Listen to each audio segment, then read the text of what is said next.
Lord of Mysteries 2, Circle of Inevitability. Chapter 551. Coming one after another. As Lumian observed Noelia disappearing down the corridor, he pondered the idea of adding another catchphrase, "You Phaenopaterians."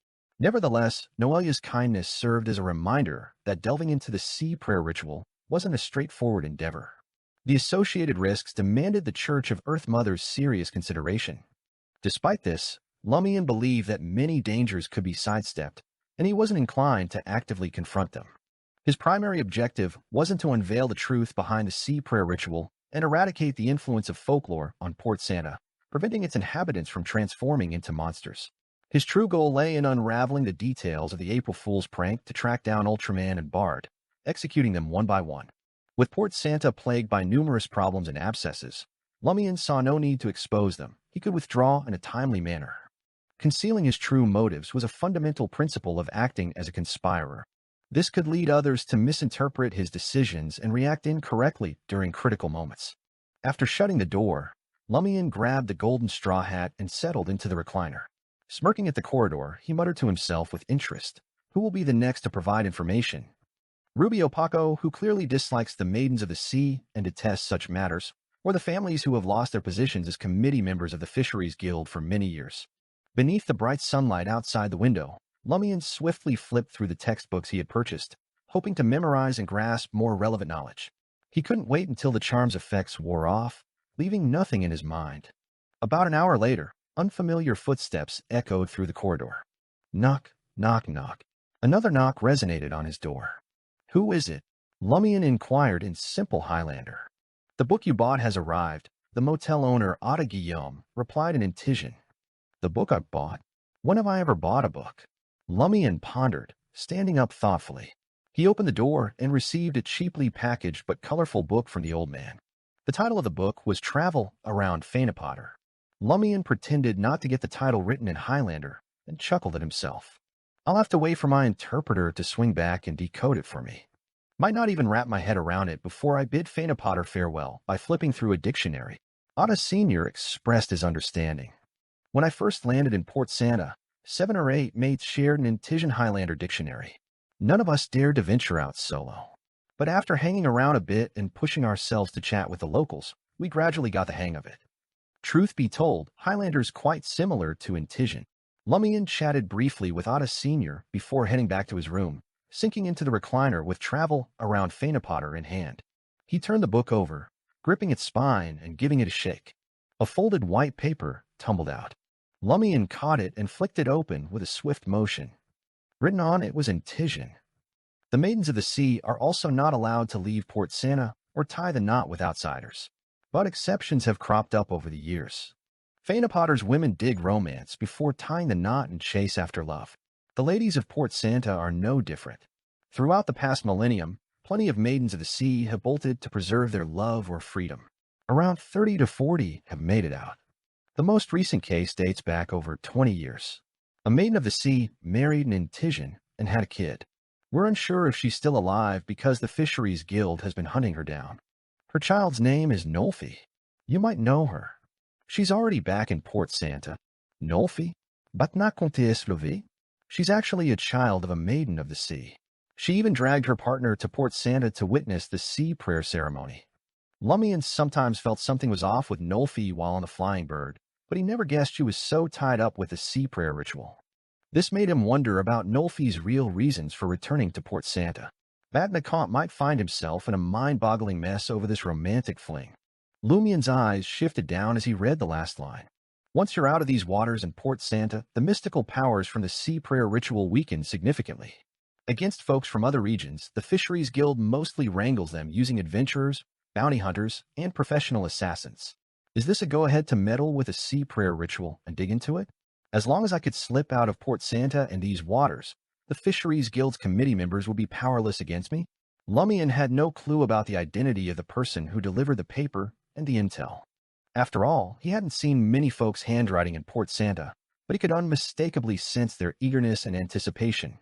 Crimson flames roared to life, consuming the white paper laden with information. Lumian reclined, sipping on Phaenopater Kingdom's famed Manzan, the top-tier white wine produced in specific regions without dilution. He absent-mindedly flipped through the book Travel around Potter, pinned in Highlander. The author raved about Potter Kingdom's diverse culinary delights, praising beef, mutton, and pork while expressing disdain for the local tobacco, likening it to smoking chili.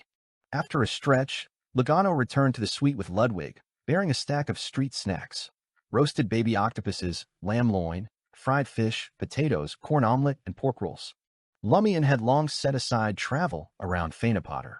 He rose and addressed Logano. "Don't forget to change your appearance tomorrow to fetch our new IDs. Also, figure out where Batnacont will be in the next 2 days.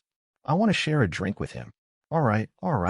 Logano couldn't fathom why his employer suddenly wanted to locate the finely dressed adventurer, but he sensed it wasn't as simple as a casual drink. After assigning the task, Lumian grabbed the sun straw hat and casually mentioned as he sauntered toward the door, "I'm stepping out for a bit. I'll be back before dinner." Do you need any translations?" Logano asked instinctively. Lumian chuckled in response. "I'm just taking a stroll, getting a feel for the terrain. No need to chat with anyone." "Don't worry, I won't lose my way," Logano tersely acknowledged and refrained from probing further. He trusted that his employer's adept body language skills would make simple communication a breeze.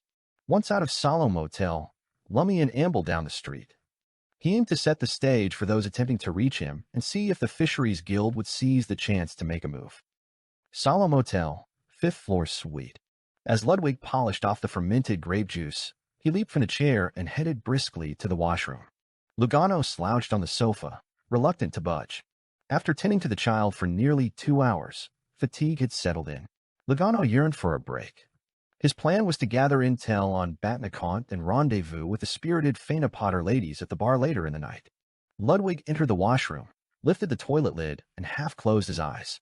As he relieved himself with determination, a slim silhouette emerged from the shadows in the corner. The black shadow took the form of an insect, about the thickness of a finger, with long bristles on its surface resembling spoiled food. Its bristles fluttered, extending like tentacles, reaching out to touch everything in its path. As it twisted, the black shadow silently crept up behind Ludwig. It abruptly stood up and plunged its head into Ludwig's cervical spine. At that moment, it caught sight of the boy's brown eyes. Abruptly, it froze, holding its shape like a snake rearing its upper body. Ludwig, at some point, had ceased urinating and half turned around. He extended his right palm and seized the black shadow. The shadow didn't put up a fight. In the next instant, the chubby boy, Ludwig, shoved the black shadow into his mouth. Amidst distinct chewing sounds, the lower half of the shadow's body twisted upward, melding with the blurry flesh in front of it. In the blink of an eye, Ludwig consumed the black shadow as if it were a bowl of Potter noodles. He licked his lips, appearing as though he wanted another serving. Outside Aquinas Street, in a cafe adorned with flowers on every table. Along the way, Lumian stumbled upon 2 street brawls. He snagged a skewer of Port Santa's roasted octopuses for a quick bite, yet no one approached indiscreetly, attempted to stuff him with something, or whispered secret messages. There were no covert attacks.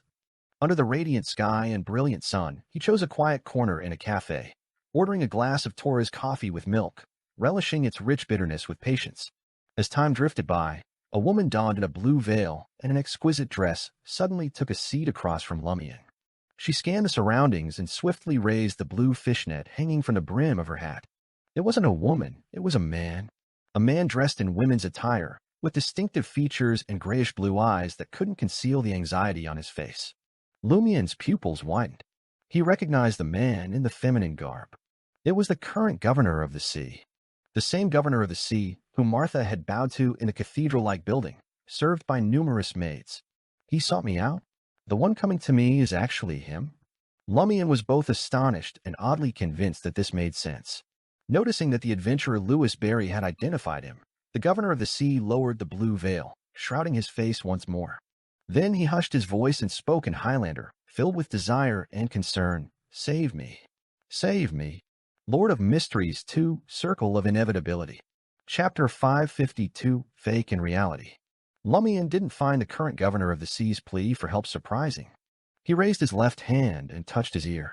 In Intijan, he asked, "What are you saying?" "I only understand the word help." The current governor of the sea, disguised as a woman, appeared dumbfounded, as if the language barrier was unexpected. Having racked his brains and risked his life to reach Lewis Barry, The governor of the sea found himself unable to convey his request due to the language barrier. Maintaining his pretense of not understanding Highlander, Lumian calmly took out a dark red fountain pen and a stack of post-it notes, handing them over. Write down everything you want to say. I'll get someone to translate it. This time, he used intonation again, but gestured with a fountain pen to guide the other party on what to do. If the governor of the sea is illiterate and unable to write Highlander, it would be troublesome. I would have to resort to communicating with individual words and body language. I don't want to reveal my knowledge of Highlander yet, Lumian thought with concern. In Intis and Phaenopotter, there were numerous illiterate individuals. The governor of the sea, after a brief moment of confusion, grasped Louis Barry's intentions. He took the fountain pen and note and began scribbling. Lumian observed with a composed expression. Despite being on the opposite side, with a hunter's vision and spatial imagination, he easily discerned the content of the written message. Please help me. Rescue me out of Port Santa. I'm not the true governor of the sea. Not the true governor of the sea. Lumian suppressed the urge to raise his eyebrows and refrain from directly asking, maintaining an appearance of complete ignorance of the words. He desired to see what additional information the current governor of the sea would reveal before considering his next set of questions. The man dressed in feminine attire paused for 2 seconds before continuing. The true governor of the sea died during last year's sea prayer ritual. Dead? The genuine governor of the sea perished during the sea prayer ritual? Lumian felt a sudden surge of joy at this revelation. I can finally see the tale of the key members of April Fools. One consequence of their prank last year was the predetermined governor of the sea's failure to successfully perform the sea prayer ritual. He suffered a backlash from beyond her powers and lost his life. This aligned with the revelations from Ada Guillaume, the Salo Motel owner, and his son, a government department clerk, regarding an increase in shipwrecks, a decline in fish harvest, and disrupted trade. The imposter governor of the sea wrote swiftly, as if fearing someone might catch up to him at any moment. I was chosen by Juan Oro and the Fisheries Guild to impersonate the governor of the sea for a year because I resemble the true governor of the sea. This was to prevent fishermen and sea merchants from knowing about their grave mistake and the slip-up that caused the sea prayer ritual to fail. Such a failure has not occurred in recent centuries. Now that I know this secret, they won't let me leave alive. After the governor of the sea handover ritual is completed and the vigil begins, I'll undoubtedly be killed. I never wanted to play the role of governor of the sea. It was a blasphemy against the sea, but they pointed a gun at me, claiming they had already killed someone who refused to cooperate. The church and the government won't intervene in the Fisheries Guild's affairs. You're the only one daring enough to infiltrate the governor of the sea's residence and confront Juan Oro with a gun. I can only seek your help. Over the past year, I've saved up quite a bit of money. I can give it all to you, 100,000 gold rizit. I've heard about your recent exploits. I believe you have the strength. I implore you to help me. Quite educated. Lumian, after studying the 3 completed post-it notes, sensed that the imposter governor of the sea differed from ordinary fishermen, vendors, or workers based on his grammar and vocabulary. Phew. After jotting down his reasons and request, the fake governor of the sea set aside the fountain pen and slid 3 post-it notes filled with Highlander words to Lumian. With a quick glance, Lumian contemplated using Highlander words and body language. Help. Your family. The fake governor of the sea hastily wrote down a response. My parents passed away a few years ago. I don't have any other relatives. I was originally an employee of the fisheries company. It's no surprise Juan Oro and his associates dared to kidnap this person to be the governor of the sea. The Church of Earth Mother refrains from meddling in the Fisheries Guild's internal affairs. If it affects other citizens, they will still handle it. Lumian pretended to ask first and planned to find someone later to translate the response. Servant girls. Pregnant. He inquired about the maids in the governor of the sea's residence and the reason for their pregnancies. The fake governor of the sea, concealed behind a blue veil, displayed no change in expression. His right hand trembled slightly as he wrote, "The governor of the sea will receive the same treatment as the ruler of Port Santa. He can appoint anyone from Milo Village, the Fisheries Guild, and those sea merchant families as his maids and guards. He can do whatever he wants and directly visit them, enjoying the treatment an owner can receive." I couldn't help it. Observing this, Lumian nearly laughed aloud. Even in captivity, he's focused on such matters? Does he believe he can't escape and is resigned to his imminent demise? Is he seeking enjoyment while he still can? The fake governor of the sea added, I can also tax those people and forcefully allocate their market share, but they will listen to me. However, I dare not go too far.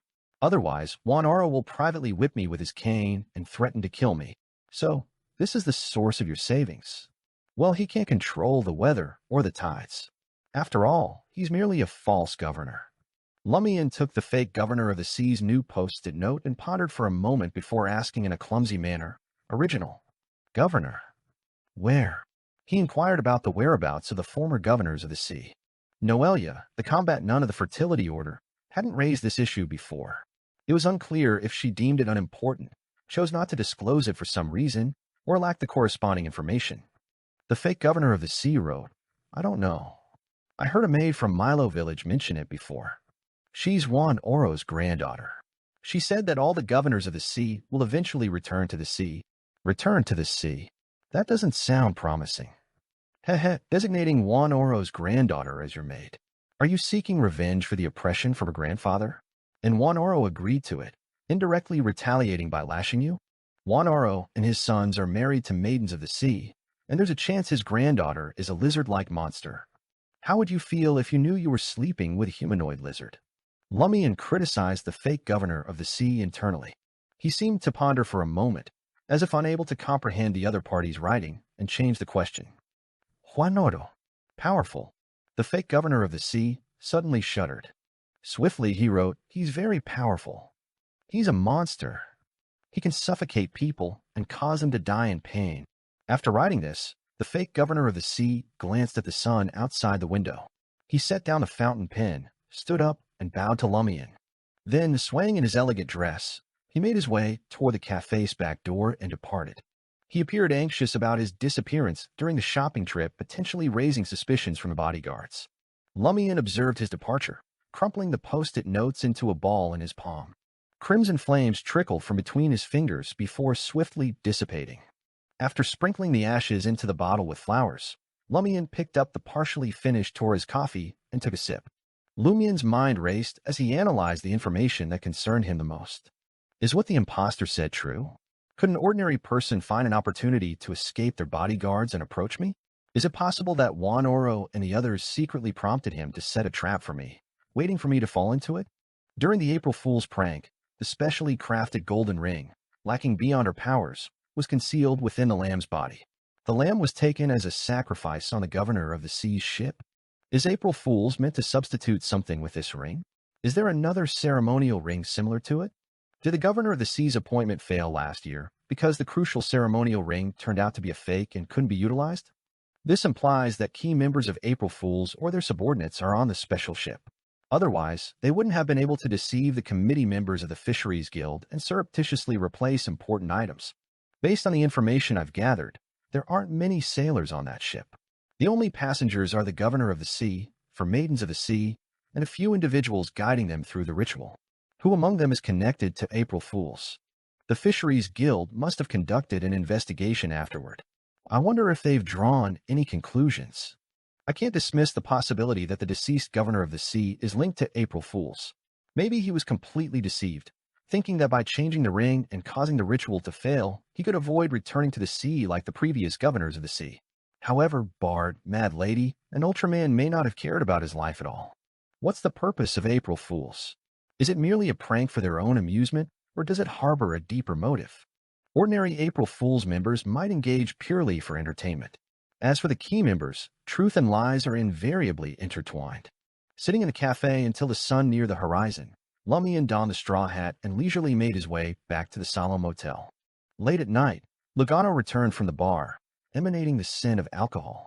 He approached Lumian and said, "I've inquired with adventurers and bounty hunters about Batna and his lover. They all claim not to have seen them in the past few days. As soon as they arrived at Port Santa, it was as if they vanished." Vanished? Nolfi, being the child of a maiden of the sea, wouldn't be so clandestine if she were merely returning to Port Santa and the Fisheries Guild. Could she be involved in something related to the sea prayer ritual and convinced Batna to join her? Yet, they were targeted upon their return. Perhaps she possesses significant knowledge. I can't personally search for them right now. I need to be more visible as an adventurer. Lugano isn't the most reliable source. What about Noelia, the nun? A flurry of speculations raced through Lumian's mind. As his thoughts raced, he suddenly realized the kind of assistance he should seek from the Knight of Swords. Lord of Mysteries 2, Circle of Inevitability. Chapter 553, Half-Fairy. Lumian remained composed, not rushing to summon the messenger of the minor arcana, the Knight of Swords. His patience persisted as he waited for a particular individual. Since expressing a strong desire to investigate the sea prayer ritual and taking action, only 3 waves of people had contacted him today, openly or covertly. Yet, the person he awaited the most had not shown up. Maybe Rubio Paco prefers to wait until late at night when there's no one around? Shaking off his thoughts, he smiled at Logano. Batna just began his fling with Nolfi. He might want to explore all the villages, towns, pastures, and vineyards around Port Santa before the sea prayer ritual. If you hear anything about him later, inform me. There's no need to deliberately inquire. Logano didn't think it was a big deal and smiled understandingly. Maybe he even took on some missions along the way, earning some bucks while traveling. Once the interpreter and Ludwig retired to their rooms, Lumian settled into a recliner and casually perused the Highlander textbooks under the soft glow of the gas wall lamp. As time passed, the night grew quieter. Lumian, confirming no further intel would arrive that night, pondered the situation. Stroking his chin, he pondered this matter. It seems more people are observing. Unless the Great Adventurer's investigation makes a breakthrough and remains unscathed, they won't easily place their bets until I demonstrate greater reliability or value. The trio who reached out today possesses distinct traits. One affiliated with the Church of Earth Mother, insulated from losses even if their gamble fails. Would the Fisheries Guild risk confrontation with the Cathedral and the Fertility Order? The second, the imposter governor of the sea, faces high odds of death during the sea prayer ritual. He'd clutch at any chance for survival. Additionally, his lack of confidence in both the Church of Earth Mother and Port Santa's government makes him value the adventurer capable of defeating the demon warlock more. However, his plea might be a trap by the Fisheries Guild. The third, elusive figure hinted at useful clues without divulging the sea prayer ritual secret. After careful contemplation, Lumian gained deeper insight into the mindsets and choices of various factions. Conspiracies often manipulated human emotions, exploiting the circumstances at hand. Lumian found himself increasingly fascinated by these 2 aspects. This was both a daily routine and an essential necessity. Putting aside the Highlander textbook, Lumian returned to his bedroom. Closing the door, a black mark on his body emitted a faint glow. Bottle of fiction. Lumian enveloped the entire room within the bottle of fiction. The entry conditions were simple, only spirit world creatures. Ripple-like light briefly adorned the walls, floor, and ceiling of the bedroom before swiftly vanishing, leaving everything appearing entirely ordinary. Only then did Lumian compose the letter and arrange the ritual.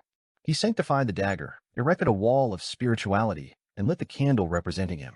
Stepping back, he spoke in ancient Hermes. I. Then, switching to Hermes, he said, I summon in my name a peculiar creature wandering above the world, a half-fairy who fiddles with melodic strings, a messenger that belongs solely to the Knight of Swords. The orange candle flame transformed instantly into a deep blue hue, expanding to half the size of a human. In the blue radiance, a figure of blood-red hue emerged from the candle flame.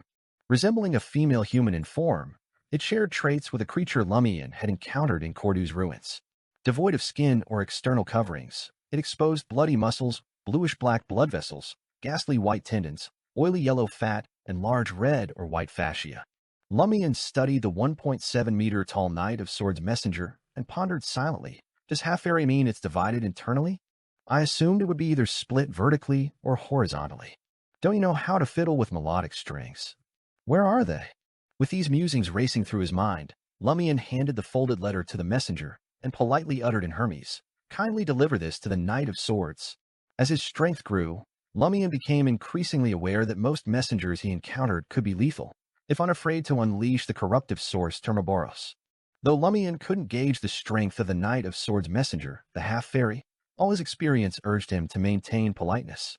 The black and white eyeballs of the half-fairy, embedded in the blood-colored face, darted around before gently nodding and accepting the letter. It spoke with a clear, pleasant voice akin to a mountain stream's flow. I'll deliver it promptly. How melodious. It's like a bard strumming a guitar. Lumian snapped out of his reverie. He suddenly grasped the reason for the messenger's melodic string prefix. Thank you. He bowed politely. Observing the half-fairy about to retreat into the blue candle flame, Lumian couldn't suppress his curiosity and inquired, "What would you do if given human skin?" The half-fairy fixed its black and white eyes on Lumian for a few seconds. As it delved into the blue candle flame, it left behind a melodious voice. "I'll put it on. You'll embody whoever's skin you wear." Has the half-fairy always sought its other half? Lumian speculated. At that moment, he recalled an unfinished promise. Help the abscessed hand find its body. This pledge determined whether Lumian could attain godhood and advance to Sequence 4. However, being only a Sequence 6, he wasn't in a rush. Late at night, in Trier's Market District, within an empty room, Franca, clad in an assassin suit, was having her first face-to-face encounter with 007. As moments drifted by, 007 strode in, sporting a brown lion headgear and a double-breasted coat. After confirming his identity, Franca pushed back her hood, emerging from the shadows. "What brings us to this in-person discussion?" 007 inquired, his brow furrowed. His instincts screamed to decline, yet he sensed the gravity of the situation. Failing to act promptly could result in a colossal catastrophe. Ultimately, he acceded to Hidden Blade's request for a meeting. Franca chuckled, emotions swirling within. "It's a good thing. I'm skeptical when it comes from you, Hidden Blade." 007 expressed his concern openly. Franca clarified her reason for requesting an offline meeting. "It's true. I need your help to find someone. Telegrams can't convey a portrait. I can't craft a digital image using just words and dots, can I?" 007 regarded Franca with suspicion. Simply seeking help to locate someone? No ulterior motives. Franca chuckled. "For now, that's all I can divulge. That only heightens my apprehension." 007 keenly sensed the search for this individual might harbor a crucial issue. Otherwise, Hidden Blade, having witnessed catastrophic events, wouldn't have taken it so seriously. She wouldn't have insisted on an offline meeting and handing over the portrait personally. More likely, she would have left it somewhere for retrieval. Franca produced a portrait drawn through dream divination and ritualistic magic and passed it to 007. Upon receiving it, 007's hand naturally emitted a sunlight-like glow, revealing the photo-like drawing in the dark night. The depicted figure wore a black robe, with his head slightly turned, revealing very short dark hair that seemed freshly grown. The facial contours on his side profile were gentle, and his sickly pale white skin contrasted with his dark brown eyes, which were not sunken enough. Initially, 007 perceived nothing remarkable, but trusting Hidden Blade's knack for stirring trouble, he scrutinized it for more than 10 seconds. Beneath the lion's headgear, his brow furrowed as he whispered, "This doesn't seem like someone from any country in the northern continent." Franca smiled playfully and self-deprecatingly. "Don't you think he resembles us from before we transmigrated?" 007 froze, as if struck by lightning. He studied the drawing repeatedly and fell silent for nearly 20 seconds before saying, "Hidden Blade, do you understand what you're saying?" Franca raised her head slightly and said in a deep voice, "I suspect he came from that country from our world." Muggle, I, and the others found signs of interaction between both worlds before. When? What signs? 007 interjected, fighting the urge to grab Hidden Blade's shoulder and shake her for every bit of information. Franca chuckled. "I'm not at liberty to answer you. I can only reveal it after discussing with Muggle and the others. There are many secrets involved. First, discreetly search for the person in the portrait. I encountered him on the 4th level of the catacombs." 007 struggled to contain his impatience, resisting the temptation to handcuff Hidden Blade for details. Through gritted teeth, he said, "Can you guys discuss it first before involving me? I was just considerate of your emotions, afraid that you'd lose control upon receiving so much information at one go." Franca let out a hollow laugh and replied, "It's not time to meet Muggle and the others yet. I need to find him urgently, afraid he might leave Trier." Calm down, calm down. You can't hide your desire to kill me." Franca smiled sheepishly, fading into the shadows. Holding the portrait, 007 took a deep breath and exhaled slowly. Faina Potter Kingdom, Port Sanda, Solemn Motel. After breakfast, Lumian had just returned to the master bedroom when he sensed a sudden chill. Simultaneously, a tarot card materialized on the desk. The card depicted a knight running with a sword in hand. Minor Arcana card, Knight of Swords. Lord of Mysteries 2, Circle of Inevitability. Chapter 554, Favor. Lumian's gaze fixated on the Minor Arcana card before he noticed another person standing in front of the full-body mirror in the room. The man sported a white shirt and a black vest, his face unusually pale, and his brown hair tousled, suggesting he had just woken up. For some inexplicable reason, Lumian sensed a conflicting demeanor in this person, elusive yet restrained. The brown eyes held an indescribable weight, akin to staring into an abyss. "Knight of Swords?" Lumian inquired. The man nodded subtly and responded, "Seven of Wands, how may I assist you?" Surprised, Lumian questioned, "How do you know I'm the Seven of Wands?" Lumian hadn't disclosed his exact code name in the letter, merely stating he sought help from the Knight of Swords as guided by Madam Magician. The Knight of Swords spoke slowly, as if holding back something. "Ma'am Hermit informed me that the Seven of Wands, affiliated with Madam Magician, would soon arrive in Fainapotter, possibly in need of intel or assistance. Madam Magician intentionally communicated with Ma'am Hermit about me," Lumian realized. "I need your help locating two individuals in Port Santa and the surrounding seas. Try not to alert any factions. Be specific," the Knight of Swords replied, economical with his words. Lumian shared Batnacont and Nolfi's details, adding, "I'm not certain if they're still alive. They might have become corpses by now." As he spoke, he handed two photo-like sketches to the Knight of Swords, a unique skill he'd acquired from Aurora's grimoires and his expertise in ritualistic magic. These images, directly replicated from his mind, bore an uncanny resemblance to photographs. The ritualistic magic involved in creating such images demanded a suitable and secure target for prayer, a practice more common among official Beyonders who had orthodox gods to appeal to. Wild Beyonders rarely resorted to praying to dangerous entities for trivial matters. Being part of the Tarot Club, Lumian straddled both worlds, with the ability to seek aid from Mr. Fool or tap into Madam Magician's strength. The Knight of Swords studied the photo-like sketches before affirming, "I'll help you find them as soon as possible." There was no demand for payment or any immediate request, prompting Lumian to sigh. Organizations do have their advantages. Internal assistance often translated into favors, subtly binding individuals to reciprocal obligations. Some preferred setting clear prices rather than owing favors. But Lumian didn't entertain such thoughts. Securing the Knight of Swords' presence and help was already a considerable favor in itself. He pondered for a moment and then inquired, "What mission do you have in Fainapotter? Do you need my assistance?" The Knight of Swords paused briefly before responding. "The matter in Fainapotter is wrapping up, but I'll be heading to the southern continent soon. I might require your help there." "Sure thing," Lumian agreed. Intrigued, he asked, "Is Ma'am Hermit also overseeing matters in the southern continent? Wasn't she too busy?" Madam Magician had indicated that this major arcana card holder primarily dealt with sea-related affairs and a clandestine organization dedicated to the hidden sage, with little involvement in the southern continent. The Knight of Swords replied in a subdued tone, "It's a personal matter, unrelated to Ma'am Hermit." "Got it," Lumian acknowledged. Many of his past tasks weren't orchestrated by Madam Magician, and even his mission in Port Santa to track down April Fool's key member was considered personal business if it didn't involve the celestial worthy. After a 2-second pause, the Knight of Swords added, "Moreover, I'm only temporarily under Ma'am Hermit's command."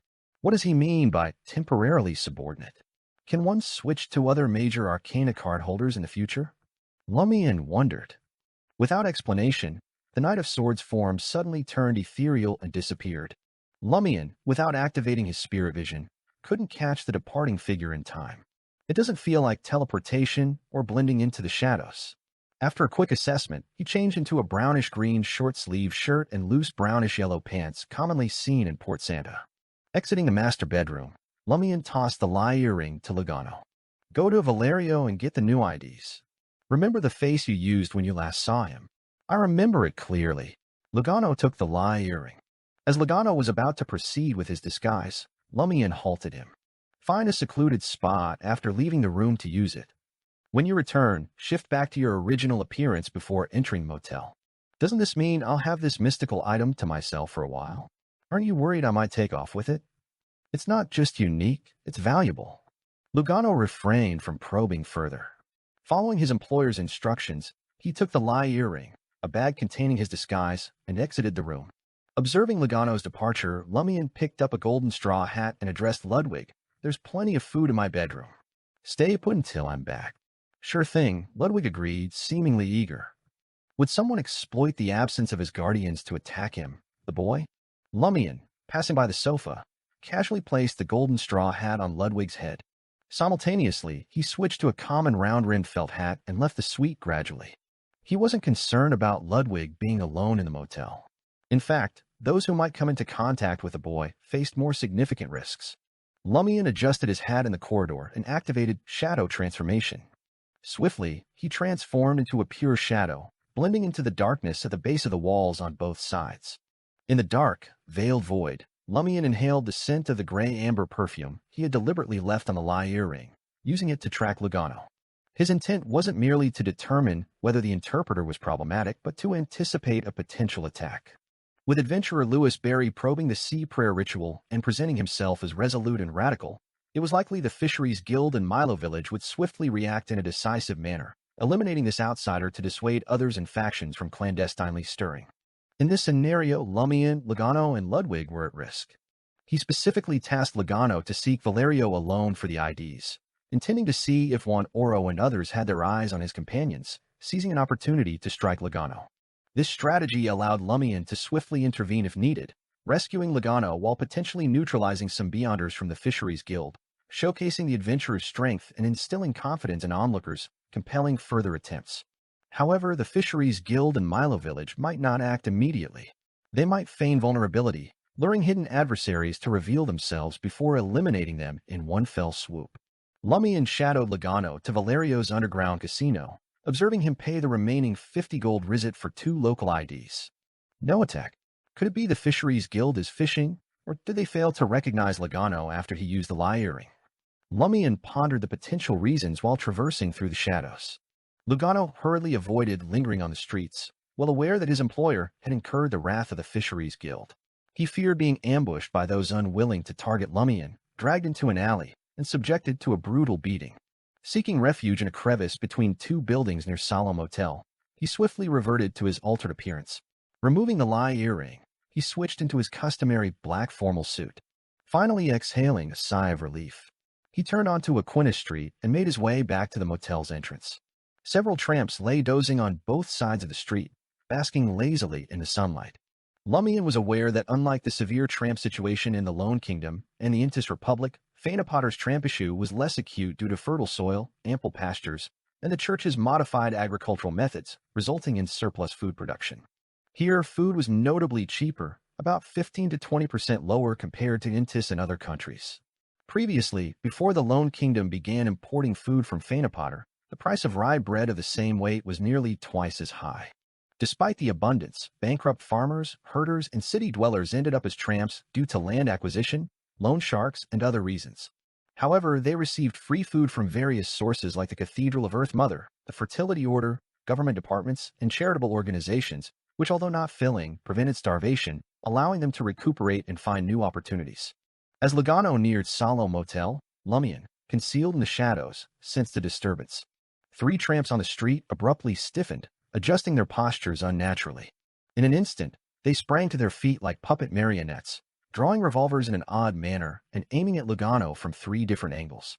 Bang, bang, bang. Their wide-eyed state left Lugano no room to evade as they pulled their triggers successively. Lord of Mysteries 2, Circle of Inevitability. Chapter 555, Monster Illustrated. It wasn't until 3 tramps pointed revolvers at him that Lugano sprang into action. As a seasoned bounty hunter, he had no time to discern where the assailants planned to shoot. He pushed off with strength in his feet, swiftly lunging to the side. He dodged 2 bullets, but the third one was too close, altering his trajectory, inevitably striking him. In midair, Lugano did something unconventional. Instead of curling up to shield vital spots, he extended his body, using his palm to shield his chest. Bang! The bullet connected with his right rib, unleashing a vivid spray of blood. With a thud, Lugano landed on the street, rolling forward to evade subsequent shots. In the midst of his lunge, Lumian's form materialized from the shadows by the roadside. He delivered a powerful punch to the tramp who had just fired. With a resounding thud, the tramp's eyes rolled back, and he crumpled, unconscious. Lumian returned to the shadows and swiftly moved behind another tramp. Before he could fire a second shot, Lumian punched him behind the ear. As the tramp collapsed, Lugano skillfully evaded the second bullet fired by the remaining assailant. In that tense moment, passers-by and elderly women chatting on the street scattered, desperately seeking cover. The surroundings seemed eerily vacant. Shadows danced as Lumian emerged from the darkness beside the last assailant. Extending his right palm, he seized the other's neck. Almost simultaneously, the assailant's mouth opened naturally, emitting a slender, black shadow. An insect, as thick as a finger, with tentacle-like bristles floating on its body, lunged straight for Lumian's neck. Humph! Two pale white beams of light flickered in Lumian's nostrils. The slender, peculiar black insect lost its strength, gently descending into his raised left palm. As anticipated, Lumian withdrew his right hand from the tramp's neck, unfazed. The tramp's eyes returned to normal. Clutching his revolver, he staggered backward, leaning against the wall before slumping to the ground in a daze. Lumian paid him no heed. Utilizing the shadows, he swiftly approached an unconscious tramp, noticing a small, bloodless wound on the back of his cervical spine. Another slender, bristle-covered black insect darted out, attempting escape. Lumian's hand, engulfed in crimson flames, seized it. After a few struggles, the insect emitted a cooked fragrance. Subsequently, Lumian employed a similar method to handle the strange black insect emerging from another tramp's body. During this procedure, Lugano half-squatted on the street, his left palm flickering with a clear light as he pressed it against the gunshot wound on his right rib. The charred wound immediately contracted, ceasing to ooze blood. Drawing a dagger, Lugano skillfully picked a yellow bullet from the wound with precision and efficacy. With that accomplished, he generated a faint light in his left palm, pressing it against the wound. The injury squirmed and swiftly fused, reducing to a fifth of its original size in no time. Lugano had intentionally stretched, hoping the bullet would hit a spot he could conveniently handle. As he retrieved a bandage to tend to the remaining wound, Lumian approached, extending his free right palm. Understanding his employer's gesture, Lugano returned the lie earring, expressing relief. Fortunately, I'm a doctor. As long as I'm not killed on the spot, gunshot wounds aren't a big deal. Silently, Lumian donned the silver lie earring. Leaning down, he pressed and swiped at Lugano's wound, transferring it to the back of his right hand. Due to the disparity in location and Lugano's pretreatment, the wound regressed into a small scrape, one akin to scraping against a rough wall. Lugano stared at the wound that didn't even require a bandage, falling into a prolonged silence. Lumian smiled and remarked, "Why else do you think I let you carry lie?" Lugano gaped, uncertain of what to say. Surveying the area, Lumian instructed, "Take the 3 tramps' guns and wait for the police to arrive. Report that you were attacked. After giving your statement, if there's nothing else, take Ludwig to the Fertility Order's entrance, and have him uphold justice and maintain order in Port Santa." All right. Lugano hurriedly stood up. Just as he took 2 steps toward the dazed tramp, realization struck. He turned around and blurted, "What about you? Where are you going?" In his haste, he had forgotten to use honorifics. Lumian simply chuckled, saying nothing. "I sent you to the Fertility Order to inform them of my intentions, to let them know." Lumian proceeded toward Salo Motel, leaving crimson flames in his wake that incinerated the blood dripped by Lugano. As he advanced, Lumian lowered his voice and asked, "Termaboros, do you recognize these insects?" Termaboros remained silent. Upon reaching the suite on the 5th floor, Lumian observed Ludwig eagerly awaiting him. His heart stirred as he spread his left palm, revealing 3 black insects. Casually, he inquired, "Do you know what these are?" Ludwig nodded obediently, speaking swiftly, "Bating's black insect, a creature from planet Haveen 3, rich in various proteins and possessing high energy levels. They invade human bodies via the cervical spine, controlling their nervous systems to manipulate them to their advantage. These Bating's black insects ceased evolving generations ago. While controlling the nervous system, the host's movements stiffen and their eyes roll back. They seldom directly kill the host, but their larvae, once laid, absorb the host's energy, indirectly leading to their demise. In ancient times, many of their ancestors received boons. Though their descendants no longer possess these, their body structures adapted to the boon's power were inherited, eventually evolving into this special species with minor Beyonder-level powers. Consider it a special spirit world creature or a degenerated Beyonder creature." After the long explanation, Ludwig gazed at Lumian longingly, asking, "That's all I have to say. Can I eat them now?" "You really know. You make it sound so real. The Bating's black insect, planet Haveen 3. What's happening? The alien planets Aurora mentioned?" Lumian was taken aback. Lumian wasn't surprised that Ludwig had the desire to consume the Bating's black insects. This guy could even gnaw on live rats. The insects even emitted a rather pleasant fragrance after being roasted. Lumian stared at Ludwig for a few seconds before handing over the 3 Bating's black insects in his hand. Ludwig didn't hide his delight. He swiftly devoured 2 of the roasted insects, relishing the explosion of juices in his mouth. He half closed his eyes, and an unusual fluctuation seemed to surge within him. Lumian furrowed his brow in confusion, but refrained from intervening. Having used the mystery prying glasses to discover that there appeared to be something beneath Ludwig's skin, coupled with Ludwig's daily behavior and the Church of the God of Knowledge and Wisdom stance, Lumian speculated that the boy was a monster in human guise, sealed by the Church to carry out tasks inconvenient for deploying clergymen. Regarding the reader pathway controlled by the Church of the God of Knowledge and Wisdom, it held various applications at the body of heart and mind level. It was reasonable to assume why Ludwig's mind had suffered damage after being sealed, rendering him seemingly foolish. After 20 to 30 seconds, Ludwig opened his eyes and rushed to the dining table. Grabbing a small steel table knife, he carefully placed the remaining Bating's black insect on the tablecloth and skillfully cut it open, removing numerous black fascias. Ludwig poured a glass of Manzin and arranged the fascia and the shell of the Bating's black insect on the table, adding the black juice squeezed from the insect's body. Lumian observed as the pale golden liquor swiftly transformed into a dark red, almost black hue, emitting dense bubbles. Once the bubbles subsided, Ludwig lifted the peculiar cocktail. Only then did he remember Lumian's presence. Stammering, he asked, Can I drink a little? A sealed body of heart and mind indeed. Lumian smiled and sighed. Drink up. Gulp. Gulp. Ludwig finished the small amount of dark red, nearly black liquor and expressed satisfaction to Lumian, saying, After concocting the Bating's black insect's bodily fluids, it can enhance the physique of those who drink it for the first time to a certain extent. It grants everyone the ability to paralyze primate creatures within 2 hours. Yes, it will only be effective through contact. This is turning the Bating's black insect into something akin to charms. Moreover, it provides permanent effects and short-term beyond her powers. Amidst Lumian's surprise, he sensed that Ludwig had undergone significant changes. He had never demonstrated the ability to prepare such food before. Lumian didn't delve deeper and calmly remarked, Take Lugano to the Fertility Order's entrance later and ensure he informs Noelia about the attack. All right. In a good mood, Ludwig readily agreed. Meanwhile at the Port District, while Ludwig and Lugano arrived at the Fertility Order. Wearing a golden straw hat, Lumian strolled towards the square dominated by an ocean wave statue. His attention focused on the grayish-black house adorned with the Port Santa Fisheries Guild sign. The 4- or 5-story castle-like ancient structure was rumored to be over a millennium old, having been destroyed and rebuilt centuries ago. Lumian's eyes traced the intricate symbols on the wall, which included iron hooks and fishing nets. Adjusting his straw hat, he proceeded towards the Fisheries Guild.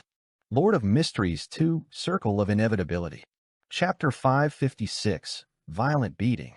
The encampment of the Fertility Order in Port Santa sprawled along the city's edge, nestled near the suburbs.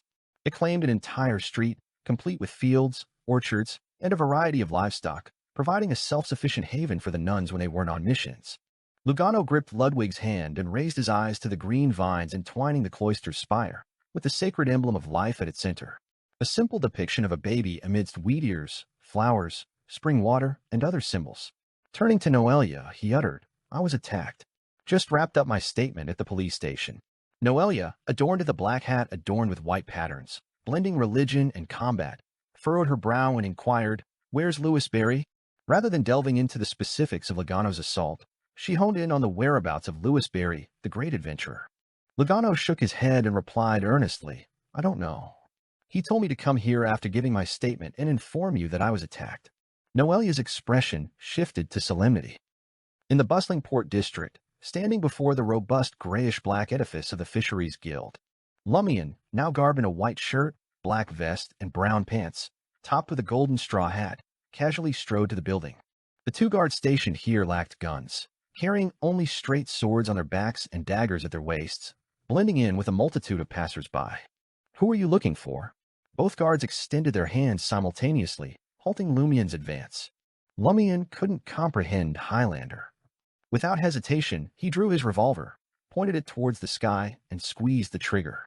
Amidst the gunshot's echo, he slipped between the 2 guards, entering the castle-like abode of the Fisheries Guild. The guards exchanged uncertain glances but refrained from intervening.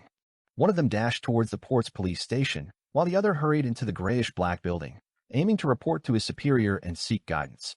Clutching his revolver, Lumian advanced at a measured pace. Beneath the puzzled stares of the staff, who hastily sidestepped, he traversed the hall and ascended the stairs leading to the committee member's office. Just as he approached the second floor, a figure appeared before him. Bronze-hued skin, broad and sturdy physique, black hair, and blue eyes characterized the young man who had aided the Fisheries Guild's president, Juan Oro. He was Fernandez Oro, the old man's grandson. Fernandez glared at Lumian, ascending step by step, gritting his teeth. "How dare you intrude into the guild?" Lumian paid him no heed. He maintained a steady pace, neither hastening nor slowing as he approached the entrance to the second floor. Fernandez masked his expression, his back slightly arched, and his eyes appeared to radiate an ominous glow. Suddenly, Lumian sensed a significant dimming of the ambient light.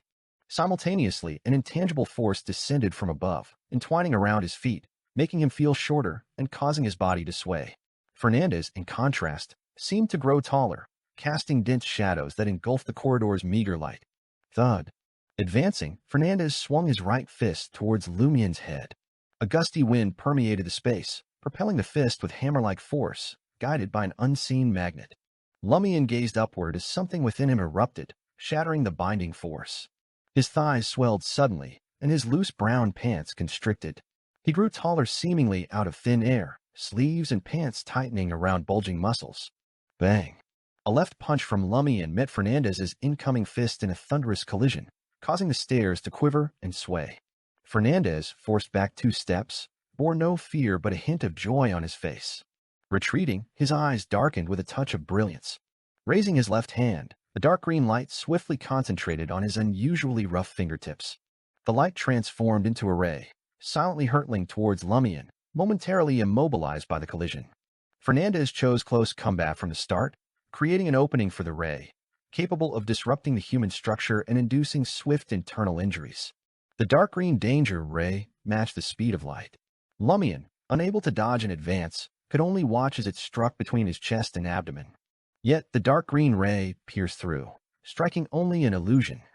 Leveraging the ascetic's accumulated strength in clashing with Fernandez, Lumian had seized the chance to arch his back and stand in place like an arc, deftly evading potential sneak attacks.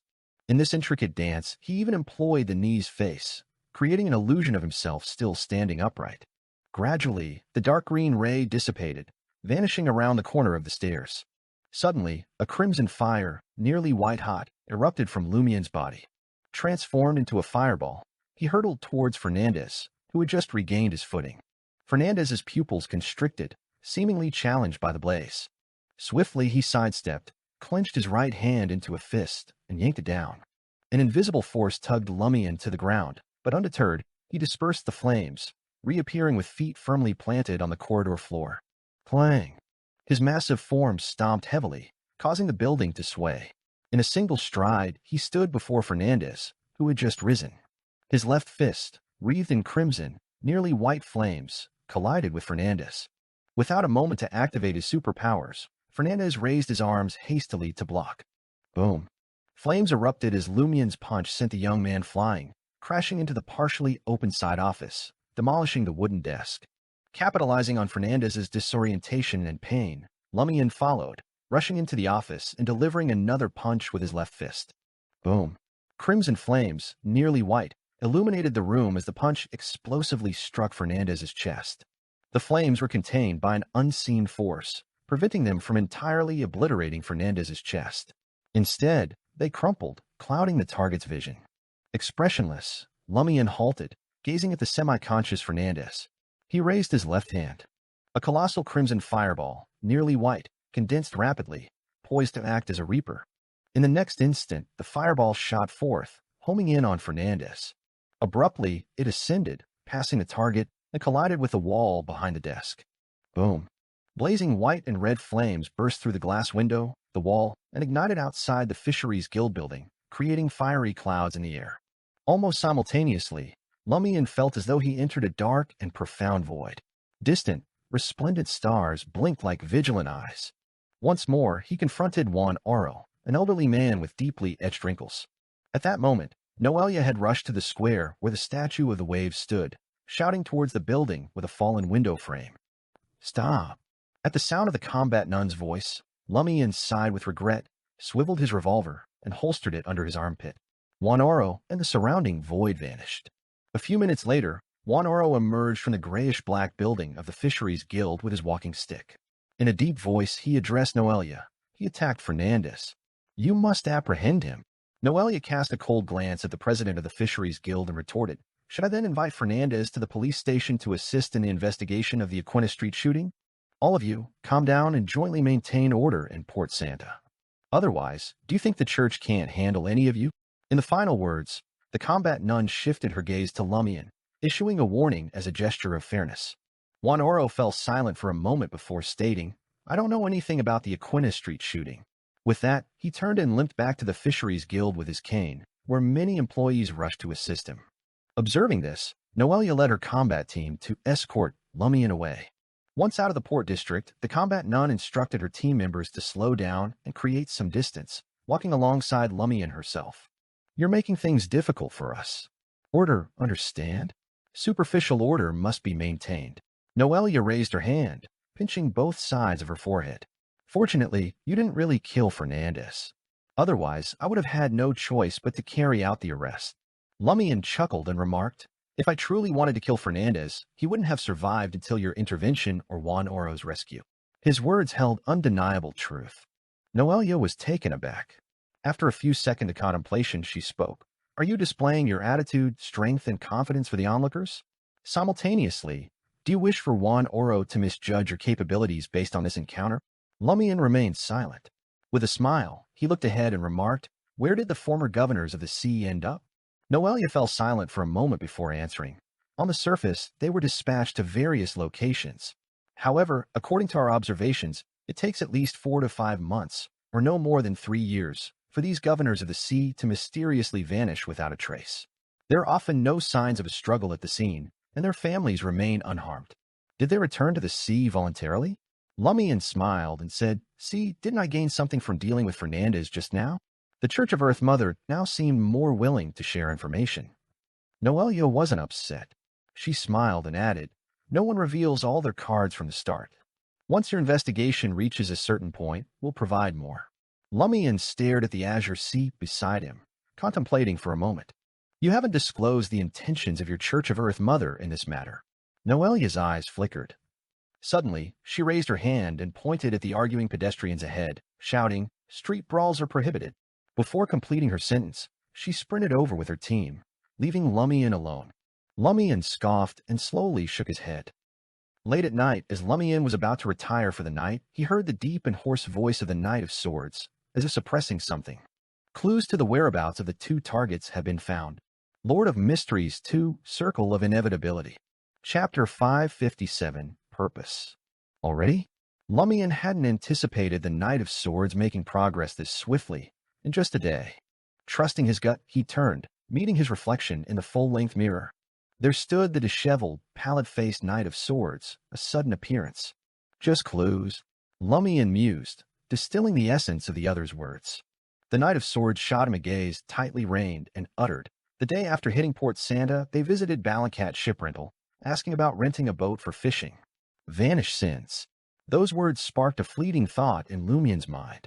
Quite romantic. As expected of a 3/2 Intijan and half-Phaenopoterian duo, opting for a fishing date. If only Nolfi didn't carry the Maiden of the Sea's lineage, and this was a Port Santa, then romance might have been their motive. Regrettably, reality doesn't entertain ifs. Lumian sighed, pondering Nolfi and Batna's true intentions. Port Santa teamed with fishermen, yet not all owned boats. The lower-class ones either worked on vessels for set pay or pooled funds to rent or buy. Balloncat's profits came from these folks, not the tourists or middle-class sightseers. This wasn't a city known for tourism. In Lumian's contemplation, the Knight of Swords pressed on. Nolfi handled the price inquiry, but Batna cooperated without resistance. Did Batna truly perceive it as a date? For Intijans, it holds allure. No wonder he didn't resist. Renting a boat for a sea excursion. Lumian pondered, his mind racing with possibilities. Was Nolfi planning to intercept the incoming governor of the sea during the sea prayer ritual, or collide with their ship loaded with gunpowder? Perhaps she intended to replace them at a critical juncture? Lumian's thoughts whirred with conjectures. Then, a sudden recollection jolted him. Various sources mentioned a crucial detail about the sea prayer ritual. The final and pivotal part unfolded in a special sea area beyond the port. Details and the location were undisclosed to those who hadn't witnessed it. A new hypothesis formed in Lumian's mind. Nolfi's mother, a fleeing maiden of the sea, likely visited that special sea and might have shared pertinent information with her daughter. Was Nolfi's motive for renting a boat to reach that unique sea area? What lay there? The core of the sea prayer ritual. Did this imply something, an entity or power concealed in that zone? Was the ritual designed to harness something extraordinary? Did Nolfi aim to seize the item and establish herself as the permanent governor of the sea? Or did she intend to obliterate it, terminating Port Sanda's tradition of selecting the governor and maidens through the sea prayer ritual? If obtaining the item were easy, the Fisheries Guild committee members would have done it long ago. Human nature tends to selfishness. Leaving a boon for the maiden's children is improbable unless one stumbles upon a stroke of fortune and knows the right approach to secure, elude danger, and navigate the situation. Destruction might indeed be the simpler route. As his thoughts raced, Lumian looked up slightly. Could April Fool's key members have orchestrated a prank to steal the item, or its uniqueness? Had they succeeded? This was a pivotal question. The Knight of Swords observed Lumian in silence, not disrupting his contemplation. He stood motionless, resembling a lifeless figure. After a while, Lumian asked with curiosity, "How did you manage to trace Nolfi and Batna in just one day?" The Knight of Swords, in a deep tone, responded, "Gathering information from the spirit world and conducting a field investigation." After their departure from the Balloncat ship rental, all pertinent information was either concealed or eliminated, making it impossible to locate them again. Isn't this the premise of certain divinations? Nolfi and Batna didn't take precautions against divination before visiting the ship rental company, but they did so afterward? This doesn't add up. Either they never take precautions, or they do it consistently, unless they are both novices who only remember to guard against divination after inquiring about the boat's price. Yes, a more plausible explanation is that ship rental falls within the fisheries and sea trade-related industries, deeply intertwined with the committee members of the Fisheries Guild. Nolfi and Batna, as outsiders, inquiring about the price of a ship rental attracted attention, and their identities were exposed, leading to their disappearance. The note revealing that Nolfi is the child of the Maidens of the Sea might come from the owner or a shareholder of the Balloncat ship rental. Lumian's thoughts gradually became clearer. He gazed at the Knight of Swords, pondering how to request him to continue the investigation. At that moment, the Knight of Swords took the initiative to say, "I'll delve deeper into the ship rental company." "Thank you." Lumian expressed his gratitude sincerely. Then he witnessed the Knight of Swords' figure swiftly becoming transparent and vanishing. Transformed into a soul-like entity? Wraith? Lumian discerned more details this time. This led him to suspect that the Knight of Swords belonged to the Temperance faction of the Church of the Fool. His subsequent journey to the southern continent was likely to deal with the Indulgence faction of the Rose School of Thought. Without hesitation, he shed his clothes, donned a faded cotton shirt, and reclined on the bed. Late at night in Trier, Franca strolled beneath intermittently lit street lamps, clad in a thick tweed shirt and pants that clung to her legs. Even without makeup and deliberately concealing her appearance in the darkness and shadows, numerous inebriated individuals still approached her upon glimpsing her back or side profile, behaving like tiny flying insects circling under the gas street lamps on a summer's night. Smack! Franca's ponytail swayed slightly as she sent a particular drunkard flying with a sidekick. The drunkard screamed and vomited on the ground. Franca pursed her lips in disdain and muttered to herself, "Pleasure sure brings trouble. It's manageable during the day, but some overconfident types try to flirt at night. And there's malice all around when I'm out." Even the hero who rescues a damsel in distress aims to strike up a conversation later. However, those scoundrels came expecting joy and anticipation, only to receive a beating and the accompanying pain. Right? Could this be considered a simplified version of pleasure causing affliction? It was precisely because Franca wanted to experience this and potentially find an opportunity to digest the potion that she didn't sneak through the shadows and move undetected. After a while, Franca slipped into the shadows and reached the empty room where she had previously met 007. Her associate had mentioned that he discovered information about the ancient tomb beside the crazy mushroom cave on the 4th level of the catacombs through the church's resources and municipal archives. However, it wasn't safe to disclose it in the Telegram group, no matter how close their bonds were. Therefore, he compiled the details and left them at the designated spot for Franca to retrieve. Franca conducted a brief search and found 2 folded sheets of thin paper. She unfolded them and swiftly skimmed the content. As an assassin, even in the dimmest environment, she could decipher the words. The ancient tomb where you found the mirror world fragment belongs to a noble family from the 4th Epoch's Tudor Empire. Their last name is Tamara. I haven't located specific details about the members in that tomb, but I've stumbled upon something odd. Not only does the 4th level house Tamara family tombs, but there are also tombs on the 3rd level, such as the Thorns and Shieldwall tomb and the Impartial tomb. Why aren't they grouped together? Franca's gaze froze. Isn't the Thorns and Shieldwall tomb where Jenna completed her Tearcatcher mission? The mission they used as a pretext involved the Tamara family, and the tomb where they found the mirror world fragment belonged to them too. Wasn't this an extraordinary coincidence? Could it be a manifestation of mystical laws? Franca collected herself and continued reading. I can't access more detailed Tamara family information at my level. Figure something out yourself. Franca nodded, resolved to report the entire situation to Madame Judgment, seeking insights and information from the Tarot Club.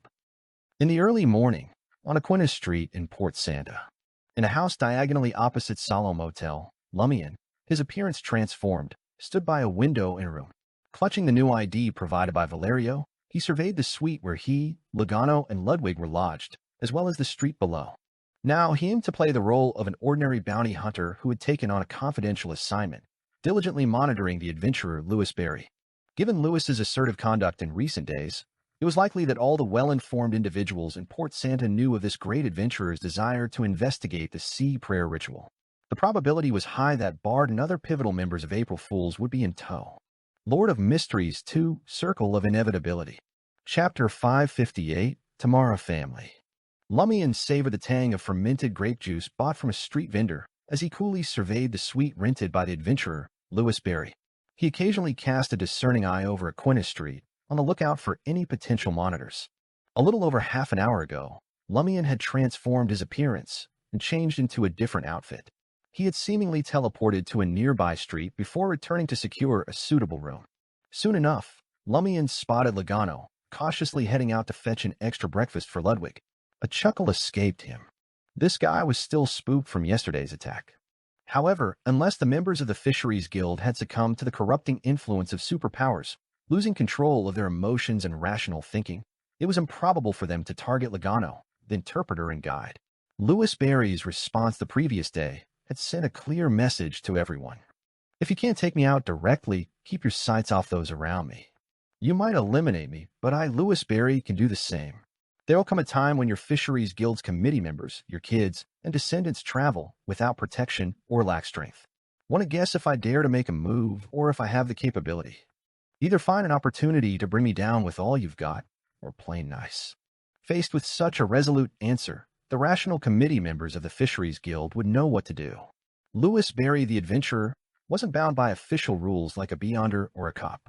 Expecting him not to involve family in the game was unrealistic. Moreover, considering his recent behavior and the circulating rumors, he was a daring adventurer, reminiscent of Gehrman Sparrow. Known for his aggression, madness, and coldness, there were no limits to what such a person might do. Of course, Lumian wasn't letting his guard down entirely. Lugano would either have Ludwig's company in the future, or he'd be under Lumian's watchful eye at all times. After all, beyond the Fisheries Guild, many individuals in Port Santa were secretly plotting to exploit this opportunity for their own gain. Disguised as Fisheries Guild members, they could attack the interpreter and godson of the adventurer Louis Berry, intensifying the conflict and stirring up trouble prematurely. Ignoring conspiracies at this level would be unacceptable for a conspirer. After Lugano returned to his suite on the 5th floor of Salo Motel with heap of breakfast, Lumian purposefully avoided looking at the high-back chair, seemingly adorned with a golden straw hat, positioned strategically at the dining table. He turned on his heel and exited the room, ready to explore the surroundings.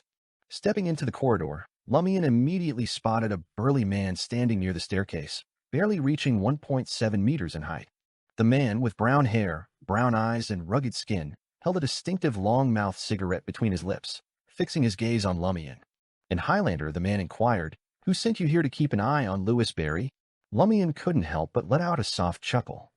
"Are you not here to monitor Louis Berry yourself? I didn't even inquire about your sender." Why the sudden curiosity? He responded in flawless Highlander as well. The man, with a long-mouthed cigarette dangling, contemplated for a moment before nodding in agreement, making way for the stairs. Lumian strolled past him, descending the staircase step by step. As he departed, the man's gaze took on a gradually ominous edge. He raised his left hand, delicately twisting the special long-mouthed cigarette. Taking a deep breath, he exhaled into the cigarette, and in silence, a slender steel needle shot forth from the charred tobacco, aimed directly at Lumian's back, near 2 meters away. It was a blow dart, originating from certain tribes in the primitive forests of the southern continent. Typically, blow darts were 1 to 2 meters long, making them unsuitable for concealment or sneak attacks.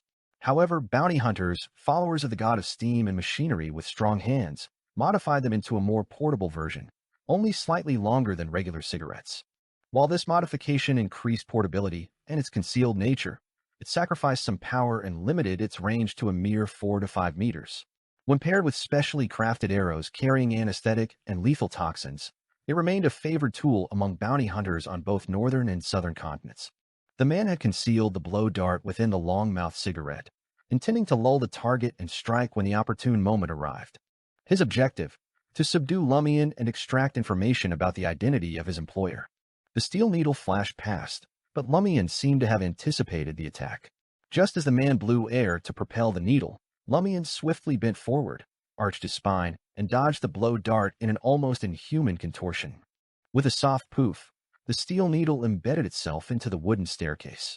In the next moment, the assailant's eyes widened as Lumian, in a display of flexibility surpassing human limits, swung a boxing glove. Bang! He fainted. Swiftly recovering from his contorted evasion, Lumian bent down, scooped up the unconscious assailant, and dragged him into his rented room. Taking advantage of the assailant's unconscious state, Lumian administered a dose of truth serum and calculated the time for him to regain consciousness. Examining the unremarkable, ordinary face of his assailant, Lumian calmly listened to the panicked shout. "I just wanted to incapacitate you and find a spot to interrogate you about your employer. The poison on the arrow is just an anesthetic." Squatting in front of the man, Lumian smiled and responded, "Now let me ask you, who's your employer?" "It's Juan Oro," the brown-haired, brown-eyed man blurted out. Lumian chuckled and probed further. "Is that so?" "Yes, no, it's actually someone else." At this point, horror overcame the man, and he fell silent. Lumian prompted him patiently. "Who is it?" After struggling for a few seconds, the man involuntarily spoke. "Rubio Paco." "Rubio? Why is he keeping tabs on me? Does he seek to gain from the adventurer's activities? Is that why he didn't approach me discreetly to share information?" Lumian nodded subtly and straightened up. "Your breath stinks. Remember to brush your teeth more often." The assailant looked perplexed, unable to fathom why the conversation had taken this turn. Nonetheless, he replied half-heartedly, "I'm not a fan of brushing my teeth." Lumian shook his head in disdain, uninterested in the blow dart as a trophy. Leaving the room, he left a parting message. "Make sure to lock the door behind me." In Trier, within Quartier de la Cathedral commemorative, Franca and Jenna's rented apartment. They had already received Madame Judgment's response via Rabbit Chassel. Before departing, Rabbit Chassel, adorned with a miniature top hat, shrunken gold-rimmed glasses, and a diminutive black trench coat, made an unusual request. "Can I use a custom-made revolver as compensation for delivering the next 5 letters?" Jenna's mouth hung open, momentarily taken aback. "Sure," she questioned. "Why can't you conjure one yourself? Similar to your top hat, glasses, and trench coat." "They have no practical use, but I hope the revolver does." "The bullets need to be custom-made too," Rabbit Chassel explained earnestly. Jenna blinked and acquiesced. Once the messenger departed, Franca commented with a peculiar expression. "Why does it feel like it has shifted from pursuing knowledge to pursuing strength?" Jenna wanted to defend Rabbit Chassel, but struggled to find a compelling excuse. Instead, she cursed, "It's not necessarily a bad thing. It might even aid me in future battles. Moreover, the stronger the messenger, the safer the letter deliveries." Franca, lacking a messenger, suddenly felt a twinge of envy. Without delay, she unfolded Madame Judgment's reply. The Damara family, one of the 5 noble families from the 4th Epic's Tudor Empire, held a hereditary duke aristocratic title, akin to the Amon you're familiar with, albeit slightly lower in status. In the era when the gods roamed the land, families capable of becoming great nobles undoubtedly possessed angelic powers. According to the information, the Tamara family had existed for many years before Alista Tudor became the Blood Emperor. They were renowned nobles from the previous empire. They had the coat of arms changed once and two internal divisions. This is why Tamara was buried on different levels of the catacombs at different times. Initially, their coat of arms consisted of thorns, a shield wall, and vertical swords. Later, it became an open door, with a vertical sword acting as the crack. This represents a significant change in the Tamara family. It shifted from being dominated by the justiciar pathway to being dominated by the apprentice pathway. However, no corresponding historical information has appeared for the time being. A small number of members of the Tamara family who adhere to the judgment pathway have survived to this day and are secretly active. The other Tamara group had established a close connection with the Demonis family during the Tudor Empire's era. During the Fifth Epoch, a secret organization known as the Theosophy Order emerged. It had Demonis figures and originated from Tamara's apprentice pathway. There's reason to believe that they are still cooperating. This Tamara group has been estranged from the other one for many years, refusing to acknowledge each other. The Tamaris of the Judgment Pathway also experienced a division. The exact situation is unknown. Upon reading this, Franca and Jenna share the same thought. The Tamara family is indeed connected to the Demonesses. They continued reading the contents of the letter. The person who led you to the Tamara family's tomb and discovered the mirror world fragment is likely targeting that special mirror world and the Demonis sect. Don't worry for the time being. Just be vigilant against coincidences, theft, and scams around you. In the ensuing days, Lumian, along with Logano and Ludwig, remained unharmed. Port Santa seemed to settle back into a semblance of normalcy. Those secretly observing displayed no indications of advancing further. Just as Lumian contemplated taking further actions to elucidate all details before the sea prayer ritual in early November, the Knight of Swords brought fresh information regarding Nolfi and Batna. His face maintaining a pale white hue, he spoke to Lumian. I've identified a suspect involved in the kidnapping of the two targets. Should I handle it alone, or shall we proceed together? Lumian took a moment to consider before responding. Together. Lord of Mysteries 2, Circle of Inevitability. Chapter 559. Top-notch collaborator. After making his decision, Lumian had a chance to inquire, who's the suspect? Lotto Garo, the Knight of Swords, announced. Lumian recognized this individual. He was also a committee member of the Fisheries Guild.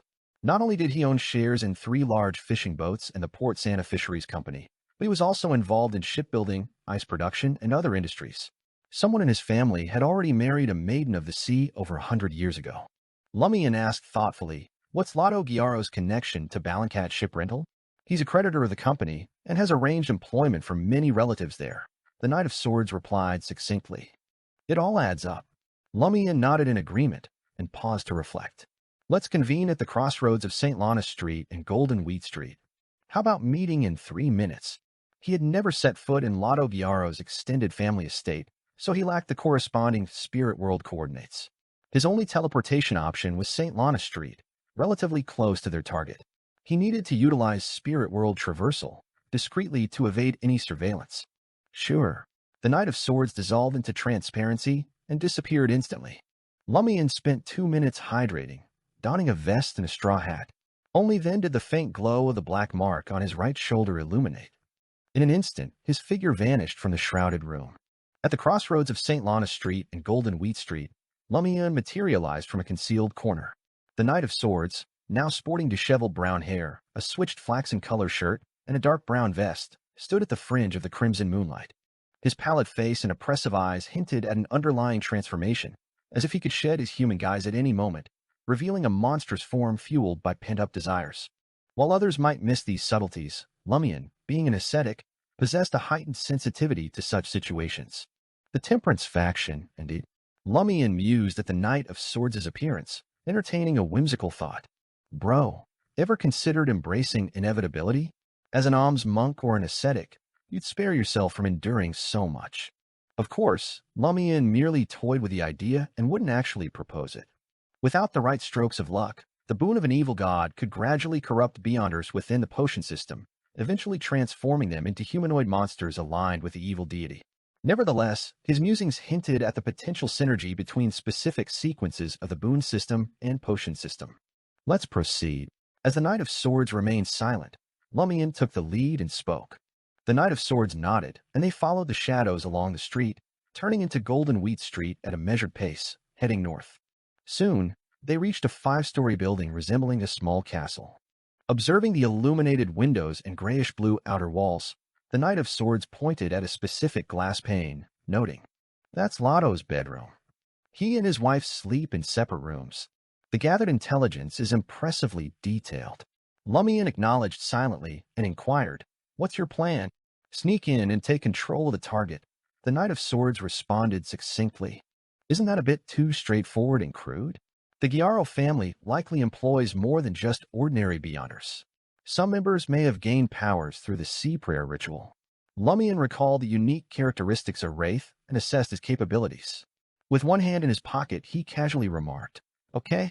With those words, his form dissolved into a shadow, seamlessly merging with the darkness. Beside him, the Knight of Swords had already vanished. Utilizing the shadows cast on the building's outer wall, Lumian deftly infiltrated Lotto Gyaro's room. In an instant, his target came into view. A middle-aged man with slightly curly black hair and dark brown eyes, adorned in a dark blue cotton robe, greeted Lumian's sight. His long face featured a neatly trimmed thick beard. Lotto Gyaro's expression morphed into one of fear, and his body froze. He stumbled toward the shadow concealing Lumian. In the reflection within each eye of the Fisheries Guild committee member, Lumian spotted the pale-faced Knight of Swords, clad in a dark brown vest and flaxen color shirt, with disheveled brown hair. Observing Lotto Gyaro losing control of his body, unable to utter a sound, Lumian stepped out of the shadow, returning to his original form. An oppressive heaviness enveloped the air around him, akin to the weight of seawater. Apart from this, nothing seemed amiss. With a controlled step, Lumian approached Lotto Gyaro, a sensation akin to moving through a swamp. He refrained from resorting to the direct use of the spell of Harumph. Firstly, the other party seemed powerless and could be managed through alternative means, saving his spiritual energy. Secondly, Lumian hesitated due to uncertainty about whether the spell of Harumph would incapacitate both of them, given the forceful possession of Lotto Gyaro by the Knight of Swords. Retrieving a bottle of sedative from the Bliss Society, Lumian unscrewed the cap and brought it to Lotto Gyaro's nose, fanning the opening with his hand to hasten the gas's flow. After about 10 seconds, the committee member of the Fisheries Guild closed his eyes and slumped into unconsciousness. Remarkably, he remained standing, not collapsing to the ground. The Tarot Club's minor arcana card holder, the Knight of Swords, maintained absolute control over Lotto Gyaro's body.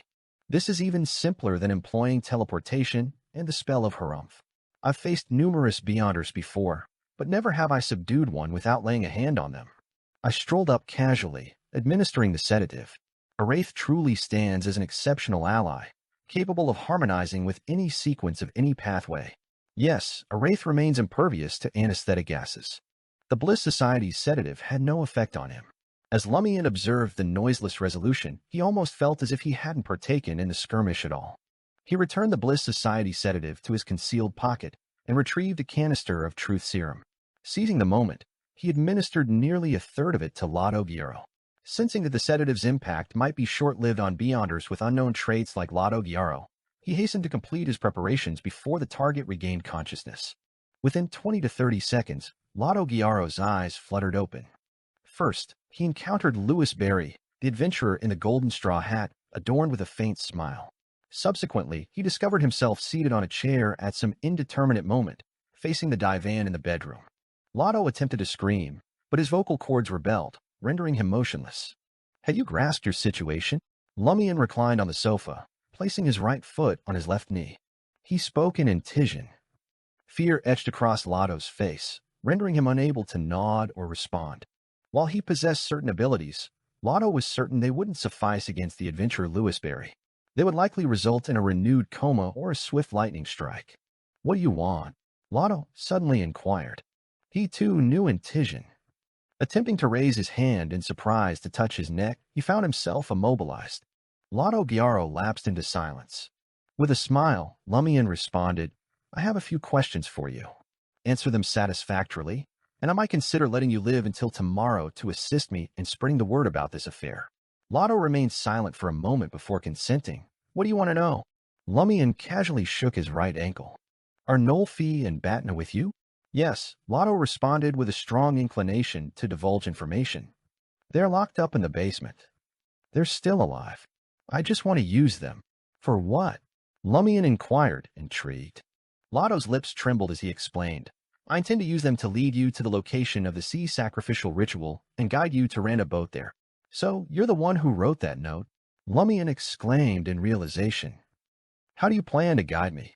Lotto struggled to articulate his actions, but his mouth moved faster than his thoughts. I want you to discover that Nolfi and the Batna intend to rent a boat and head out to sea. Then, I'll arrange for them to seize an opportunity to escape and relay something to you, letting you know the significance of the sea area. And then, Lumian inquired with curiosity. Lotto sealed his lips shut but eventually spoke. What they will tell you is the truth, but they are unaware of one thing. Never engage a child of the sea in a sea battle. One Oro awaits you in that sea region, ready to bury you entirely. So the Fisheries Guild planted a deceptive trail through the clue about Nolfi, posing as a turncoat to lure me into a trap and eliminate me. If I hadn't swiftly revealed my intent to investigate the sea prayer ritual, exposing Nolfi and Batna to exploitation, they might already be sleeping with the fishes. The skirmish against Lugano was crafted to deceive me. As Lumian's thoughts raced, he heard Lotto express confusion. You haven't even started your investigation. How did you find me? You merely sent your interpreter to inquire about Nolfi and the others' whereabouts. There was no follow-up. Lumian's smile held a cryptic undertone as he disclosed. Do you think I'm here alone to investigate the sea prayer ritual? I represent the will of many. Numerous comrades lurk in the shadows of Port Santa. Lotto felt a chill course through his stiffened body, lending credence to Lumian's words. Lumian raised his right hand and stroked his chin. Where does your power come from? Lotto's throat constricted as he answered, from the sea. Each sea prayer ritual grants us strength. Unfortunately, the ritual failed last year. We received no replenishment for 2 years, and everyone weakened to varying degrees. Otherwise, Juan Oro would have finished you long ago. He would have cast your lifeless form into Wave Square, a stark warning to those who cross us. Similar to a boon. Theoretically, without replenishment, a boon's power will gradually wane. Lumian pondered for a moment and remarked, the sea prayer ritual is a large-scale, boon-seeking ritual, with the governor of the sea as the primary sacrifice. Lotto contemplated for a moment before responding. He serves as both sacrifice and host. Juan Oro, and we act as assistant hosts. The sea prayer ritual is essentially a marriage to the sea and appeasing it. The boon is a byproduct. Marriage to the sea? Lumian suddenly found his imagination lacking. Lord of Mysteries 2, Circle of Inevitability. Chapter 560, Traces. Lotto rarely divulged details about the sea prayer ritual. He spoke with a weighty demeanor. Yes, the governor of the sea ties the knot with the sea, quelling its violence and bringing peace. They truly become the spouse of the sea, commanding authority over this stretch of water. As the assistant and deputy hosts, we also gain varying degrees of superpowers from the sea's satisfaction and joy. Those with the sea bloodline in Port Santa receive some boons, although they are limited in number. So, the governor of the sea is synonymous with husband of the sea. The assistant and deputy hosts are like close friends or family busy assisting at a wedding, naturally earning gratitude. Those with the sea bloodline are akin to children attending a wedding, typically gaining some candy. Lumian attempted to comprehend Lotto Giaro's description of the sea prayer ritual by combining reality and wedding traditions in novels. Intrigued, he inquired, does the governor of the sea engage in those acts with the sea? Aren't weddings supposed to conclude with newlyweds consummating their marriage? Of course. Lotto affirmed, after the wedding, the sea will bind itself to the 4 maidens of the sea. Through their union with the governor of the sea, the first child of each maiden of the sea is a noble with a pure sea bloodline, possessing the strongest beyond her powers. Why 4 and not 1 maiden of the sea? It's because individual humans can't endure the vastness, expansiveness, weight, and transcendence of the sea. Enough partners are needed to share the burden. The more I listen, the more ominous it becomes. Marrying a maiden of the sea is akin to marrying a remnant of the sea's power. It's no wonder they're highly valued, and their destinies change. The only challenge is acknowledging and loving their wife's first child. Lumian contemplated for a moment and remarked, and the governor of the sea can withstand the passion of the sea? And it was 4 at a time. Lotto, devoid of pity or sympathy, stated, one of the 2 most crucial purposes of the vigil ritual is to utilize the house and some of the sea spawn concealed within it to transform the governor of the sea's body, enabling them to withstand the violent and unrestrained sea. That's why the governor of the sea can only serve for a year. Even with the physical transformation, the power acquisition, and the beyonder enhancement, they won't endure much longer. Consumable. The husband of the sea is a consumable. Lumian sighed inwardly and queried, then why would the governor of the sea return to the sea after leaving office? No one knows the exact reason, but there's a certain conjecture. Juanaro believes that the sea doesn't allow those who were once its husband to start a new life. And I believe that the modifications of the vigil ritual, the intrusion of spousal intercourse, and the influence of maritime authority make the governor of the sea more and more like a sea creature and less human. Eventually, he will inevitably return to the sea that gives him peace and comfort. Lotto felt that his deduction was correct. What exactly is the sea you're referring to? Is it a natural spirit or a creature beyond, controlling the sea? Lumian replayed Lotto Giaro's answers in his mind before asking, sea spawn? Like the wrinkled monsters that can disguise themselves as devils, and the long black insects that control humans by burrowing into their necks. Yes, Lotto responded, yearning for a cigarette but unable to move his hands. We, the children of the sea, are spawn of the sea. One of our duties is guiding certain sea spawn from the depths to settle on land using our beyonder powers, helping them reproduce. However, Ludwig mentioned that the Baiting's black insects originate from another planet, not some sea spawn. Lumian didn't rush to ask about the children of the sea's beyonder powers. Instead, he focused on the details of the sea prayer ritual. What's the other vital purpose of the vigil? Lotto's expression hinted, don't you understand what weddings are about? Well, there's the exchange of rings for marriage. And the vigil ritual modifies the governor of the sea's body, attaching a unique trait to a fixed golden ring, matching it to the sea bride's identity. A unique golden ring. Lumian perked up and said, and then, during last year's April Fool's prank, Fringe members received orders to acquire a gold ring from Torres and conceal it within the lamb sacrifice's stomach. Then, following the completion of the other rituals, the governor of the sea will take the golden ring and cast it directly into the sea before the ship. He will utter in a unique language from the depths, I espouse thee, O sea, as a sign of true and perpetual dominion. If the sea consents to this union, gentle waves will stir, transforming into pure white foam petals that will shower over the four maidens of the sea. The returned ring carries symbolic weight, signifying authority over the waters surrounding Port Santa 1. Just the waters encompassing Port Santa? From the indications, it seems it's not the true sea, but rather something that affects this specific area of the waters. Lumian paused briefly before speaking. How do you express I espouse thee, O sea? In that peculiar language. Lotto Giaro contemplated for a moment before emitting a chattering sound. Under the influence of the language comprehension charms, Lumian failed to grasp its meaning. He concluded it wasn't part of the northern continent's languages. Simultaneously, he observed the Knight of Swords in Lotto's eyes slightly shaking his head. If the Knight of Swords truly belongs to the Temperance faction that parted ways from the Rose School of Thought to align with the Church of the Fool, he should possess knowledge of the southern continent's language. Additionally, with his high sequence and extensive tenure as a beyonder, he must have encountered most supernatural tongues. Does this imply it's not from the language family of the southern continent, let alone ancient Hermes, Dragonese, Elvish, or other mystical languages? Lumian regarded Lotto Giaro with an intrigued grin. Are you certain those words translate to I espouse thee, O sea? Lotto hesitated briefly before explaining, probably. This is a language passed down from ancient times, existing since the sea prayer ritual. There are only a few sentences. He's not sure. They hadn't systematically mastered the language, only capable of uttering 2 or 3 sentences based on the legacy. Lumian sensed there might be more to it than Lotto's description. There's no denial if the true meaning was akin to open sesame. The folks from the Fisheries Guild in Milo Village might have been akin to the individuals Aurora and Franca spoke of. They employed a peculiar language, its true meaning eluding them as they substituted it with their own interpretation. As Lumian pondered, his expression remained unchanged. Does the governor of the sea safeguard the ring after he acquires the special trait? No, Lotto responded, shaking his head. In addition to the governor of the sea, the maidens of the sea, and sailors in charge of controlling the ship, there are 4 pure-blooded children of the sea acting as deputy hosts. They guide the governor and the maidens through the ritual stages, teaching the unique call to marriage. The golden ring is held by one of the deputy hosts and only handed over to the governor when needed. The governor of the sea doesn't have a chance to switch ritual rings. Suppressing his anxiety, Lumian continued at a measured pace. Did the sea prayer ritual fail last year? Lotto initially seemed taken aback, but then relief crossed his face. Did the imposter seek your help? Yes, for some reason, the sea prayer ritual failed.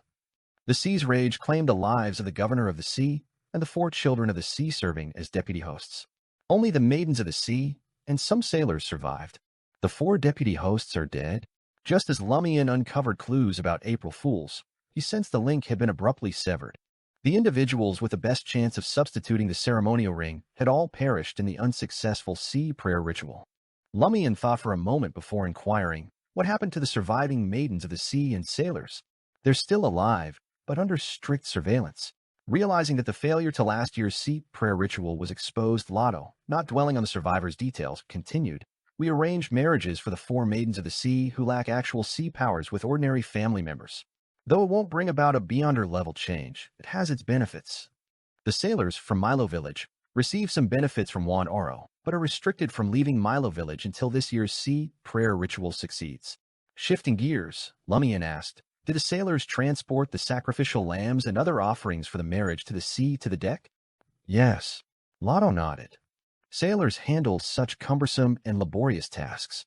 Within the ranks of sailors, one among Bard, Mad Lady, or Ultraman had sneaked in. If the other side held a stronger Beyonder power or a mystical item from the Marauder pathway, they could snatch the genuine ceremonial ring during the exchange, swapping it with a counterfeit. It wouldn't be a surprise that the Marauder pathway, influenced by the Celestial Worthy, has key April Fool's members wielding matching strengths or artifacts. Lumian swiftly suspected this. He turned to Lotto Gyaro, keeping his tone composed. "Tell me about the 4 maidens of the sea and the survivors from last year among the sailors." Lotto recounted the details from memory. Having absorbed the specifics about the potential targets, Lumian inquired further, "Were all participants in the sea sacrificial part thoroughly checked?" "Absolutely. No unauthorized items allowed on board to maintain the ritual's integrity. And before the ship reaches its destination, Juan Oro will vigilantly oversee using his powers," Lotto elaborated. As anticipated, Lumian nodded subtly. "What powers does Juan Oro wield?" Lord of Mysteries 2, Circle of Inevitability. Chapter 561, Language of the Stars. Lotto Gyaro struggled to keep silent, but the words burst out of him. After a long internal battle, he finally responded, "He's the most powerful among us." Before joining the Fisheries Guild Committee, he served as a deputy host on the sea sacrifice ship a whopping 11 times. He gained numerous boons and established a solid connection with the sea. He can fly. If he's not afraid of losing lifespan, he can temporarily take control of these waters on behalf of the governor of the sea. He possesses other special abilities, though they're rarely revealed. We're not entirely sure either. What we do know is that the failure of last year's sea prayer ritual significantly weakened him. Lotto paused and couldn't resist adding, "First and foremost, we are astronomers. Our expertise lies in observing the stars' transformations and calculating their patterns. Keep in mind that the annual sea prayer ritual doesn't have a fixed date. It could happen any day during the first week of November. This is because to enter that special area that communicates with the sea, the stars need to be in specific positions to open the corresponding passageway. The date of a similar phenomenon varies from year to year. Astronomers with sufficient knowledge must predict it in advance through observation and calculation. The idea of Fisheries Guild Committee members being astronomers seems comical and absurd." Lumian didn't interrupt Lotto Gyaro's narrative. The self-proclaimed astronomer continued his explanation. "Secondly, we are humans who worship the sea and the cosmos.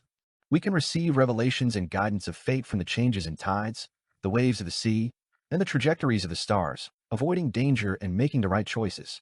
Many times, we refer to such revelations and guidance as the language of the stars." The language of the stars sounds pretty dangerous. How do you know it's not something risky like Termoboros or Ludwig winking at you? Lumian resisted the urge to shake his head and sighed inwardly. "Furthermore, we are descendants of the sea and the cosmos, serving as clergymen who offer sacrifices to them. We can manipulate the power of the land to completely immobilize the target or make them float. We can emit rays from the cosmos, causing damage to the enemy's body structure and weakening them. Without the corresponding superpowers to treat them, they will face an irreversible and agonizing death. We can also create a powerful magnetic effect. Combined with the power of the land, we can generate a half-real illusion. We call it the cosmic void." Lotto's expression gradually turned fanatical. From a mysticism perspective, the beyonder characteristics of the children of the sea involve the land and the cosmos. According to Aurora's knowledge, it encompasses gravity, radiation, and electromagnetism. Furthermore, due to gravity and electromagnetism, they also possess some illusionary and spatial abilities. Lumian, rephrasing Lotto Ghiaro's words for easier comprehension, couldn't help but criticize inwardly. Hey, you're the children of the sea, not the children of the stars. Why don't I see many sea-related powers? Lotto took a deep breath and continued. We are also the navigators of the sea and the cosmos. We can find the right path under any circumstances, guided by the performance of the sea and the stars. We can use this power to help others. Without our guidance, ships can't enter that special water even on the correct date. That's why Nolfi insisted on returning to Port Santa before setting off. Although she knew the coordinates and route of the sea sacrificial waters from her mother, she would never have reached it if she didn't set off from Port Santa. The spawn that come to land from the seabed also rely on our abilities in this area to survive the fog, vortex, and storms without losing their way in the sea route or being swallowed by darkness. Navigators. Lumian suddenly recalled the strange fish he encountered on the flying bird, the mutated bannerfish, who could control the waves. They were also known as Death Navigators. Had you heard of the strange fish known as Death Navigators? Lumian interrupted Lotto Ghiaro's account. Lotto hesitated for a moment before responding. Yes, they're also spawn of the sea. We all suspect that they were transformed from the governors of the sea who returned to the sea. Transformed from the governors of the sea? Lumian raised his eyebrows. Lotto swallowed and explained. They should still be fused with the sea, so future generations will be born, but their strength is inferior to theirs. In the past, they only roamed those waters. In recent years, for some reason, they occasionally swam out and returned. After the sea prayer ritual failed last year, this situation became even more frequent. Did the failure of the ritual cause the Death Navigators to go out more frequently? Did the Death Navigators lure sailors to those special waters? Were they ultimately devoured by the sea? Lumian's mind raced with questions, but he knew that Lotto Ghiaro couldn't answer them. Lotto returned to the main topic. We can still manipulate the waves to a certain extent and influence the tides, but we can't compare to Juan Oro, much less the governor of the sea. That's more like a child of the sea. That's why they think it's easier to bury me in the sea. Lumian pondered as he inquired about a few more details. He then lowered his right foot from his left knee and slowly stood up. Nodding at the Knight of Swords in Lotto's eyes, Lumian said to Lotto Ghiaro, Last request, release Nolfi and Batna. With that, Lumian walked to the bedroom window. Simultaneously, the Knight of Swords, who had possessed Lotto Ghiaro, vanished. The committee member of the Fisheries Guild regained control of his body. As Lumian left, Lotto Ghiaro couldn't help but express his confusion, fear, and a hint of uncontrollable emotion. I thought you'd kill me once you got the information. Otherwise, wouldn't it expose the fact that you have many hidden helpers, the secret of a faction behind you, and the uniqueness of your helpers? Lumian didn't look back and continued forward. On the way, he pressed down on his golden straw hat and smiled. To you, this might be important, but not to me. Just as Lotto Ghiaro was about to say something, he saw the body of the adventurer, Louis Berry, suddenly turn black and thin, transforming into a shadow that disappeared from the crimson moonlight's reach. After staring at the darkness for a while, Lotto adjusted the collar of his robe and left the master bedroom. He personally headed to the basement to release Nolfi and Batna. Opposite the building where his family resided, beneath a row of verdant trees, Lumian leaned leisurely against the black gas street lamp pole, gazing at the glass windows illuminated by the light. The disheveled, pale-faced Knight of Swords materialized behind him and asked in a deep voice, Are you really not going to kill him? Lumian chuckled and said, If we kill him, who's going to inform Juan Oro that I have powerful helpers and the support of a powerful faction lurking in the shadows? He couldn't just toss tarot cards at Lotto Ghiaro's corpse, could he? Furthermore, the problem lay in the fact that no one knew that the adventurer, Louis Berry, was a minor arcana cardholder of the Tarot Club. Upon hearing Lumian's response, the Knight of Swords pondered for a moment before vanishing into the darkness. Before long, Batna emerged from the house where Lotto Ghiaro's extended family resided, clutching his rapier and revolver. Upon seeing Lumian, they looked a little ashamed and approached him with slow steps. Thank you for saving us. Nolfi, adorable in a blouse and brown pants, expressed her sincere gratitude. Batna said, I'm well aware of Nolfi's intentions and haven't been deceived by her. I sympathize with the tragic fate of these sea spawn and hope to help her end all of this. Lumian looked at Nolfi. What kind of tragic end will it lead to? The committee members of the Fisheries Guild seemed quite pleased. Nolfi fell silent for a moment before saying, All maidens of the sea and children of the sea eventually transform into a lizard-like humanoid monster. Perhaps earlier, perhaps later, my mother passed away, because she was attacked by assassins hired by the Fisheries Guild and wanted to die as a human. Not only did she refuse treatment, but she also inflicted some damage on herself. In that case, the humanoid lizard at Rubio Paco's house is a common sight in families around Port Santa. Why the need for secrecy? Lumian turned to Batna with a smile, asking, "Did you know Nolfi would transform into a humanoid lizard?" Yes.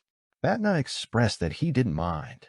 At that moment, Nolfi inquired, "Then do you know what a humanoid lizard looks like?"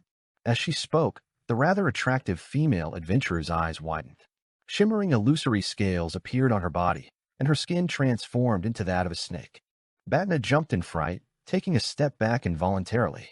Lumian continued to ask Nolfi, "Why didn't you rent a boat at a nearby port and find a sailor to sail it over? Why choose a ship rental company in Port Santa?" Nolfi undid the phantom scales, reverting to her original appearance, frustration and embarrassment evident in her voice. In Port Santa, people often rent boats for fishing and sightseeing. This should be a very ordinary thing. Lumian sighed helplessly. "Did you know that last year's sea prayer ritual failed? The Fisheries Guild will be on high alert this year, investigating all unstable factors. Besides, the sea prayer ritual is only a few days away. It's inevitable to start paying attention to those who rent boats to go out to sea." Nolfi and Batna remained silent, resembling two students. After a moment, Nolfi asked in surprise and suspicion, "Did the sea prayer ritual fail last year?" Lumian didn't answer immediately. He thought for a moment and said, "You want to end the sea prayer ritual with just the two of you? What gave you the confidence?" Nolfi pursed her lips and stated, "As long as I can enter those waters and find a palace, I have a way to destroy it and end everything." "Palace?" Lumian's eyebrows twitched. Nolfi nodded. "When my mother was possessed by the sea, she saw a strange palace through her spirituality and the connection between them. It's located at the bottom of the sea. It's the Palace of the Sea, Lord of Mysteries 2, Circle of Inevitability." Chapter 562, Change Plans. Palace? Lumian hadn't anticipated gaining information that Lotto Biaro lacked from Nolfi. After a brief pause, he inquired, "What's the palace like? Was it an ancient relic, or the abode of some natural spirit? Could the sea prayer ritual be tapping into the palace's inner power?" Nolfi shook her head. "My mother couldn't give a detailed description. She just mentioned that the palace is unlike any structure on land. It boasts a peculiar design, with smooth curves and a reflective metallic sheen. Overall, it's silver gray." Lumian envisioned the palace based on Nolfi's account. Though lacking specifics, he could only conjure an approximate image. He grinned and remarked, "If that's truly the sea palace, do you honestly believe you two can bring it down? If you struggle against Lotto Biaro and his crew, how do you plan to breach the sea spawn's defenses? How will you escape the sea's fury?" Nolfi paused for a moment before responding, "I have my ways." She didn't elaborate on the method. Could a child of the sea, likely below sequence 7 in strength, truly destroy the sea palace? An entity capable of unleashing violent storms across the entire sea. Lumian pondered, forming a sudden hypothesis. Was Nolfi's confidence rooted in collaboration with others? Had she not returned to Port Santa without adequate preparations? As Lumian's mind raced, he shifted his gaze toward Batna. Batna Kant, who had inadvertently distanced himself from Nolfi by 2 to 3 steps, had just resheathed his rapier and concealed his revolver. Sensing Lumian's scrutiny, he grinned sheepishly and explained, "I'm here for support and to command the ship. You might not know, but I served as a second mate for a while before becoming an adventurer." In other words, he implied, "I'm not sure about Nolfi's plan either. Whether she succeeds or not doesn't concern me much. I fulfilled my duty as a lover by providing some assistance. I can tell that you come from a good background based on your refined attire and grooming. Initially, I thought you ran away from home, enchanted by Gehrman Sparrow's adventure story, and went to sea to become an adventurer. Now, it seems your family recommended you to be a second mate to gain work experience. After a while, you resigned and chose the path of an adventurer." Lumian was unsure how to assess Batna's romanticism. Glancing at him, he commented, "Do you realize how dangerous the situation is?" Batna cleared his throat and replied, "I thought the children of the seas wouldn't be too formidable. Nolfi and I have sparred before." Lumian eyed Batna for a couple of seconds before redirecting his gaze to Nolfi. "What are your plans moving forward?" Without directly inquiring about hidden collaborators, Lumian circumvented the question, aiming to lower Nolfi's guard and uncover any hints from her responses.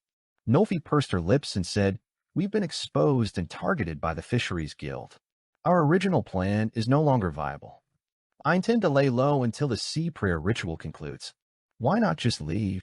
Batna interjected, expressing surprise on Lumian's behalf. He believed that once Nolfi's motives and identity were revealed, she would promptly abandon this operation and devise an alternative plan for a future sea prayer ritual.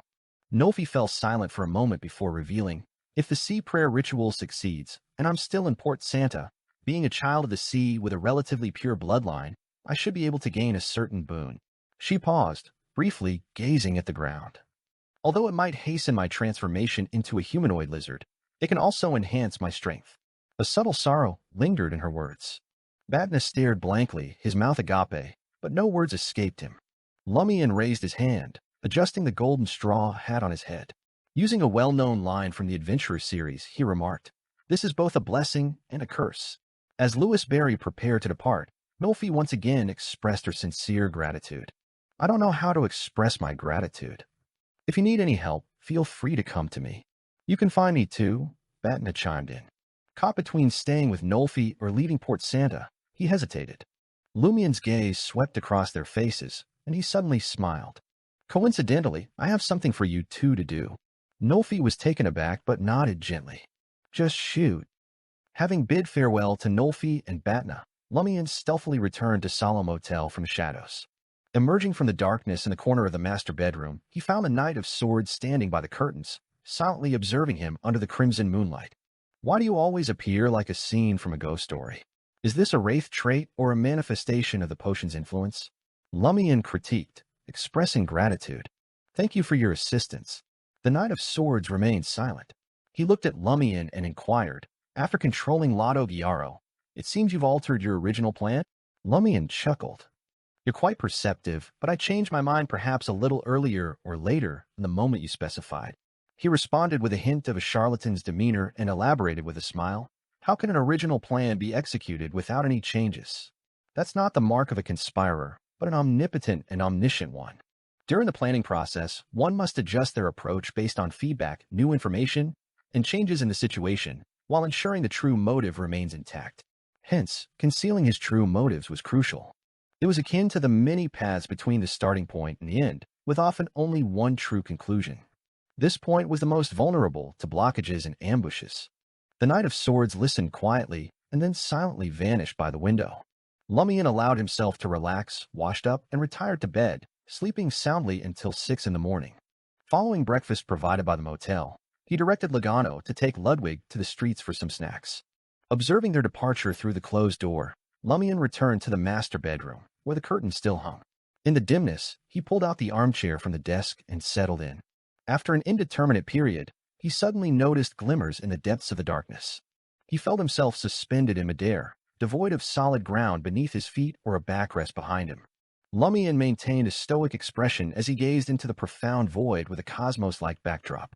From a distance, Juan Oro, the president of the Fisheries Guild, approached, attired in a formal suit and wielding a walking stick. Lumian looked at the old man in silence, displaying no surprise, as if anticipating Juan Oro's arrival. As the distance closed to a certain extent, Juan Oro's wrinkles trembled as he uttered an incision. Milo Village was once obliterated, along with the sea spawn that ventured onto the land. Yet we stand here today. As long as the sea endures, as long as the cosmos persists, as long as Port Santa remains a forbidden land for death, we can resurface from the sea's depths, regardless of the blows we endure or the loss of our descendants. We can rebuild Milo Village and initiate the sea prayer ritual anew. This is attested by the clergymen of the Church of Earth Mother, their combat ascetics, and their nuns. If we, the children of the sea, are truly pushed to the edge of a precipice, we possess the courage and determination to drag the enemy into the abyss. This is because we firmly believe in our indestructible spirit and the ability to rebuild our village, preventing its extinction. You share all this with me to convey that the Fisheries Guild and Milo Village's sea spawn are unafraid of threats, possessing both the ability and courage to face powerful enemies. Furthermore, you suggest that the corresponding legacies will endure, resurfacing from the sea in the future. It's akin to a warning, cautioning me not to go too far. Otherwise, they won't hesitate to engage in an internecine conflict. Lumian comprehended Juan Oro's veiled message and chose not to respond. He silently observed the old man, waiting for him to continue. Juan Oro's azure eyes reflected the image of the black-haired, green-eyed adventurer Louis Berry.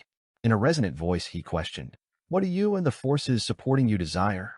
What is your aim? We won't tolerate the disruption of the sea prayer ritual, nor will we abandon the foundations laid in Port Santa." Realizing that adventurer Louis Berry is not only formidable, but also backed by a faction, they must perceive me as a tough adversary. If they were to confront me head-on, they might find it challenging to prevail. Hence, he's here to negotiate, seeking to exchange concessions for my withdrawal. Is he attempting to assert his bottom line and strength to dissuade me from rash actions, leaving both sides with a way out? Lumian showed no surprise. He glanced around and remarked, "Why isn't there a chair? I prefer discussing matters while seated." After a brief silence from Juan Oro, the armchair reappeared behind Lumian, and he resumed his original posture. Lumian calmly gazed at Juan Oro, the Fisheries Guild president, and stated, "Would you believe me if I told you I never intended to disrupt the sea prayer ritual?" "Never intended to disrupt the sea prayer ritual," Juan Oro repeated, his deep wrinkles furrowing. Lumian continued, "As long as you're willing to spare the innocent, like the fake governor of the sea, cooperation isn't out of the question." Cooperation? Juan Oro couldn't conceal his astonishment. He scrutinized the adventurer who had forcefully intervened in the Fisheries Guild's affairs upon arriving at Port Santa. Lumian had stormed the governor of the sea's residence, blown up the Fisheries Guild's main building, and nearly killed his grandson. He wondered if his hearing had slowed down like the other elders. A smile gradually spread across Lumian's face. He leaned back in his chair and snapped his fingers, igniting a crimson flame. "Yes, cooperation. Lord of Mysteries 2, Circle of Inevitability." Chapter 563, Another Attempt. Upon learning the intricacies of Louis Berry's collaboration and his unwavering commitment, Juan Oro found himself questioning the reliability of his own ears once again. It wasn't that the other party's demands were outrageous or absurd, making it sound like some kind of jest. On the contrary, the Fisheries Guild could fulfill his desires with minimal effort, without requiring a substantial payment. This went beyond Juan Oro's initial expectations. Prior to meeting Louis Berry, he had mentally prepared himself for potential ruthless extortion. After all, considering the ease with which the other parties subdued Lado Giaro and displayed strength against the Fisheries Guild, Oro had anticipated a tougher negotiation. Surprisingly, Louis Berry proved to be more amenable to discussion than Oro had envisioned. This led Juan Oro to contemplate whether there might be some deception at play. He wondered if, in the future, Berry would abruptly turn against him during their collaboration, breaking the promises made. Lumian observed the wrinkled old man silently, refraining from clarifying his intentions. Explaining might expose his true motives, and the timing wasn't right yet. After careful consideration, Juan Oro let out a sigh of age. "We can accede to your request. However, throughout our collaboration, we will remain vigilant and formulate contingency plans." Lumian smiled, rising from the suspended armchair in the void. He extended his right hand to Juan Oro. "Pleasure working with you." Juan Oro shook his hand and remarked, "You're not as crazy as you seem." Lumian pondered for a moment and smirked. "Of course, I've always been a clever, rational, and polite adventurer." Juan Oro wasn't in the mood for idle chatter. He nodded at Louis Berry and stated, "Given your preference for discretion in our collaboration, I should depart now. Otherwise, my visit might become known to others." Lumian took a moment to contemplate before responding, "I'll dispatch my concealed companion to Milo Village tomorrow night. Ensure the surviving sailors from last year's ritual are brought to your main building in advance and kept under control." Agreed. Juan Oro didn't object. This was one of the terms they had agreed upon. As the cane-wielding old man prepared to leave, Lumian called out thoughtfully, "I'm a man of my word. I promised Georgia I wouldn't disclose the details of the commission to anyone. But I have a question for you. Have any children of the sea from the Paco family gone missing recently or not been seen for an extended period?" He hinted that his inquiry was linked to the Paco family's commission. Juan Oro's expression darkened as he contemplated for more than 10 seconds. "The Paco family's children of the sea have made appearances recently. At first, I thought something had happened to Rubio's mother, Martha, that we shouldn't know about. Yet, it turns out she's still fine, just severely injured. No missing children of the sea from the Paco family? Where did the humanoid lizard come from?" Lumian was alarmed. His initial thought was that the Paco family might be involved with other children of the sea. His second thought was that one of the Paco family's children of the sea might have been replaced. Is the imposter parading around with the original's face, while the real individual had transformed into a humanoid lizard, meeting their demise at the hands of the great adventurer. Lumian couldn't help but associate the substitute and the frequent appearances of the person in question with a sequence name, Faceless. It aligned with the Lie Earring sequence, the previous sequence of marionettist Loki. Could it be that after Loki's resurrection, he infiltrated Port Sanda and clandestinely replaced a key member of the Paco family? Was his goal to set a trap for me and execute something during the sea prayer ritual, continuing what he had left incomplete the previous year? With these thoughts swirling, Lumian couldn't help but experience a blend of excitement and fear. However, upon further consideration, he dismissed the notion. If Loki had genuinely substituted an essential member of the Paco family, there wouldn't be any humanoid lizard sightings. He could have discreetly resolved the issue and erased all traces, avoiding such an obvious loophole. Moreover, Rubio Paco wasn't the sole child of the sea in the Paco family. Martha, as a maiden of the sea, also wielded the residual power of the sea. How could they struggle against a humanoid lizard whose strength hadn't reached the mid-sequence? Why would they take the risk of exposing the secret and hiring an external adventurer, Lewis Berry, to handle the situation? With Lumian's comprehension of the sea prayer ritual and sea spawn deepening, it left him even more bewildered about the Paco family's previous decisions. He believed that crucial information was concealed within. He turned to Juan Oro, organizing his thoughts. Are descendants of the same maidens of the sea prohibited from attacking each other? There's no such restriction. Juan Oro dismissed Lumian's speculation. Lumian deliberately mused aloud. Then why did the Paco family intentionally hire an outsider like me for the commission instead of utilizing their own beyonders? Juan Oro maintained his serious expression. It's for the same reason I hired someone to monitor Paco's house. That's why I sent the little devil to interrogate you. That's why I needed to meet Martha. You call that wrinkled, old man-like monster Little Devil? Lumian nodded gently and asked, the Paco family must be harboring a significant secret. He refrained from delving deeper and watched as Juan Oro turned away, walking off with his cane. Soon, the cosmic void around him dissipated, and he returned to the draped master bedroom of the suite, seated in the armchair before the desk. Lumian smiled, pivoted, grasped the curtain, and drew it open. The morning sun flooded in, casting a radiant glow. The next night, within the ancestral house of the Oro family in Milo Village, a structure only one floor shorter than the residence of the governor of the sea. The building had undergone numerous renovations, showcasing a fusion of antiquated and modern architecture. Black and gray stone walls stood alongside concrete pillars, and beneath the seaweed-covered roof lay red-ringed tiles. The door to the first-floor lounge had been shut, leaving only an elderly man with a black cane, Juan Oro, and his cherished grandson, Fernandez Oro, alongside 8 unconscious villagers of Milo Village sprawled on the ground. Suddenly, a shadow flickered in a corner of the room, and a figure materialized.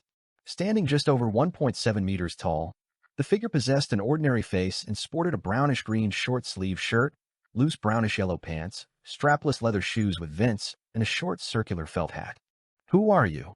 Juan Oro inquired in Intijan. As one of Port Sanda's strongest sea merchants, he had sailed numerous times between the ages of 30 and 50. It was only natural for him to comprehend Intijan. The man responded fluently in Highlander, "I'm Lewis Berry's companion. You can call me Charname. It doesn't seem like the spirit type Beyonder Lotto encountered." Lewis Berry has more than one companion lurking in the shadows. Juan Oro rejoiced that he had chosen negotiation first. With these thoughts racing through his mind, he glanced at Fernandez, whose face remained pale, and understood that he wasn't entirely pleased. It was common for young lads to be calculating about who suffered and who benefited, often forgetting their most essential motives. "You can start questioning them," Juan Oro instructed the man known as Charname.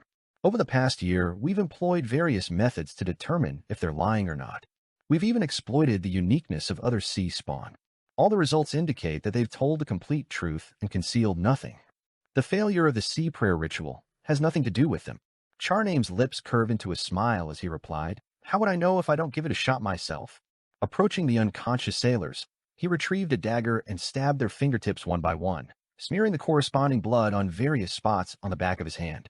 Amidst the pain, the sailors began to awaken one after another. In front of them, Charname produced a mirror and smiled. "Your blood will reveal if you're lying and if you're the genuine person. If anyone deceives me, their blood will burn on the mirror and they'll face the same fate. All right, answer them one by one." As Charname spoke, he calmly transferred the blood from the back of his hand to the mirror, a strange sight as it seemed to seep into the glass.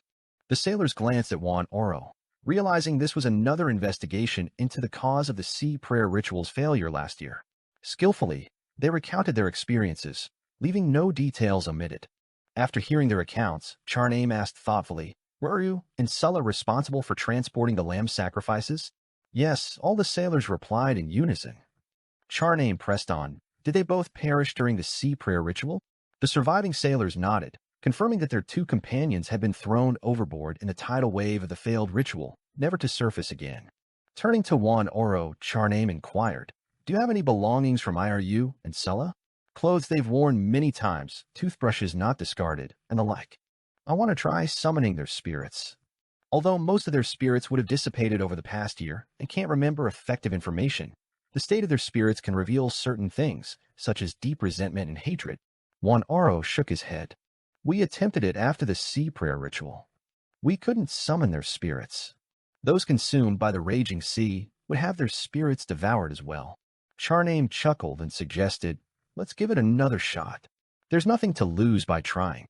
Juan Oro pondered for a moment and agreed. He immediately instructed Fernandez to retrieve Aryu's extracted tooth and Sulla's clothes, previously used for spirit channeling.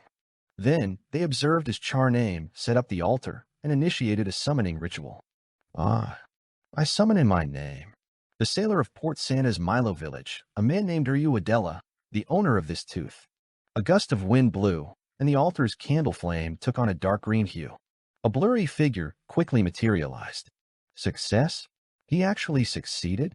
Fernandez's pupils dilated as he gazed above the candle flame. The figure vaguely resembled Aryu, but it showed no signs of drowning. Its skin was pale white and swollen. Instead, its face was covered in blood, and there was an evident wound on its forehead. The specter's eyes brimmed with pain and hatred. Lord of Mysteries 2, Circle of Inevitability. Chapter 564. Individual Roles. Looking at the specter suspected to be Aryu, Juan Oro's expression shifted. Back then, even though they had missed the optimal time for spirit channeling, they still managed to learn about the deaths on the first day and found items that could accurately pinpoint the target. Utilizing the Little Devil's ability, they completed the summoning, but none of the deceased spirits appeared. This led them to believe that the human spirits that angered the sea would be devoured.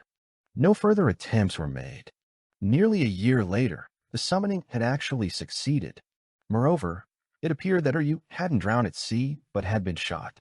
This was entirely different from the backlash caused by the failure of the sea prayer ritual. Charname used Hermes to inquire about the spirit suspected to be Aryu, but the target was already in a daze and couldn't recall anything. Even his appearance had become blurry, assimilated by the environment. Charname concluded the ritual and used Sulla's clothes, worn over many years, to summon the spirit of the other deceased. This time nothing happened. Charname refrained from further attempts. He extinguished the candle's flame and dispelled the wall of spirituality. In Highlander, he addressed Juan Oro. "The problem has become clearer." Juan Oro didn't respond. Instead, he turned to his grandson, Fernandez. "Take them out and send them home. Instruct each of them." "All right." Although Fernandez yearned to hear Charname's conjecture and understand the subsequent events, he didn't dare disobey his grandfather's orders. He hurriedly led the surviving sailors out of the lounge and closed the door. After a few moments, Juan Oro shifted his gaze to Charname, whose features didn't stand out. "Are you suggesting that the IRU who perished during the sea prayer ritual was an imposter?" Charname asked with a smirk. "Why do you think the fake Aryu is really dead? The others might have been swallowed by the sea, but not him. Disregarding the miraculous resurrection, nobody present could prove that the fake Aryu had indeed fallen into the sea." Observing Juan Oro's silence, Charname pressed on. "The real Aryu should have been assassinated by those saboteurs days or even weeks before the sea prayer ritual. No, he was more likely to have been kidnapped, killed by a gun a period after the sea prayer ritual completed. After all, the living cannot have their spirit channeled. Later, someone disguised themselves as him and lived in Milo village for a period. Without arousing suspicion, they boarded the governor of the sea's wedding ship as a sailor. Right? Is you the kind with no living elders, no spouse, no kids, and not residing with siblings?" Juan Oro's eyes narrowed as he spoke. "More or less. Their grandmother passed away over a decade ago. His parents, children of the sea, established a separate family. After reaching adulthood, they lost control of their powers, turning into pure sea spawn. We had to send them back to the sea. As expected, they picked the sailor with the least difficult disguise," Charname remarked with a sigh. Juan Oro frowned and said, Yet everyone boarding the ship undergoes a routine inspection by another sea spawn to confirm authenticity. Charname chuckled.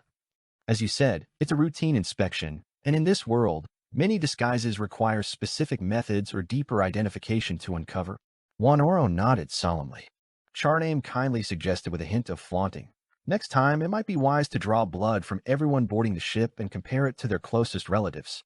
It could reveal their true bloodline. That's an idea, Wanoro tersely acknowledged. Over the centuries, the sea prayer ritual had encountered no issues, so they hadn't considered refining the details. Wanoro inquired, what do those who disrupted the ritual want? We're not certain either, Charname shrugged, glancing towards the curtained window that led to the governor of the sea's residence. Wanoro sensed a hint in Charname's allusion to something Louis Barry had mentioned earlier. He subtly nodded and added, when this year's sea prayer ritual succeeds, we'll release Miguel and allow him to live in Taurus. By then, the failure of last year's ritual won't remain a secretive burden. There's no need for us to harm Miguel. Miguel? Charname inquired thoughtfully. He's the false governor of the sea. He used to work for the fisheries company, and his lineage traces back to Milo village, Wanoro explained succinctly. Charname diverted his gaze, a faint smile gracing his lips. He's had his year of indulgence. Fear may linger, but everything comes with a price. The companion of the great adventurer paused, curiosity lighting up his eyes. Did your ancestor come from the depths of the sea, or did ordinary fishermen suddenly gain inspiration and enlightenment, mastering the art of pleasing the sea and gaining its favor? He inquired. Wanoro took a moment of silence before responding. We don't know. Both possibilities are equally plausible. Milo village was once eradicated by the Church of Earth Mother. Many legacies were severed, and we're left clueless about our ancestors' origins. On a personal note, I lean towards the second theory. We're different from typical sea spawn. The children we bear initially resemble humans. It's only as they absorb more of the sea's power that they transform into humanoid lizards. Additionally, while our strength weakens, theirs does not. Charname nodded in agreement. I'm inclined to think the second scenario is more likely too. He then asked, have all traces of Milo village's ancestors truly been erased? Is there no evidence left?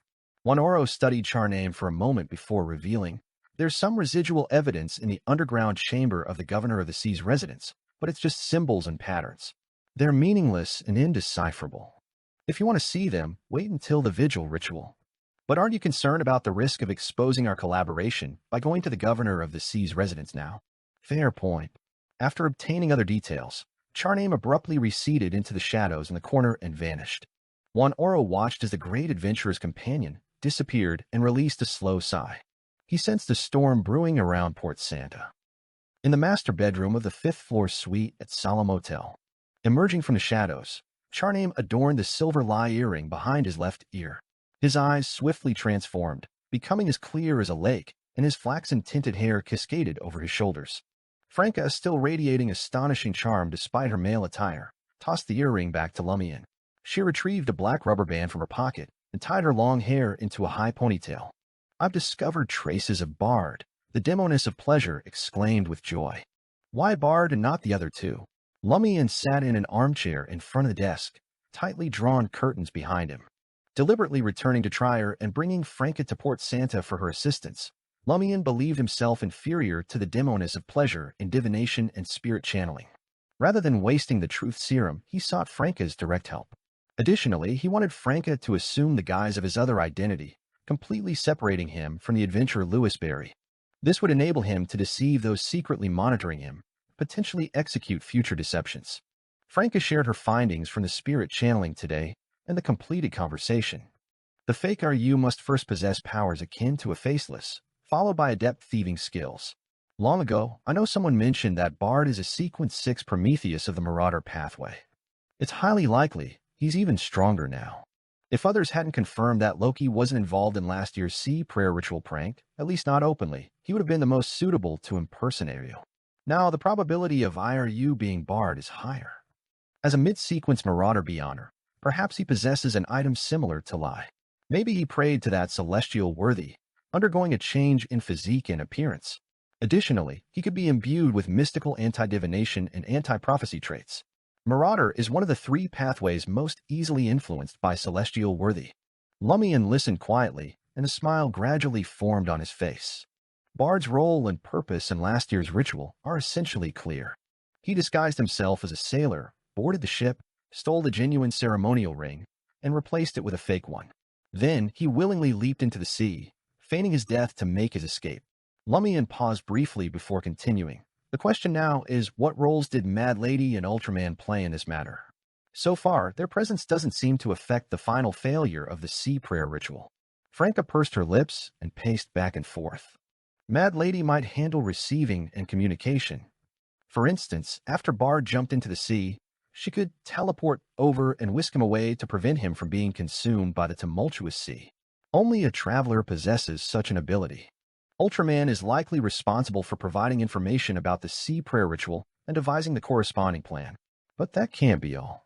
He probably has other roles. Lumian leaned back in his chair, stroking his chin thoughtfully. I concur with your hypothesis about Mad Lady, but according to the information we have, entering those special waters requires guidance from the Children of the Sea, following a specific route. How did Mad Lady teleport inside? Was she lurking on the ship? Or does Bard carry some special coordinates with him? It's certainly not a physical item, otherwise it would have been discovered. As for Ultraman, I've always suspected he's a native of Port Santa with a profound understanding of the sea prayer ritual. He likely orchestrated the prank last year. At this point, Lumian stood up.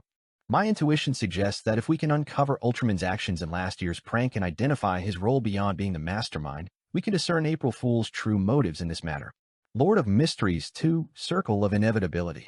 Chapter 565, Possible Breakthrough. Franca's emotions were stirred by Lumian's words, and she responded with anticipation. Then it's akin to catching a fox by its tail. When the time comes, we'll summon good helpers and strive to eliminate a few more key members of April Fools. As she spoke, she gritted her teeth. Despite Lumian and Franca making various guesses and deductions about Ultraman's role in last year's prank, none of them felt they had grasped the key to the mystery. Franca exhaled and said, "Phew, there are still some important puzzle pieces missing. See if you can fish out more details." She needed to return to Trier.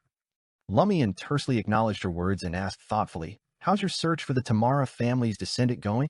"Nothing yet, but Madame Judgment intends to inform the other major Arcana card holders about this. She hopes they can help keep an eye out." Franca briefly explained her situation. Lumian gazed at her face and said, "I have an investigative direction." "What?" Franca perked up. Lumian's lips curled up. "Investigate the other members of the Demonist sect in Trier. Given the close ties between certain members of the Tamara family and the Demonist sect, they might even be collaborating to establish the secret organization, Theosophy Order. There's a chance that one of them could directly join the Demonist sect. Moreover, considering Madame Judgment's mission for you to infiltrate the Demonist sect, discern the primordial Demonist's current state and issues, why not investigate other demonesses? Are you going to wait until you reach the level of a powerhouse like a Demoness of Red before gathering information? Do you believe there will be enough angel-level hunter beyond her characteristics to aid your return to your original gender at that point? Why the Demoness of Red?" Franca instinctively focused on this question. Lumian smiled. "Had you forgotten your nickname, Madame Red Boots?" Franca smiled awkwardly. "Isn't that to create a persona with characteristics that can be easily changed when you're on the run? It's clearly different from the description on the wanted poster. Ahem, isn't it too dangerous to investigate other demonesses under the watchful eyes of the Demoness of Black?" Lumian raised his eyebrows and smiled meaningfully. "Why are you investigating the Tamara family?" "Investigating mirror people," Franca replied subconsciously. Lumian asked again, "And who assigned you the mirror people investigation?" "The Demoness of Black." Franca immediately shut her mouth. She then muttered to herself, "However, an intricate balance needs to be struck. The source of the intel must be fabricated nicely, otherwise we'll still be suspected." Lumian didn't say anything else. He grabbed Franca's shoulder and planned to send her back to Trier. Franca glanced at the curtained window and eagerly said, "Remember to ask me for help when you visit the combat nuns in the future." She arrived in Port Santa in the afternoon and spent a long time using the fake name, char name, she chose herself, and the face on Lumian's fake ID to travel about. With her fluent Highlander, she quickly grasped the folklore and combat nun styles. Lumian scoffed dismissively. "Don't even think about it. You can't impregnate them." Franca replied indignantly. "Theoretically, it's not impossible, but it's quite dangerous. Think about it, Madame Pualis." Lumian was left speechless.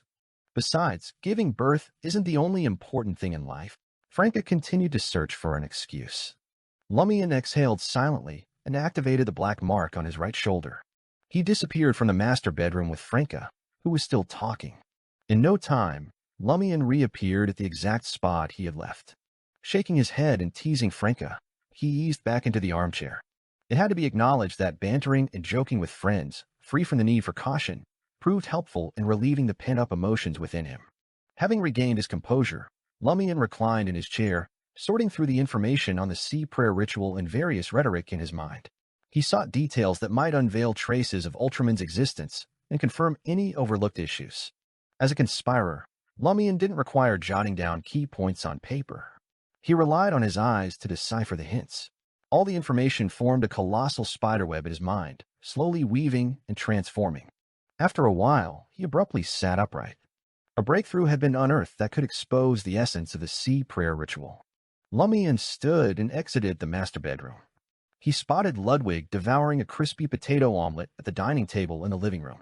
Seated across from the boy, Lumian smiled as he retrieved the mutated black spider's compound eye, a spiritual ingredient lacking beyond her characteristics. Ludwig immediately glanced up at Lumian. "Can you eat this?" Lumian flicked the black compound eye. Ludwig vigorously nodded. "Yes."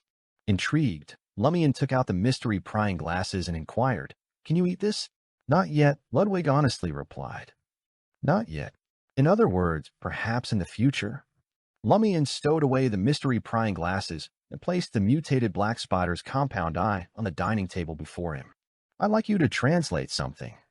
If you can't provide the correct answer, it's yours for consumption." Ludwig gulped and agreed. "Okay." Lumian recalled Lotto Biaro's strange pronunciation and emitted a chattering sound. Finally, he said, "That's the general idea." Ludwig shook his head in disappointment. "I don't know." He paused briefly before adding, "But I think I've heard it somewhere. It's somewhat familiar." Had most of his memories and knowledge been sealed when his body of heart and mind was sealed? Under Ludwig's reluctant gaze, Lumian returned the mutated black spider's compound eye to his traveler's bag. Ludwig shoved a mouthful of potato omelet into his mouth and mumbled, "If you can find a creature that understands this language for me to eat, I can translate for you." "WH?" Lumian asked in surprise, "Can you acquire a certain ability or knowledge by consuming something?" "There's a time limit, and it depends on the specific situation," Ludwig succinctly explained without elaborating. Lumian nodded thoughtfully. "Were you able to reveal information about the Baiting's black insect because you had consumed that kind of insect shortly before?" Ludwig nodded. "Yes, it wanted to ambush me. It had been waiting for a long time. That explains it. I had thought you had recovered some of your memories and knowledge. Indeed, a paralyzing attack wouldn't only target Logano. After all, this could turn into a trap at any moment." Lumian stood up and left the dining table, returning to the master bedroom under Ludwig's pitiful gaze. He had no means to find Ludwig a creature that understood the language of the sea. The fisheries guild members couldn't be certain if their interpretation was accurate. After entering the master bedroom and closing the door, Lumian lowered his voice and said, "Termaboros, do you understand that language? Do you know the true meaning of that sentence?" Termaboros's majestic voice echoed in Lumian's ears. "In any case, it doesn't mean I espouse the OC as a sign of true and perpetual dominion." With that, Termaboros fell silent again, showing no intention of explaining the true meaning to Lumian. "Damn it, might as well not answer. You confirmed my guess, but didn't unveil the true content. Heh, could it be that you're just pretending to understand?" Lumian cursed inwardly, feeling that Termaboros, the angel of inevitability, was becoming less direct and straightforward than before. He didn't comprehend the art of sophistry. Gradually, he learned how to infuriate. Lumian composed himself and settled back into the armchair. Unfolding the letter, he began writing to Madame Magician. Detailing his travels, he recounted what he had observed in Port Santa.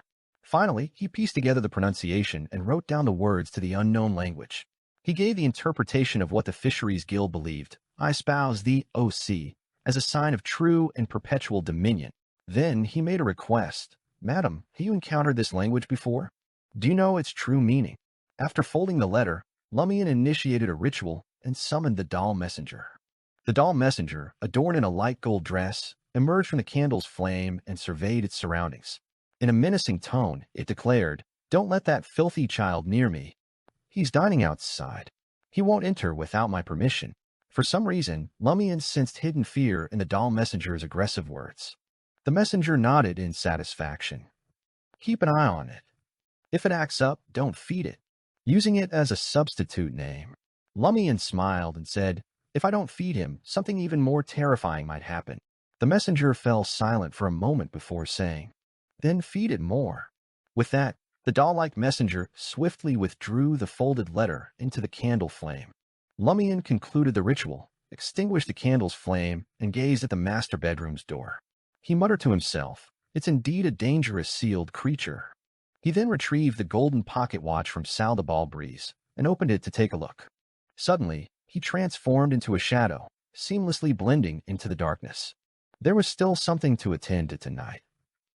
In the port district, atop the Fisheries Guild's castle-like building, Lumian found Lotto Garo waiting on the spot resembling a tower, dressed in a formal suit. Are you on duty tonight? Lumian casually pressed down on his golden straw hat, as if engaging in casual conversation with a friend. Lotto, the middle-aged man, sighed and said, originally, no, but since you wanted to come over, that's the case.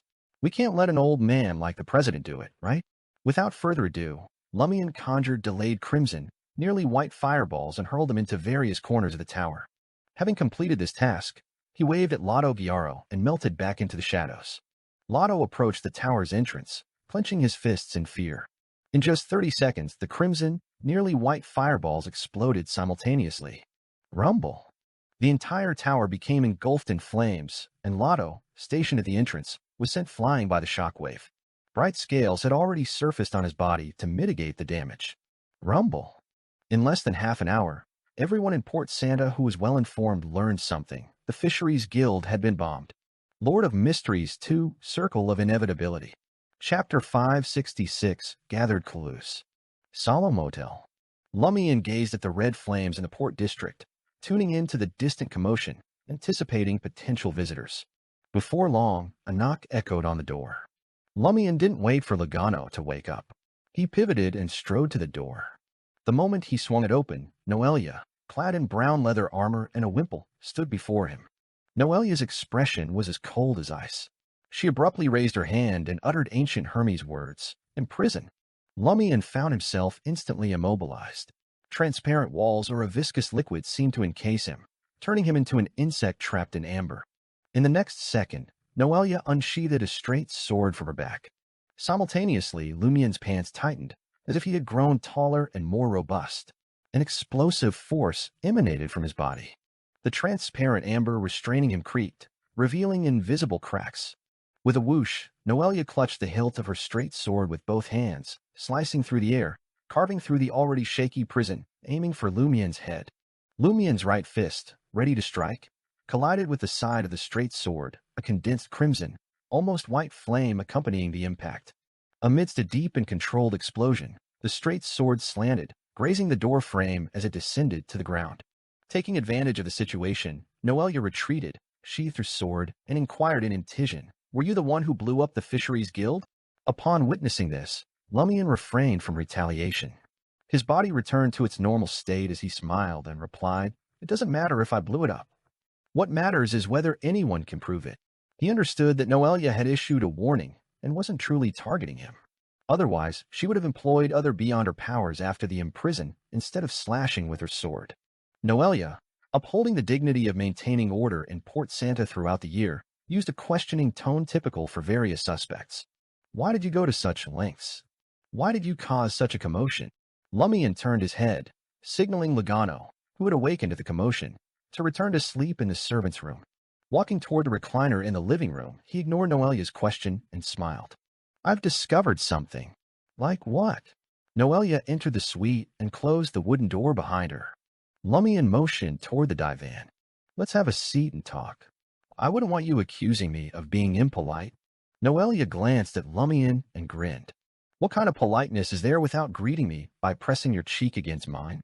Her demeanor was direct.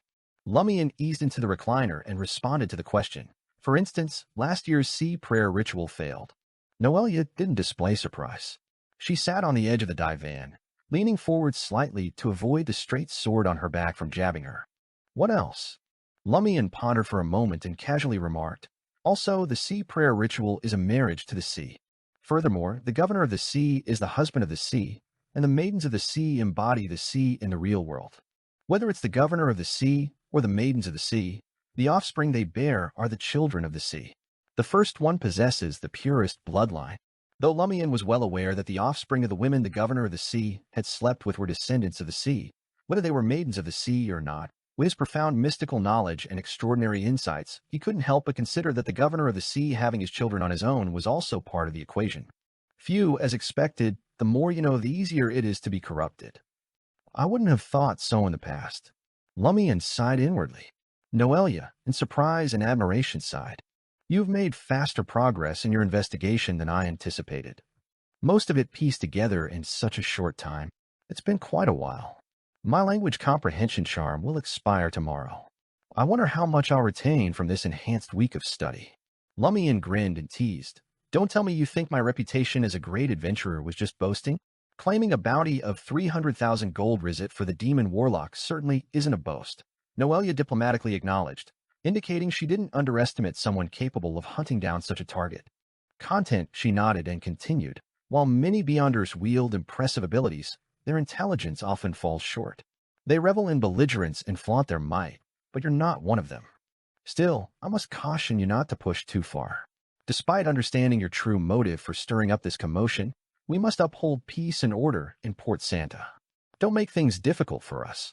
Coupled with a warning, the implication is that you shouldn't disrupt Port Santa's current situation. You're free to investigate the sea prayer ritual, but stirring up trouble with the Fisheries Guild is a no-go.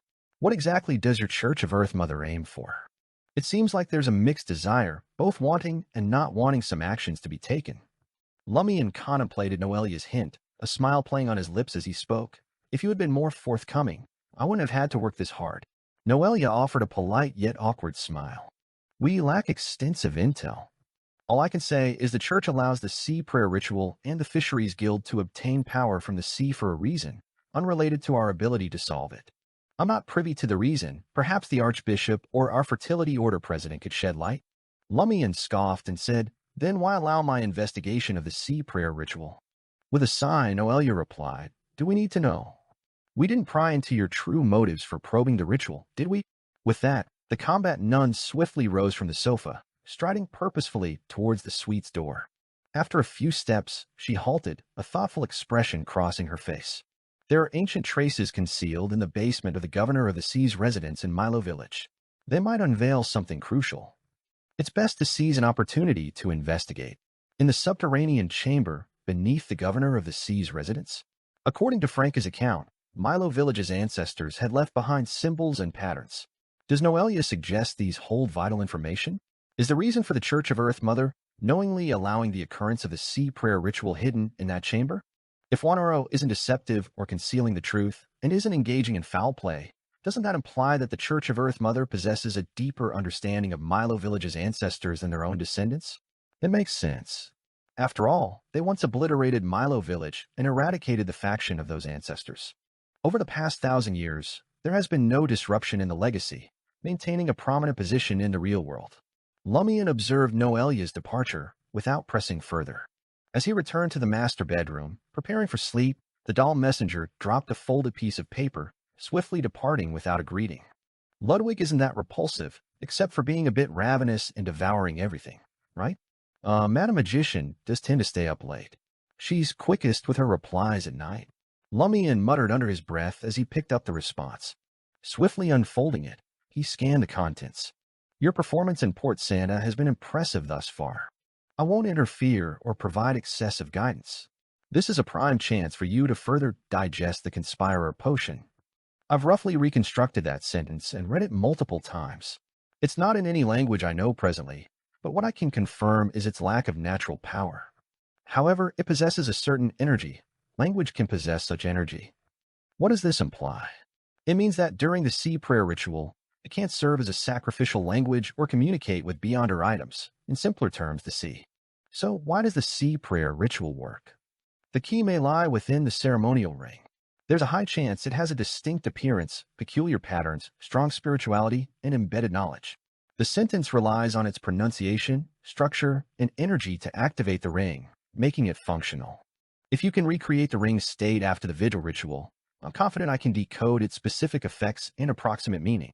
That makes sense. When Lotto Giaro recited the words, I espouse the OC, there were no indications of natural power being invoked. It must serve a different purpose. Lumian gained a deeper understanding of the sea sacrificial segment after reading Madam Magician's explanation. Most of the clues seemed to await his infiltration of the governor of the sea's residence. The next morning, Lugano led Ludwig through the streets, grabbing breakfast according to the boy's cravings. Out of nowhere, someone hurriedly passed by, head lowered, and seemingly slipped, accidentally bumping into him.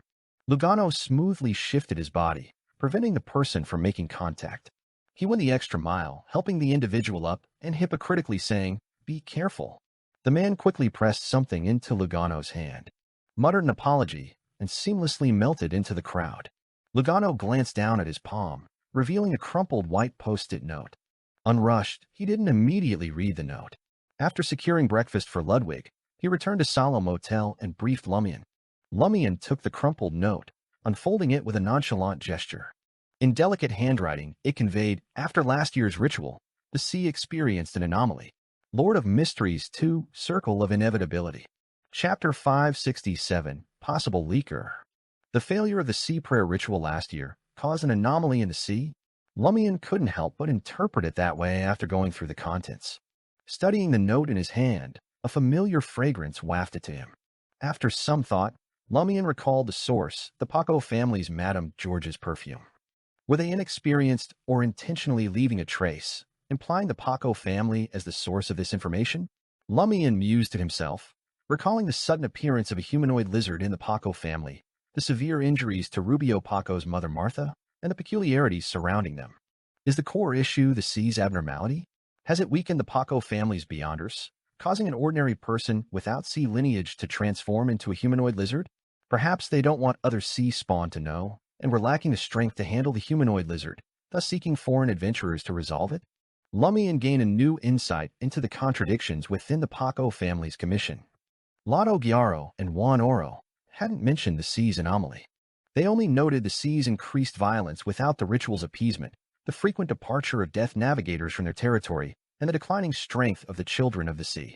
From their perspective, this situation seemed normal, foreseeable, and unrelated to any anomaly.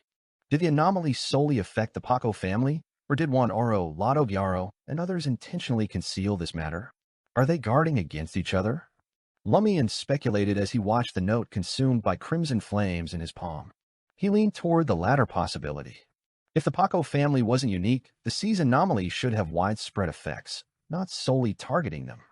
This understanding shed light on Rubio Paco's disdain when speaking of the Maidens of the Sea. Discovering the truth about the Maidens of the Sea and his true lineage likely filled him with self-loathing and contempt for the entire sea prayer ritual. He'd rather forfeit his family's inheritance than marry another Maiden of the Sea. When the sea anomaly affected the entire Paco family, these emotions reached their zenith. Lumian's suspicion grew that Nolfi's covert ally might be Rubio Paco. Regardless, given the Paco family's resources and status, they could lead a comfortable life even without the sea prayer ritual. Lugano stood to the side, observing his employer as Lumian delved into deep thought after reading the note. A twinge of nervousness and fluster crossed Lugano's demeanor. Is something about to unfold again? Lumian glanced up at Lugano, his expression pensive. Though I haven't reached Highlander proficiency, I've mastered the daily words I need. My body language suffices for a normal life in Port Santa. Plus, the folks I'll be dealing with know Intision. I can settle the remaining balance now and offer you a free teleport back to Trier. Instinctively, Lugano shook his head. You can't attend to Ludwig when you're in action. If I leave now, we'll keep an eye on him. It's unclear who's watching whom. Lumian stared at Lugano for a brief moment, sensing, for the first time, an unsettling undertone in the interpreter's demeanor. Despite prior attacks and potential risks, there was an inexplicable resistance to the suggestion of terminating the employment contract and taking his offer for a safe departure. It wouldn't even cost him a Vrildor. Considering Lugano's typical behavior and personality, Lumian assumed he would readily accept the remaining payment and leave Port Santa. Reality, however, proved otherwise. Perhaps Lugano himself doesn't understand the rationale behind his decision. It is just an instinctive choice. Lumian nodded subtly, opting not to press further on settling the final payment and terminating their employment contract. In Milo Village, within the Oro family's extensively renovated ancestral house, Juan Oro lounged by the window, puffing on a hookah, his gaze fixed on a sun dipping below the horizon, casting an orange glow. His thoughts drifted to the impending sea prayer ritual, just over a week away. Abruptly, he turned his head, eyeing a shadow near the door. The darkness stirred, and a man with green eyes, sporting a golden straw hat, white shirt, and black vest, emerged, the adventurer Louis Berry. "Why are you here again?" Juan Oro sighed, switching to Intision. Lumian chuckled, dragging a chair into the sun's waning rays. "I've got another inquiry and a heads-up about a particular operation." Juan's eyes narrowed. "What scheme are you plotting now?" "Tonight, I intend to infiltrate the governor of the sea's residence. If I go unnoticed, I'll observe the rooms where the vigil ritual is conducted. If discovered, I'll make a swift exit. This fits my radical persona and purported motives, doesn't it? It'll deflect suspicion from our covert collaboration," Lumian disclosed, a hint of a smile in his explanation. Juan Oro harbored an unexplained sense of threat from Louis Berry, yet he found no tangible evidence. Despite this, Lumian's words resonated with an unsettling logic. He drew a deep drag from his hookah in silence before he spoke. "What are you getting at?" Lumian smiled. "I'm curious to see the ring that marries the sea, its intricate engravings, and the patterns it bears. I know you've only crafted the ring mold and haven't completed the ritual to infuse it with something special. However, after serving as deputy host 11 times and assisting even more, I'm confident you've memorized the patterns, symbols, and structure." Juan Oro stiffened, his tone turning icy. "What's your motive?" The room's afterglow, touched by the setting sun, dimmed suddenly, as if being pulled into another dimension. Unfazed, Lumian responded, "Why all the secrecy? Haven't you heard that the ring's design, patterns, and structure have long been exposed?" Juan Oro's eyes narrowed. "When did this happen?" Lumian arched an eyebrow. "Didn't my companion inform you of the true reason behind the sea prayer ritual failure? He merely confirmed the fake RU on the ship." Juan Oro had his suspicions. Lumian grinned, shaking his head. He began unraveling his deductions, starting with the custom-made fake ring in Torres and the orchestrated lamb sacrifice sent to the ship after a bribe. Juan Oro held a silence, his countenance growing darker. After a tense pause, he spoke in a hoarse tone. "Not many are privy to the intricacies of the Ring of the Sea Queen and the fact that sea spawn seldom inspect the sacrificial offering's entrails. Each of them, the children of the sea, veterans of countless core rituals, are still alive. Aryu and Sulla were oblivious." As Juan Oro's words, spoken through gritted teeth, reached Lumian's ears, a sudden realization dawned upon him.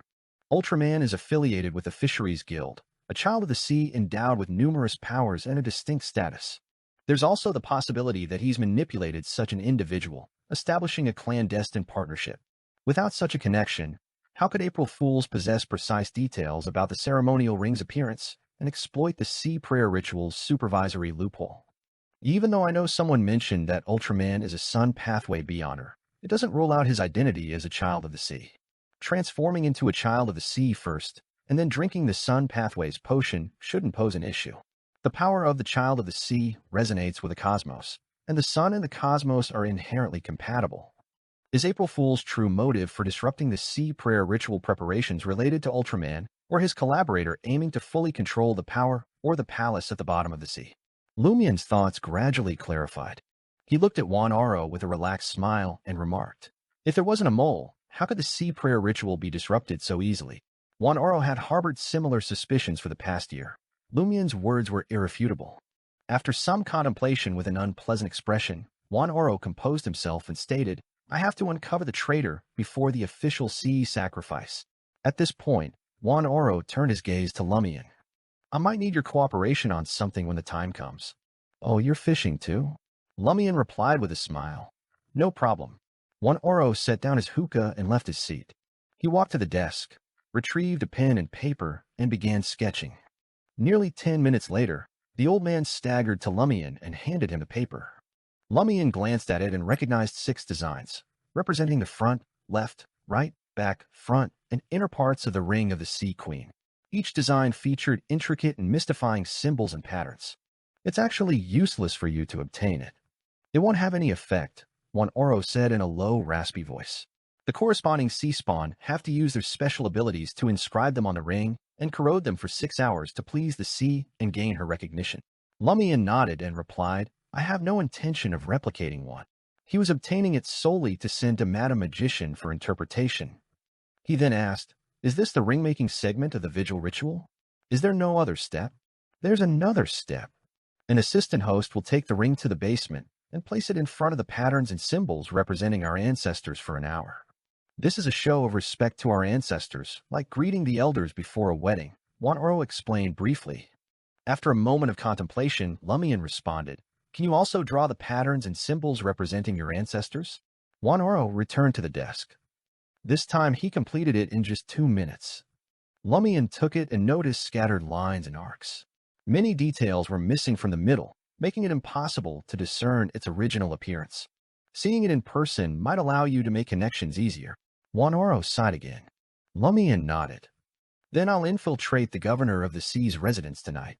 Juan tersely acknowledged his words. Be careful of the sea spawn there. They have their own specialties. They might not be very strong, but they can counter certain abilities of yours. Late at night, under the crimson moonlight, Lumian appeared near the cathedral-like building. Lord of Mysteries 2, Circle of Inevitability.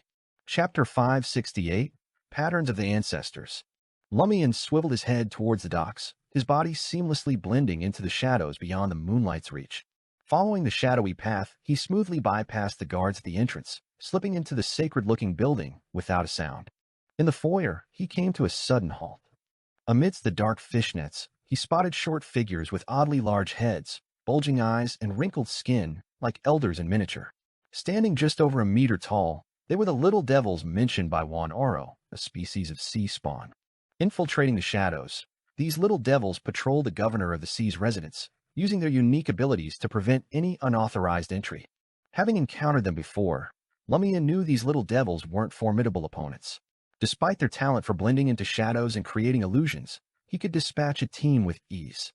Yet, eliminating them discreetly posed a challenge. Lumian couldn't be certain that dealing with one group of little devils wouldn't stir up trouble and alert other creatures lurking in the building. Focused, Lumian surveyed the areas untouched by shadows.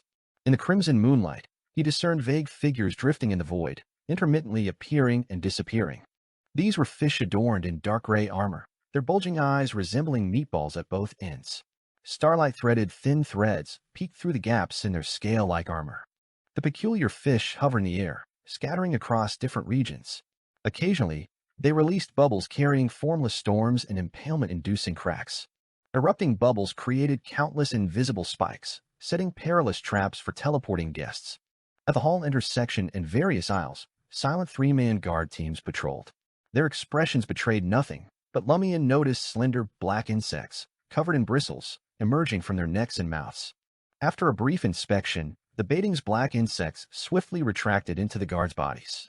The eyes of sea creature statues on the wall appeared alive, scanning the areas with a strange awareness. Just as Juan said, there are a large number of different sea spawn here. Infiltrating silently amidst the diverse sea spawn here proves to be a formidable task. Lumian, patient, opted to remain in the foyer, awaiting the right moment. In under 2 minutes, a thunderous bang reverberated from the dock. Crimson flames shot into the sky, casting an eerie glow on nearby windows, making them quiver. Little devils lurking in the shadows, armored monster fish manipulating the surrounding void, baitings black insects orchestrating guards, and peculiar creatures concealed in the statue's eyes, all instinctively shifted their focus to the glass window near the dock. Lumian sprang into action. He orchestrated the disturbance with a delayed explosion. Seizing the opportunity, he stealthily navigated through the shadows surrounding the little devils and skirted the region patrolled by the armored monster fish. Before other sea spawn could react, he pinpointed the room at the far end of the hall, relying on Juan intel. A dim light emitted from the black mark on his right shoulder as he swiftly reached the door of the target room. In a blink, he transformed into a shadow, slipping through the crack. Inside, Lumian discovered intricate patterns and symbols etched on the floor, ceiling, and walls, reminiscent of magnified versions of Juan hand-drawn sacrificial ring pattern. Besides that, nothing else caught his eye. Lumian deduced, during the vigil ritual, some sea spawn enter this place, condense the patterns from every direction, and carve them into the ring mold. Then, they infuse them with special energy. Quickly scanning the area, he stepped out of the shadows, activating a black mark on his chest. Nearly invisible water ripples danced on the surrounding walls, then subsided. Bottle of fiction. Lumian enclosed the two connected rooms into the bottle of fiction. The entry requirement: ordinary humans. He positioned himself near the opening of the bottle of fiction, deliberately creating loud footsteps as he hid by the door. Almost instantly, certain sea spawn picked up on the disturbance. Recalling the explosion at the docks and the towering flames, they realized they had fallen into a diversion. Summoning the armored monster fish, Baiting's black insects, little devils, and their cohorts, they ordered an investigation into the ring-making ritual venue for potential infiltrators. Despite attempts to rush in through the door, the sea spawn inexplicably found themselves back in the hall. The armored monster fish, discerning the issue, released bubbles with a formless storm toward the entrance of the bottle of fiction. As before they surged towards him, aiming to breach the room, Lumian, now a shadow creature, slipped through the crack at the base of the wooden door, quietly exiting the bottle of fiction and returning to the hall. His ploy successfully diverted the sea spawn's attention, creating a chance for him to change positions. Naturally, he needed to employ effective tactics a few more times. Anticipating the enemy's disbelief and encountering the same trick repeatedly within a short span, Lumian knew they would assume there were alternative plans. Of course, on the third attempt, heightened vigilance would set in. Everything they saw would seem like a distraction. When the moment arrived, Lumian could flip the strategy. Seizing the moment when the sea spawn fixated on the bottle of fiction, Lumian deftly avoided the gathering of little devils. He circled the armored monster fish, reaching a corner of the hall, and once again utilized spirit world traversal. This time, Lumian's destination was the staircase leading to the basement. The guards, lured into the hall, left the area unmonitored. As Lumian's silhouette appeared at the staircase entrance, he swiftly transformed into a shadow, slipping into the basement through the darkness. No guards or sea spawn patrolled this seemingly unimportant area, an area that was merely a testament to the villagers of Milo Village's reverence for their ancestors. In his shadow creature form, Lumian possessed natural night vision. Even without a fireball, he could vaguely discern the dark basement. Despite its dampness due to proximity to the sea, the absence of a moldy odor was thanks to the various beyonder powers within the building. At the center stood a decrepit stone platform, reminiscent of an altar for ancestor worship. Surrounding it were signs of destruction, leaving only disjointed lines, arcs, and indistinct patterns. Do these fragmented symbols and patterns constitute the coat of arms of Milo Village's ancestors? Or do they possess mystical effects? Lumian scrutinized them repeatedly, struggling to reconstruct the undamaged version in his mind. Yet he sensed that since Noelia of the Fertility Order had alluded to the revealing nature of these symbols and patterns, he might extract valuable information. What kind of information could it be? Maintaining his shadow creature form, Lumian extended into the darkness, surveying his surroundings. Frowning, he whispered, "Could it be that the Church of Earth Mother, fully capable of obliterating this place, deliberately left traces? Does this imply that the sea prayer ritual holds some influence over them too?" Lumian directed his gaze at the stone platform, the sacrificial offering to the ancestors, recalling Juan Oro's details about the ring-making ritual.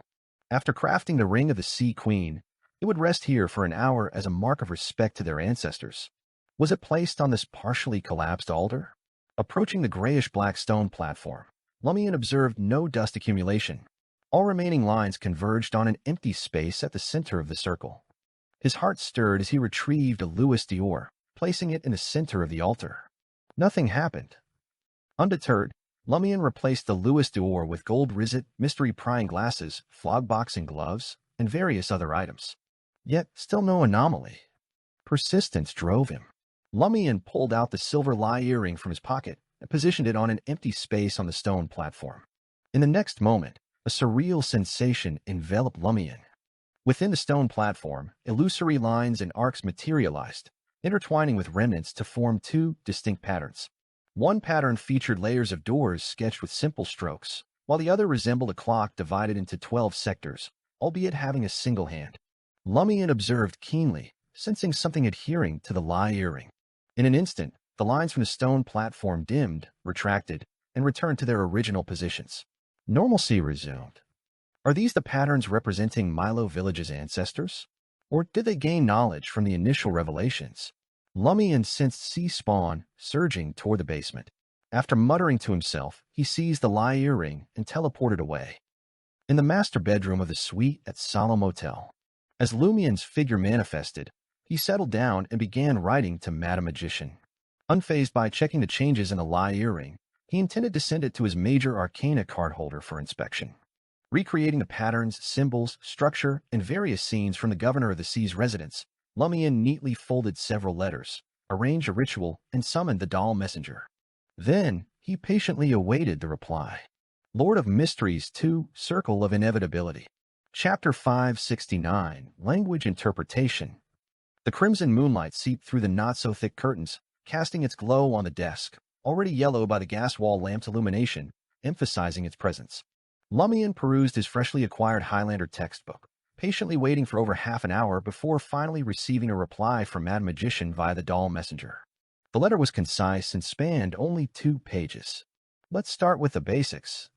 Combining the patterns, symbols, and structure of the ring, although I can't precisely decipher the meaning of that sentence, I can identify its composition and the practical application of various short sentences. It breaks down into 3 segments. The first part serves to precisely locate the ring, facilitating the subsequent activation of special characteristics and the infusion of energy contained in the language. The second part involves injecting the energy carried by the words into the ring through resonance and other forms, activating a magic circle formed by patterns and symbols. Consider the sacrificial ring as a charm. The second paragraph is akin to its designated special activation incantation. It doesn't necessitate invoking supernatural powers but requires prior guidance. In the third part, I suspect it's a ciphertext attached to the ring. In simpler terms, once the ceremonial ring is fully activated through the first 2 parts, it records and carries the final ciphertext into the sea to transmit it to something. Are you following so far? The ceremonial ring is like a special key, functional only after activation. Furthermore, it necessitates the corresponding password to open the doors of the target. The actual meaning of I espouse the OC as a sign of true and perpetual dominion is roughly akin to a key to unlock the passageway. The password is XXXXXXXXX. Naturally, if translated directly, it'll differ significantly, but that should capture the essence. Lumian couldn't resist a smirk. Recalling the solemn recitation by the previous governors of the sea, envisioning the act of marrying the sea, anyone familiar with the corresponding language would likely burst into laughter. What sea, what espousal, what dominion? After all the complexity, it boiled down to unlocking and opening a passageway, a simple password entry. Contemplating sharing this interpretation with Juan Oro, Lado Guiaro, and the others, Lumian pondered their likely reactions. No, they wouldn't believe it. A millennium or 2 of misunderstanding had morphed into faith, perseverance, and legacy. Admitting a mistake wasn't something they'd easily embrace. Regardless, the result would be the same. Interpretation or translation, it didn't matter how they perceived it. Collecting himself, Lumian turned to the second page of the letter, eager to continue reading. Next is the more complicated part. The 2 patterns you witnessed in the Governor of the Sea's basement have a profound history, stretching back to the early 4th epoch. They serve as symbols of mysticism and the coat of arms of ancient nobles. One of them is linked to an acquaintance, no, a familiar angel, Amon. The pattern resembling a clock signifies the Worm of Time. It stands as the Amon family's coat of arms. Worm of Time? The Amon's coat of arms? Why is it him again? Lumian's eyes narrowed, feeling as though he was still entrenched in the Amons. What connection did Milo Village's ancestors, Port Santa's sea prayer ritual, and the distinctiveness of those waters share with the Amons? On the surface, no apparent link existed. As Lumian's thoughts raced, he suddenly sensed a connection between the sea prayer ritual and the former king of angels of the Marauder Pathway. Reflecting on the key members involved in the April Fool's ritual prank, Bard, a Beyonder of the Marauder Pathway, and Mad Lady, belonging to the neighboring Apprentice Pathway, even prayed to the celestial worthy of heaven and earth, a being with profound influence over the Marauder Pathway. While this didn't directly point to the Amons, the gathering of Marauder-related individuals suggested a reasonable association between the sea prayer ritual and the Marauder Pathway. Lumian exhaled, lowering his head to read further insights from Madam Magician. The layers of doors come from the Abraham family. Yes, the Abraham family, one of the 5 nobles of the Tudor Empire. I previously mentioned that in the Tudor Empire, only 5 families hold the hereditary duke title: Abraham, Amon, Antigonus, Jacob, and Tamara. Among them, the Abrahams control the Apprentice Pathway. Remember, apprentices often represent seals. Therefore, it's plausible to believe that the sea prayer ritual predates previous estimates, tracing back to before the demise of the 4th epoch's Tudor Empire. Encountering matters related to the Tudor Empire sure isn't a coincidence for you, is it? Do you now grasp the essence of the sea prayer ritual? Further explanations may not be necessary, correct? I'm starting to suspect that Milo Village's ancestors misunderstood the initial sentence's meaning, leading to the expansion of the sea sacrifice and vigil from the Revelation. This resulted in an absurd sea marriage ritual spanning a millennium or two. It could very well be a manifestation of that individual's mischievous nature, reveling and playing a joke on everyone, indifferent to the fate of others. See, this is what a prank should be. Those April Fool's folks could learn a thing or two. If you have more questions or haven't clarified certain aspects, feel free to write and ask. By the way, Lie now possesses a temporary ability lasting half a month. It can absorb a specific amount of power from a target, though this power won't endure long. For ordinary people, it might persist for half a year or a year. However, for you, it won't last more than a week due to the conflict with your powers. Lumian averted his gaze from the letter, his thoughts in disarray. Madam Magician suggests that the uniqueness of those waters originated from the ancestor of the Abraham family and a certain Amon. The core of the sea prayer ritual was personally devised by these two angel-level figures. They guided the ancestors of Milo Village and Port Santa and left behind a revelation, compelling them to perform the ritual annually. Due to Amon's mischievous nature, the ancestors of Milo Village misunderstood the true meaning of that sentence, thinking they were meant to marry the sea. Consequently, the core of the sea prayer ritual became increasingly complex, expanding into more segments over the years. It transformed into an extensive prank that persisted for over a millennium. Having comprehended Madam Magician's hypothesis, Lumian reconsidered the essence of the sea prayer ritual. Appeasing the special entity concealed at the bottom of the sea, perhaps that palace? Apprentice represents a seal. Marauder is stealing. Stealing. Lumian suddenly glanced down at his left chest. He grasped the essence of the sea prayer ritual. Finding a husband for the sea, pacifying its violence, genuinely pleasing it, and obtaining corresponding boons were all absurd reasons concocted by Milo Village's ancestors after being misled. The essence of the sea prayer ritual was to steal boons. The palace at the bottom of the sea had been sealed by the apprentice pathway, but the ancestor of the Abraham family worried that, over time, the seal's power would wane, allowing the palace to gradually regain strength. To counter this, he enlisted Amon to devise a ritual for regularly siphoning off the restored power of the palace each year, preventing it from breaking through the seal. Consequently, after each sea prayer ritual, the sea area would become tranquil, free from excessive storms. The previous year's failed ritual had allowed the palace to accumulate a certain degree of strength. Consequently, the sea experienced abnormality, leading to an increased number of shipwrecks, and death navigators departed the special sea area more frequently. The reason for only entering the sea when the stars aligned and following a specific route to reach the destination was that only then would a complex passageway appear in the outer seal. Lumian stood up and took a few steps forward. Having unraveled the essence of the sea prayer ritual, he comprehended the Church of Earth Mother's motive for perpetuating it. Initially, the clergymen of the Church of Earth Mother, lacking thorough investigations, destroyed Milo Village, putting an end to the sea prayer ritual. However, at the bottom of the building, they discovered the coat of arms representing the two nobles of the Tudor Empire, halting the final step in time. Later, they realized they needed to dispatch demigod-level saints to deal with the unique waters each year. High-end forces were required to guard it for an extended period, making it quite troublesome.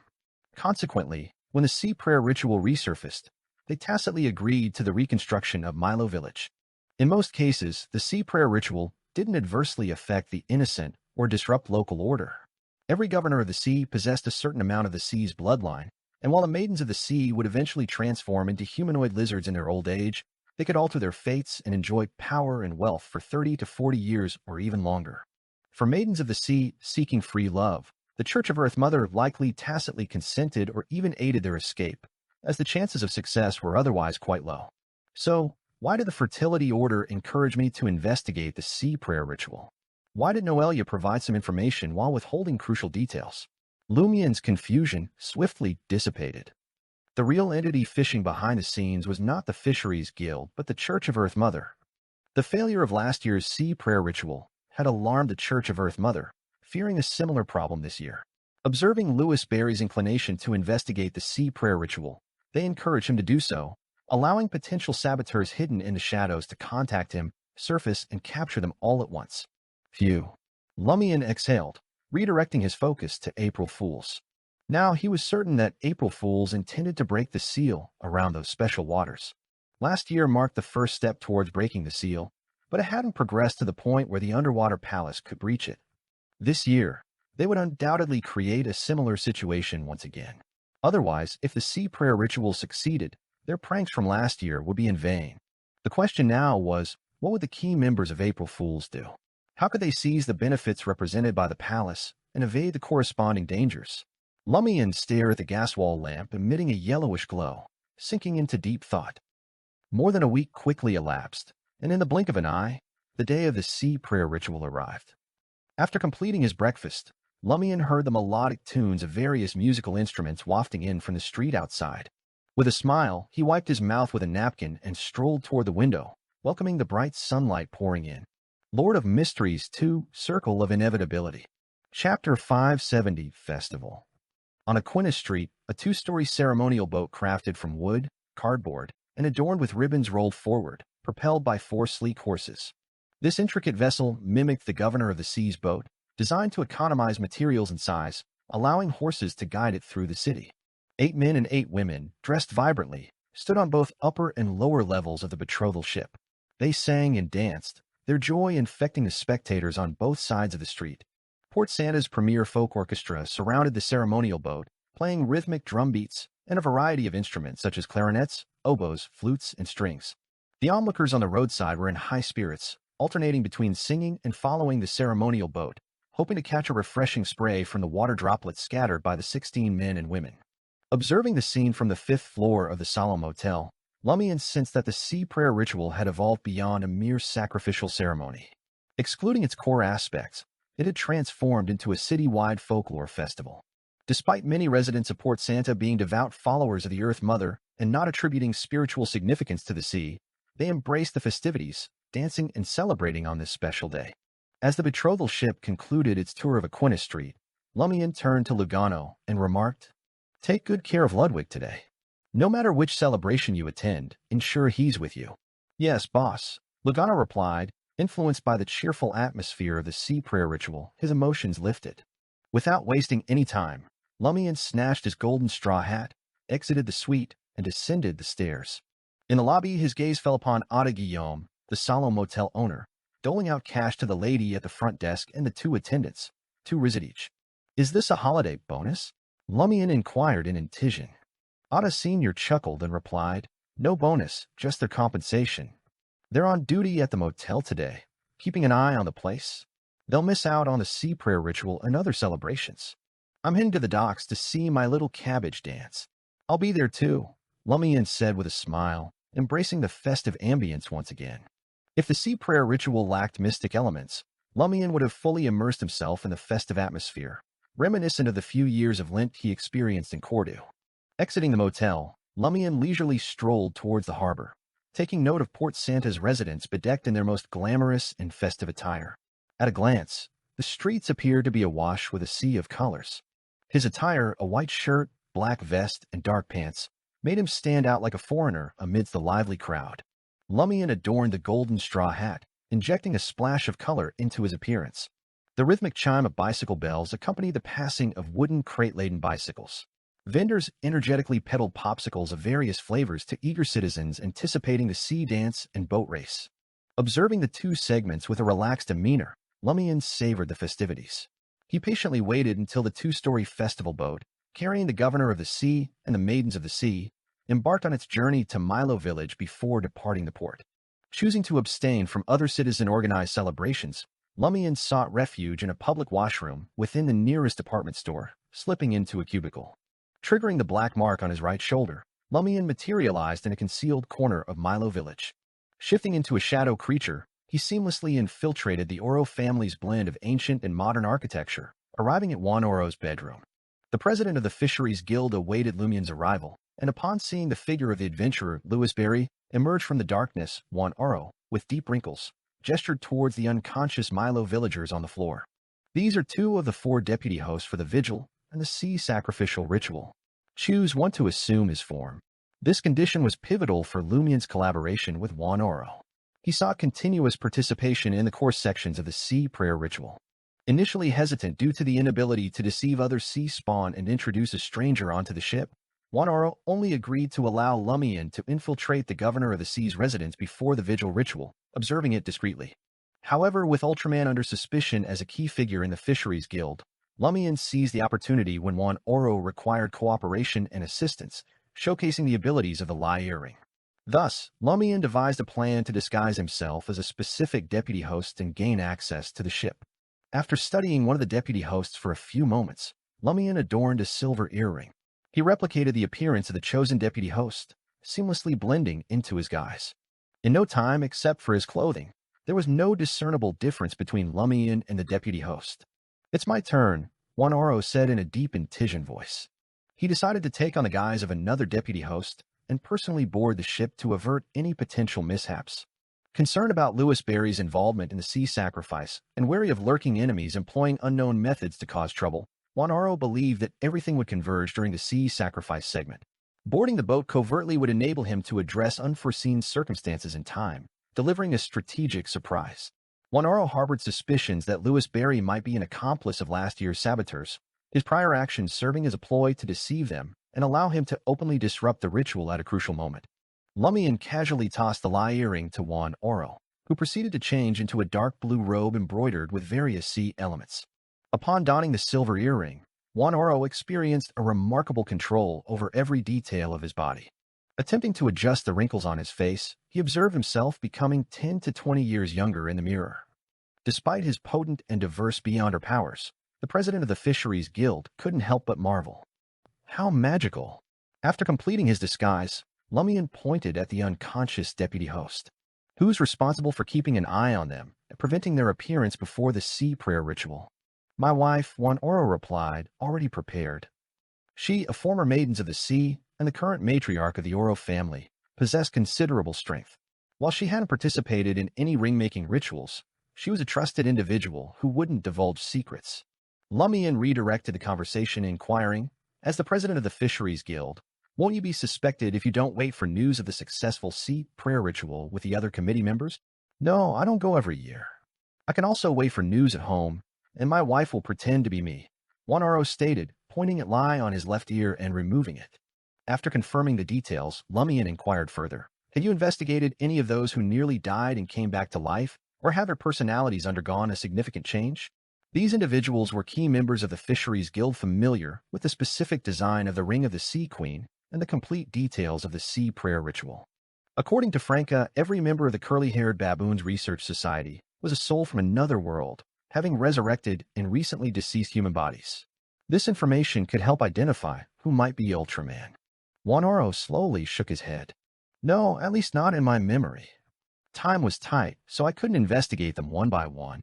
The rejuvenated elder, now appearing in his prime, continued, "Remember, your name is Brian now. My name is Jorge. If you don't understand what others are saying later, it's fine. I'll hint at you. When you need to answer questions, I'll help you." "All right." Lumian maintained the pretense of not knowing Highlander. In reality, having extensively studied under the effects of the language comprehension charm, he had already mastered more words and grammar.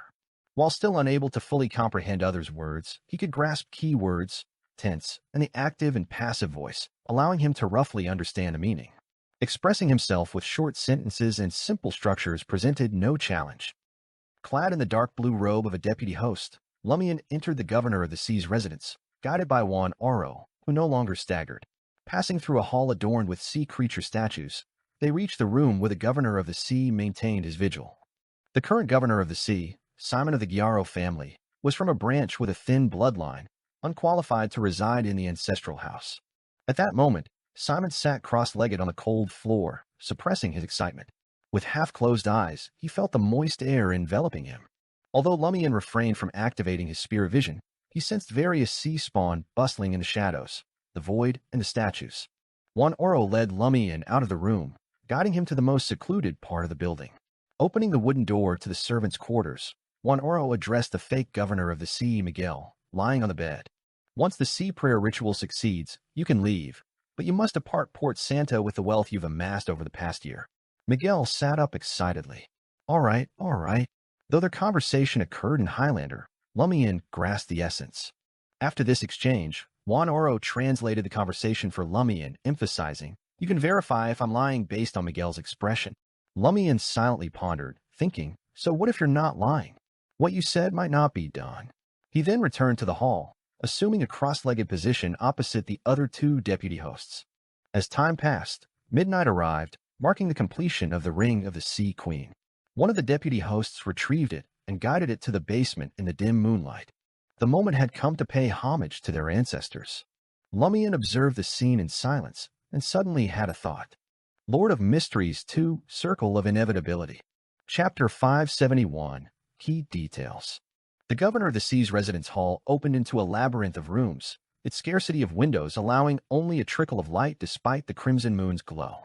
The dimness cast a cloak of silence over the place. Even as the deputy host, clutching the coveted Ring of the Sea Queen, moved with caution, the floor still betrayed him with a faint echo. Lumian observed him heading towards the basement staircase, a sudden realization dawning upon him. Once in the basement, the deputy host could effortlessly switch the authentic Ring of the Sea Queen with a crafted counterfeit without alerting anyone. The other deputies were occupied in the hall, and the Governor of the Sea, undergoing physical modifications, had the Maidens of the Sea by his side. The sea spawn were scattered elsewhere. Frowning, Lumian shot a sidelong glance at another deputy host. He lowered his voice and addressed Jorge, the form Juan Oro had taken in Intision. Every year, during the vigil ritual, does a deputy host send the Ring of the Sea Queen alone to the basement, retrieving it an hour later? He stressed the word alone. Juan Oro nodded subtly. Yes, there's no need for extra protection in this building. But just as Juan Oro was about to continue, he halted abruptly. This presented a golden opportunity to swap the Ring of the Sea Queen unnoticed. The fact that external enemies couldn't breach the building didn't mean the deputy hosts within were without their own problems. Lumian wasted no time and turned to Juan Oro, uttering, "Should I follow, or will you take charge?" Juan Oro regarded the matter gravely, rising from his seat and responding, "I'll go." Harnessing his abilities, he steadied himself and swiftly caught up with the deputy host. In a deep tone, he stated, "Let's go together. I want to seize the chance to pay my respects to my ancestors." The other deputy host raised no objections. As Lumian observed the two lighting their lanterns and descending into the basement, his mind instinctively filled in the upcoming sequence. Place the Ring of the Sea Queen on the decrepit stone platform.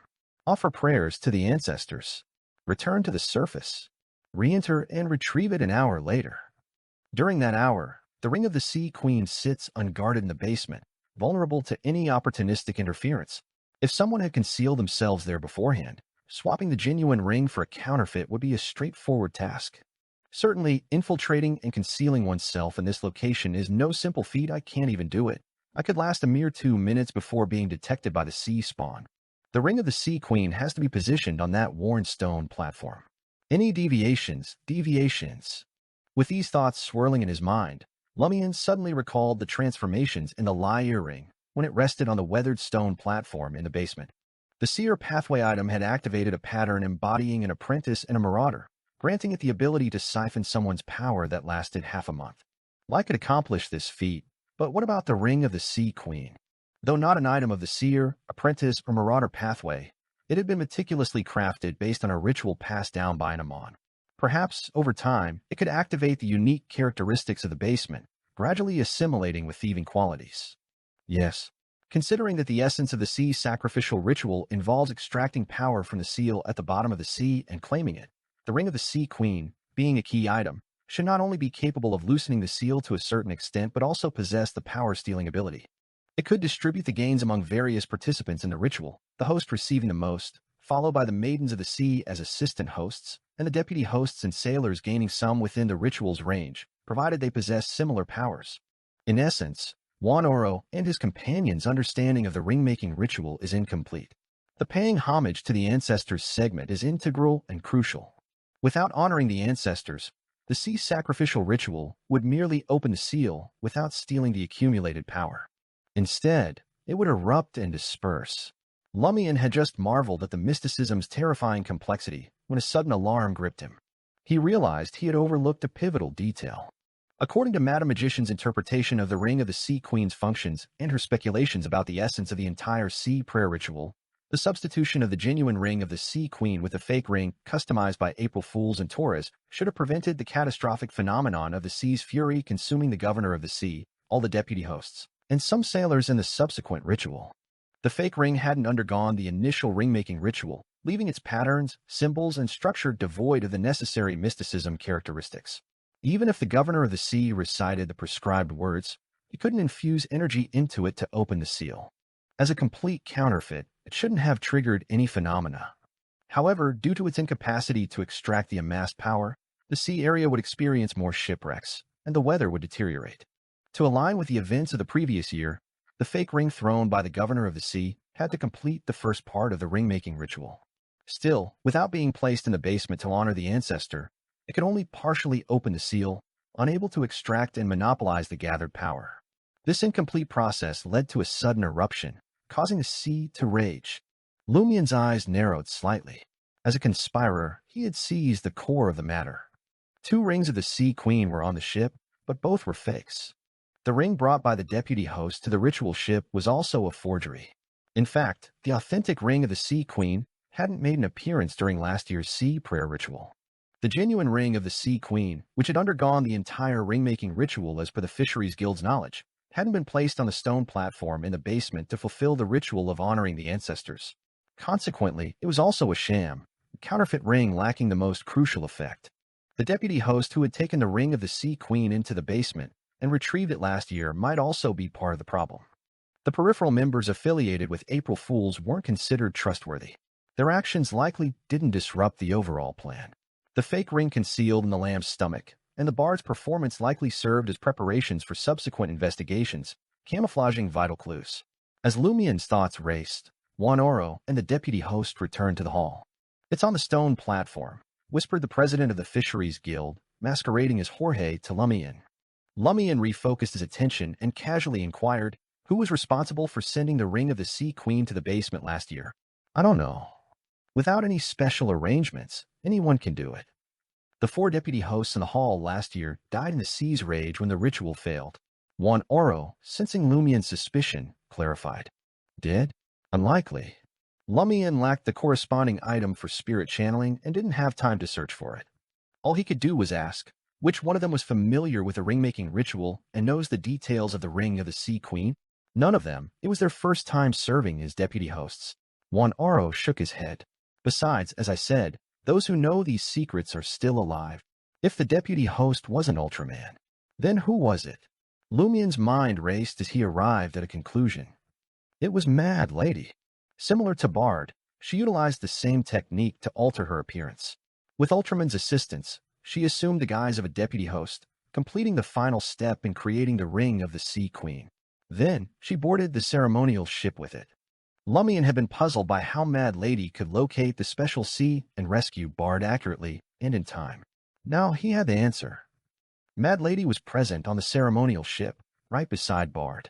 There was no need for coordinated locations or timing. Initially suspecting Mad Lady to collaborate with Bard, Lumian now realized that Bard worked with Mad Lady, providing assistance in case of unexpected developments and shouldering the responsibility of misleading investigations. Damn it, faceless abilities are so annoying. April Fools is so annoying. Lumian's emotions fluctuated as he struggled to contain his emotions as he cursed. Relying on his ascetic trait, he restrained himself from erupting. More importantly, while he had unraveled the issues with the sea prayer ritual from last year, the identities of Ultraman and the forthcoming plans of April Fools remained elusive. The night passed in silence. On an out-of-fashion sailboat in the harbor, Charname, sporting a short, round-rimmed felt hat, emerged from the cabin and approached Nolfi, who stood at the edge of the deck. Charname inquired, "Can we enter those special waters if we set off now?" Nolfi nodded, responding, "Yes, the stars will align in a specific pattern after midnight." Following Lumian's instructions, she and Batna had rented a boat for a few days from other ports along the same coastline. Charname chuckled, saying, "Then let's set off." Observing the surprised and puzzled expressions of Nolfi and Batna, he explained, "If we follow the governor of the sea's ceremonial ship, we'll undoubtedly be discovered by the Fisheries Guild. Setting off an hour or 2 later would be meaningless. Therefore, we'll go ahead of time and hide there, patiently waiting for an opportunity." Although Nolfi didn't understand the nature of the opportunity Charname referred to, she didn't inquire. She responded with anticipation, "Okay." Charname then turned to Batna. Are you joining us? It will be very dangerous. Batna's expression fluctuated. After more than 10 seconds, he declared, I'm going. Charname clicked his tongue, but remained silent. At that moment, Nolfi frowned, glancing at other parts of the deck, and asked, What about the sailors here? We can't leave the sea without them, and they can't handle too much danger. Charname chuckled. Don't worry, we have sailors who can handle danger. As soon as he finished speaking, he half-turned, raising his right hand to the third level of the cabin. He clasped his index finger and thumb into a ring and extended his other 3 fingers. Soon the captain, first mate, second mate, and all the sailors emerged. Their eyes tightly shut. Like sleepwalkers, they lined up and walked down the gangway toward the docks. Batna and Nolfi's eyes froze, as if trapped in a terrifying dream. Lord of Mysteries 2, Circle of Inevitability. Chapter 572, The Real Target. Under the crimson moonlight, the crew members stumbled towards the dock like the living dead, moving towards the various buildings concealed in the darkness. In 7 to 8 minutes, their figures vanished from different spots. Immediately after, Nolfi and Batna observed pitch-black shapes emerging at the edge of the cabin, and eerie pale white or dark green flames igniting across the deck. Figures crawled out of the pitch-black flames.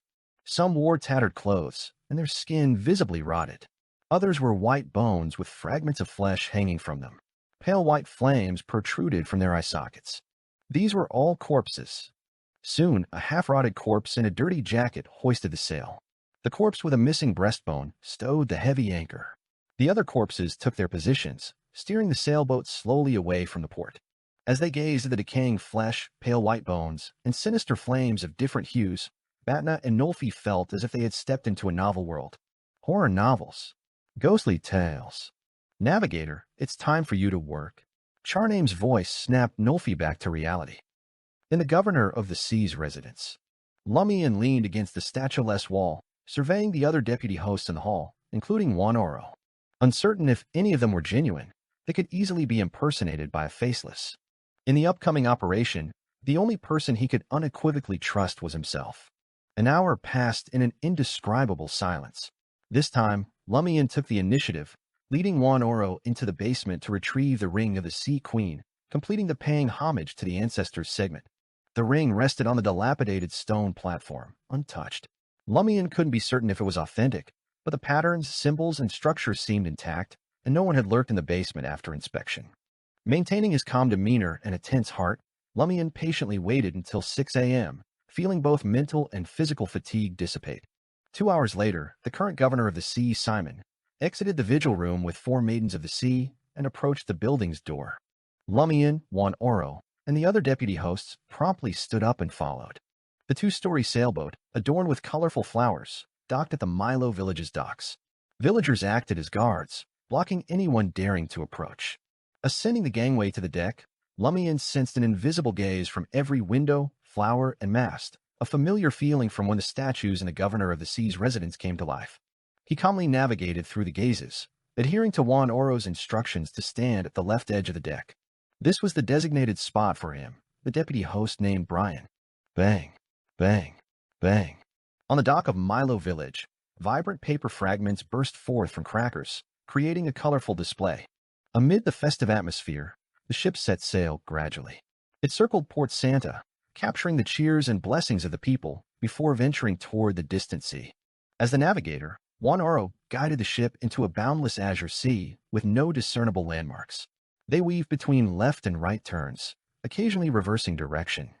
Nearly an hour passed, and beneath the clear, bright sky, dense fog suddenly enveloped the ship. Splash! Within the fog's depths, waves surged like mountains.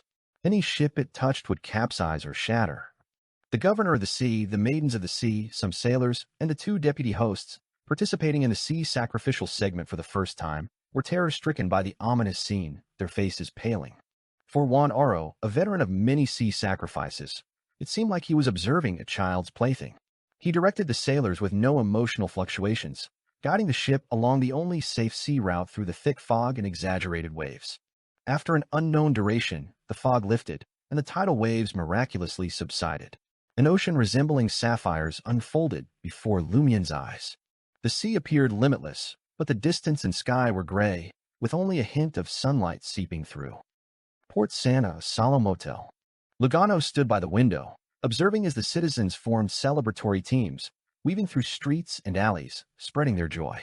Having already taken Ludwig to witness the Governor of the Sea's colorful betrothal ship ritual and participated in 2 spontaneous citizen-led celebrations, Lugano returned to the suite as tea time approached.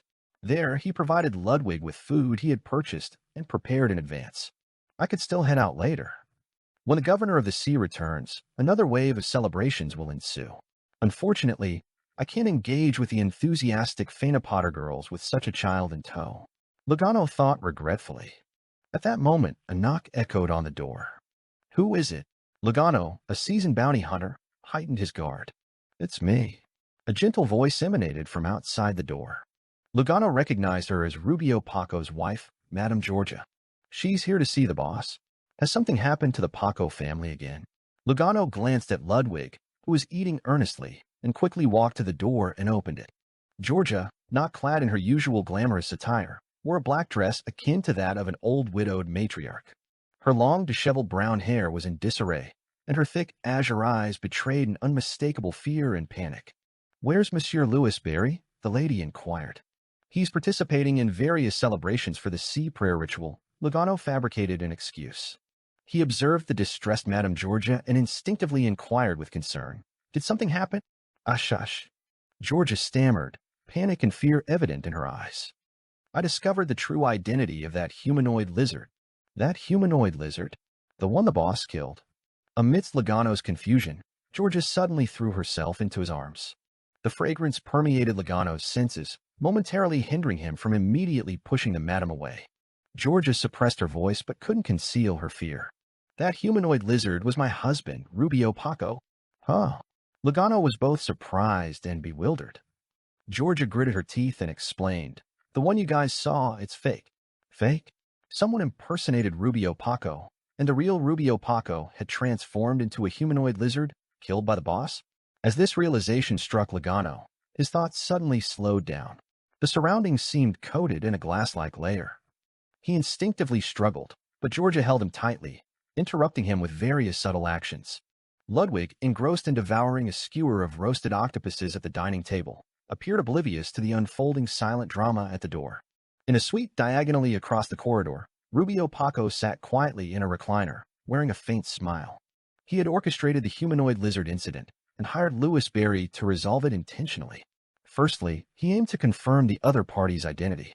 Secondly, he wanted to leave a vulnerability in the Paco family's handling of weak monsters, ensuring others wouldn't suspect a faceless involvement to confuse the target. However, he abandoned the plan to deal with Louis Barry and refrained from triggering the corresponding trap. This decision wasn't due to uncertainty about the target's identity. The mystery's aura on Lumian Lee's chest couldn't escape his notice. He was unlike others. Instead, he had a new plan. The overall April Fool's operation might not align with Loki's personal objectives. His current focus shifted to the young boy, Ludwig. To him, a sealed demigod-level powerhouse was a gift from the celestial worthy. No ritualistic target could be more suitable. Hence, he hinted at the sea anomaly, simultaneously confusing Lumian Lee and allowing him to connect the concepts of sealing and theft, understanding what occurred during last year's prank. He took the initiative to board the ship and head to the sea sacrifice grounds, enticing this formidable opponent away while another force restrained him. Now he was ready to execute a grand performance, captivating the attention of numerous Port Santa citizens. The calm, gem-like sea held no waves.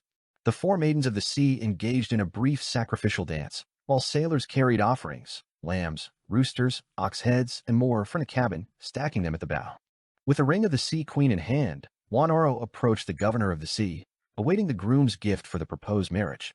Lumian, vigilant of everyone present, scanned his surroundings. Any one of them could suddenly reveal themselves as Bard, Mad Lady, Ultraman, Loki, Hisoka, or a marionette. The gentle, rhythmic dance concluded swiftly.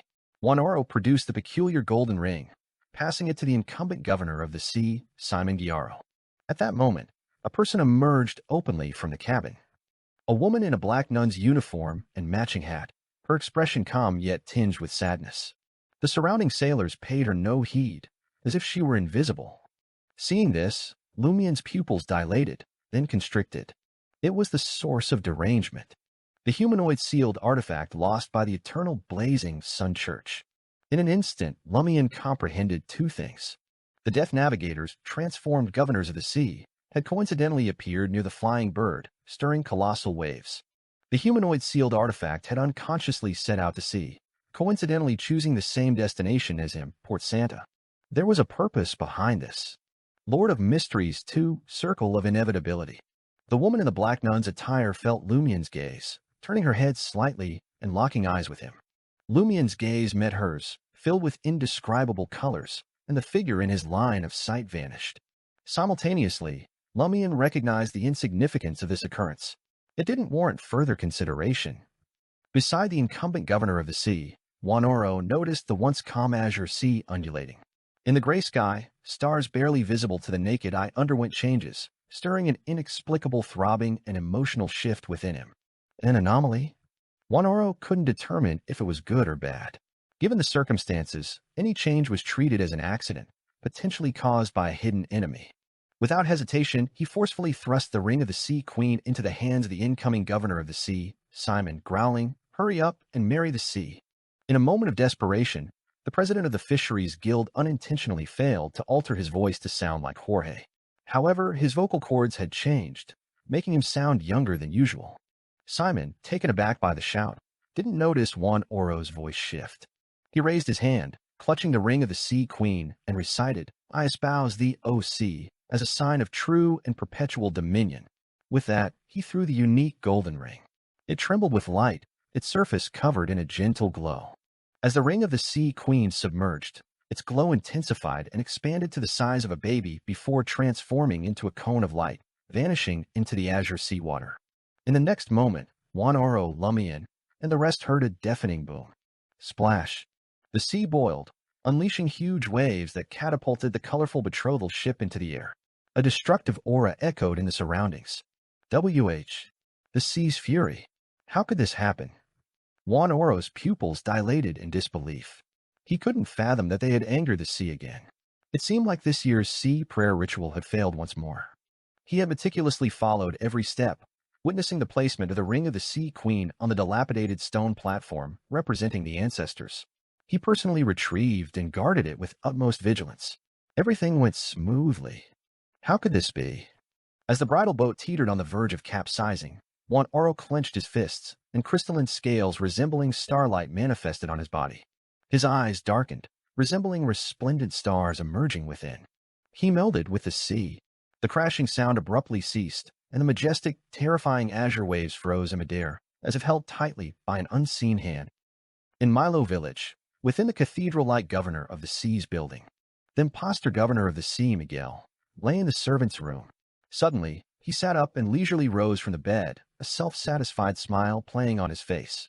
Standing before a glass window overlooking the weeds outside, he muttered to himself, "It's almost time. I wonder how Juan Oro will react when he discovers the sea sacrifices failed again.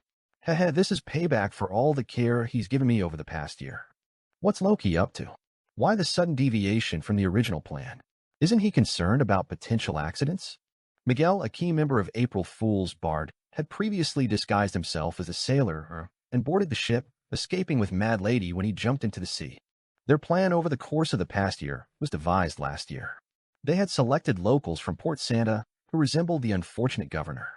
After disrupting the sea sacrifice and returning ashore, they promptly killed one of their targets, allowing Bard to assume the guise. Their confidence in Miguel, disguised by Bard, becoming the false governor of the sea, stemmed from Ultraman taking charge of the matter. To prevent potential rebellion from peripheral April Fool's members, Bard, a former swindler, intentionally wrote Emperor Rosel's secret chronicles and handed them to Loki. The latter discreetly distributed them in Trier, creating the illusion of Bard's activity in Intis. This tactic prevented others from connecting Miguel, obediently residing in the governor of the sea's residence, to Bard. Writing about Emperor Rosel's romantic past indeed amused Bard, and witnessing Juan Oro's reactions, including the lashing with a crutch before intimate encounters with his granddaughter and the wives and daughters of relevant personnel, greatly satisfied Bard's mischievous tendencies. However, pranks were secondary. Bard's main objective in assuming the disguise of the governor of the sea was clear. He gained unrestricted access to the basement of the building, believed by Milo Village's inhabitants to be the sacrificial ground for their ancestors. Despite being a fake governor of the sea under the watchful eyes of sea spawn in the house, he had free reign everywhere except the ring-making ritual grounds and the vigil room. Only those two areas were off-limits unless he crossed the line. Moreover, Ultraman confirmed that the basement of the governor's residence held no value for the sea spawn. Except for two symbolic guards at the staircase, there were no monitors or protectors inside.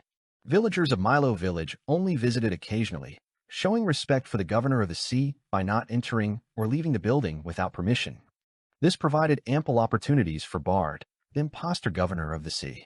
Thinking about the expressions of Juan Oro and Lumian Lee when they witnessed the sea prayer ritual's failure again, Bard couldn't help but chuckle. He muttered in a mocking tone, "You know, the sea sacrifice, ring-making, and vigil happen once a year. Haven't you considered that the ancestral sacrificial ritual can only occur annually?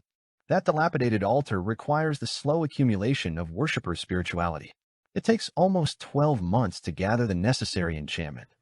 Over half a month before the basement gained serious attention, he had strategically placed an item related to one of the 3 pathways on the altar, openly siphoning the accumulated theft powers. With this plan, Bard believed that, regardless of the success of the previous night's ring-making ritual, regardless of how closely Juan Oro and Lumian Lee guarded against the replacement of the Ring of the Sea Queen, it wouldn't possess the ability to steal power from the sea bottom. Hence, the sea prayer ritual was destined to fail. The seal would further open, and the long-accumulated volcano inside would erupt. Anyone attempting to stop it would perish. Last year, the reason April Fools took the risk of making Mad Lady a deputy host and deliberately replacing the Ring of the Sea Queen on the Sacrificial Ancestor stone platform with another item arose because the theory that the high-level stealing power could only be used once a year wasn't entirely confirmed. Although Ultraman could analyze and experiment in the basement, he refrained from doing so too frequently to avoid suspicion. Following the sea prayer ritual failure last year, and the subsequent monthly experiments over the past 11 months, Bard, Ultraman, and Mad Lady were now certain that they didn't need to go through the trouble of replacing the real Ring of the Sea Queen. Instead, they could preemptively take away the theft power. Thus, they sneered at Lumian Lee's efforts, unconcerned about his actions or the need for destructive measures to avoid detection by the Church of Earth Mother. Despite their confidence, they still had to maintain appearances, including seeking help from Lumian Lee. Bard shifted his gaze, averting it to his left hand. There were signs of a ring being worn there. This was, in fact, the item carrying the key functions of the Ring of the Sea Queen. Port Santa Salo Motel, at the entrance of the 5th-floor suite. Hugging Madame Georgia, Logano's thoughts faltered, as if the iron gears were covered in yellow rust or lacking lubricant. Tell you what's going on? Am I under attack? No. I have to hurry. I have to get rid of this state. Lugano attempted to push away the woman in his arms, only to realize she had become surprisingly heavy. Using her joints subtly, Madame Georgia prevented him from raising his arms and legs. The movements resembled a lover's playful interaction. Coupled with his disjointed thoughts, even a planter like Lugano couldn't break free from Georgia's restraints. Panicking, Lugano opened his mouth, about to call for help. Just then, Georgia lifted her head, pressing her red lips against his. Lugano was momentarily taken aback. In the adjacent room, Jenna, disguised as a female mercenary, held a mirror to reflect the situation in Lumian's living room through the glass and other items. Seeing Lugano and Georgia embracing and flirting, Jenna couldn't help but curse under her breath. Damn it, can you even go into heat at a time like this? And in front of a child. Considering that Franco would be joined by members of the Curly-Haired Baboons Research Society, Lumian tasked Jenna with secretly monitoring Lugano to figure out what was wrong with the interpreter. As a former showy diva, Jenna had witnessed similar scenes and even more restrictive ones. She couldn't fathom why they chose to display such affection at the door. At that moment, Anthony Reed, standing beside her, looked at the mirror and frowned. It doesn't seem like they're making out. Their actions and expressions aren't typical of people engaged in such activities. Lord of Mysteries 2, Circle of Inevitability. Chapter 574, Heavy. Their actions and expressions don't align with the typical behavior of people engaged in intimate moments. Though Jenna had witnessed such scenes in the past, she hadn't delved into the intricacies of others' intimate interactions. Upon hearing Anthony's words, she promptly sided with the spectator's perspective. Anthony continued, Lugano's body language indicates clear resistance. His current condition is highly abnormal. Resisting, yet not breaking free. There's a lack of intense movements, even though Lugano is a Sequence 8 Beyonder with a strengthened physique. This situation is undeniably peculiar. What kind of Beyonder powers could cause this? Jenna swiftly sifted through the information about potential adversaries for this mission. Most of it had been compiled by Franca, with a small section supplemented by Judgment and Madam Magician. As these thoughts raced through Jenna's mind, a realization quickly dawned on her: marionettist. A sequence 5 marionettist from the seer pathway. According to Franca's description of marionnettists, these beyonders could lurk in the shadows, silently transforming their targets into autonomous marionettes from a distance. And Madam Magician's additional information included this: a marionettist manipulates a creature's spirit body threads. A skilled marionettist can establish initial control of the target's spirit body threads in 5 to 10 seconds, slowing down thoughts, movements, and stiffening the body. Lugano's current state perfectly matched the characteristics of a marionettist's initial control over the spirit body threads. Jenna lowered her voice and said to Anthony, "Loki." The enemy with the codename Loki was none other than a marionettist.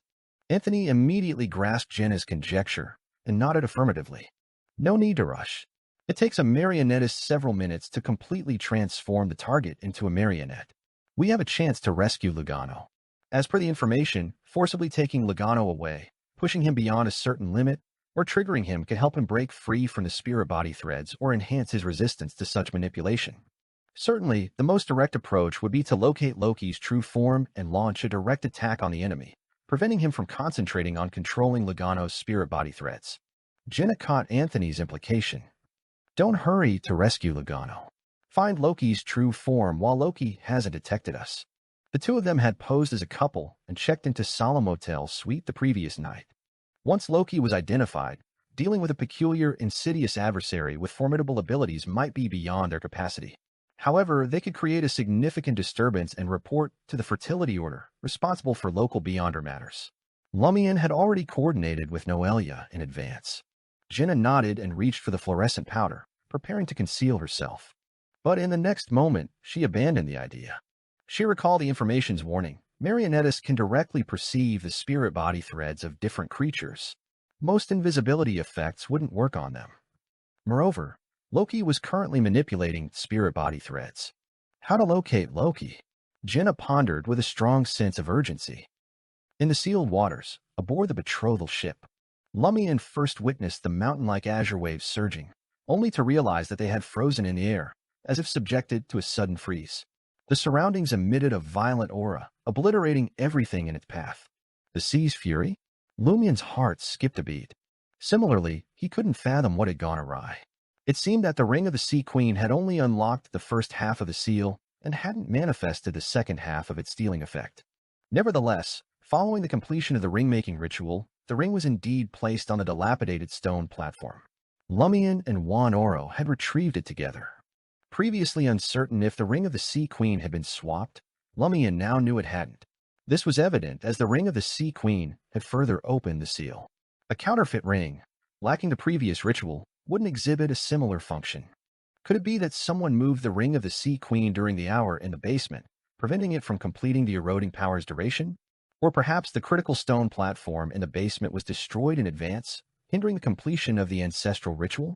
Unlikely. How could the first scenario elude the attention of Juan Oro, me, and the sea spawn surveillance? The second scenario shouldn't be inconspicuous. It would undoubtedly be discovered by the sea spawn. As Lumian's thoughts raced, he suddenly felt a slight erosion from the destructive aura surrounding him. His mind instantly connected to something. Vaguely, Lumian saw the dark blue seabed, nearly pitch black. He saw a peculiar object partially embedded in rocks and gravel. The object was unnaturally massive, surpassing the Fertility Order's cloister and the Governor of the Sea's residence combined. It bore a silver-gray hue, with sleek lines resembling a colossal spindle, missing its front segment. At that moment, the side of the object gleamed with a radiant starlight. Together, they appeared to form a circular, transparent door. Through the door, Lumian saw a particular scene inside. Silver-gray metal walls were densely covered with special holes, resembling hives. In some nests, black foam bubbled as thin, bristle-covered baitings black insects crawled out. Some nests contained more than 10 compartments, with a wrinkled little devil lying inside, seemingly deceased and disintegrating into various forms. As this peculiar and horrifying scene etched into Lumian's mind, he snapped out of his stupor. He couldn't be bothered to ponder April Fool's actions. He swiftly deliberated on how to prevent the sealed object from going berserk and breaking free entirely. The extracted power has yet to cause any harm. It appears to be suppressed by Juan Oro at the expense of his life. If I can seize this window of opportunity to steal the released power and distribute it to everyone with a C bloodline, there's a chance of completing the C sacrifice segment and allowing the C prayer ritual to succeed. Stealing. In an instant, Lumian contemplated two solutions. Firstly, he could immediately seek help from Mr. Fool, an expert in this area, with Termaboros as a precedent. Secondly, he could utilize the Lie Earring, a mystical item that had gained the ability to steal others' powers on the stone platform meant to honor the ancestors. Lumian swiftly discarded the first option, considering April Fool's involvement. With a celestial worthy of heaven and earth for blessings backing them, seeking Mr. Fool's assistance might not yield a response. It could potentially be a time-consuming effort. As for the second method, Lumian sensed a strong feeling of inevitability and an undeniable sense of coincidence. Lai had recently acquired the ability to steal someone else's power, and here it was proving beneficial in a critical moment. Without the luxury of time for careful analysis, Lumian made a swift decision. Put aside coincidences and inevitability for now. Resolving the current predicament was the most pragmatic approach. He then retrieved the silver Lie earring from his pocket. Typically, such items couldn't be brought onto the betrothal ship. They would surely be discovered by the sea spawn. However, this time, Juan Oro had communicated with the sea spawn in advance, stating that he and his assistant intended to pose as deputy hosts and board the ship to guard against any potential mishaps. The sea spawn placed their trust in the president of the Fisheries Guild more than anyone else while the traders were still at large. Their intelligence wasn't particularly high, and they were especially protective of the sea prayer ritual. Clutching the Lie earring, Lumian extended his spirituality. He immediately perceived the surrounding starlight and sensed their presence. Lumian subconsciously extended his hand and twisted his wrist. A plethora of starlight cascaded down, rushing toward the Lie earring and enveloping him. At that moment, a person materialized in front of him. She wore a black nun's uniform, her face expressing profound sorrow. She appeared like a colossal whale, suddenly leaping out of the sea without warning. It's her. The source of derangement? Lumian finally recollected something he had forgotten. There was indeed such a person on the ship. In the next instant, he sensed the humanoid sealed artifact becoming unusually weighty, so heavy that the surrounding void slightly bent. It was so heavy that all the starlight surged toward her like the sea. The weight was so immense that the betrothal ship began to sink, and the nearby seawater was pushed aside. Silently, Lumian witnessed the sea around him morphing into a translucent azure mountain peak, looming over them as they descended to the seabed. It resembled the walls of a deep well, and the well mouth formed by these walls grew more distant with each passing moment. For hours ago, at the edge of the foggy sea, Nolfi said to Charname, "You have to listen to me completely from now on. Otherwise, it will be very dangerous." "Sure." Charname nodded. "But before that, we need to communicate openly." A smile gradually spread across his face. Batna, who stood beside Nolfi, asked curiously, "What communication?" Charname produced a metal canister and looked at Nolfi. "This is an agent that can make people speak the truth. I want to know if you have a secret collaborator. If so, who is it? Don't worry, it's not poison." Charname unscrewed the lid and took a sip to demonstrate his sincerity. Nolfi fell silent. "If I don't understand the corresponding details, it'll be challenging for me to follow your instructions," Charname began to instigate. "We're already here. We could enter those waters at any moment and destroy the underwater palace before the sea prayer ritual. Are you truly willing to give up?" Nolfi remained silent for a moment before accepting the metal canister and taking a big gulp. Charname's heart ached as he withdrew the bottle and patiently waited for the medicine to take effect. Lord of Mysteries 2, Circle of Inevitability. Chapter 575, Handover. After a while, Charname reached his limit. He stared at Nolfi and questioned, "Do you have any secret collaborators?" Nolfi gently nodded and admitted, "Yes." Batna and Charname anticipated this response, but it failed to dampen Charname's excitement. "Who is it?" Nolfi hesitated for a moment before revealing, "It's Juan Oro." "Juan Oro? The president of the Fisheries Guild?" Batna was caught off guard. Charname shared the sentiment. Could the spy be the boss? Despite his critique, he pressed on, "Are you sure it's Juan Oro?" While instructing Juan Oro to investigate the core members of the Fisheries Guild, Lumian, who had uncovered the Church of Earth Mother's true motives, sought similar information from Noelia of the Fertility Order, which included Juan Oro, the president. Official reports indicated that Juan Oro's health had been relatively stable. He had never faced serious illness or severe injury. Moreover, he hadn't displayed any signs of losing control of his lizard form. In essence, there was no indication that he had been possessed by Ultraman, a transmigrator. Naturally, a definitive judgment couldn't be made based solely on this information. After all, when the original bodies of many curly-haired baboons research society members met unfortunate fates, there were no witnesses. Despite growing older, Juan Oro's personality remained relatively unchanged, sans the increasingly stubborn streak and a penchant for returning to the sea. Crucially, if Juan Oro were Ultraman, many of April Fool's disruptive actions during the sea prayer ritual would be unnecessary. It could be executed in a simpler and more covert manner. Considering these factors, Charname had previously concluded that Juan Oro wasn't a key member of April Fool's. Nolfi pursed her lips and disclosed, "It's him. I met him 6 months ago in Port Rayak." Rayak, located north of the Darij mountain range, served as a port under the jurisdiction of the Riston province in the Intis Republic. "Met before." Charname blurted out, "Your eyes can deceive you. What you perceive doesn't necessarily reflect reality." Unable to hold back his desire to confide, he continued, "Just like now. The me you see isn't equivalent to the real me. The difference is quite significant. Are you suggesting that the Juan Oro I encountered was an imposter?" Nolfi expressed disbelief, but he also demonstrated the ability to control the waves. Charname chuckled. "Many Fisheries Guild committee members possess such abilities. What if one of them impersonated Juan Oro? But it's too similar." Nolfi fell into self-doubt. Charname spoke casually. "Based on the intel we gathered, Juan Oro hasn't left Port Sanda for nearly a decade. He's the president of the Fisheries Guild. He frequents the association daily." While this information was used to persuade Nolfi, it wasn't conclusive evidence. If Juan Oro were Ultraman, he could have enlisted Mad Lady's help to travel to Port Rayak and return in less than 2 hours. Under such circumstances, hardly anyone would notice his brief absence. Nolfi fell silent, pondering, and muttered, Then who could it be? How would I know?" Charname expressed his criticism.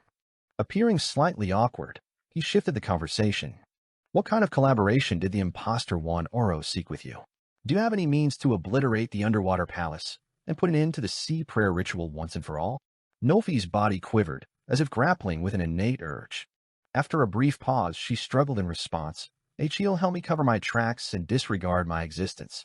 He'll permit me to board a ship and infiltrate the sea sacrifice waters ahead of the governor of the sea's vessel and conceal myself. Then, as the governor of the sea unveils the ring of the Sea Queen and utters the words of the marriage proposal, I'll deliver a line. My mother imparted that passage to me. It originated from her profound connection with a palace when she received the sea's blessing. Its purpose is to trigger a self-destruct sequence within the palace." Nolfi's words flowed more effortlessly, signifying that she had given up on resisting. "Self-destruction sequence? Are you certain? Do you comprehend that language from God knows where?" Charname wore an expression of skepticism. "That's what my mother told me." Nolfi conveyed her lack of understanding of the language's meaning. Charname pressed on. "Does your mother comprehend that language?" "She doesn't, but she grasps its significance." "Can you fathom it?" "It's a form of spiritual communication." Nolfi defended her mother with determination. "Deceiving through soul-level communication isn't out of the realm of possibility. Moreover, it's always simpler to dupe the illiterate." Charname muttered his internal grievances once again. He furrowed his brow and inquired, "Did the imposter Juan Oro inform you that the sea prayer ritual failed last year?" "No. If he had, I wouldn't have chartered a boat at Port Santa." Nolfi expressed her frustration on the matter. Had she known from the beginning that last year's sea prayer ritual had faltered, she would have anticipated heightened vigilance at Port Santa this year. Those attempting to rent a boat for a sea journey would undoubtedly be on a watch list. Charname wore a perplexed expression. "Wouldn't that mean the imposter Juan Oro was expecting you to be apprehended by Lado Gyaro? Half a year ago, neither April Fools nor anyone with ulterior motives in Port Santa had foreseen Lumian's arrival to investigate the sea prayer ritual. This suggested that Nolfi's original role wasn't designed to lure Lumian.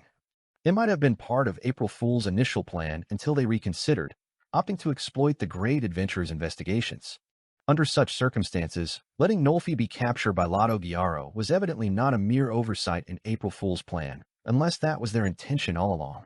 Is Nolfi being thrown into the mix to confuse the Fisheries Guild and sow suspicion among other committee members against Wanoro? A rift between them would hinder their cooperation. But this strategy doesn't seem cunning enough.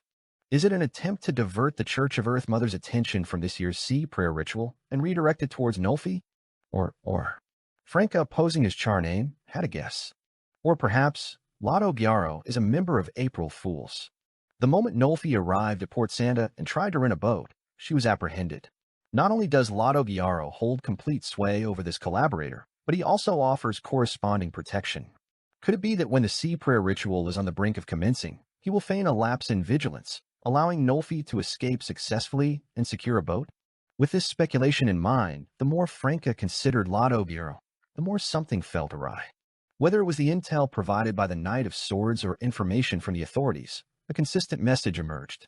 Lotto Gyaro had slept in separate rooms from his wife many years ago. For transmigrators, after taking over the original owner's body, their greatest apprehension was being exposed by those around them through various details. Among these people, the ones most likely to unveil their disguises were their deeply connected parents and spouses who share the same bed. In particular, the latter were privy to many interaction habits unknown to others. In such circumstances, opting to sleep in separate rooms was evidently a form of self-protection for transmigrators.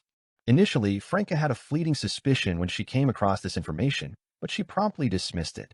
Firstly, it wasn't uncommon for a middle-aged man and his wife to have separate sleeping quarters. Lotto Gyaro wasn't the sole Fisheries Guild committee member to adopt this practice. Secondly, Lotto Gyaro had previously been forcibly controlled by the Knight of Swords and Lumian before being subjected to truth serum. During subsequent questioning, he displayed no indications of ties to April Fools. He didn't even betray any signs of stifling laughter when discussing marrying the sea. However, what if Lotto Gyaro, who willingly transmitted Nolfi's information, had prepped in advance to elude the adventurer's detection and had cloaked a portion of his memories through hypnosis? The truth serum fundamentally heightened the inclination to share with others. Anything beyond a user's knowledge or comprehension remained veiled. The pressing question now was, where did Lotto Gyaro acquire beyonders or items with similar capabilities through April Fool's channels? Franca, increasingly convinced that Lotto Gyaro was Ultraman, recalled a crucial detail. The current governor of the sea, Simon, belonged to the Gyaro family. Previously, Wanoro had heeded her advice to conduct a blood test on everyone, excluding Lumian, who boarded the ship. The aim was to confirm familial ties and unveil any outsiders attempting to infiltrate in disguise. What if Simon Gyaro was Lotto Gyaro in disguise? This method would only affirm his identity.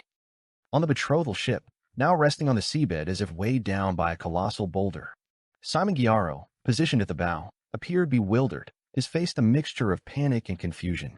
Yet, a faint curl formed the corners of his mouth. At that moment, the governor of the sea handover ritual from the previous night flashed in his mind.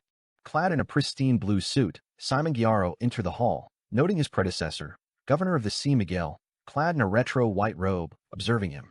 Following the predetermined procedure, he uttered the prearranged words. "I'll leave the sea to you." "It's my honor," Simon Gyaro responded solemnly as he advanced toward the other party. Miguel extended his right hand, and Simon Gyaro reached out for a handshake. This gesture symbolized the departure of the former governor of the sea and the commencement of Simon Gyaro's role as the present governor of the sea. After the handshake, they passed each other by. As they turned their gazes in opposite directions, the corners of their lips subtly curled upwards. Under the scrutiny of the numerous statues surrounding them, one advanced while the other exited the hall. Lord of Mysteries 2, Circle of Inevitability. Chapter 576, Palace. Having transformed into Simon through a seer pathway sealed artifact, Lotto Gyaro observed the illusory starlight surrounding them, akin to seawater caught in a vortex. It cascaded down, forming a massive funnel. The origin of this vortex was a humanoid sealed artifact they had abducted from the Eternal Blazing Sun Church. After the exposure of the curly-haired baboons Research Society's internal affairs and the consecutive deaths of Loki and I Know Someone, one resurrected at the cost of a precious opportunity, while the other met a permanent end. They adjusted their initial sea sacrifice plan and activated a backup strategy to counter potential interference from the Research Society. According to the revived Loki's warning, Hela, the Society's vice president, had likely ascended to Sequence 4, reaching demigod status, and switched from the Death Pathway to the Evernight Pathway. Depending solely on Ultraman, Bard, and Mad Lady, their intricate plans would crumble before absolute strength. Of course, they were confident if it were just Hela alone. Confidence wavered when considering President Gandalf, an enigma, and the other vice presidents alongside the troublesome society members.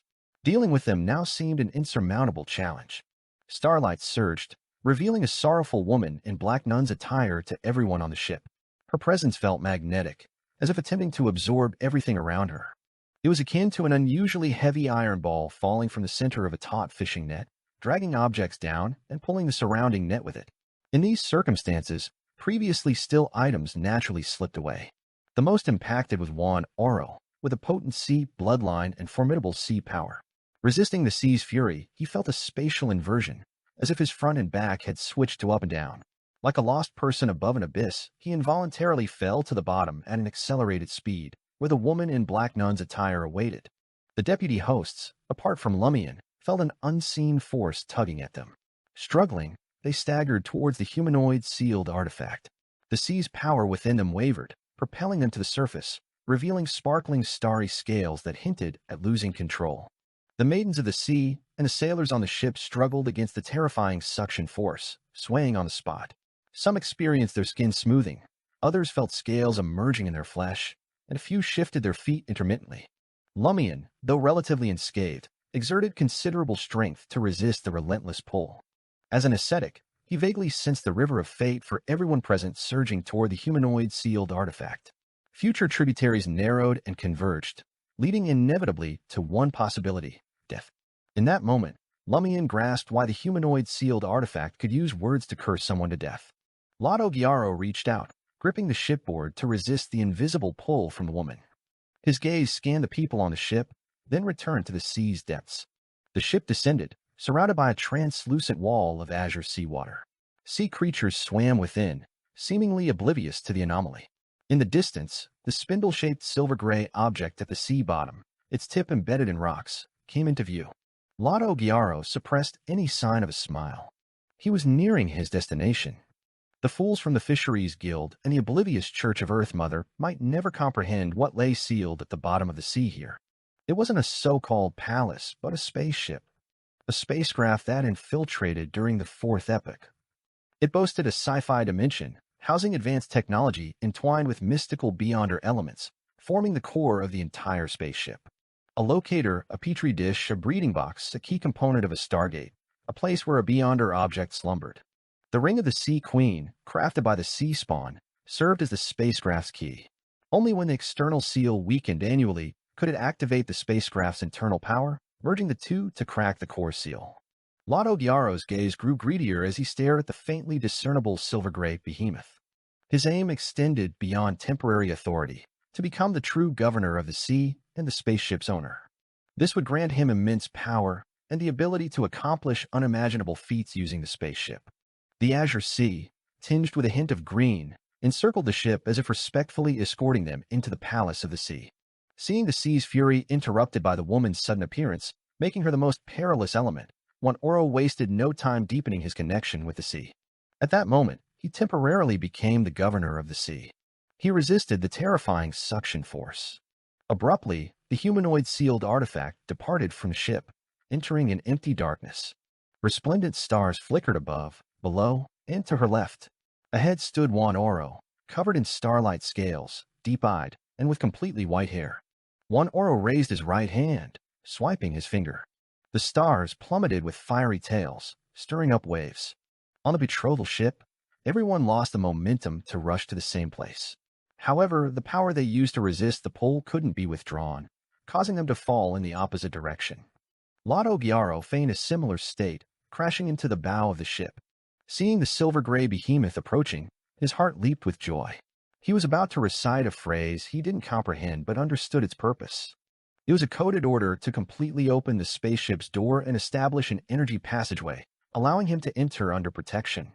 April Fools had been established for several years. Lotto Gyaro's decision to target the sea prayer ritual last year was influenced by the resolution of other voices from the Governor of the Sea, Maidens of the Sea, and certain sea spawn. This allowed them to understand the significance of the three crucial passages. I espouse thee, O sea, was one of the passages, its true meaning being to inject energy into the created key and enter a password. Lotto Gyaro was about to recite the second paragraph, which served as an order to initiate the spaceship. Initially, he and Bard planned to deceive the foolish Nolfi, tricking her into reciting the words to avoid danger. Once the spaceship activated and left these waters, the sea prayer ritual would naturally conclude. There wouldn't be any follow-up. Whether it involved self-destruction or not, it wasn't a concern for her. She had achieved her essential goal. However, the situation changed drastically, especially when the curly-haired baboons research society learned about the sea prayer ritual. Ultraman and Bard modified their plans, roping in external aid and reducing Nolfi's role. Eventually, she became bait to lead troublemakers, represented by Lumian Lee and Hidden Blade. Lotto Gyaro opened his mouth and muttered the words. As he finished speaking, he looked expectantly at the spaceship at the sea bottom. But nothing happened. How is this possible? Lotto Gyaro's heart tightened, feeling a sudden sense of danger. With a jolt, he saw everything disintegrate like a soap bubble, vanishing. Lumian, transformed into Brian, had arrived near him at some point. Dream. He had been dreaming since Juan Oro pulled the humanoid-sealed artifact into the cosmic void. Hela. This name flashed through Lotto Gyaro's mind. He had paid attention to whether there were other ships lurking around. As these thoughts raced through his mind, formless hands appeared around Lotto Gyaro, pushing Lumian away. Then he saw a sailboat, clearly abandoned by time, outlined in the cavities surrounded by seawater beside the betrothal ship. Shadows clung to its canvas, and corpses stood on the observatory. The deck was littered with decaying or boneless undead creatures. At the bow of the ship, a woman dressed as a black widow stood silently. Hela. Less than 4 hours ago, Franca, posing as Char Name, signaled Nolfi and Batna to wait for further arrangements. Returning to the cabin, she entered the captain's cabin and addressed Hela, standing by the window. I've roughly guessed who Ultraman is, but I can't be sure. I guessed as much, Hela replied, having overheard Franca and Nolfi's conversation. Franca gritted her teeth and said, if it's really Lotto Gyaro, there will definitely be variables on the ship. I have to quickly summon Lumian's messenger and inform him of our guess. Let's wait a little longer and time it well. We'll send the message when the deputy hosts leave the governor of the sea's residence, but prior to boarding the ship, Hela advised. Franca confirmed succinctly. Got it. She observed Hela, with her light blonde hair naturally cascading over her shoulders, and her dark eyes seemingly darker as she meticulously engraved patterns and arranged items on the captain's cabin desk. With curiosity, she promptly inquired, what's this for? Setting up a ritual to completely conceal the entire ship, preventing anyone from discovering it. It's impossible for me to do this on my own. I can only achieve it through a deity's help, and she should be very willing to help. Without hesitation, Hela took off the pure silver ring embedded with a black diamond from her right hand and placed it in the center of the altar. On the betrothal ship, Lumian scrutinized Lotto Gyaro, his body quivering with excitement. He couldn't comprehend how the other party had thwarted the sea prayer ritual once again. After all, he had been vigilantly observing this old friend of his and hadn't witnessed any ring switching. Nonetheless, it didn't matter. A well-devised plan was not a fragile creation that crumbled with the slightest mistake. It had to allow for enough margin for error.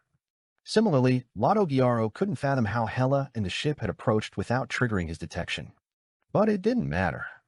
If they hadn't prepared for the interference of the curly-haired baboons research society and Hela, they wouldn't have taken action this time. Lotto Gyaro's eyes suddenly darkened, and specks of starlight illuminated. The surrounding azure seawater froze once more.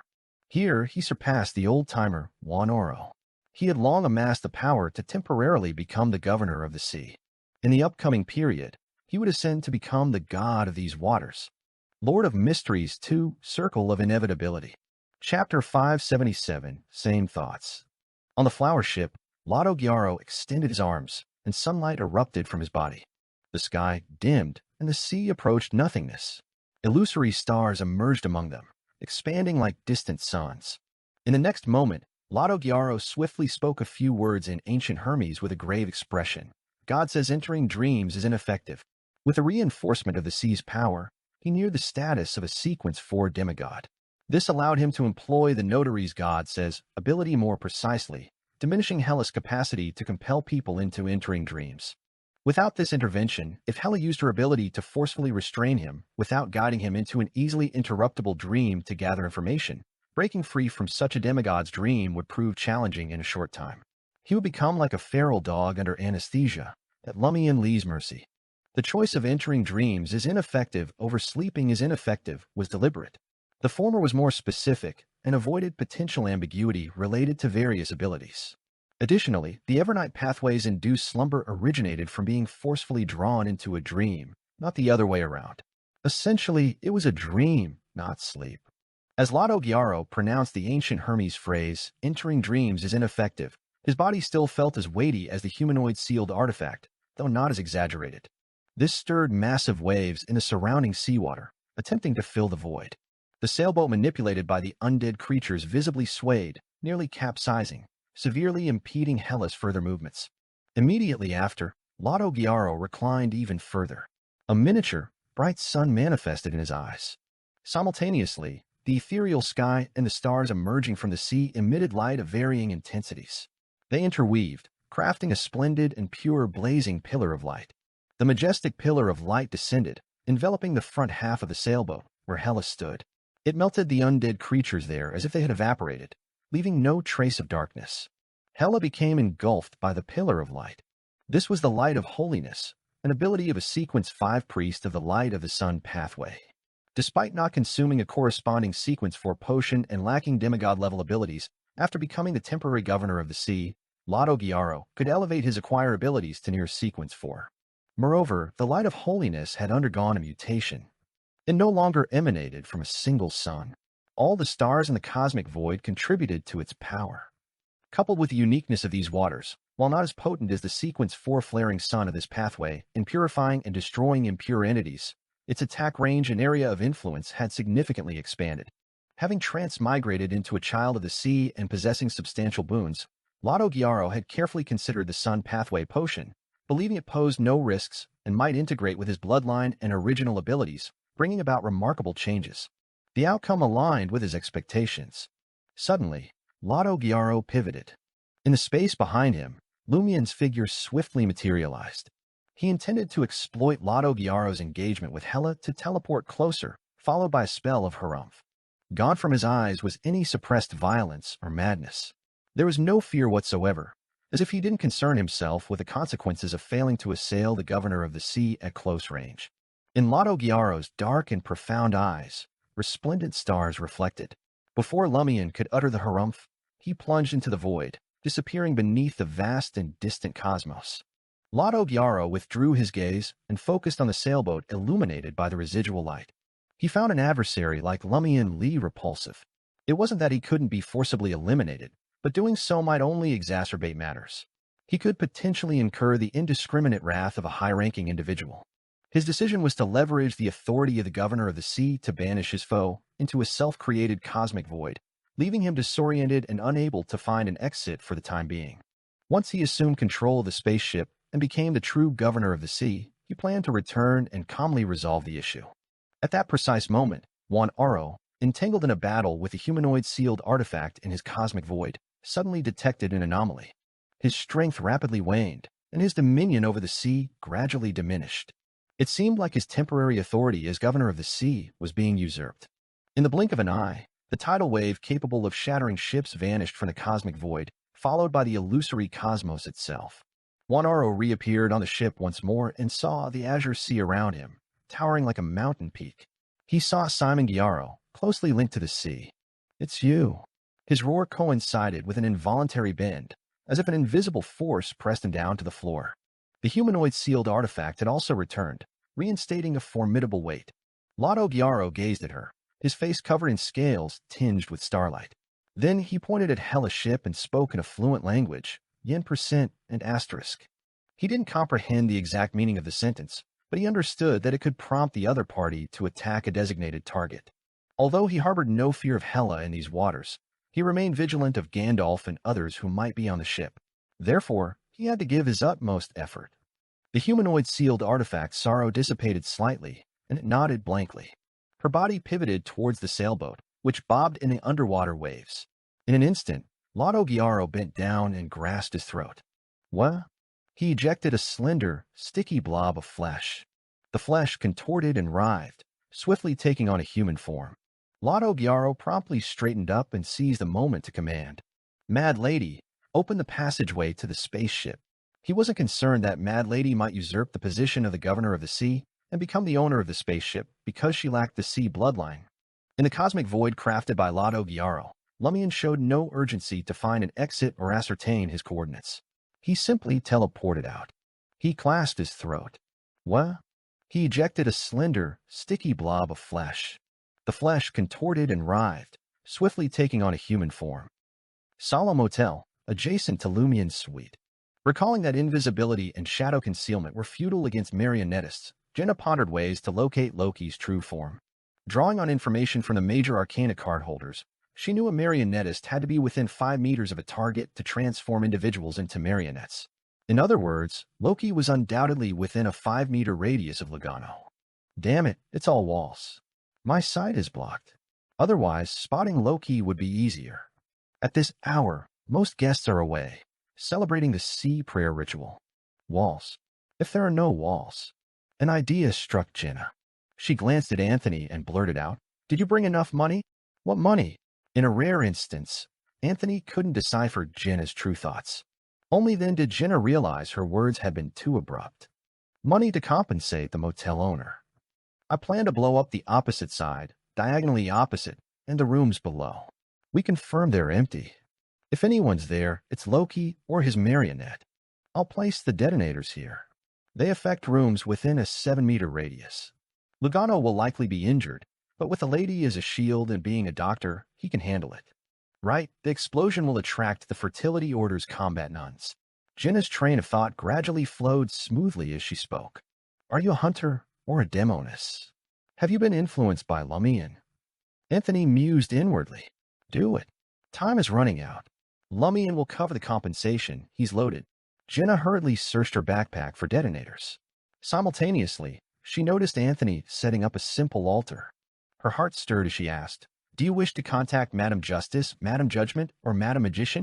"Either one works," Anthony said seriously as he prepared for the ritual. Although Madam Magician won't appear until the end to prevent Loki and his backer from noticing, she mentioned that at least 2 major arcana cards will arrive early and provide assistance at critical moments. Got it. Jenna had been uncertain about when to reach out for help and inform their major arcana card holders, so she had been contemplating handling it herself. Given Anthony's readiness to risk the disapproval of the major arcana card holders, Jenna was naturally inclined to opt for the safest choice. As Jenna stacked the detonators and other explosives near the adjacent door, Anthony redirected a spiritual barrier and summoned Madam Magician's messenger, briefing her on Loki's appearance. Then he swiftly took cover in the bathroom attached to the master bedroom, about 6 to 7 meters away from the impending explosion. Boom. A fierce explosion tore through the 5th floor of Solemn Motel. Glass shattered, debris scattered, and crimson flames engulfed the surroundings. Lord of Mysteries 2, Circle of Inevitability. Chapter 578, Marionettes. Amidst the thunderous explosion, the partition separating the 2 suites and the one facing the corridor crumbled simultaneously, wreaking havoc on nearby furniture, the ceiling above, the floor beneath their feet, and the rooms opposite, swiftly enveloping them in a surging inferno. Jenna hadn't utilized all the explosives. Otherwise, the entire 5th and 4th floors of Solemn Motel would have collapsed in unison. Nevertheless, a section of the roof gave way, and the floor was strewn in chaos. The epicenter of the blast unveiled the room below. As the walls of the adjacent rooms succumbed to the onslaught, the bricks and would propelled by the shockwave slammed into Georgia, causing her back to buckle and her head to split open, unleashing a flow of vivid red blood. Lugano snapped out of his intermittent thoughts and bodily stiffness, regaining his composure. Subsequently, he experienced searing pain as the violent shockwave, mixed with flames and debris, hurled him through the air. Had it not been for Georgia shielding him, and with his robust planter's physique, he likely would have faced severe injuries, teetering on the brink of death. Limbs could have been severed or vital points struck. Despite this, he ended up a battered mess, with a few bones broken, nearly succumbing to unconsciousness. Ludwig had sought refuge under the dining table at some point, along with his food. With the advantage of distance and the makeshift shield, he only bore the impact of the collapsed table. Simultaneously, Jenna and Anthony burst out of the master bedroom washroom in their suite, their gazes fixed on the adjacent rooms where walls had crumbled, filling the air with swirling dust. They vaguely discerned a figure. The figure, bearing a striking resemblance to Rubio Paco, stood beside the upturned recliner. Loki. Jenna wasted no time. She condensed a dark, illusory flame and sent it hurtling towards her target. Behind her, Anthony Reed's eyes took on a golden tint, pupils dilating. He was poised to lock onto Loki, ready to unleash frenzy, a technique that would plunge Loki into an emotionally and psychologically triggered state, rendering him incapable of rational thought and effective response.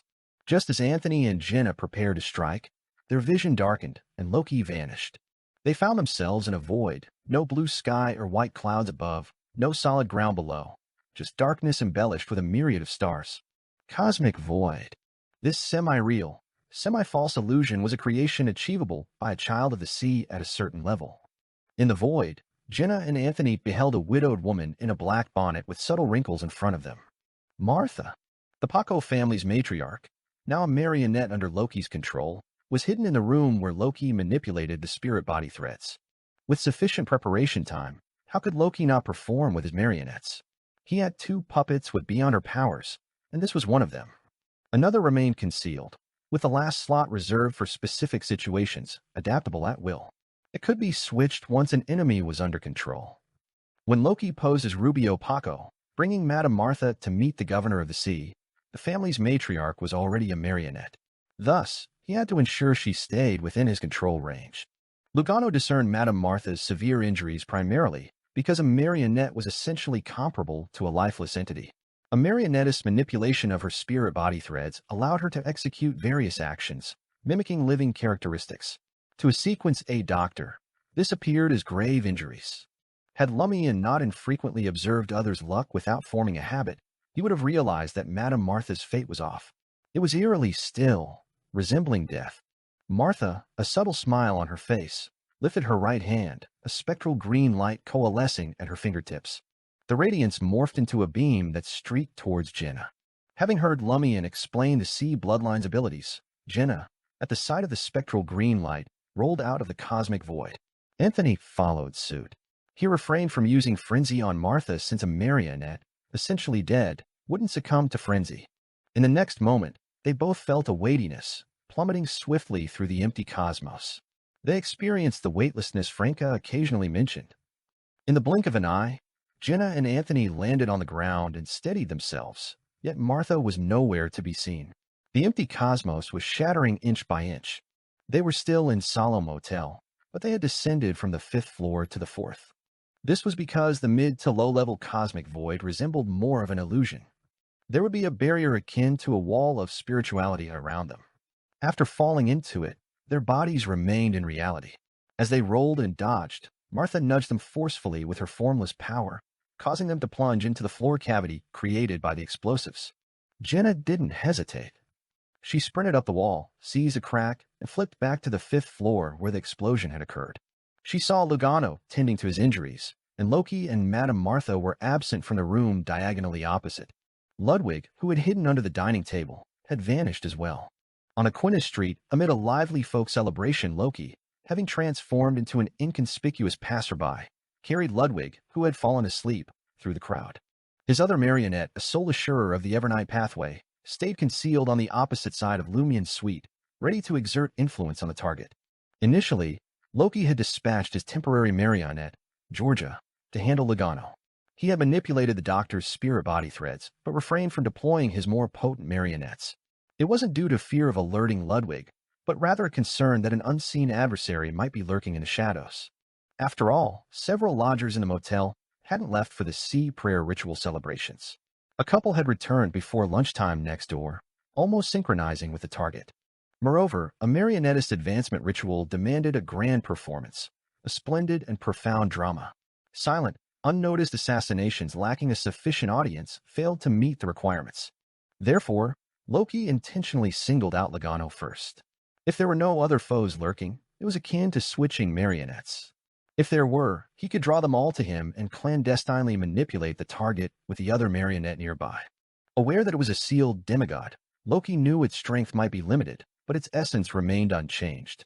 It was impervious to many influences. However, he believed the Evernight pathways for sleep would still be effective. Since this sealed demigod could experience exhaustion, hunger, and the need for rest, food, and sleep like a true child, it implied that the seal had impacted corresponding characteristics, making him akin to an ordinary person in those aspects. At most, he would awaken faster and require less rest time. A few seconds would be ample time for Loki to relocate and conceal himself with a target before attempting to manipulate the other party's spirit body threats. His two marionettes would act independently, confusing both enemies and the Church of Earth Mother clergymen rushing over. They would lead them on a chase spanning about 100 to 200 meters, completing the corresponding performance. As the time approached, the enemies would pinpoint his hiding spot through the marionette's trajectory, joyfully anticipating an encounter. However, what awaited them would be a demigod-level marionette, leading to a terrifying and grim outcome. Under the watchful eyes of the surrounding citizens, the magnificent play would conclude. Loki could consume the potion and ascend to Sequence 4, becoming a bizarro sorcerer. On the betrothal ship, within Lotto Gyaro's cosmic void. This was fundamentally different from lower middle-level abilities. It was both an illusory realm and an alternate space that could cause people to lose themselves and become abnormally fragile. It was akin to the bottle of fiction augmented with hallucinations. The sticky blob of flesh Lumian had expelled squirmed rapidly, stretching and expanding into a discernible figure. Cloaked in blood-red fabric with a matching hood obscuring its face in shadows, the figure revealed itself as none other than Mr. K of the Aurora Order. To counter April Fool's machinations, Lumian had chosen the strategy of overwhelming force. He accomplished this with overt and imposing power, complemented by meticulous arrangements. This plan allowed for a fair margin of error. Even if Lumian made a miscalculation, as long as April Fools didn't have angel-level helpers or 3 or more saints, he could salvage the situation by retaining at least 1 or 2 key members. To enhance their odds, Franca extended invitations to Hela and Gandalf. The Fertility Order also notified the higher-ups, ensuring the presence of a saint overseeing Port Santa during the sea prayer ritual. The Tarot Club had 2 major Arcana card holders positioned nearby. When April Fool's key members felt secure, Madam Magician, the Angel of Stars, would cross a long distance and descend as they prepared to depart. For extra precaution, Lumian utilized Mr. K's finger to get him to Port Santa. Morphing with the Rose Bishop's power, he turned into a fleshy blob and was concealed in Lumian's stomach to infiltrate the betrothal ship. Mr. K glanced up, his eyes taking on an otherworldly illusion, as if concealing hidden doors. Swiftly scanning the cosmic void, he identified an escape route. "Follow me," he said to Lumian in a hoarse voice. Nodding, Lumian reached into the traveler's bag, extracting the flog boxing gloves and preparing to don them. "If you guys still have a backup plan, or if a few powerhouses don't appear in time, I'll draw the attention of the evil gods and create chaos. We'll all face the danger together. Early exits? Forget about it." Lord of Mysteries 2, Circle of Inevitability. Chapter 579, Energy Passage. On the betrothal boat, the humanoid sealed artifact descended, her form suspended in the air. Striding through the atmosphere, she advanced toward the sailboat. With a weight akin to a massive stone sphere, she manipulated the surrounding space, causing the target ship to shift automatically. The 2 factions drew near. Concurrently, the vacant eyes of the humanoid sealed artifact, adorned in a black nun's attire, suddenly sparked with madness and chaos. Minute blood vessels protruded from the whites of its eyes, swiftly converging. Accompanying her affliction, the maidens of the sea, deputy hosts, and sailors on the betrothal ship, unaware of what transpired, stood motionless. Their expressions blank, eyes vacant. They succumbed to the same state as the humanoid sealed artifact. In that moment, within the lingering light of holiness on the sailboat, which had traversed the void and approached the origin of derangement, a light abruptly vanished, swallowed by the profound darkness. In the darkness, a tranquil voice resonated, as if reciting a beautiful poem. The expression of the humanoid sealed artifact softened significantly. The chaos and madness in her eyes dissipated, and her steps slowed. The other individuals on the betrothal ship also entered a state of tranquility and drowsiness.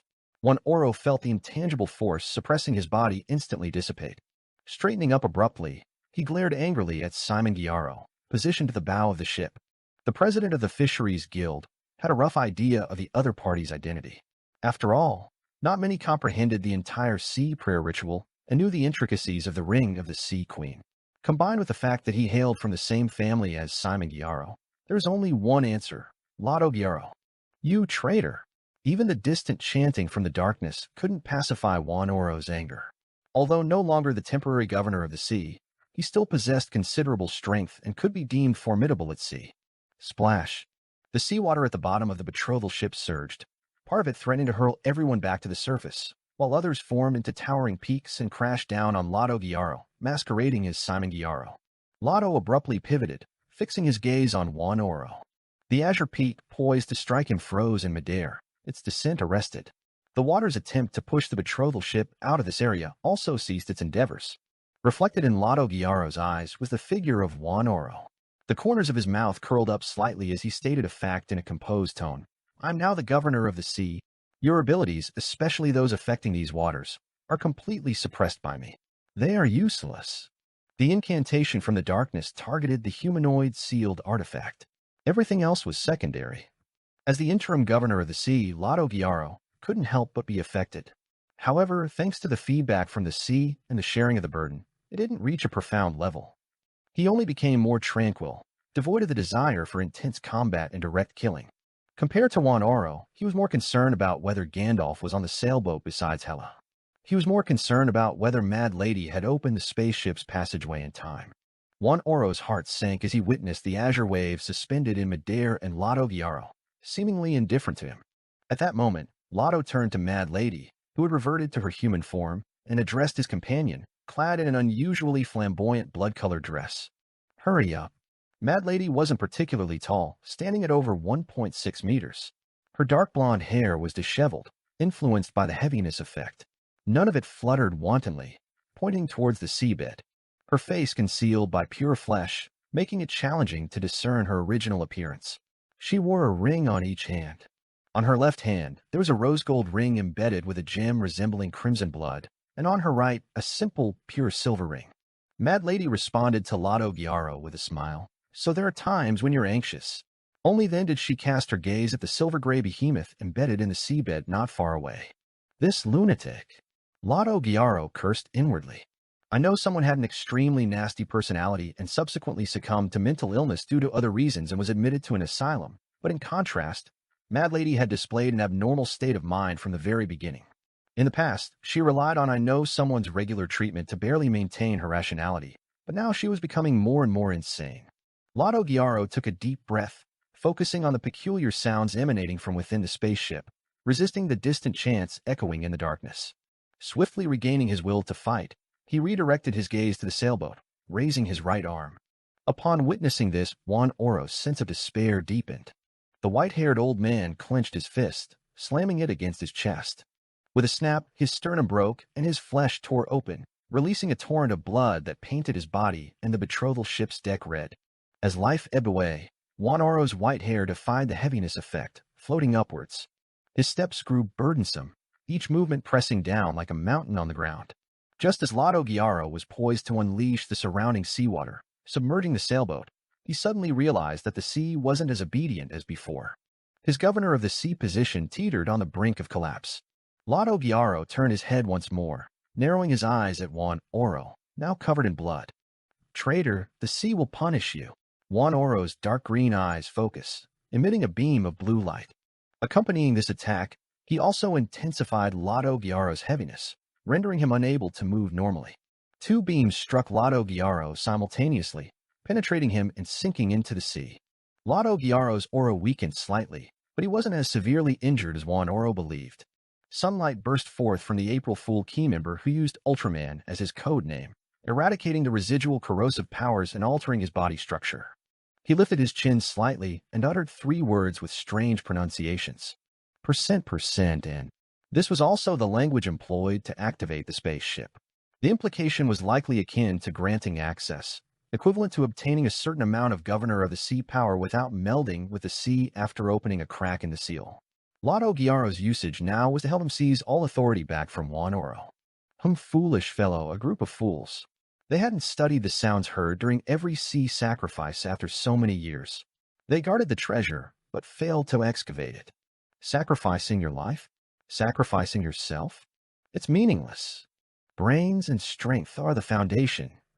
Juan Oro, still bleeding from his chest, was surprised to discover that the authority of the Governor of the Sea had shifted again.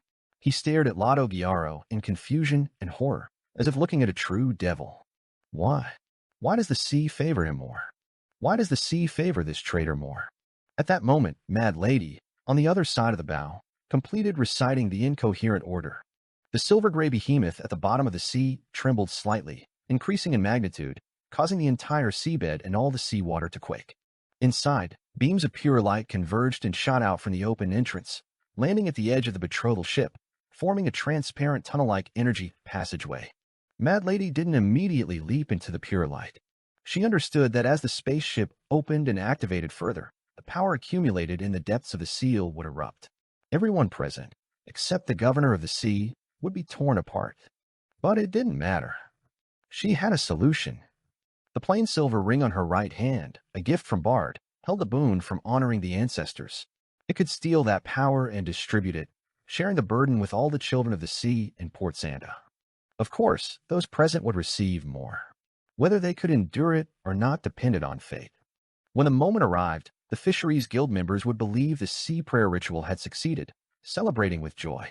Little did they know that their sea had been stolen. The irony delighted Mad Lady. Just as she was about to use the ring, a strong sense of danger premonition hit her. In a flash, her figure vanished, reappearing a few steps away. A shadow rose from the deck where she had stood, but it failed to envelop her. Mad Lady then spotted Mr. K, draped in a blood-colored cloak and hood, and Lumian Lee, wearing the lie earring but yet to revert to his original appearance. Port Santa, governor of the sea's residence. Bard stood by the window, gazing at the weeds outside. Silently calculating the time, he waited for the sea prayer ritual to progress. If the sea's boon arrived with a delay and cheers erupted from Milo Village, he would openly leave this place, abandoning those who had been deceived. When the moment arrived, anyone attempting to stop him will be torn apart by the power of the sea. In the absence of a delayed collective boon, but with the sky and sea undergoing ominous changes, as if a catastrophe had struck, Bart could wait for the spaceship or Mad Lady to pick him up. Of course, he wouldn't wait indefinitely. If there were no further developments from the sea prayer ritual within 10 minutes, he would use his abilities to forcefully exit, shift positions, and conceal himself. The early-stage abilities of the Marauder pathway weren't formidable. Bard had developed the habit of remaining vigilant as he advanced step by step. As the weeds swayed in the bright sunlight and mild wind, Bard suddenly heard faint footsteps. The sound emanated from the corridor outside, so subtle that it seemed almost like an illusion. Lord of Mysteries 2, Circle of Inevitability. Chapter 580, Theft. Bard pivoted on his heels, fixing his eyes on the door. A moment lingered in silence, but no one rapped against the wooden barrier. The once present soft footsteps in the corridor had now faded into nothingness. As a seasoned beyonder, Bard dismissed the notion of hallucination. Returning to the servant's bed, he grabbed the backpack containing the spoils of the year, feigning an escape from the governor of the sea's residence before confirming the outcome of the sea prayer ritual. Such precautions were only sensible. Not everyone placed full trust in Juan Oro's promises. Bard slung the backpack over his shoulder and slyly opened a window, aiming to slip into the weeds below. Suddenly, a figure standing over a meter tall emerged from the shadows in the corner. Its disproportionately large head and wrinkled face identified it as one of the little devils from the sea spawn. The little devil gestured for Bard to close the glass window. Just a bunch of creatures with low IQs, Bard thought, mocking them inwardly. Despite generations, they have yet to master Highlander and can only barely communicate like dogs. Maintaining a timid expression, Bard closed the window. Having tested the waters, he had a rough idea of where the sea spawn responsible for monitoring him were hiding. None of them appeared to have any connection to the soft footsteps echoing in the corridor, nor did they seem aware of them. On the betrothal boat, Mad Lady, draped in a blood-colored dress with a portion of her face showing pure flesh and blood, instantly vanished upon spotting Mr. K and Lumian. She swiftly changed her position. Simultaneously, a figure materialized behind and to her side, Lumian and Mr. K. Employing their teleportation abilities, they blocked Mad Lady. After Mad Lady shifted to the opposite side of the deck, the corners of her mouth, made of pure flesh and blood, curled up. Her grayish-green eyes gleamed with anticipation and excitement. Come and attack me. Chase me. This way, no one will use the item that honored the ancestors to steal the deep power about to erupt. Let's see who reacts the fastest and teleports out of these waters when the time comes. For those unable to escape in time, they would undoubtedly be torn to pieces by the violent power, much like the fate that befell others on the ship. As these thoughts raced through her mind, Mad Lady swiftly turned transparent, evading Lumian's crimson, near-white fireballs and Mr. K's light green wind blades. Amidst the rumbling explosion, Ultraman Lotto Gyaro was equally infuriated by Mad Lady's actions. If he were still the temporary and complete governor of the sea, he wouldn't fear the impact of the potent power in the spaceship. He hadn't intended to release Mad Lady and use Bard's silver ring. However, the situation had changed. Juan Aro, burning his life and sacrificing flesh and blood, had contested him for the authority of the governor of the sea. In this state, Ultraman couldn't be certain if he was fully protected or if he would suffer some level of damage. Furthermore, not being a true demigod, he wasn't sure if he could withstand such a blow, one that left him only injured. He couldn't help but urge Mad Lady with his eyes, but his companion was teleporting and didn't have time to meet his gaze. The humanoid sealed artifact remained immersed in distant chanting in the darkness, oblivious to the impending sea's fury. In the blink of an eye, corporeal starlight surged from the silver-gray behemoth at the bottom of the sea. It followed the condensed energy passageway and struck the betrothal ship with a tsunami-like sound, aiming to devour everything around it. Here it comes. Mad Lady eagerly prepared for her extreme escape. Confronted with the immense wave of starlight, Lumian's initial reaction was, why is there another sea's fury? Relying on his combat instincts, he immediately extended his spirituality to the Lai earring on his left ear, activating the high-level stealing power attached to the mystical item. The starlight in his eyes took on a more tangible form, as if it had materialized. Lumian's raised left hand subtly twisted his wrist. The starlight surging from the silver-gray behemoth changed its course, rushing towards Lumian in waves, engulfing the sky and the sea. This was even more terrifying than the previous sea's rage. At that moment, Lumian felt as if an apocalypse had descended. He knew very well that he couldn't absorb all the stolen power himself. Doing so would render him unable to endure, crushed into rotten meat on the spot, indirectly aiding Termaboros in escaping his predicament. Fortunately, the stolen power linked to honoring the ancestors had the ability to disperse the boon obtained and share it with everyone present and all those with the sea bloodlines in Port Santa, similar to every successful sea prayer ritual. Though a bit greedy and reluctant, Lumian restrained himself. Without hesitation, he opened his left hand, seemingly grasping something, and twisted his wrist in the opposite direction. Suddenly, the starlight that had darkened the sky and sea seemed to explode from within, scattering radiant starlight in every direction. The stars are raining. Franca, concealed in the cabin on the sailboat, lamented. She tightly clutched the Major Arcana card belonging to Judgment in her hand. This wasn't a plea from Madame Judgment to descend directly. After all, this wasn't within her jurisdiction. It was to signal the location for the Major Arcana card holders who had already gathered nearby. The beams of starlight left dazzling trails as they penetrated the bodies of those nearby and soared towards the bloodline connections farther away. Lumian couldn't control this process, so he could only sense a portion of the starlight landing on him, causing his left chest to burn and corrode his flesh. Simultaneously, he witnessed a significant amount of starlight being drawn towards the potent sea bloodline and the authority of the governor of the sea, surging towards Ultraman and Juan Aro. Undoubtedly, the humanoid sealed artifact received the most boons. Like the eye of a vortex, she incessantly absorbed the surrounding starlight. Even the starlight heading towards Hella's sailboat diminished noticeably. Ultraman experienced a replenishment, breaking free from his weakened state after Juan Oro's two beams, swiftly reclaiming the authority of the governor of the sea. In his moment of elation, Ultraman Lotto Gyaro felt intense surprise and confusion. Why can Lumian Lee also steal the spacecraft's power? That requires a high-level stealing ability. Hasn't Bard's ring already been placed on the altar to honor the ancestors? And we've confirmed its corresponding effects. Isn't the enchantment only possible once a year? Amidst the echoing shock, Lotto Gyaro couldn't be bothered to ponder the answer. His instinctive reaction was to swiftly crush Juan Oro. Otherwise, who knew what he, now strengthened, would do? At that moment, Juan Oro felt a surge of regained strength. He observed his cracked chest and hazy flesh, now covered in starlight scales, with blood flowing out dyed in a resplendent color. Gazing at Lotto Gyaro, he suddenly smiled, a smile of relief, yearning, and evident anger. His body underwent a rapid transformation, eyes turning vertical, scales growing, and limbs thickening. In the span of a breath, he morphed into a humanoid lizard. During this process, Lotto Gyaro condensed a dark green light that descended on Juan Oro in a series of rays.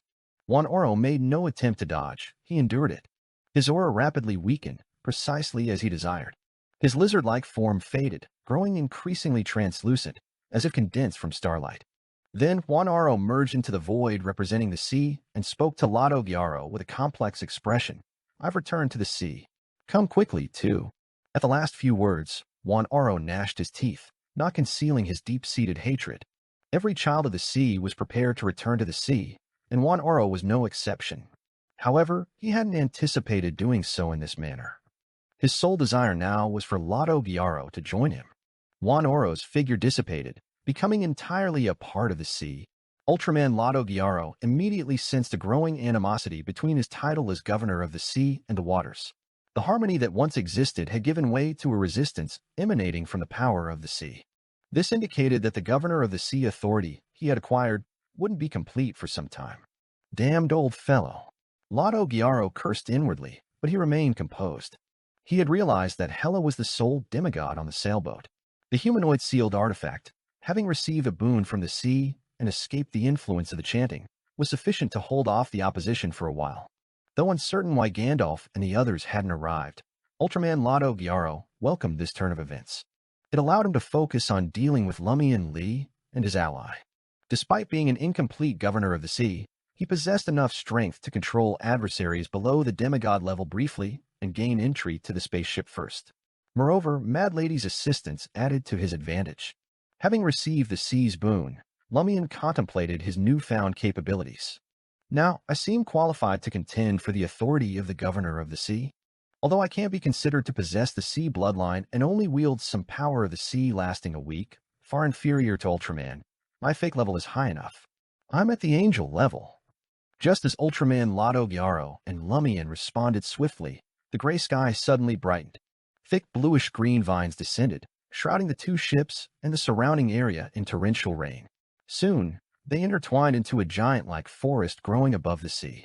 Lord of Mysteries 2, Circle of Inevitability. Chapter 581, Gap. Upon witnessing the descent of the thick bluish-green vines, Lumian marveled as if a real carriage could traverse their expanse. It felt like a journey back to a scene from a few years ago when he would listen to his sister's nighttime fairy tales. The dazzling, dreamlike scene and boundless imagination seemed to materialize in reality at that very moment. Ultraman Lado Gyaro sensed imminent danger. The individual capable of such an effect couldn't be a low or mid-sequence beyonder. They had to be a saint who had unlocked the door to godhood. Perhaps even beyond sequence 4. Another formidable demigod had entered the scene. Who could it be? Where had they emerged from? This certainly wasn't Gandalf.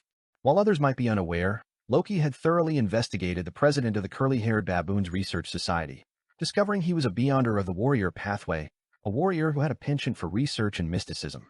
In the blink of an eye, Lado Gyaro spotted a black shadow racing down the thick green vines. It was an enormous pumpkin drawn by numerous gray mice. A hole atop the orange pumpkin resembled a coach. Within, a vaguely discernible woman sat, adorned in a purple robe, with crystalline heels adorning her feet. A pumpkin coach, mice-drawn carriage, crystal heels. What the fuck is that? Who could it be? Lado Gyaro's pupils dilated, and he couldn't help but inwardly curse with the same words he used most frequently before transmigration. Isn't that Cinderella? Did Roselle actually pen this fairy tale? Why hadn't it gained traction, remaining unknown to most? For a fleeting moment, Lado Gyaro grappled with uncertainty, unable to discern whether the newcomer was a demigod aligned with another faction or a concealed powerhouse within the Curly-Haired Baboons Research Society. Regaining his composure, he cursed his ill fortune and prepared himself for a confrontation with the enigmatic demigod. Luckily, being the governor of the sea, he could at least temporarily impede the other party in these aquatic surroundings. Prior to the impending clash, Ultraman Lado Gyaro turned his gaze towards Mad Lady. He didn't have time to speak, but his eyes expressed the unspoken message, hurry up. No time for games.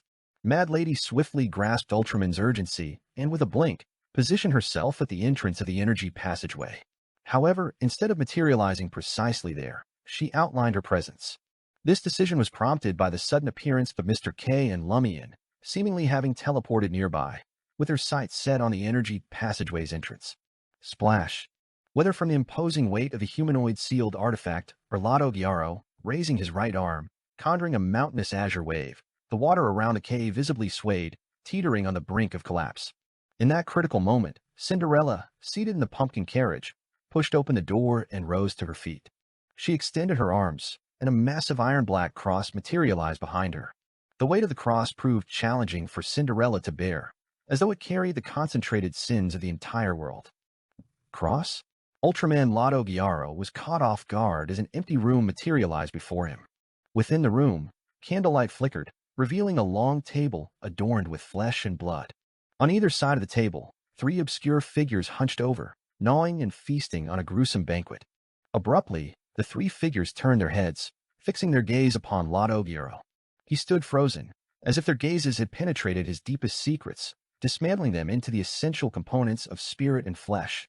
A chilling sensation surged from the depths of Lotto Gyaro's heart, immediately alerting him to an intense and terrifying malice. However, the source of this malevolence wasn't the newly arrived demigod, but the silver-gray behemoth trapped at the sea's bottom. The very spaceship Lotto Gyaro sought to obtain harbored ill intentions towards him. In the blink of an eye, the silver-gray behemoth retracted its authority. Lotto Gyaro's status as the governor of the sea plummeted. Despite gaining a new boon, he couldn't ascend to the demigod level. The spaceship had betrayed him. This treachery was a result of the spell Cinderella had just unleashed, the Feast of Betrayal. Its purpose was to temporarily awaken or bestow intelligence on a target item, compelling it to commit an act of betrayal. Lotto Gyaro had seamlessly melded with the surrounding waters, harnessing the authority of the governor of the sea on a temporary basis. The spaceship now stood as an entity he had yet to fully master. Objects beyond his full control were prime candidates for betrayal. Cinderella astutely sensed this vulnerability, initiating the Feast of Betrayal from the outset.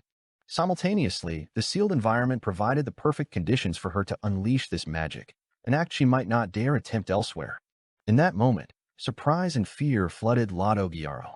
It felt as though a frigid cascade had drenched him, sending shivers through his entire being.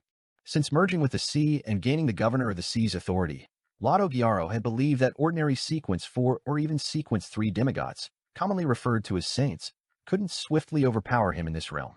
This belief created a sense of parity, but it hinged on him remaining within the waters to fully unleash his strength. Yet, Cinderella's mere magic stripped him of the governor of the sea's authority, relegating him to Sequence 5. Without godhood, mastery over the sea slipped from his grasp.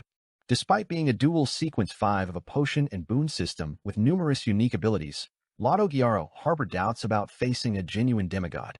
A demigod temporarily shaped from an item proves fragile in the face of a true demigod. So brittle that, once targeted, they wouldn't endure even a breath. Lotto Gyaro grappled with the stark realization of the fragility of a true demigod and sank into deep regret and despair. At that moment, the silver-gray behemoth trembled violently, causing the energy passageway at the entrance to flicker and cast its luminance upon Lotto Gyaro. With a whoosh, Lotto Gyaro found himself hurtling uncontrollably into the spaceship through the pure energy conduit. This was a facet of the spaceship's calculated betrayal, aiming to turn the recent authority holder into a mere nutritive substrate within a petri dish. Lotto Gyaro was initially startled, but soon a wave of joy washed over him. An opportunity had presented itself. It allowed him to infiltrate the spaceship, wrest control, and set it in motion, a chance to escape. His misfortune and despair had suddenly transformed into this golden opportunity. Observing the unfolding scene, Lumian wasted no time. He employed spirit world traversal once more, reaching the entrance of the energy passageway. Stepping in, he soared into the silver-gray behemoth. Mad Lady trailed closely behind, and Mr. K didn't intervene. Instead, he followed suit. Milo Village, governor of the sea's residence. Bard, strategizing an escape plan, was abruptly interrupted by cheers. Cheers. Bard's heart stirred, prompting him to dash out of the servants' room towards the nearest glass window overlooking the dock. There, he observed the gathered villagers. Not a single sea spawn hindered the former governor of the sea during this process. Many villagers raised their hands, seemingly welcoming the waves. As they praised the sea, an almost invisible glow descended, dispersing like water to different individuals. The nearby children joyfully shouted, "The sea prayer ritual has succeeded. The sea prayer ritual has succeeded." That's right, it has succeeded. Bard smiled. From the looks of it, Ultraman and Mad Lady have succeeded. The April Fool's key member adjusted the collar of his crisp white shirt and hoisted a brown backpack onto his shoulders. With an unabashed smile, he strolled into the grand hall of the governor of the sea's residence, smoothly making his way out. This time, he encountered no resistance. The guard stationed at the entrance knelt on the ground, expressing gratitude to the sea for its boon. Bard took a detour to the docks, reveling in the genuine joy and praise for the sea. Every time he heard the townsfolk praising the sea and witnessed genuine smiles, his spirits lifted. These fools, they are treating a catastrophe as a cause for celebration. This is a prank on everyone in Port Santa. Bard closed his eyes in satisfaction and weaved through the crowd, heading deeper into Milo Village, his ultimate destination, the peaks of the Pyrenees mountain range. As a former swindler, Bard orchestrated the sea prayer ritual operation, serving as its main planner. The plan's success naturally brought him satisfaction. Crucially, despite taking the most pivotal step in the entire operation, he assumed the least risk and exposure, avoiding direct confrontations. Navigating through the mix of ancient and modern structures in Milo Village, Bard's brow furrowed slightly. A sense of unease settled upon him. Per the initial plan, Ultraman, unhindered by strong opposition, was supposed to use the second command to open the energy passageway. Relying on his temporary authority as the governor of the sea, he aimed to secure safety for himself and Mad Lady within him. Seizing the opportunity, he planned to eliminate all present and inflict severe injuries on potential demigod adversaries. If powerhouses like Hela emerged and proved resistant to the humanoid sealed artifact, Ultraman, the interim governor of the sea, would leap into action, confronting the formidable foes head-on. Mad Lady, wielding her enchanted ring, would harness the potent energy emanating from the spaceship, transforming it into a boon for everyone present, extending its reach to all the children of the sea in Port Santa's vicinity. This strategic move not only allowed them to sidestep danger, but also granted them access to the spaceship, enabling them to activate it. Despite the fact that the people had already received the sea's boon and a few minutes had elapsed, the spaceship remained dormant, and the sky showed no signs of change. What had transpired during this interval? With this lingering question, Bard hastened his steps. Tap, tap, tap. Behind him, the faint sound of light footsteps echoed once again. Lord of Mysteries 2, Circle of Inevitability. Chapter 582, Efficient Person Locator. Port Santa in the city. Loki and the unconscious Ludwig had already sought refuge in an apartment that Loki had rented many days earlier. He began manipulating the sealed demigod's spirit body threads. As for his two marionettes, they lurked within a radius of 100 to 200 meters, with Loki as the center, blending in with the various celebrating and passing crowds. They waited to be discovered by Lumian Lee's teammates and the clergyman of the Church of Earth Mother. This was unavoidable. A marionettist couldn't allow a marionette to wield their faceless powers. As for the mystical item of the seer pathway, it was in the possession of either Bard or Mad Lady. In the partially destroyed suite of Solemn Hotel, Jenna and Anthony encountered Noelia, a combat nun, and her teammates who had hurried over. Before this, Lumian had covertly introduced the disguised Jenna and Anthony to Noelia. Hence, the nuns didn't unnecessarily question or apprehend them. They only carefully confirmed each other's identities. Rubio Paco is a fake. He's disguised by a marionettist. He has captured Louis Barry's godson. He possesses two marionettes. One is Madame Martha, the Paco family's matriarch. The other's identity and abilities are unknown. Jenna recounted the recent events. She assumed that the fertility order was familiar with the term marionettist and didn't delve into unnecessary explanations. Their primary duty was to guard against the Intis Republic to the north, and many official beyonders of Bureau 8 in the Intis Republic belonged to the Seer pathway. The two sides must have had considerable interactions. Marionettist. Indeed, upon hearing the sequence name, Noelia frowned slightly. Is Intis sending spies to disrupt the sea prayer ritual? That's a traitor from Intis's Bureau 8, Jenna explained, her allegiance to Intis stronger than Lumian's. Noelia understood that time was of the essence, and she couldn't discuss unrelated matters. She asked the key question, why seize Louis Barry's godson? Is he held as a hostage, or does he possess some extraordinary significance? Jenna thought for a moment and revealed the limited information she had just learned. It's a sealed demigod, a creature. Loki will need substantial time to transform him into a marionette, not just a matter of minutes. Demigod? A sealed demigod? That child with the insatiable appetite is a sealed demigod? Noelia's mouth hung open in surprise and astonishment. She almost questioned the reliability of her own ears. The supposed godson of the adventurer Louis Barry is, in fact, a sealed demigod creature? What's his backstory? Why is he wandering around with a sealed demigod creature? Moreover, there's talk of a humanoid sealed artifact, rumored to be at Grade 1, that recently surfaced in Port Santa. It's on par with a sealed demigod creature. Despite extensive searching, no one has been able to locate it. If not for the disparities in appearance, gender, and age, Noelia might have suspected Ludwig to be the humanoid sealed artifact that the eternal blazing sun church had misplaced. Now, an absurd idea echoed in her mind. Is it the current trend to stroll around with sealed demigod creatures? Regaining her composure, Noelia promptly addressed her team members. Semele quickly returned to the order and informed the dean. Ask her to deploy all available personnel to the city. Locate them as soon as possible. Yes, Madame Martha or Louis Barry's godson, Ludwig. After finding them, unless the situation is exceptionally urgent, refrain from acting recklessly. Report first and await assistance. Considering that the marionettist had likely altered his appearance and height, and the identity and appearance of his other marionette were unknown, Noelia concentrated her search on Madame Martha, who had become a marionette, and Ludwig, who had been abducted. Yes, Captain. In a bid to save time, the brown-haired Semele darted through the shattered glass window. Utilizing the stone bricks, and wood protruding from the outer wall, she leaped from the 5th floor to the street.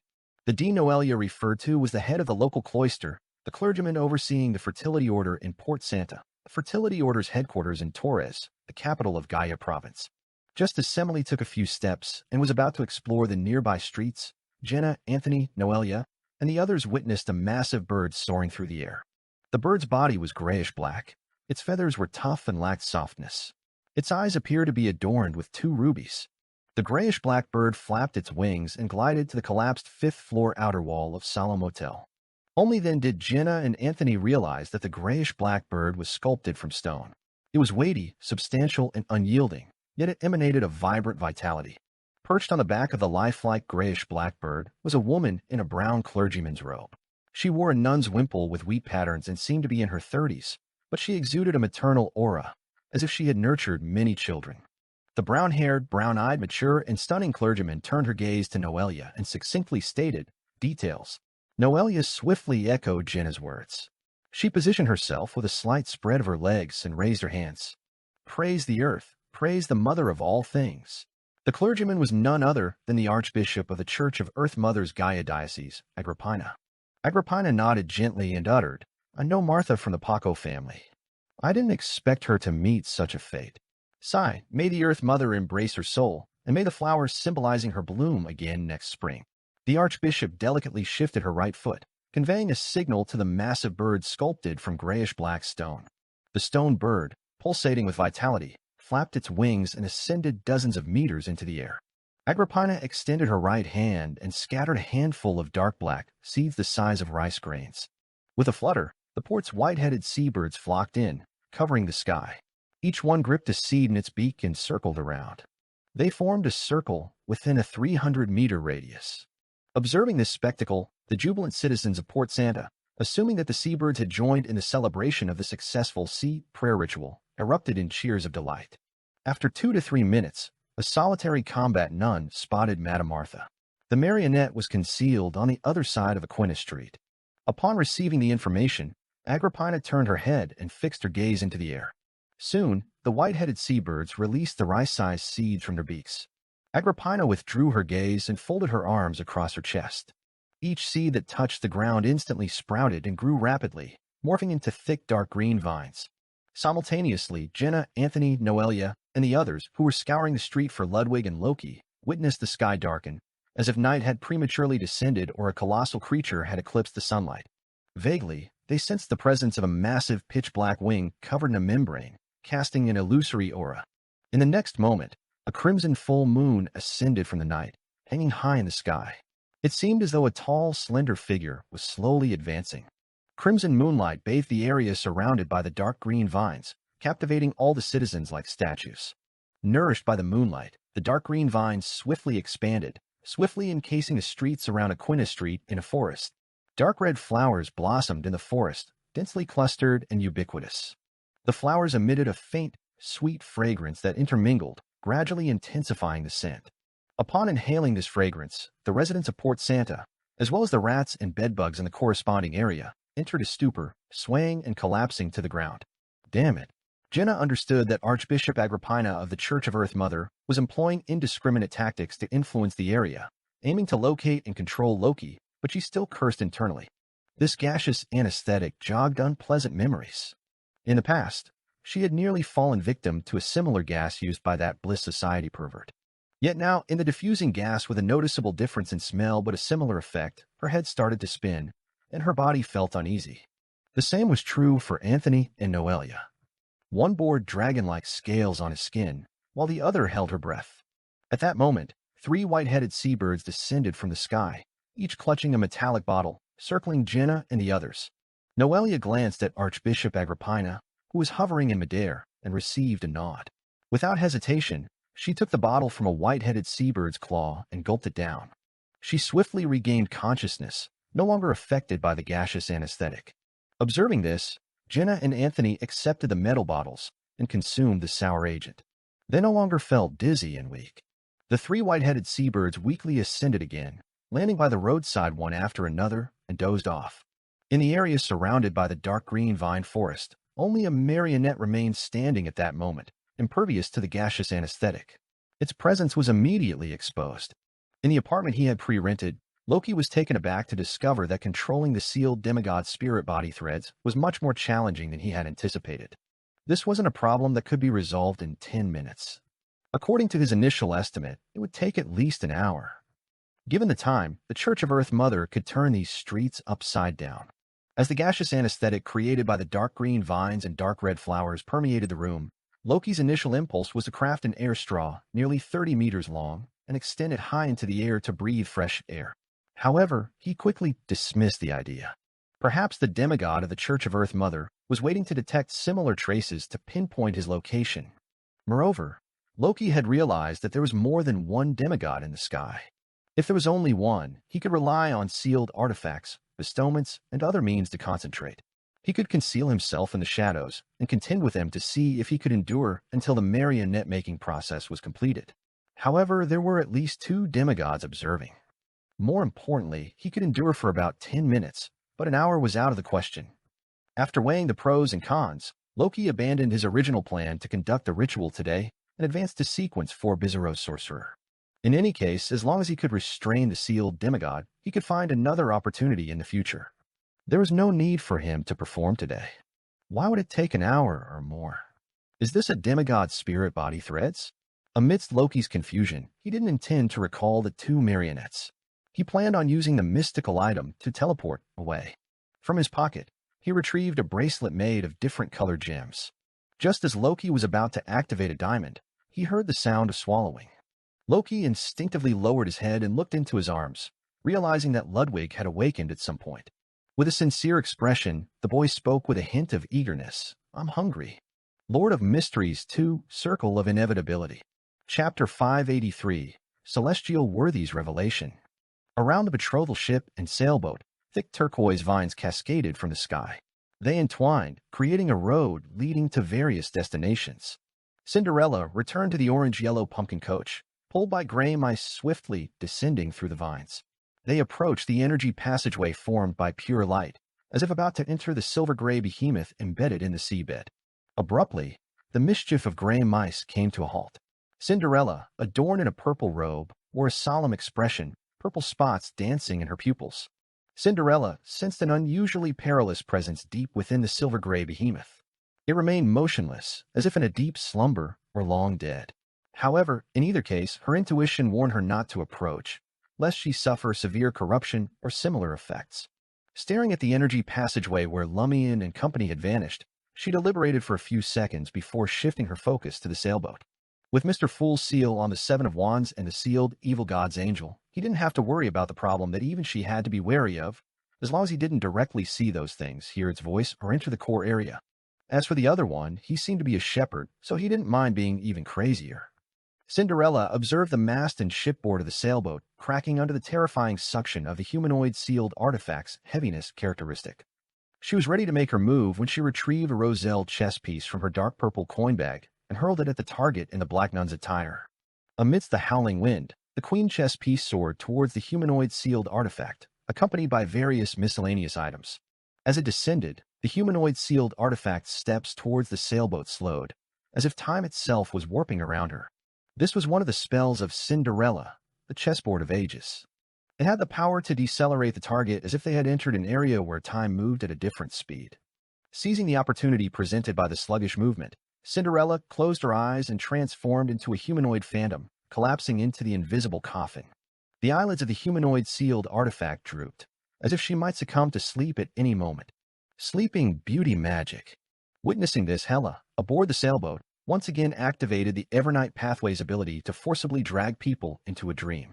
Although the notarization wouldn't immediately expire with Ultraman Lotto Gyaro's loss of the Governor of the Sea Authority, it would still last until the end.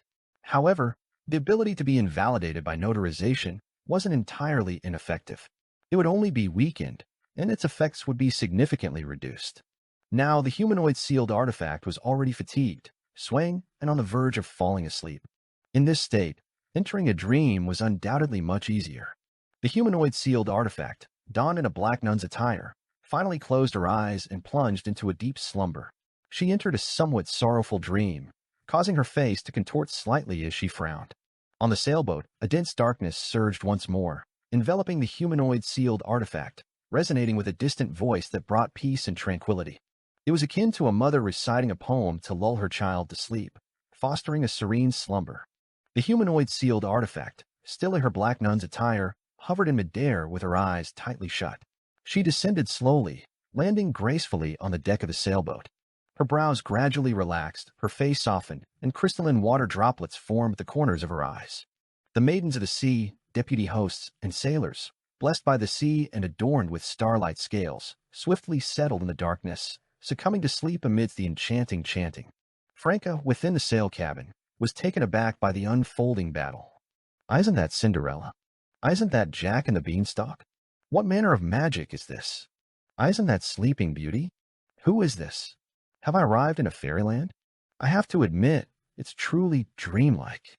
Two demigods working together are undoubtedly formidable. They swiftly subdued the humanoid sealed artifact. I also wish to become a demigod. A demoness demigod would do too.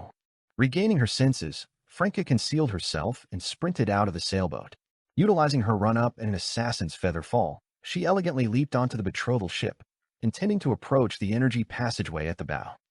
Within the silver-gray behemoth. After Lumian traversed the energy passageway, he found himself not in the metal beehive he had seen before. Walking on the silvery white metal floor, he noticed a hall dozens of meters long and 20 to 30 meters wide ahead. In the middle of the hall, Ultraman Lotto Gyaro stood, donning Simon Gyaro's face, and shouted into light, *yen hashtag.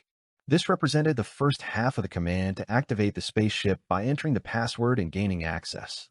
However, there was no response from the spaceship. Crap. It still holds ill intentions towards me, and isn't willing to grant access. This malice stems from that demigod's ability. It shouldn't last long. As long as I can stall for time, I should be able to regain control. Can the humanoid sealed artifact hold back two demigods? Or can I rely on the spaceship's internal layout to play hide-and-seek? A series of thoughts raced through Ultraman's anxious mind. At that moment, through the translucent metal wall to the side of the hall, he saw Cinderella in the pumpkin coach come to a halt near the energy passageway, seemingly apprehensive about something. As expected, she doesn't dare to enter. Exhilaration surged from Ultraman Lotto Gyaro's heart. Before the mission kicked off, Loki had set up an altar and sought guidance from Celestial Worthy through divination. The response he got was, contains a high risk from high-ranking individuals, avoidable by entering the spaceship. Loki decoded this as a warning about Hela and Gandalf from the Curly-Haired Baboons Research Society, as well as the saint from the Church of Earth Mother overlooking Port Santa. These high-ranking figures were primary threats. However, if he could take the reins of the mystical sci-fi spaceship first, he believed he could outmaneuver these formidable opponents. Now, Lotto Gyaro noticed that even without absolute control of the spaceship, the new demigod hesitated, as if haunted by an unseen fear. Facing something capable of unsettling a demigod left Lotto Gyaro uneasy. However, armed with the spaceship's command and password, he could soon turn potential threats to his advantage. There's no need for fear. As Lumian was on the brink of teleporting behind Ultraman Lotto Gyaro, they both heard a metallic clang. A silver metal door descended, sealing off the hall's entrance and exit completely. The walls, ceiling, and floor transformed as metal surfaces shifted and revealed dark pipe openings.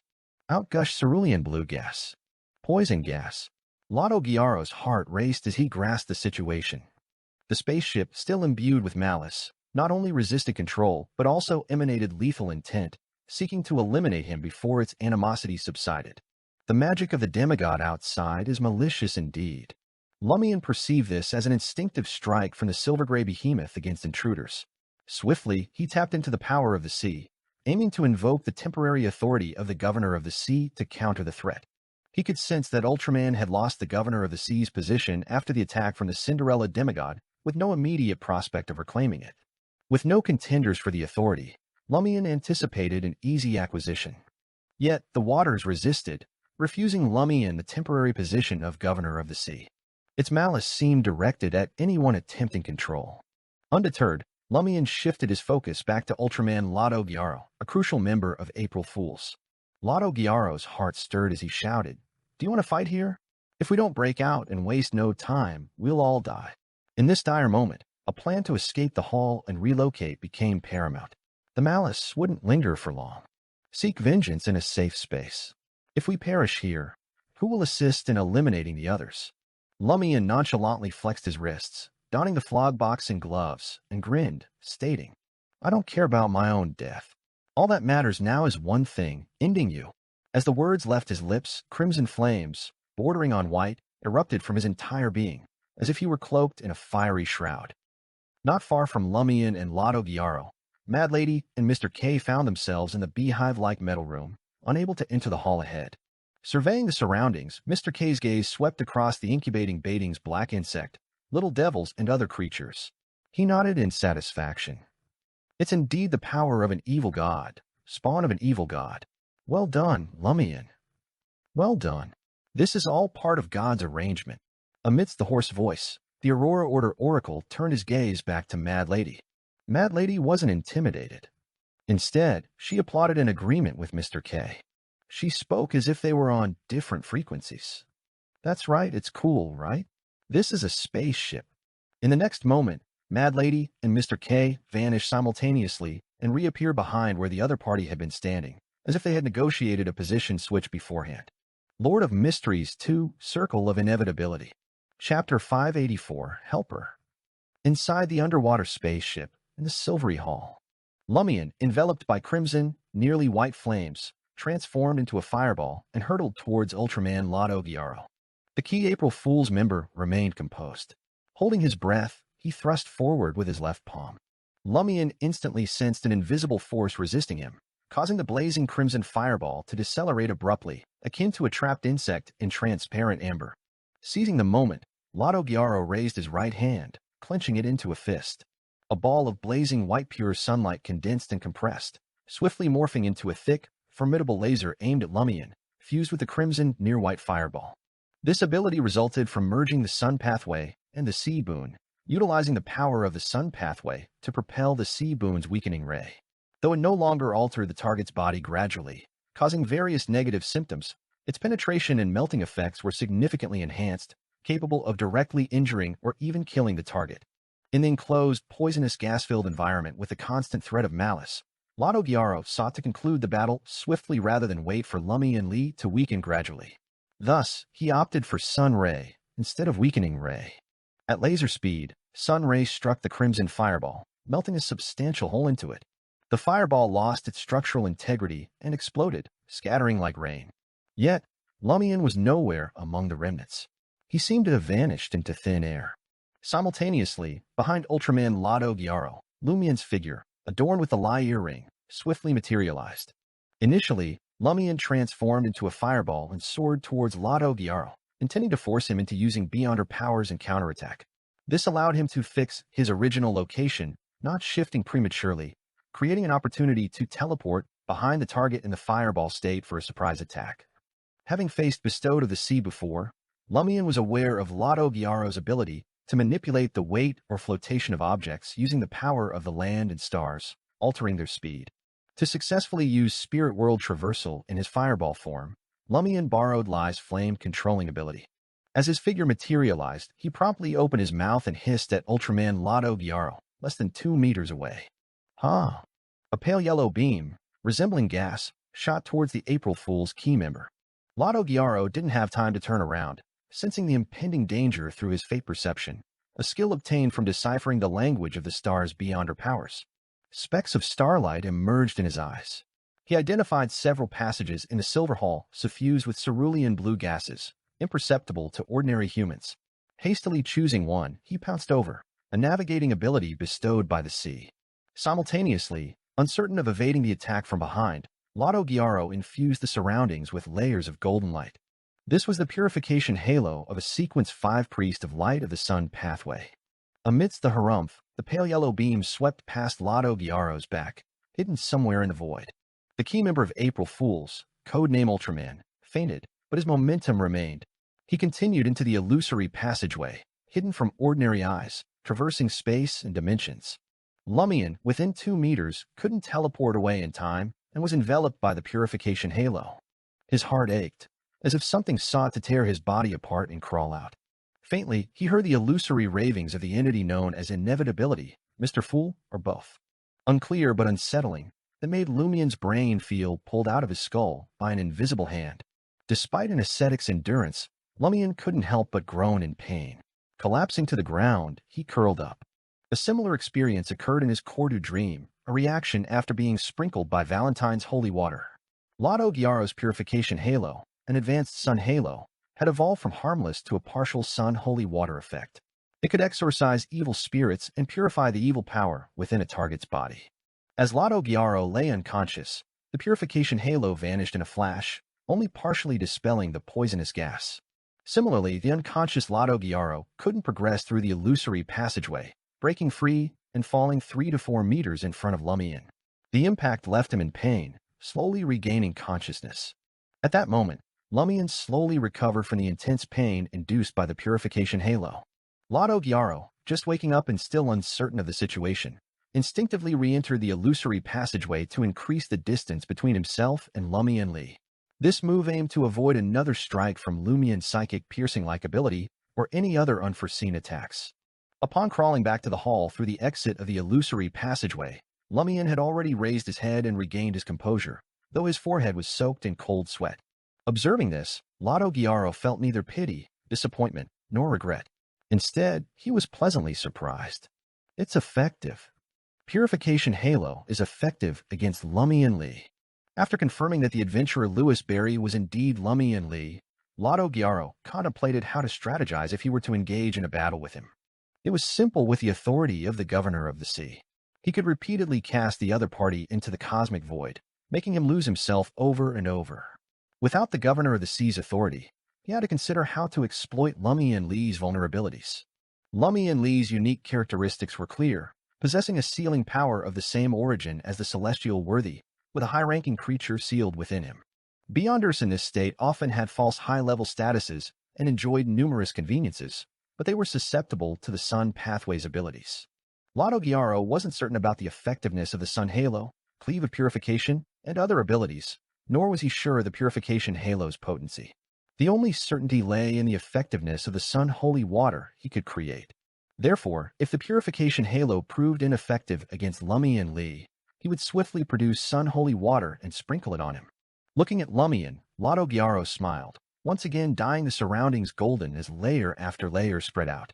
This sealed environment was ideal for employing the Purification Halo. It denied Lumian Lee a chance to distance himself or teleport closer.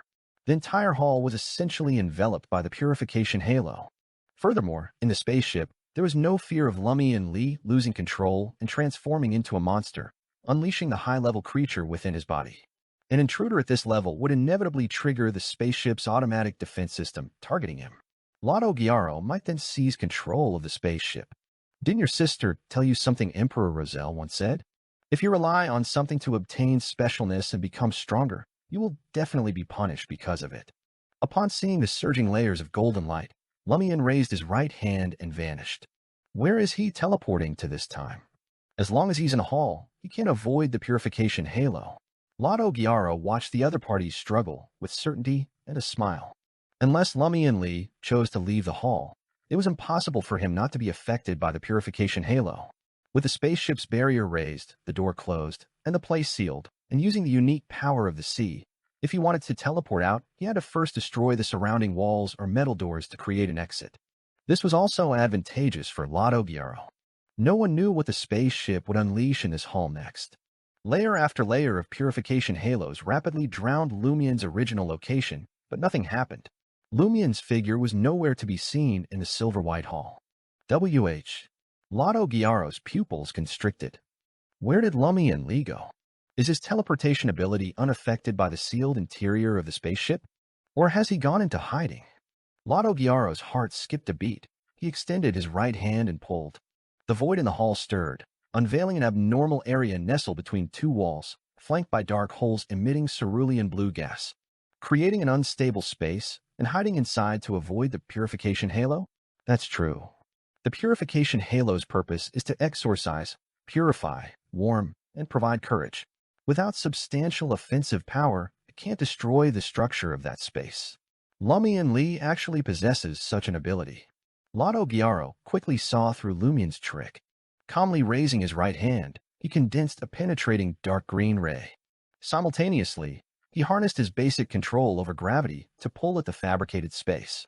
The dark green ray struck the spot where it had been pulled, instantly penetrating and obliterating the structure. Silently shattered, the dark green ray continued forward, hitting a silver-white full-body armor with its back turned to Lotto Ghiaro. The dark green ray, now weakened to a certain extent, faded away. The silver-white full-body armor suddenly pivoted, and two pairs of eyes appeared to lock onto Lotto Ghiaro from within the vacant helmet. In the next moment, it charged toward the April Fool's key member, forming a broadsword of light in its hand. As the silver-white full-body armor rushed out, Lumian's figure emerged in the corner. He had utilized the terrain there to arrange a simple bottle of fiction, using the large hole that emitted poisonous gas as a symbolic window. His goal was twofold. First, to evade the influence of the purification halo, and second, to position the Pride armor with its back facing Lotto Ghiaro. Yes, this cursed armor might only target someone standing a certain distance behind it, but it might not. What if that person not only stood more than 10 meters behind it, but also attempted to attack it by stabbing it in the back? The answer was clear. Now, Lumian had a capable helper unafraid of the purification halo. Lord of Mysteries 2, Circle of Inevitability. Chapter 585, Repeated Betrayal. At a distance of just over 10 meters, the Pride armor covered the ground in two powerful strides, positioning itself in front of Ultraman Lotto Ghiaro. A broadsword, condensed from radiant light, slashed down with deadly precision. Lotto Ghiaro had a momentary opportunity to utilize his navigator ability, escape through hidden passageways in the void and dimensions, and evade the impending attack. However, the sight of the silver-white full-body armor caught him off guard. He hadn't anticipated an aggressive move before Lumian Lee could even don the armor. This momentary hesitation cost him. The silver-white full-body armor, resembling a relentless steam locomotive, collided with him before he could vanish into the hidden tunnel. By then, it was too late, and the looming threat of being cleaved apart became imminent, a grim fate of upper and lower half separated. In this dire circumstance, he was no earthworm with regenerative abilities. His fate seemed sealed. Facing the approaching silver-white armor and its raised broadsword of light, scales formed from starlight protruded from various parts of Lotto Ghiaro's body. The air quivered around him, as if an invisible tide were roaring, amplifying the tension. As per the intel gathered on April Fools, the power derived from the sea, without the governor of the sea's authority, corresponded to a sequence 5 at most, known as Tidal Scholar, the current state of Lotto Ghiaro. Enveloped by an ethereal tide, Lotto Ghiaro swung his fist, resembling a colossal wave crashing down. Thud. His formidable punch collided with the side of the broadsword of light, forcefully diverting its trajectory.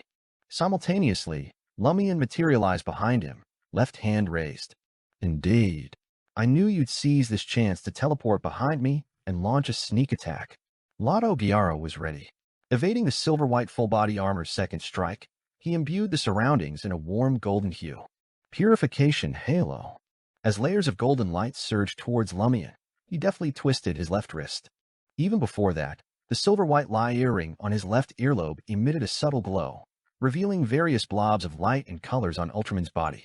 Among them, a golden ball emitted a warm glow, the representation of the purification halo ability. With a flick of his wrist, the golden ball detached from Ultraman's body and swiftly flew to Lumian. Steal. Lumian successfully stole Ultraman's purification halo. The number of times the Ring of the Sea Queen could steal after the standard process remained unknown to Lumian. However, he was certain that Lie's stealing effect persisted for half a month, unaffected by his stealing of the sea's power.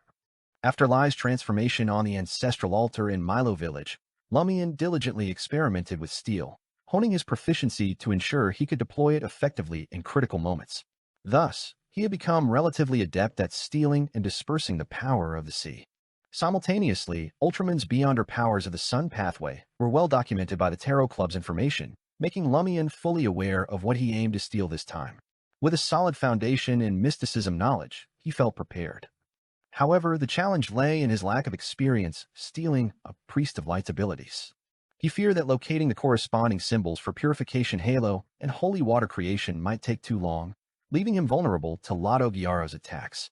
Anticipating the Pride Armor's frontal assault, Lumian strategically teleported 4 to 5 meters behind Lado Gyaro, enticing him to use Purification Halo. The distinction between the abilities Lumian used and those he refrained from was clear, providing him with instant recognition. Before initiating the teleport, he activated the Lai earring and raised his left hand, ensuring he didn't linger in the dangerous area for a moment longer. The Purification Halo, despite being stolen, persisted and continued to surge, enveloping Lumian. However, it didn't reach its intended target. A formidable formless force emanated from Lumian's body, acting as a barrier that thwarted the encroaching halo. The power of the sea. You have the power of the sea, and so do I. During the steal process, Lumian had reserved a portion of the sea's power for himself. Although not on par with Ultraman's, it proved sufficient to repel the Purification Halo for a brief moment. Calmly activating the black mark on his right shoulder, Lumian vanished from the warm golden area, teleporting to the farthest corner from Lado Gyaro. The Purification Halo pursued relentlessly, but it reached its limit, visibly weakening. Reacting swiftly, Lumian harnessed the power of the sea once more, watching as the warm golden barrier rapidly dissipated. Meanwhile, Lado Gyaro's heart skipped a beat. Intuitively, he sensed the loss of his Purification Halo ability, suspecting it had been stolen. Lumian Lee's item with the steal effect is still operational? Lado Gyaro couldn't dwell on it. Dodging the Pride Armor's heavy slashes, he fell to the ground, rolling to evade the attacks. Facing the sky, he raised his right hand, clenching it. Pure and blazing sunlight condensed rapidly, forming a thick ray that struck the silver-white armor's chest. It paused momentarily, unable to penetrate, only burning and dissolving into tottering black marks. Witnessing this and recognizing Lumian Lee as his adversary, Ultraman Lado Gyaro entertained the idea of fleeing. He decided to disengage, cease the confrontation, and seek an escape route. At that critical moment, instead of launching a barrage of attacks, the Pride Armor shifted its focus toward Lumian. Lumian, who had previously utilized Spirit World traversal on the betrothal ship and within the hull, found himself affected once again by the Purification Halo. His spirituality teetered on the brink of depletion, leaving him visibly fatigued and weakened. Any ordinary human in such a state near the Pride Armor would face indiscriminate attacks. Lado Gyaro keenly perceived the shift in dynamics. Though unaware of the specifics, he sensed an advantage. Rising abruptly, he directed his attention to Lumian. In the next instant, the Pride Armor raised its radiant broadsword and charged towards Lumian. Your sealed artifact has betrayed you. Lado Gyaro mocked internally as he closed in, intending to exploit the silver-white full-body armor's attack to create sun-holy water and sprinkle it on Lumian Lee. Undeterred, Lumian took a resolute step forward. Tapping into his ascetic powers, the accumulated strength and spirituality within his body surged, replenishing his drained spirit. His body underwent a sudden transformation, growing by 7 to 8 centimeters and bulking up by 2 sizes, causing his loosely fitting deputy host's robe to strain. The advancing Pride Armor abruptly halted, pivoting to face Lado Gyaro, who had followed closely. Lado Gyaro's pupils contracted, and an instant heaviness enveloped his body, bringing him to a natural halt. Simultaneously, his gaze locked onto the unusually tall figure of Lumian Lee. The enemy teleported right in front of him, mere inches away. Their eyes locked, reflecting each other in an intense confrontation. With a swift whoosh, Lumian swung his right hand, adorned with the flog boxing gloves, through the air. Lado Gyaro's heavy state naturally exerted a suction force on his surroundings, a downgraded version of a humanoid sealed artifact's characteristic. Lumian's punch encountered no repulsion. Instead, it accelerated towards its target. Unperturbed by the close-range attacks, Lado Gyaro harbored concerns about Lumian's psychic piercing ability. Unable to dodge or employ other abilities in time, he unleashed a retaliatory fist resembling 1,000 tons of seawater, causing the sound of surging tides to echo. Bang! Lotto Gyaro blocked Lumian's attack and swiftly rolled to the side, evading a surprise assault from the Pride armor. At that moment, a strong sense of greed surged within him, overshadowing his initial plan to escape. Seizing the opportunity, Lumian retreated and retrieved a black bone flute with red holes from his traveler's bag. Symphony of Hatred. While Lotto Gyaro resisted Pride armor, Lumian brought the flute to his mouth and played a sharp, intense melody. Lotto Gyaro's mind buzzed, freezing him in place. Bright blood oozed from the cracks in the starlight scales on his body. Emotional detonation. The Pride armor struck Lotto Gyaro's shoulder, splintering scales, bone and flesh. Closing the distance with 2 brisk strides, Lumian approached the nearly collapsed Lotto Gyaro, his face twisted in pain. He raised the black bone flute in his hand. In the moment that Lotto Gyaro used the pain from the Pride armor strike to break free from the detonated emotions, he witnessed Lumian Lee thrusting the bone flute toward him with a fierce expression.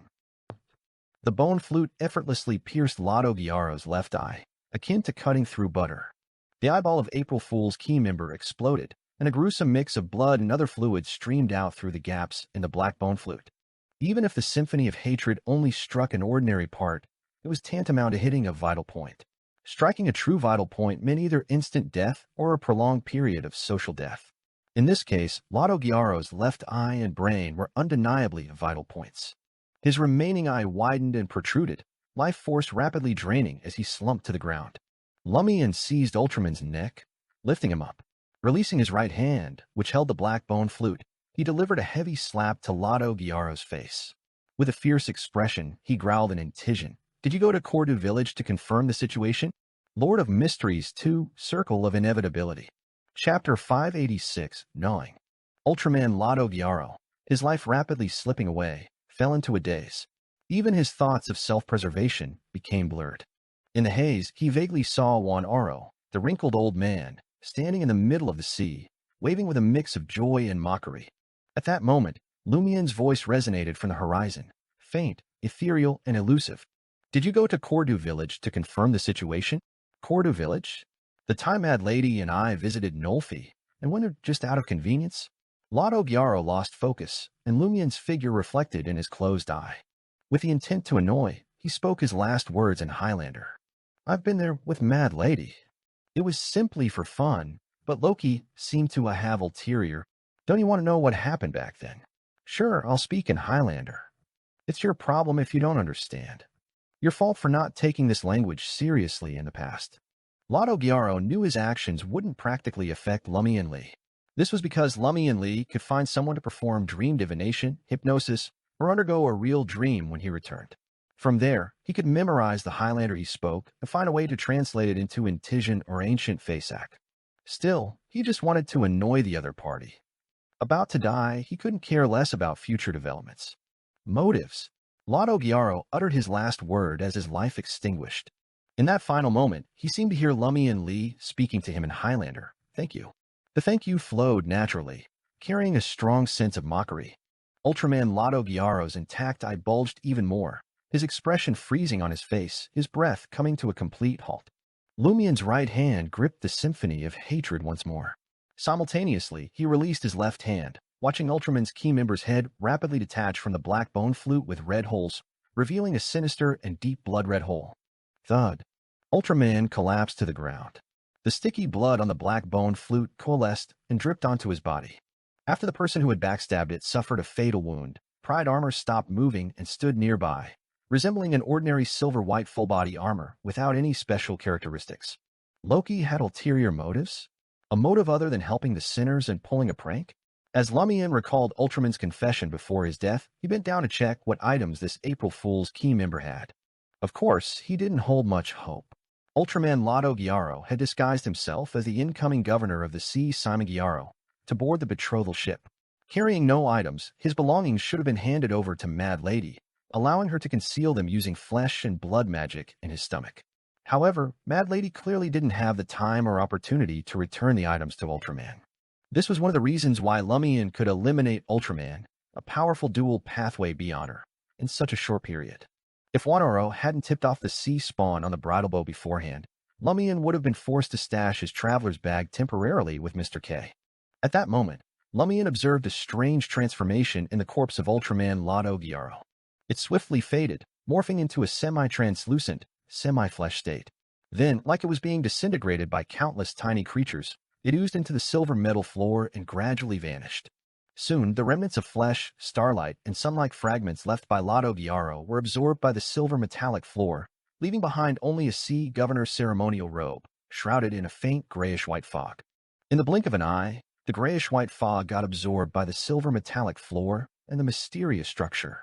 Lumian attempted unsuccessfully to reclaim something. Is this what it means to return to the sea?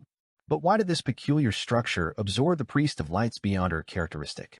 Just as Lumian pondered, the sound of metal grinding surrounded him. The pitch-black holes in the surrounding walls, ceiling, and floor once again got concealed by rotating, protruding metal. No more cerulean blue poisonous gas spewed out, saving Lumian the energy to engulf his body in a layer of crimson, almost white flames. Amidst the clanking sounds, 2 metallic doors ascended, revealing 2 tunnels leading to different destinations. With the target of the betrayal now gone, the silver-gray behemoth reverted to its normal state. Lumian peered into the depths of the tunnel ahead, his heart involuntarily racing. Ba-dum, ba-dum. He felt inexplicably nervous and uneasy. In Port Santa, the apartment Loki was hiding. The moment Ludwig declared, "I'm hungry," he swiftly bowed his head and sank his teeth into Loki's hand, gripping the gemstone bracelet as if devouring the marrow from a chicken wing. An intense wave of pain surged through Loki's mind. His immediate instinct was to deploy paper figurine substitutes, a desperate attempt to break free from the current situation. Yet he hesitated, fearing that such a move might create an insurmountable distance between him and the sealed demigod, eliminating any chance of regaining control. Amidst the gruesome symphony of bones crunching and flesh tearing, Loki snatched the falling gemstone bracelet with his free hand and forcibly pried open his mouth. Bang! A rush of air slammed into Ludwig's head, akin to a bullet fired from the latest steam rifle, ripping through flesh and hair to reveal a ghastly white skull. However, Ludwig remained unfazed. Gnawing on Loki's left hand, he had already severed 5 fingers and devoured half of the palm. Bang! Bang! Bang! Air bullets relentlessly pounded the boy, leaving him mangled and disfigured. Yet, Ludwig persisted in his attentive nibbling on Loki. Crack, crack. He had already crunched down on the other party's wrist bone, a crisp sound echoing through their intertwined flesh. As Loki nearly blacked out from the pain, he roughly grasped what's happening. The sealed demigod possessed incredible vitality. Ordinary attacks and beyonder powers couldn't cause significant harm. In simpler terms, he could put him to sleep or manipulate his spirit body threads to knock him out, but killing him with regular means proved challenging. It couldn't even seriously injure him. In such circumstances, even if the sealed demigod couldn't utilize any abilities, lacking sufficient strength and speed, merely devouring the other party's flesh and bones with all his might posed an abnormal challenge for many mid-sequence beyonders. Loki abandoned the idea of retrieving other mystical items and substituted himself with a paper figurine. Swoosh, swoosh, swoosh. Ludwig, his head covered in signs of air bullet destruction and almost devoid of human form, raised his head. Beside his blood-stained mouth was a piece of white paper that quickly swept into his mouth alongside the blood-colored flesh. Ludwig's eyes reflected Loki's outline in the corner of the room.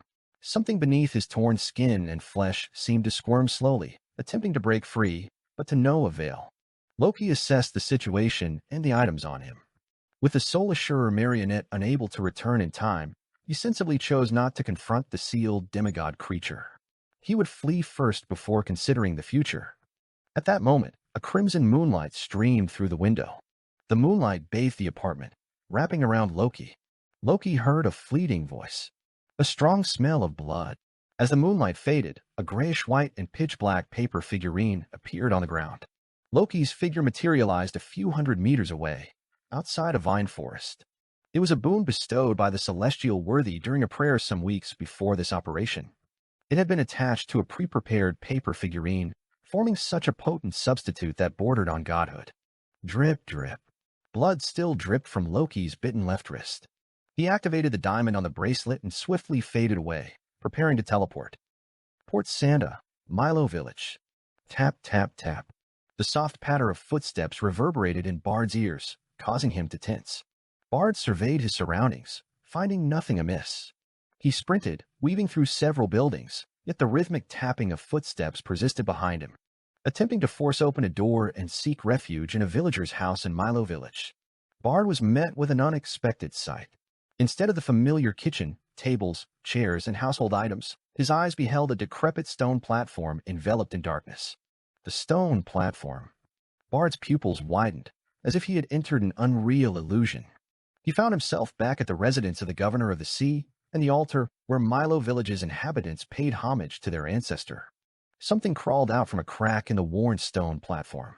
A translucent worm, adorned with multiple rings, swiftly expanded, transforming into a young man donned in the attire of a Sea Prayer Ritual's deputy host, monocle in place. Seated on the weathered stone platform, the man grinned at Bard. "Do you comprehend?" Bard suddenly grasped the meaning behind the question. Swallowing hard, he replied, "Understood." Since the altar had an owner and beyonder creatures residing there, the so-called rule that it could only be enchanted once a year for the Ring of the Sea Queen clearly didn't hold true. The other party could have fixed the power as many times as desired. The young man, clad in a dark blue deputy host sacrificial robe, toyed with a monocle in his right eye and smirked. Over a millennium, I've molded the rule that the steel ability can only be conferred once a year. Little did I expect to deceive you all in the end. Lord of Mysteries 2, Circle of Inevitability. Chapter 587, Deceived. Upon hearing the young man's words, Bard felt his blood rush to his head. Crafting a seemingly valid rule over millennium to deceive others? What kind of lame antique swindler is this? Bard blurted out. The patterns on the altar and the surrounding arrangements are also fake? The young man in the dark blue deputy host robe chuckled. If it wasn't real, would you have been deceived? Furthermore, I occasionally venture out. When I do, it grants steel powers on my behalf. Of course, with the spirituality produced by the surrounding worshippers, it can indeed only bestow once a year. As the young man spoke, the smile on his face widened. Bard's forehead throbbed as he listened, feeling like he had been mocked. According to the other party's claim that the steel powers could be bestowed at will, the Ring of the Sea Queen should have been complete and equipped with all its functions. So, why did the success of the Sea Prayer ritual experience such a significant delay? Unable to comprehend the situation, Bard turned around and sprinted towards the exit. It wasn't that he hadn't considered begging for mercy and surrendering on the spot, but these things could be done later. For now, he wanted to take a gamble, betting that the other party's claim of occasionally venturing out was a lie. In essence, he believed he was trapped in the altar, unable to venture anywhere and influence the people around him. If he allowed himself to be intimidated and didn't dare to escape, he would fall into the other party's trap, cheated of his freedom and future. Thud, thud, thud. Bard reached the staircase in a few steps and ran up. The more he ran, the happier he became. The monocle-wearing young man didn't stop him. I made the right bet. He's the core of that altar. There's no way to leave. Thud, thud, thud. Bard witnessed the scene on the first floor illuminated by sunlight. Amidst his ecstasy, his thoughts suddenly shattered. He felt the darkness around him being pierced by the light, shattering into pieces. Bard bolted upright, alarmed to find himself lying in the servant's room at the governor of the sea's residence. He hadn't left. He surveyed his surroundings and heard cheers and crackers from outside. I just had a dream? Did it stem from a spirituality warning, helping me discover a problem with a plan? As Bard pondered these thoughts, he immediately dismissed the corresponding judgment. No, how could I have fallen asleep during the sea prayer ritual? Did I start dreaming after hearing soft footsteps in my room? Bard rolled to his feet, slung his backpack over his shoulders, and tentatively pushed open the door, entering the corridor. No longer smug with a plan that required minimal risks or combat, Bard realized he couldn't share in the distribution of items. He couldn't teleport away directly, nor could he return to his original appearance or disguise himself as someone else. Upon reaching the corridor, Bard noticed the little devils leaving the shadows and performing a strange celebratory dance. He hadn't communicated with these sea spawn and knew their intelligence was roughly equivalent to that of ordinary dogs. They could be tamed and controlled, but direct communication was beyond them. However, the amazing thing was that little devils had the ability to record and recreate human words, even if they weren't sure of their meanings. Moreover, they could receive signals from their collaborators within a 100-meter radius. The little devils ignored Bard as well. The sea prayer ritual had succeeded. According to their prior agreement, the fake governor of the sea could leave on his own. Bard left the governor of the sea's residence and realized that the guards at the entrance weren't kneeling to thank the boon like before. The villagers of Milo Village at the docks were the same. Apart from a few who sincerely shouted that the sea prayer ritual had succeeded, the rest merely echoed what was happening and expressed their joy, with many preferring to release crackers. Indeed, it was a dream. The villagers' reactions in the dream were too exaggerated. I should know that based on past experiences with sea prayer rituals, only the committee members of the Fisheries Guild and a few people with strong sea bloodlines can sense the arrival of the sea's boon. Others with sea bloodlines wouldn't have a tangible sense. They'd slowly realize they've become stronger, or the changes are too weak to detect. Otherwise, the failure of the sea prayer ritual last year wouldn't have escaped the notice of Port Santa's citizens and would have only circulated within the core circle. Bard used the environment to quickly confirm the essence of his previous encounter. He didn't dare relax, nor did he again head to the docks to admire the villagers being fooled. Instead, he turned to the road leading to Port Santa's city district. Just as he stepped out of the ancient village, Bard spotted a figure ahead. The man stood over 2.4 meters tall, clad in a simple linen robe and a hood, holding a thick staff. Gandalf! Bard's heart tightened as he shouted. With a dream just now, he thought he had been exposed, so he didn't pull off any act. Gandalf, the president of the Curly-Haired Baboons Research Society, was taken aback and let out a deep chuckle. You're really fake. He's not sure of my identity? Bard was taken aback, wishing he could slap himself. Inside the underwater spaceship, in a metallic room reminiscent of a beehive. Having failed to capture Mad Lady twice in a row, Mr. K's body underwent a sudden transformation, expanding to nearly 3 meters in height. Fortunately, he wasn't adorned in actual clothes. The blood-colored cloak draped over him had morphed from his flesh and blood. Otherwise, even the loose robe would have succumbed to the drastic change. Concurrently, Mr. K's skin darkened, assuming the appearance of thick and formidable armor. Crooked goat horns adorned with sinister patterns sprouted from his head, and a pair of bat-like wings, encircled in crimson and blue flames, emerged from his back. A pungent smell of sulfur hung in the air. Being a Sequence 5 shepherd of the secret suppliant pathway, Mr. K possessed the core ability of grazing. This allowed him to fuse other people's souls with beyonder characteristics or boon powers and utilize them uniquely. It was akin to grazing lambs for a deity. Each shepherd could graze up to 7 souls, controlling only one at a time. In this state, shepherds could employ their beyonder abilities and 3 abilities corresponding to the souls. These were chosen during grazing and remained fixed thereafter.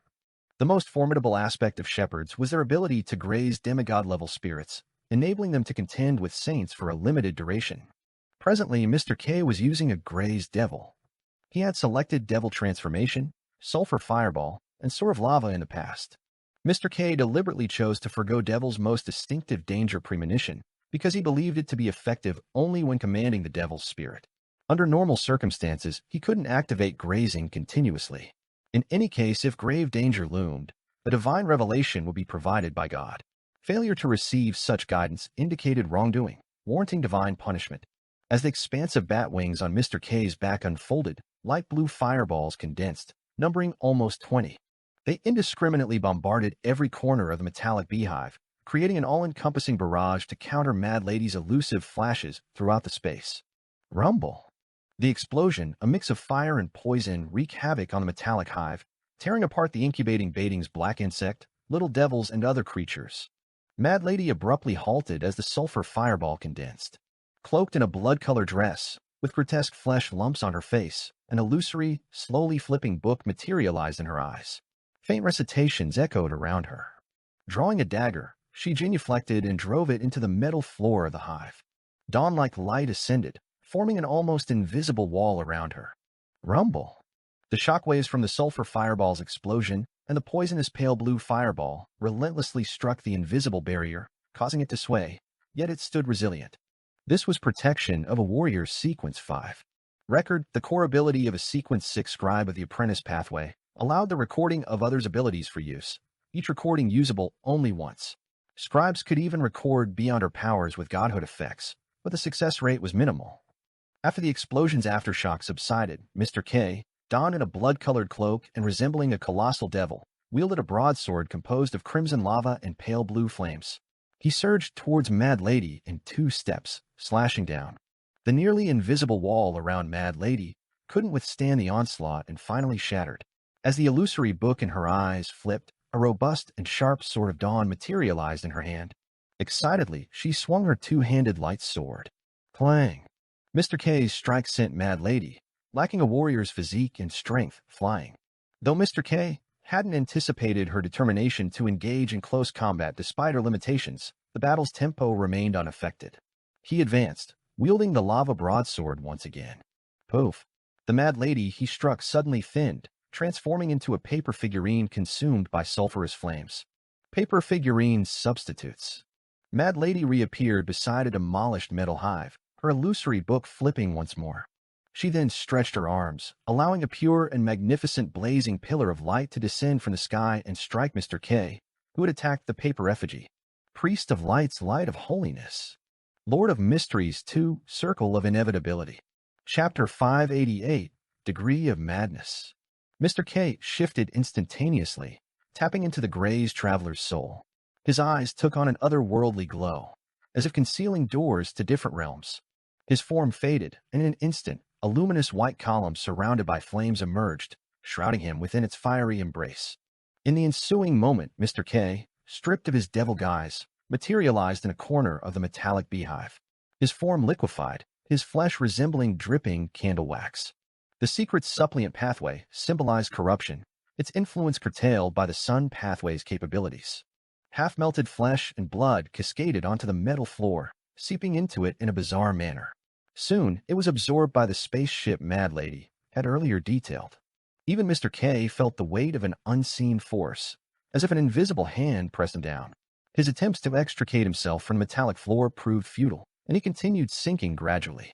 Mad Lady, with grayish-green eyes gleaming, teleported near Mr. K.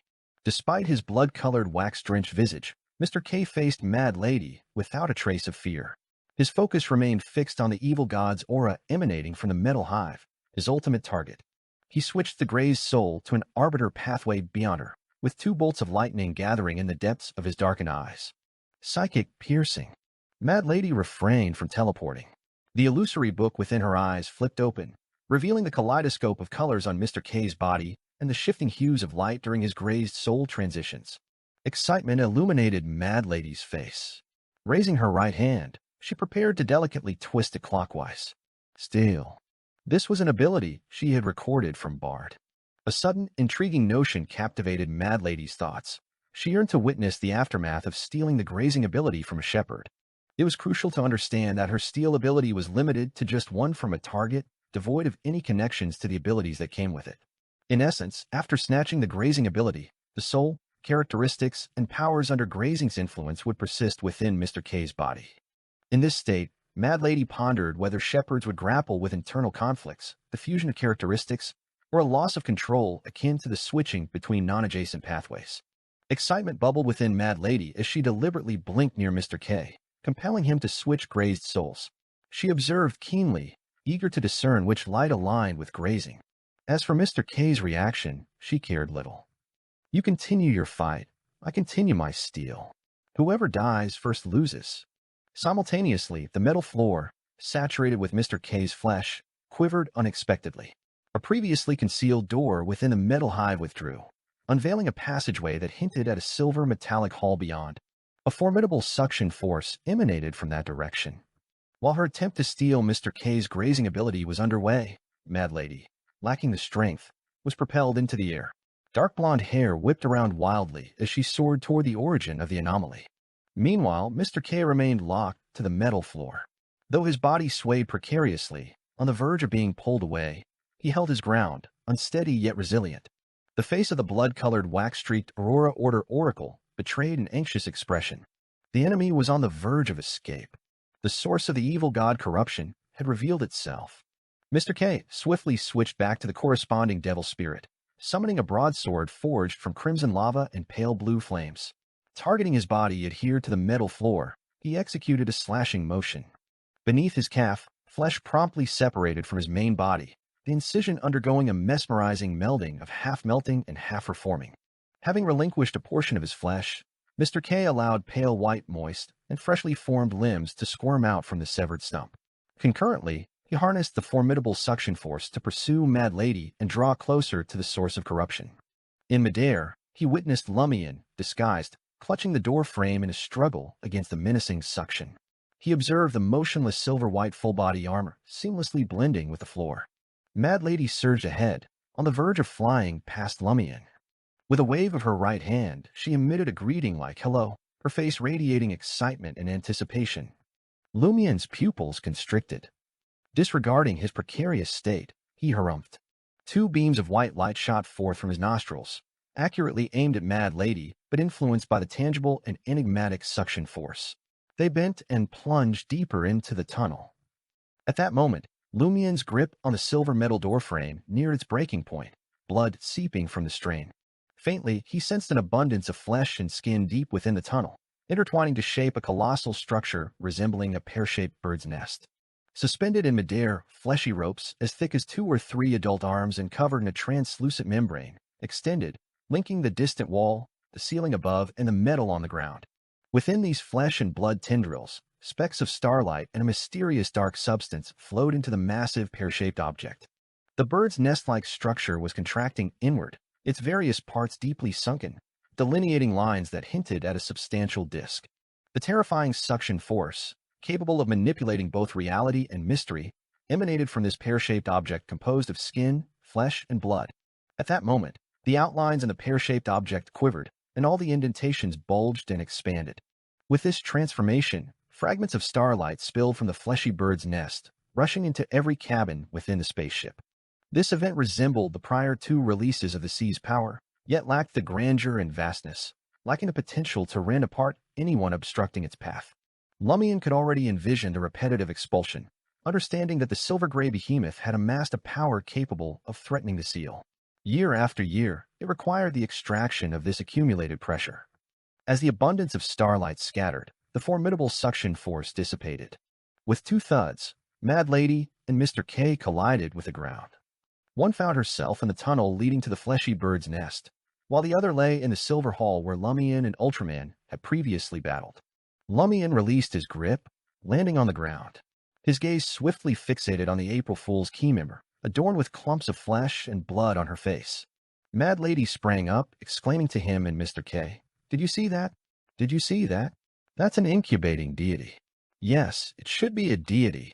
Despite the intense fluctuations in Mad Lady's emotions, Mr. K discerned no sincerity in her tone. Her mention of deity sounded more like powerful and terrifying monster, a mere description. In the next instant, Lumian materialized behind Mad Lady, who promptly vanished on the spot, blinking closer to where the starlight had scattered. Lumian, sensing danger instinctively, felt his heart quicken involuntarily. He hesitated to delve too deeply into the tunnel, avoiding proximity to the flesh and blood bird's nest he had vaguely seen before. Unimaginable horrors were certain to unfold. However, Mad Lady sprinted in that direction. Let her venture deeper and potentially meet her end? Lumian's thoughts raced, torn between decisions. Another second passed, and Mr. K teleported in front of Lumian, fervently pursuing Mad Lady. In that moment, Lumian, who had often considered himself a bit eccentric, found himself yearning for a bit more normalcy from the duo ahead of him. While he could comprehend Mr. K's choices and actions, rooted in unwavering faith in God and the pursuit of divine will, coupled with a hint of extremism, Mad Lady's conduct exceeded his expectations.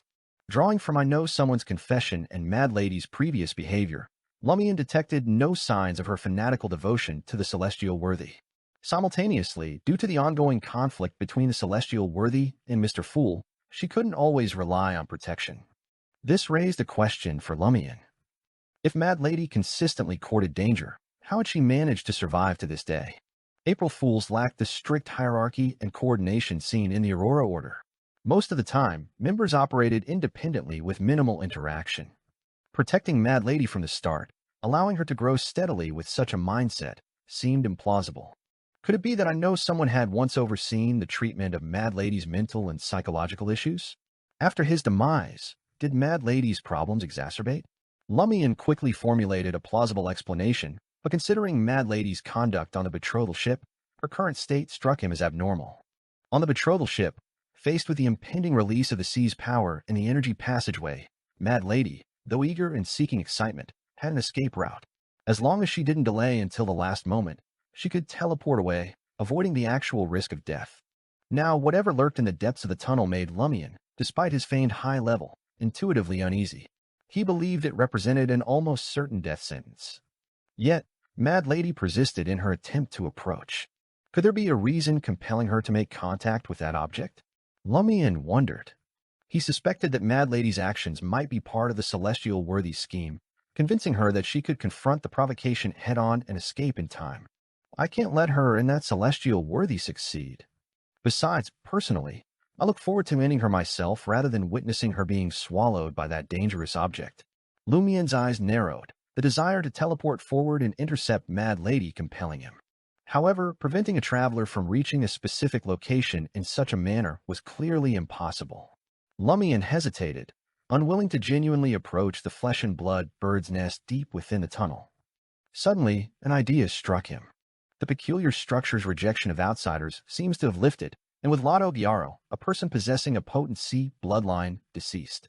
Could I attempt to gain temporary authority as the governor of the sea to halt Mad Lady's progress?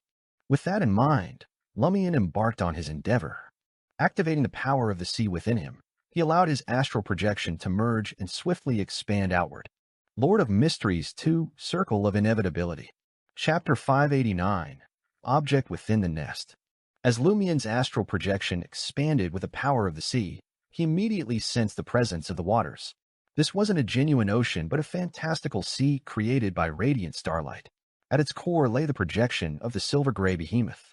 Empowered by an ample supply of the sea's power, Lumian's astral projection surged forward, merging seamlessly with the phantom. A burning sensation radiated from the left side of his chest, as if some form of acknowledgement had been received. His consciousness extended boundlessly, taking command of the dreamlike illusory sea. In the course of this process, he glimpsed the phantoms of Juan Oro, Ultraman Lado Gyaro, and unfamiliar apparitions. Those who have returned to the sea? They seem to have transformed into water droplets in the sea. Lumian withdrew his gaze from the joyful Juan Oro and the pained Lado Gyaro, redirecting it toward the depths of the tunnel ahead. From a considerable distance, he spotted Mad Lady. The silver-gray behemoth harbored entities nurtured within the flesh and blood bird's nest. With the Baiting's black insect, little devils, and other extraterrestrial life forms, it was inevitable that they coexisted in the spirit world. However, this spirit world was entirely severed from the external realm. Consequently, Beyonders skilled in summoning creatures from the spirit world for assistance found themselves bereft of their primary reliance. Teleportation executed through the spirit world, however, retained some semblance of normalcy. Departing directly, however, proved impossible. The only avenues were through the energy passageway at the entrance or by breaching the outer wall to connect the inner and outer spirit worlds. Simultaneously, the closer one approached the flesh and blood bird's nest, the more peculiar the spirit world became. It was as though the air gradually thickened, becoming almost tangible and impeding the approach of birds. In such an environment, coupled with the absence of a flesh and blood bird's nest, Mad Lady found herself unable to teleport directly. Her only recourse was to blink incrementally, expending her spirituality with each maneuver. Having focused on Mad Lady and the space in front of her, Lumian suddenly extended his right hand and clenched it into a fist. The air surrounding Mad Lady immediately grew dense, as if assuming a tangible form. This transformation caused the illusory curtain to bend, compressing the corresponding area into a dark and transparent sphere. Once more, Mad Lady's form disappeared, but a formless force, shaped by the bending area, yanked her out and sent her plummeting. Under the authority of the governor of the sea, the spirit world within the sphere and the spirit world within the silver-gray behemoth were forcibly separated. However, this effect was contingent on the peculiar environment. In the external world, given Lumian's current level and mastery of the power of the sea, completely isolating an area from the expansive and genuine spirit world proved challenging. He could merely employ cosmic void to create an exit path and a door symbolizing an escape route, a tactic vulnerable to counteraction by a traveler's abilities. Mad Lady attempted another blink, yet found herself unable to escape the dark sphere's confines. She halted in place, seriously contemplating her recorded abilities and the items in her possession that might alleviate her current predicament. Observing her struggle, Lumian couldn't suppress his yearning for demigod-level powers. As the temporary authority-wielding governor of the sea, essentially a faux demigod incapable of withstanding a single spell from the Cinderella demigod, Lumian had ensnared Mad Lady in an inescapable dilemma. She proved challenging even for Mr. K to subdue in a brief time frame. Mad Lady gazed into the depths of the metal tunnel, representing the flesh and blood bird's nest, her face aglow with unrestrained eagerness, anticipation, and excitement. Confined within the dark sphere, she yearned for escape, dissatisfied with her inability to reach the desired destination. Head over there, quick. Head over there, quick. I want to go over. The longing in her heart intensified, nearly manifesting as a tangible desire. The desire surged into her chest, seeking to rupture the restraints and liberate her from this predicament. Mr. K, having switched to a traveler's soul, swiftly caught up and saw Mad Lady. Instinctively, an illusory book materialized in his dark eyes. Positioned in front of Mr. K, the book flipped through its pages while chanting in a low voice, I came, I saw, I recorded. In an instant, Mr. K underwent a transformation, manifesting as a 2 to 3 meter tall half-giant donned in cold black armor, brandishing a dark, straight broadsword. Having grazed a traveler, he had selected 3 beyond her powers, blink, record, and the traveler's door, encompassing teleportation or travel. Additionally, with record, he had acquired an ability capable of influencing godhood from a saint of the Aurora Order. While only half as effective as the original, it proved sufficient to contend with Mad Lady, who had yet to approach the threshold of godhood. Mr. K advanced confidently, wielding the dark, straight broadsword, prepared to strike. At that moment, Mad Lady's chest was overwhelmed by an intense surge of desire. Then she experienced a sharp, piercing pain. She didn't need to lower her head. From the corner of her eye, she witnessed the flesh on her chest tearing apart inch by inch, the white bones snapping one by one. A grayish-white fog, mingled with fragments of flesh, surged forth, coalescing into a humanoid figure resembling her. In an instant, it leaped out of the dark sphere created by Lumian and darted into the depths of the metal tunnel. Don't be in a hurry to leave. Unfazed by the situation, Mad Lady's face reflected excitement and a hint of regret. Mr. K's dark broadsword cleaved through the dark sphere, diagonally bisecting Mad Lady. Wearing the ring imbued with flesh and blood magic, Mad Lady didn't succumb immediately. Her 2 halves of flesh and blood writhed, attempting to reunite, but all endeavors were obliterated by the profound darkness left in the wake of the broadsword. The flesh and blood failed to re-establish a connection. Come on, come on. Mad Lady's relatively intact head sought to aid her body, but she swiftly perceived the annihilation of her soul. Her vision darkened, and her unevenly separated bodies crumpled to the ground. Unperturbed by the fate of the April Fool's key member, Mr. K and Lumian redirected their focus to the grayish-white figure hurtling into the depths of the metal tunnel. Comprising half fog and half flesh, the figure existed in a realm between reality and illusion. The temporary governor of the sea, Lumian, once again honed in on the target and its surroundings, intending to marshal every ounce of sea power at his disposal. At that moment, the grayish-white figure collapsed to the ground. The flesh and blood originally belonging to Mad Lady seeped into the metal floor, and the grayish-white fog was on the verge of being absorbed. Abruptly, the entire tunnel trembled. Lumian once again saw the pear-shaped object fashioned from flesh and skin. The flesh membrane on its surface buckled once more, outlining a disc-shaped contour. A formidable suction force erupted. Whether Lumian, the temporary governor of the sea, or Mr. K, they found themselves irresistibly propelled into the depths of the metal tunnel, as if an invisible hand seized them and drew them toward the core of the silver-gray behemoth. Mad Lady's dismembered corpse and her belongings soared into the air, propelled towards the destination she had fervently yearned for in life. The humanoid form outlined by the grayish-white fog seeped deeper into the metal floor, absorbing a portion. In that moment, Lumian, wielding the temporary authority of the governor of the sea, employed his enhanced perception to see the flesh and blood bird's nest deep within the metal tunnel more distinctly than before. The pear-shaped object's flesh and skin caved in, and the starlight and dark matter emanating from the surrounding flesh ropes accelerated their flow. Through the taut skin and flesh, Lumian vaguely sensed the object nurtured within the pear-shaped structure. It resembled a pitch-black vortex capable of devouring all colors and light. While not overly large, it featured a disc-shaped outer edge. Lumian instinctively recalled scientific concepts and simplified scenes his sister Aurora had once explained. He identified a term that matched his observations, a black hole. Did the Abraham family's ancestor seal a black hole with a mon? A black hole that has yet to fully form and is still nurtured within a mother's body from a mystical standpoint? Lumian found the idea absurd, straddling the line between scientific and mystical. Simultaneously, he sensed a connection between the black hole-like object and another place. A profound, weighty, dense, and terrifying aura loomed over the world.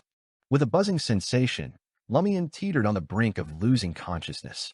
Not only was his physical form being drawn towards the flesh and blood bird's nest, but even his thoughts, spirit body, and destiny converged in that direction. It was the same for Mr. K.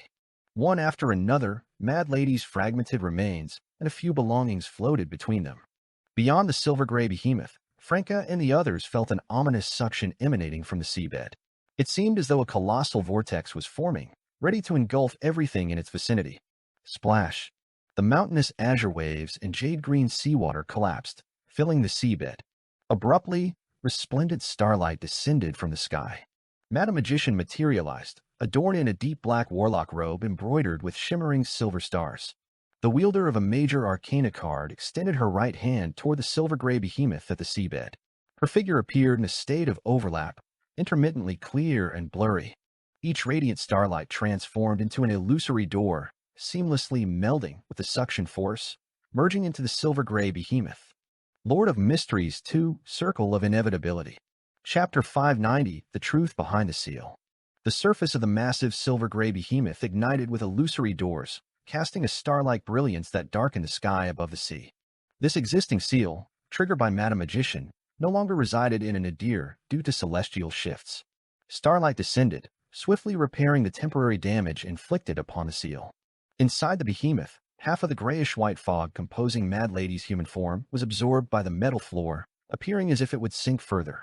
In that crucial moment, starlight permeated the walls, floor, and ceiling, materializing resplendent doors of various shapes. These doors manipulated the void, thwarting the menacing suction and expelling the grayish-white fog. Abruptly, Lumian felt the formidable suction force from the metal tunnel's depths dissipate. He saw the dented flesh and blood bird's nest expanding again, releasing a copious amount of resplendent starlight. The torrent surged through different parts of the silver-gray behemoth like a flood breaching a dam. Lumian, Mr. K, Mad Lady's remains, and the items undulated with the sea's waves.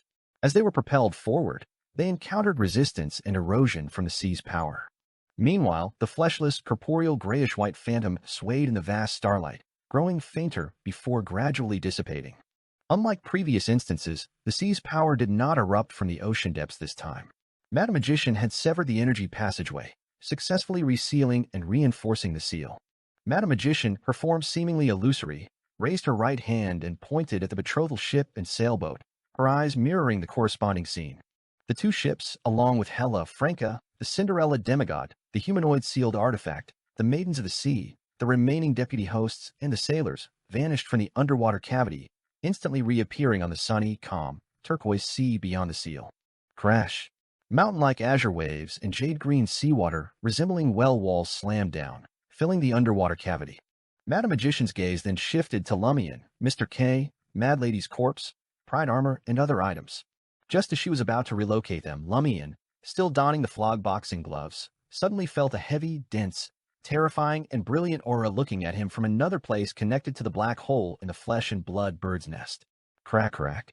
Lumian heard his bones shattering, his skull caving in, ribs snapping, and flesh compressing layer by layer. After unleashing the ascetic's accumulated strength, he, now taller, was instantly compressed into a short, thin, and dense form. Intense pain flooded his mind, and his brain began to passively contract. After a moment, Lumian broke free from the gaze and floated into the gradually calming air. Before Madam Magician, an illusory book rapidly flipped, emitting a faint glow full of vitality. It bathed Lumian's body in light, reconstructing his broken bones and swiftly enlarging his compressed flesh, rescuing him from his near-death state. Then, Madam Magician tossed Mad Lady's rose-gold ring embedded with a crimson gem to Lumian, allowing him to reassemble his flesh and blood and return to his original appearance. He was no longer a short, thin, and heavy peculiar human. Simultaneously, in Port Santa, Loki's figure faded as he entered the spirit world, preparing to teleport away. However, a dark, formless barrier appeared in front of him, blocking his path. Loki's pupils dilated as he realized that at some point, he had been ensnared in a dark and transparent sphere, seemingly bent from the void, with walls everywhere and a hidden door. High up in the spirit world, near the seven pure lights, Madam Magician hovered, adorned in a deep black warlock robe adorned with stars. Loki's presence registered in her eyes, and an illusory book rapidly flipped before her. She had strategically waited until the last moment to prevent Loki from receiving the celestial worthy's warning, providing her an opportunity to capture him alive. Loki's lips curled into an exaggerated smile upon understanding the situation. Rumble. His body erupted from the inside out, as if a self-controlled bomb had been embedded in his flesh beforehand. Loki's bizarre suicide succeeded, flesh and blood splattered, and his aura dissipated. Madam Magician promptly lifted the seal on the area, capturing the information Loki had imprinted in the spirit world. The spirit world served as a repository for all information.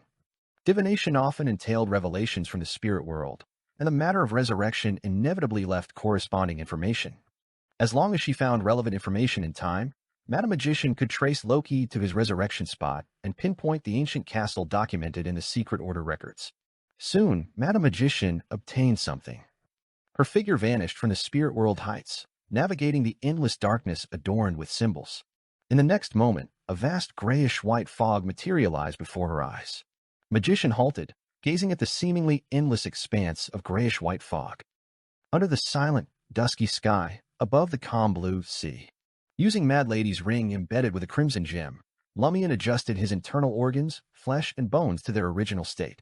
Treading on a corporeal wind, Lumian removed the ring that enabled the use of flesh and blood magic and anxiously inquired of Madam Magician, "How's the situation on the other two fronts?" As he spoke, he sensed a mystical and indiscernible flicker from Madam Magician. Magician smiled. "Loki has just been killed by me, but I couldn't prevent his resurrection or seize the opportunity to locate his ancient castle. Bard has been captured by Gandalf, whom you intentionally sent to Milo Village. He's alive." Phew. Lumian instinctively heaved a sigh of relief. Though he hadn't captured Loki, wasting one more of Loki's resurrections meant he had achieved his objectives. Furthermore, Ultraman and Mad Lady had been completely eliminated, and Bard had been captured alive. The results were satisfactory. Initially, Lumian hadn't confirmed Bard's identity. He didn't even know if Bard had participated in the sea prayer ritual. However, he had a few suspects, including the fake governor of the sea and Juan Oro's grandson, Fernandez. Since most of the suspects were in Milo Village, he had Gandalf closely monitor them. Madam Magician continued, "I relocated everyone else from these waters. I sent Mr. K of the Aurora Order back to his rented room in Port Santa. Mad Lady's corpse and items are floating here." The Major Arcana card holder opened her palm, shrouded in darkness, forming a small box. Inside, Mad Lady's dismembered corpse and other items had shrunk to the size of mosquitoes, drifting as if in another world. Lumian was taken aback. He looked at the bottom of the azure sea and asked, "Is it over?" He had anticipated gaining control over the silver-gray behemoth eventually. Otherwise, back then, even two kings of angels couldn't clean up the mess. "How is our tarot club going to handle it? Unless Mr. Fool awakens," Madam Magician replied in an amused tone. Lumian recollected the items in the flesh and blood bird's nest and nodded in agreement. He asked in confusion, "Is it true that sealed at the bottom is a black hole?" Do you know what a black hole is?" "I do," Madam Magician chuckled. "And I also know that the silver-gray thing down there is a spaceship." Spaceship? Lumian was taken aback. Upon reflection, he realized that the silver-gray behemoth bore a striking resemblance to the spaceship described in his sister's bedtime stories. Madam Magician not only knew about spaceships, but also grasped the concept of a black hole. Never underestimate high-ranking individuals. The time-transcending knowledge possessed by transmigrators might not be foreign to them. Lumian sighed with emotion. At that moment, he noticed that Madam Magician's mystical flickering had vanished. The Major Arcana card holder gazed at the seabed and explained, "It's a black hole ready to form, personally created by an evil god.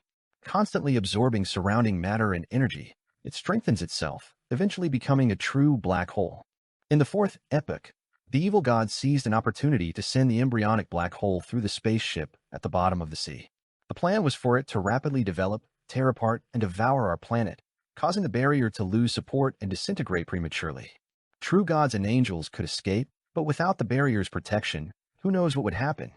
Fortunately, Mr. Dor and Amon discovered the threat in time and took action. Yet, they couldn't obliterate the already developing black hole. Any attempts to destroy or destabilize it would only make it stronger. The only viable solution was to seal it and patiently wait for it to weaken through repeated radiations until it ultimately evaporates. Alternatively, they could transport it in the spaceship into the cosmos, abandoning it in desolate areas. However, this would require Mr. Dor to leave the safety of the barrier and shadow the threat continuously to prevent accidents. Moreover, it remained under the vigilant gaze of that entity, which periodically replenished its energy through their connection. The danger was evident. That explains it. Lumian finally grasped why it had been sealed rather than destroyed.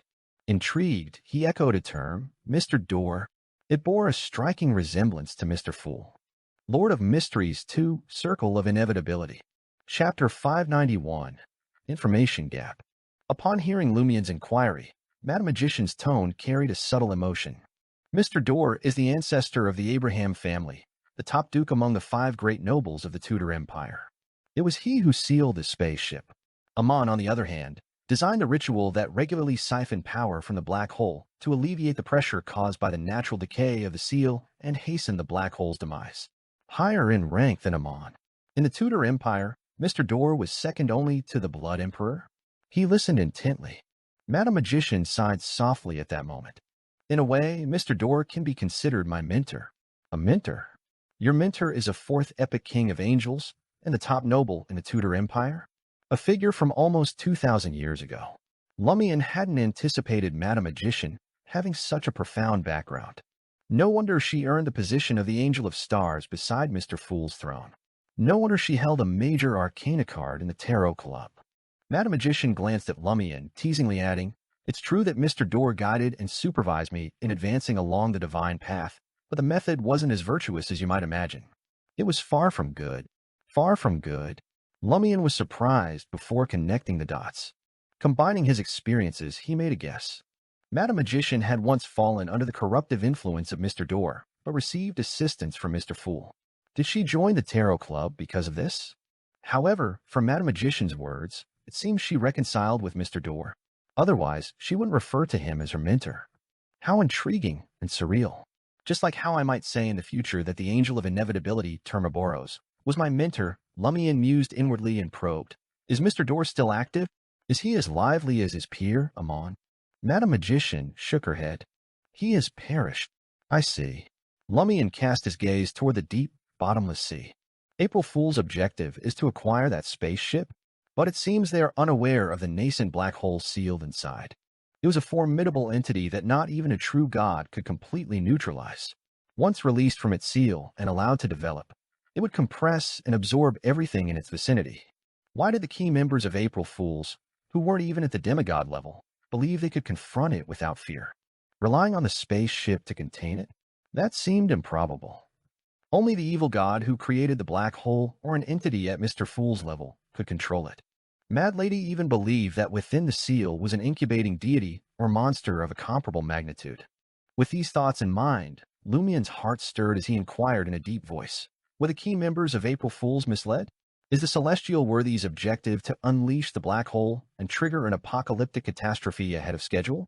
As long as Beyonders corrupted by him enter the spaceship, he stands a chance of achieving his goal. He really doesn't seem to value the lives of Ultraman, Mad Lady, Bart, and Loki. However, that is also typical of April Fool's modus operandi. They don't take lives other than their own seriously. Lumian suddenly felt like laughing. His satisfaction from finishing off Ultraman and Mad Lady intensified.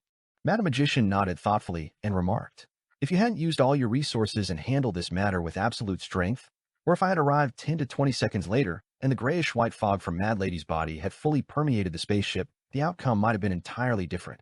We wouldn't be able to be here and discuss this matter so calmly." Lumian reflected on the events that had transpired and muttered thoughtfully to himself, "If I hadn't gained temporary authority as the governor of the sea and restricted Mad Lady's teleportation, she might have approached the flesh and blood bird's nest, incubating the black hole, before your arrival.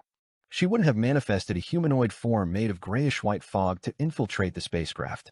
If that had occurred, the situation might have been even more challenging to handle."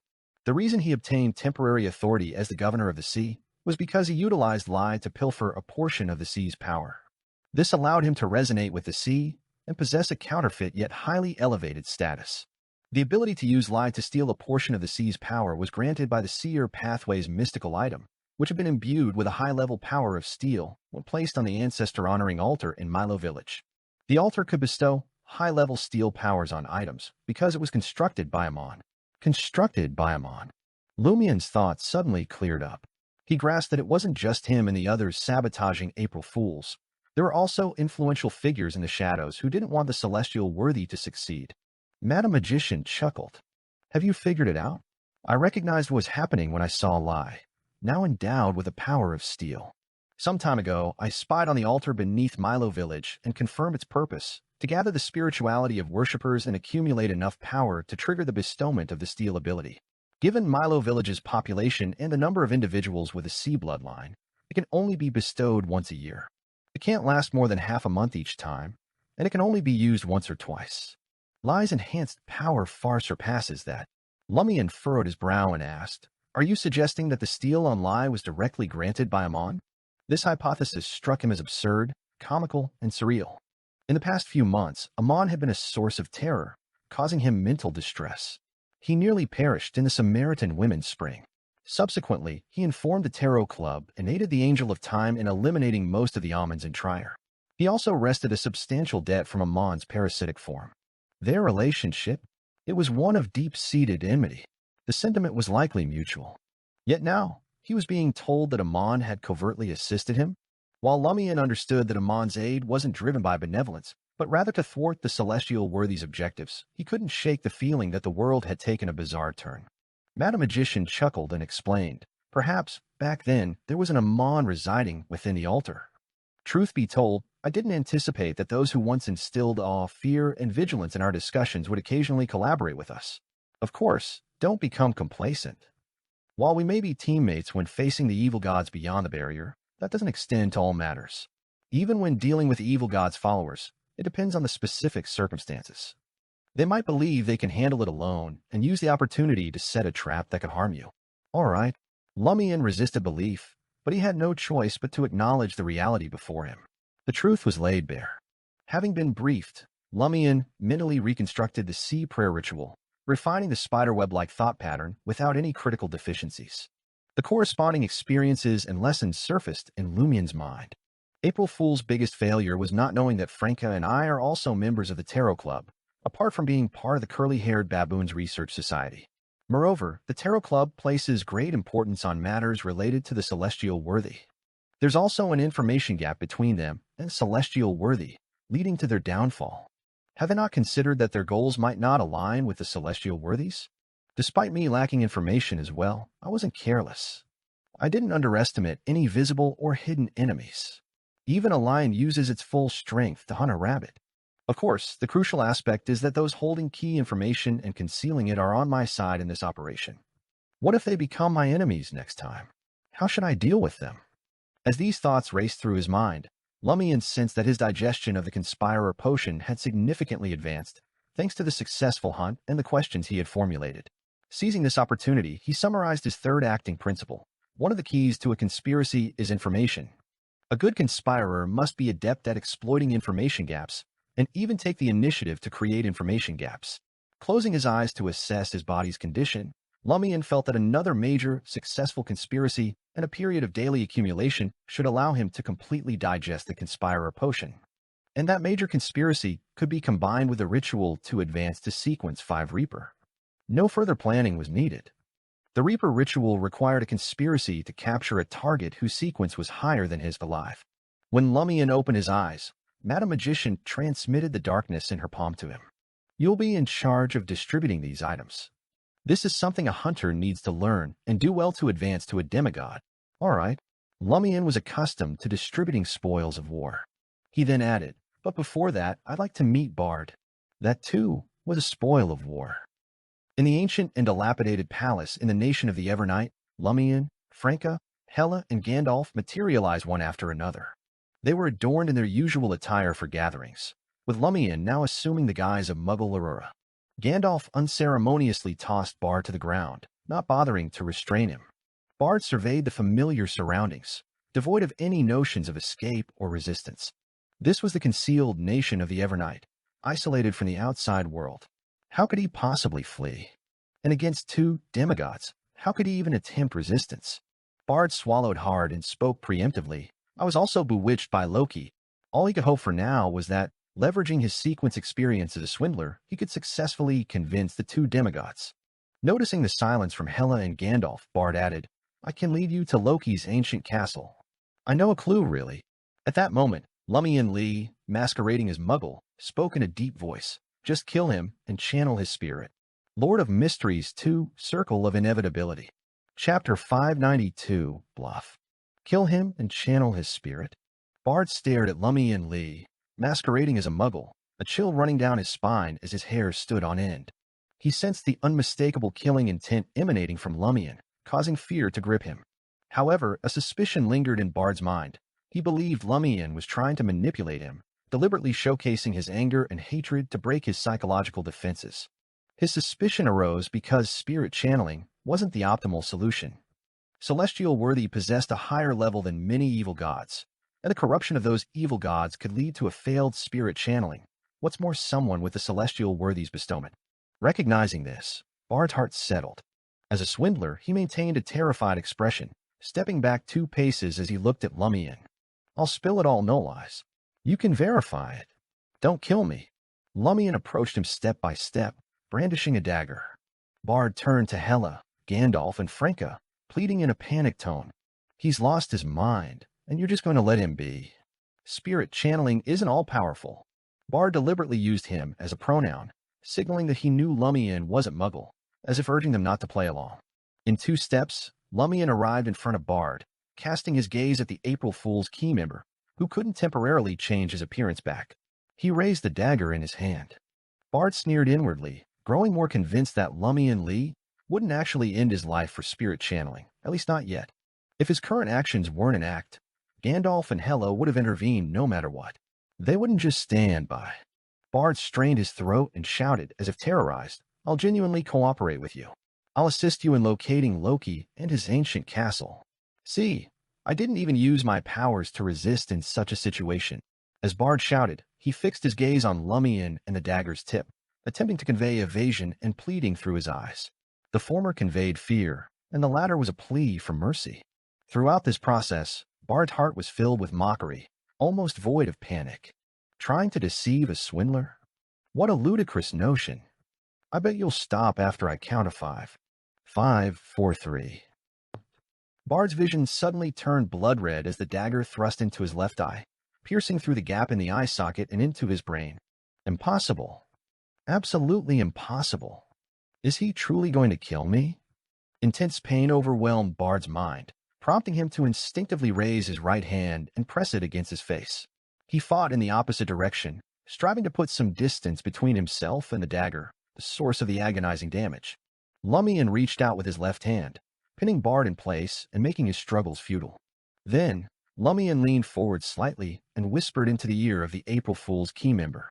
Bard glimpsed Muggle's beautiful face, her rosy lips moving as she whispered, a whisper filled with satisfaction and mockery. My godson has gnawed on half of Loki's arm and knows a lot about him. I believe that knowledge surpasses yours. Surpasses mine. If I had known earlier, I would have utilized my powers. Even in the midst of pain and struggle, Bard was momentarily stunned, feeling frustration, despair, and embarrassment. Soon, these emotions dissipated. Lumian gripped the dagger embedded in Bard's eye socket and twisted it a few times, crushing the frontal lobe. Observing Bard, who had now calmed down, Lumian nodded in satisfaction. He withdrew his dagger and earnestly assisted the other party in stemming the bleeding and bandaging the wound, though he skipped the disinfectant. Only then did Franca approach and click her tongue. I thought you were just scaring him. That's why she didn't intervene. She had watched as Lumian advanced toward Bard, dagger in hand, witnessing Bard's pleas for mercy. She believed Hela and Gandalf had similar expectations. When the dagger pierced Bard's eye socket, Franca was taken aback. It was only then that she realized Lumian was serious. No, Lumian didn't truly intend to kill Bard. Instead, he planned to employ the April Fool's creative prank to deal with him, recreating the original state of I know someone. Without waiting for Lumian's response, Franca asked curiously, when did you master lobotomy? Lumian wiped the blood off the dagger with a white strap and smirked mockingly. I learned it from watching the doctor perform surgery on I know someone. It's such a simple procedure. As a beyonder skilled in action, if I can't memorize and imitate it after watching it once, it only proves that my brain has been corrupted by the potion. Impersonating Muggle, Lumian deliberately spoke in his sister's voice, as if she were still alive. Franca looked at Aurora's face under the hood and listened to her voice. She wasn't angered by the mockery. She only muttered, the surgery isn't just about inserting and stirring a few times. There are still many key points before and after the procedure. Even during the surgery, If you insert it just a bit deeper, the outcome will be entirely different. So be it. If he really dies, we'll commence the spirit channeling. Lumian casually poured the remaining truth serum into the mouth of the stunned bard, who offered no resistance. After completing this task, he added, Madame Hella mentioned that this place can minimize the influence of evil gods. It's only minimal, not zero. Besides, what if the problem lies in his spirit and he self-destructs? Franca instinctively retorted. This was why Hella hadn't directly pulled Bard into a dream to extract his true answers. After all, the dream might present scenes that shouldn't be seen. This was even more dangerous than simple verbal descriptions. Only then did Gandalf, draped in a linen robe and a hood, sigh softly. He couldn't bear to witness Bard's suffering, but he didn't discourage the actions taken. He wasn't the one who had been harmed by April Fools. He wasn't in a position to criticize the victim's family for their extreme actions. Before this operation, Hela had briefed Gandalf on Muggle's demise and Lumian Lee's role. The president of the Curly-Haired Baboons Research Society sympathized with the siblings' plight, but he also blamed himself. He believed that the Curly-Haired Baboons Research Society had been unrestrained. As president, he bore a heavy responsibility. After a moment, Bard, who had undergone a requiem and gradually recovered from his pain, started addressing the queries of the people present. The first to inquire was Gandalf.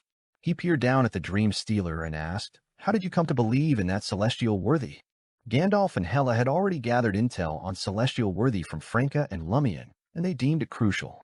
Bard responded calmly, "From the beginning. I used to be a cultural relic thief and acquired a batch of ancient items.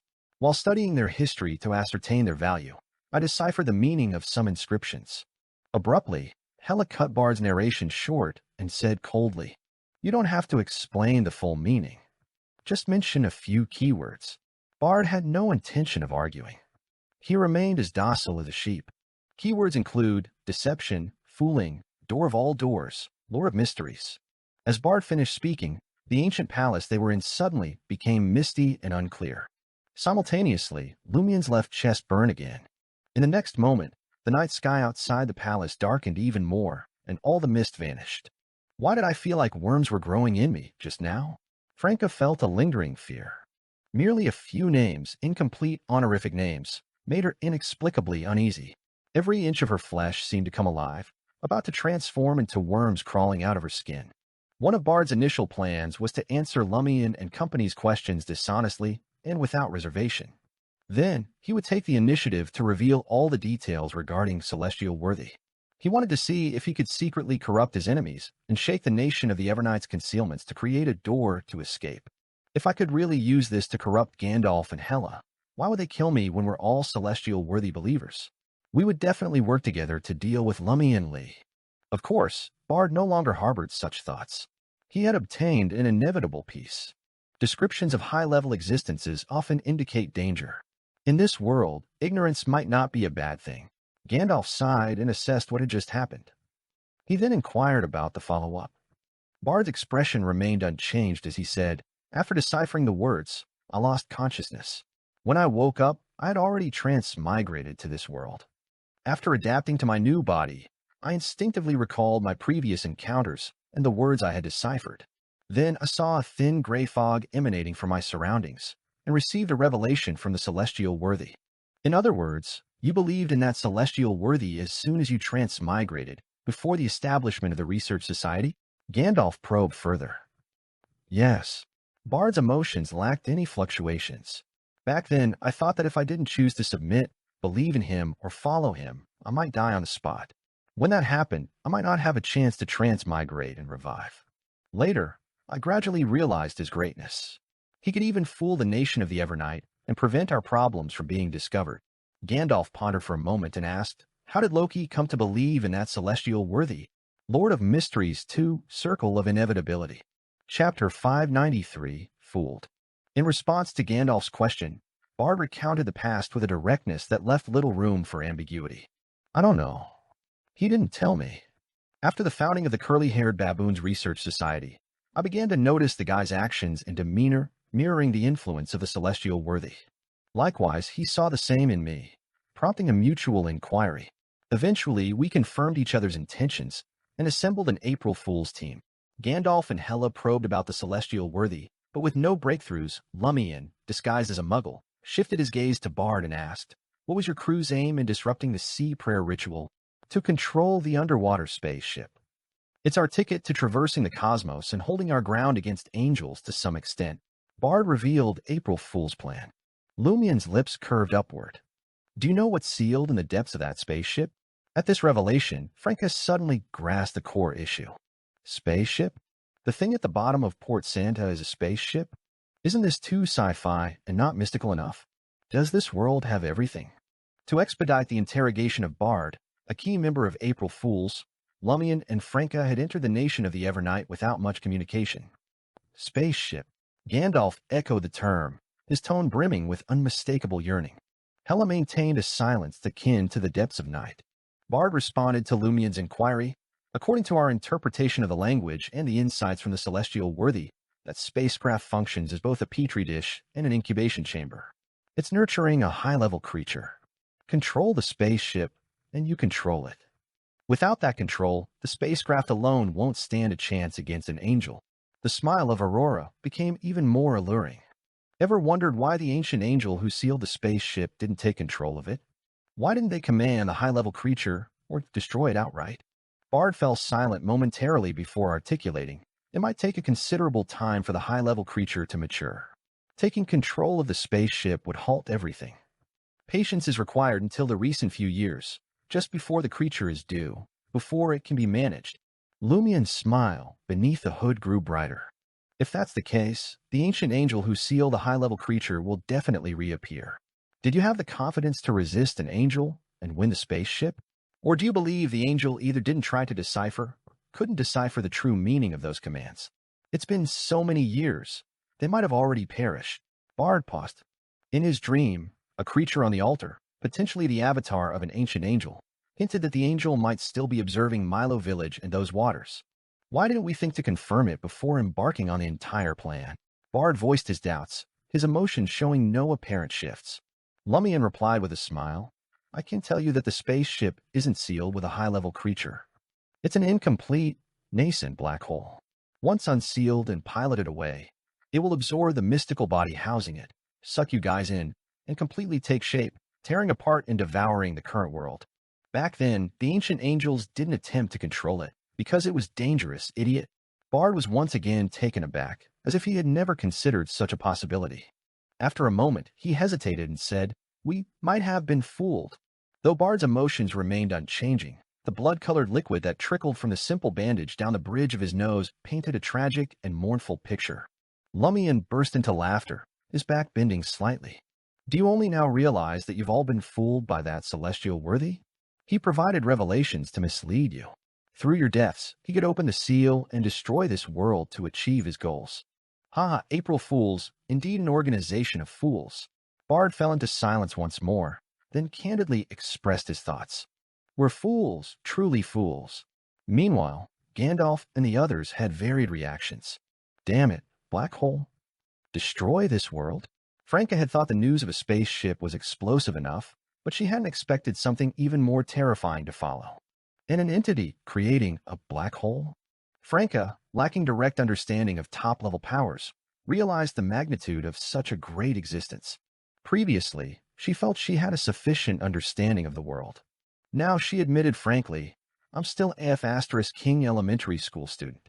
Gandalf took a deep breath and said, "If I become a god, it would be so convenient for me to conduct research." Black holes. Hela retrieved a metal flask from her Black Widow clothes and took a sip, her thoughts inscrutable. Lumian's laughter echoed for a moment, providing a brief respite. However, underlying pain still gripped his heart, resonating in the shadows within. It couldn't be eradicated or dismissed.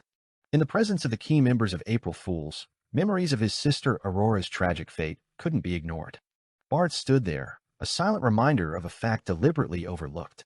Hence, Lumian couldn't help but utter, "Kill him and channel his spirit," resorting to action in a half-truth manner. Looking at Bard, Lumian inquired, "Do you know if Ultraman and Mad Lady have been to Cordu?" "Yes," replied Bard. "Part of our original plan was to find Nolfi's child, the Sea Maid. She lived in Intis's Riston province. A stopover at Cordu was intended to confirm Muggle's situation and the final outcome of the prank." At the mention of prank, A vein on Lumian's forehead throbbed. How could you be so sure that Muggle was already dead? Hearing Lumian, disguised as a Muggle, pose this question, Gandalf let out another inaudible sigh. Franca sighed inwardly. Bard shook his head. I'm unsure. Mad Lady and Ultraman went. They informed me the village was wiped out. No chance for anyone to make it out alive. They might have even employed divination, spirit channeling, and such to be sure. Impossible for anyone to survive. Lumian smiled. Am I not human? Bard glanced at him and spoke his mind. You might not even pass as human anymore. That's not wrong. I'm now a humanoid sealed artifact with self-awareness and fate. Lumian made a self-deprecating remark before adding, the number of survivors is greater than you can imagine. A certain madam, her husband, butler, and maidservant had fled.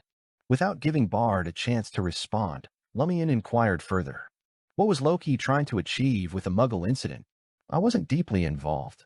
Just tossed in a few ideas, not much in the loop, Bard admitted honestly.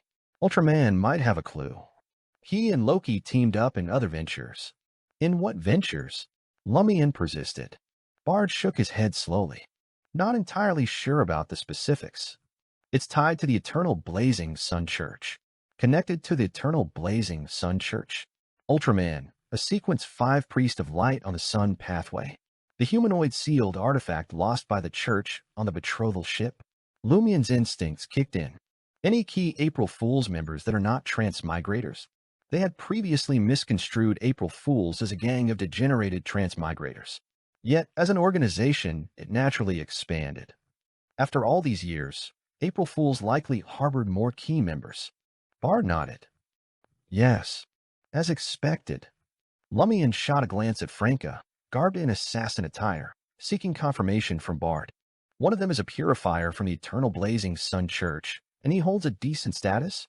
Yes, Bard confirmed again.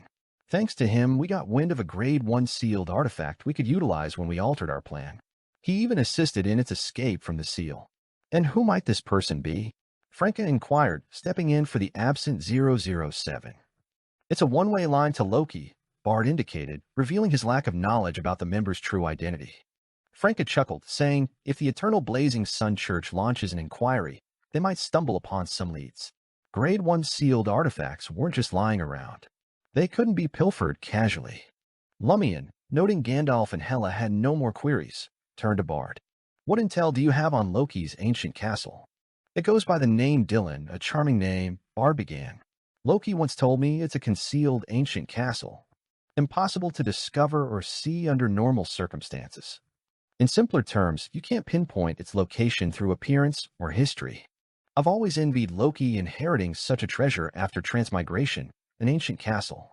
Later, he relied on the celestial worthy's revelation and the corresponding boon to succeed. I once tried to swindle Castle Dylan for myself, but I failed. Lord of Mysteries 2, Circle of Inevitability. Chapter 594, Execution. Franca almost chuckled in exasperation at Bard's remark. April Fools not only deceived outsiders, but also themselves. If they didn't believe in celestial worthy, cooperation wouldn't be on the table. Bard delved into his knowledge about Castle Dylan. That ancient castle used to be the domain of a secret organization known as the Secret Order.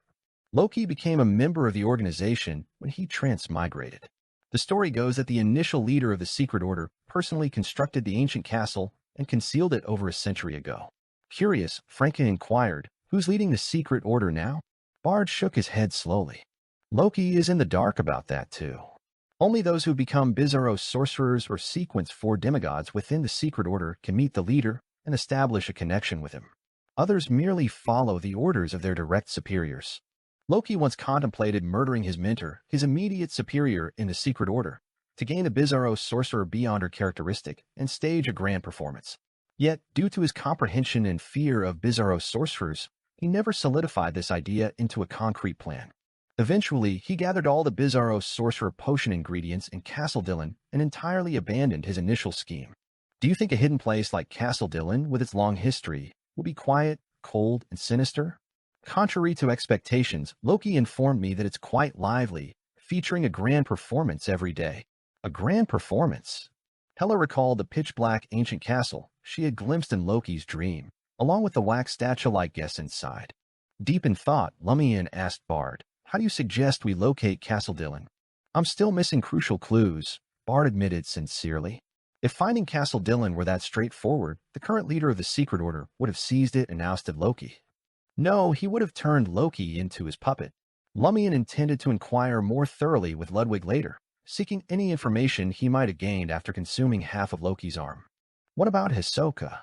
What insights do you have on Hisoka? Lumian inquired. Bard seemed to recollect something. That guy doesn't quite fit in. He prefers going solo. The rare instances of collaboration are mostly with Mad Lady. We all sense his emotions are pretty unpredictable, swinging between joy and anger. Mad Lady, however, remarked that he's not pure enough. He's highly dangerous, on par with Loki. His specific path remains a mystery. I've witnessed him using his abilities twice, both times involving mystical items. It's a poker card that can change its face, showcasing the attributes of Frost and Cut respectively. Word has it that Hisoka sought out an artisan outside the Research Society to customize it after hunting a Beyonder. Regrettably, Mad Lady is dead, and there's no means to commune with her spirit. She undoubtedly held more information about Hisoka. Does not being pure enough mean that Hisoka isn't as unhinged as he appears? Is his occasional madness a deliberate facade? Lumian pondered with a twinge of regret. Even though Lumian had obtained Mad Lady's remains, her spirit had been severely corrupted by celestial worthy. Some of it had even been washed away by the power of the sea, completely obliterated. Lumian sighed quietly and shifted the conversation to a different topic. Do you have insights into the sea's power on Ultraman? Indeed. Bard shared his findings candidly. I played a role in deciphering the extraterrestrial language, although the celestial worthy provided crucial revelations. Additionally, the power of the sea is not exclusive to the offspring of Port Santa. I once encountered 2 heretics in Lindbergh with similar abilities, and I managed to extract corresponding knowledge from them. This information greatly aided my decryption efforts, revealing that this pathway is not solely tied to the sea. In fact, only a small portion of it involves the sea. The power primarily emanates from the stars and the land beneath our feet. As you all are aware, our world is, after all, a planet. The corresponding sequence 9 is known as astronomy aficionado. It focuses on acquiring knowledge of the cosmos, related information, an initial perception of reality, and enhancing one's physique. Sequence 8, named Star Worshipper, can decipher the star language or the language of the stars and receive insights into fate. Sequence 7, called Star Sacrificer, gains true powers through sacrificial rituals involving the stars.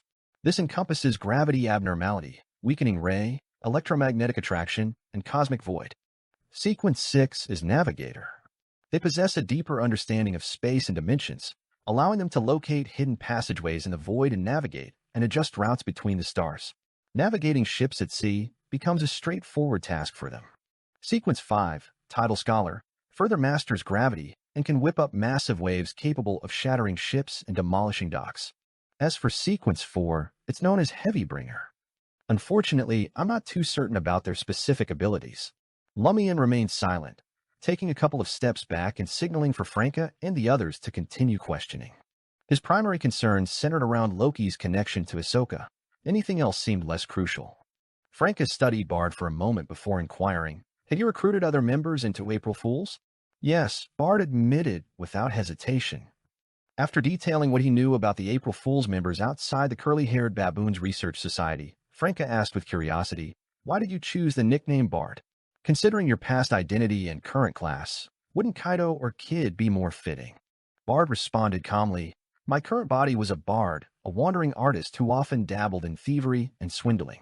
He met his end when discovered trying to cheat others out of their money, suffering a severe beating. Cheat, swindle, and steal, Franka thought. You know everything. It suits you quite well. Franka turned to Hela and Gandalf, stating, I have no further questions. Neither do I, Gandalf acknowledged, recognizing that Bard's life was approaching its end. Muggle's brother wouldn't let him off the hook. Neither do I, Hela added. Lumian raised his right hand, generating a dark green glow at his fingertips. The light transformed into a strange ray, penetrating Bard's chest. Weakening ray. Lumian still had access to a week's worth of sea power, approaching the level of Sequence 5. Bard's face contorted, muscles and nerves reacting instinctively. His chest, close to his neck, rapidly melted and peeled, exposing the flesh beneath. Seeing this, Gandalf sighed again. Gandalf sighed, condensing a straight sword with sunrise gleam and driving it towards Bard. The light blade impaled Bard's head, and he crumpled to the ground with a thud, held down by the sword. Bard writhed like a skinned insect, convulsing as life left his body.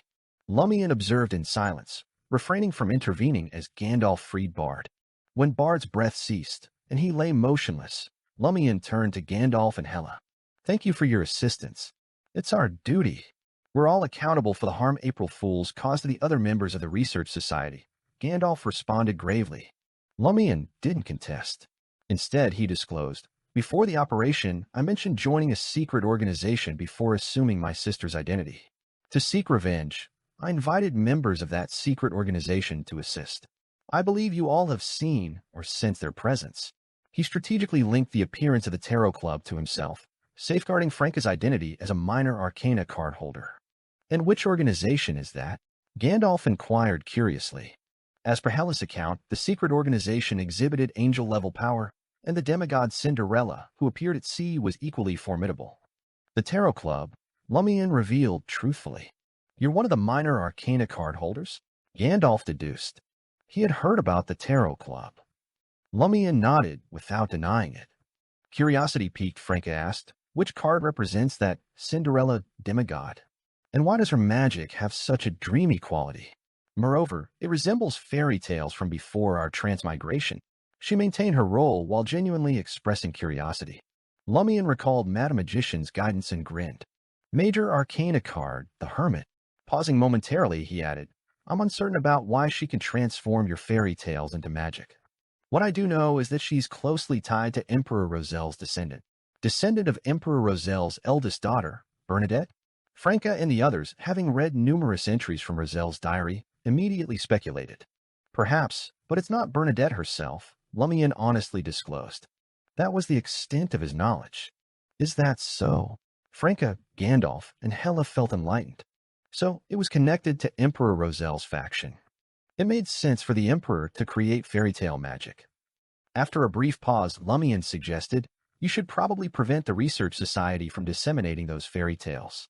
"Understood," Gandalf agreed. Lumian pondered for a moment before stating, "I've concluded my involvement with the Research Society and have joined another secret organization. It's no longer suitable for me to participate in the Research Society's gatherings. You may find an opportunity to reveal the truth to the other members." Gandalf and Hela exchanged glances and proposed, "You can continue playing the role of Muggle and acquire resources and assistance from the Research Society. We owe it to your sister." Lord of Mysteries 2, Circle of Inevitability. Chapter 595, Spoils of War. Lumian wasted no time with pleasantries and accepted Gandalf's invitation without hesitation. Firstly, within the vast expanse of the curly-haired baboon's Research Society were numerous pathways. Besides the relatively scarce devils, he gained access to a wealth of knowledge and various items. While these might not surpass what he already possessed in strength, they held the potential to unexpectedly shine in specific situations. Secondly, this decision provided him with a pretext to continue assuming the role of Aurora as a Muggle. It created the illusion that his sister still existed somewhere in the world. After the quartet concluded their discussion about the events in the Peculiar Waters, Bard's lifeless body underwent a startling transformation. Ephemeral lights coalesced in the corpse's right hand, causing both flesh and bones to crumble simultaneously. Eventually, the palm resembled that of a baby, small and pallid. The pale hue swiftly shifted, adopting a darker shade reminiscent of the ancient palace's surroundings. It was a dream stealer beyonder characteristic. Lumian focused his attention and detected a faint grayish-white fog within the shrunken palm. He approached Bard's corpse, crouching down to search for additional items. With this task accomplished, Lumian retrieved the spoils obtained from Mad Lady and Loki from his traveler's bag, placing them on the decrepit stone slabs of the ancient palace. These included a transparent, almost ethereal crystal, a bracelet with 3 diamonds flanked by 4 different colored gems, a rose gold ring adorned with crimson blood-like gems, a simple silver ring, a dark gold mask capable of concealing the entire face, a featureless small doll bound with white cloth, an intricate but exquisite mechanical music box, and a grayish-white brooch with a metallic gleam resembling lightning. Accompanied by a relatively thin blank painting album and the Dream Stealer Beyonder characteristic, the total count reached 10 items. Lumian then looked up and addressed Hela and Gandalf. "You can choose one each." "It's our duty," Gandalf asserted, signifying the curly-haired baboon's research society's commitment to rectify past errors. Speaking in Aurora's tone, Lumian, shrouded in his hood, remarked, "Duty doesn't preclude the choice of spoils. Just because official Beyonders must protect citizens doesn't mean they can't receive rewards." Gandalf pondered for a moment before turning to Hela. Seeing her lack of objection, he sighed and conceded, "Fine." Lumian's lips formed a smile as he pointed to each item, providing a concise introduction. The illusory transparent stone is a traveler Beyonder characteristic left behind by Mad Lady, but it's severely corrupted.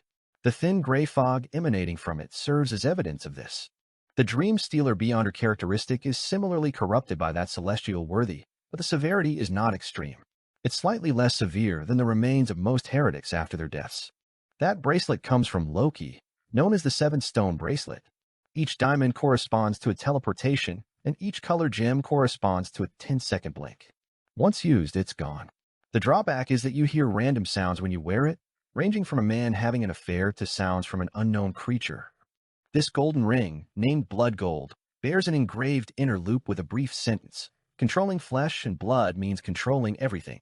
Its function enables the wearer to control their flesh and blood like a rose bishop.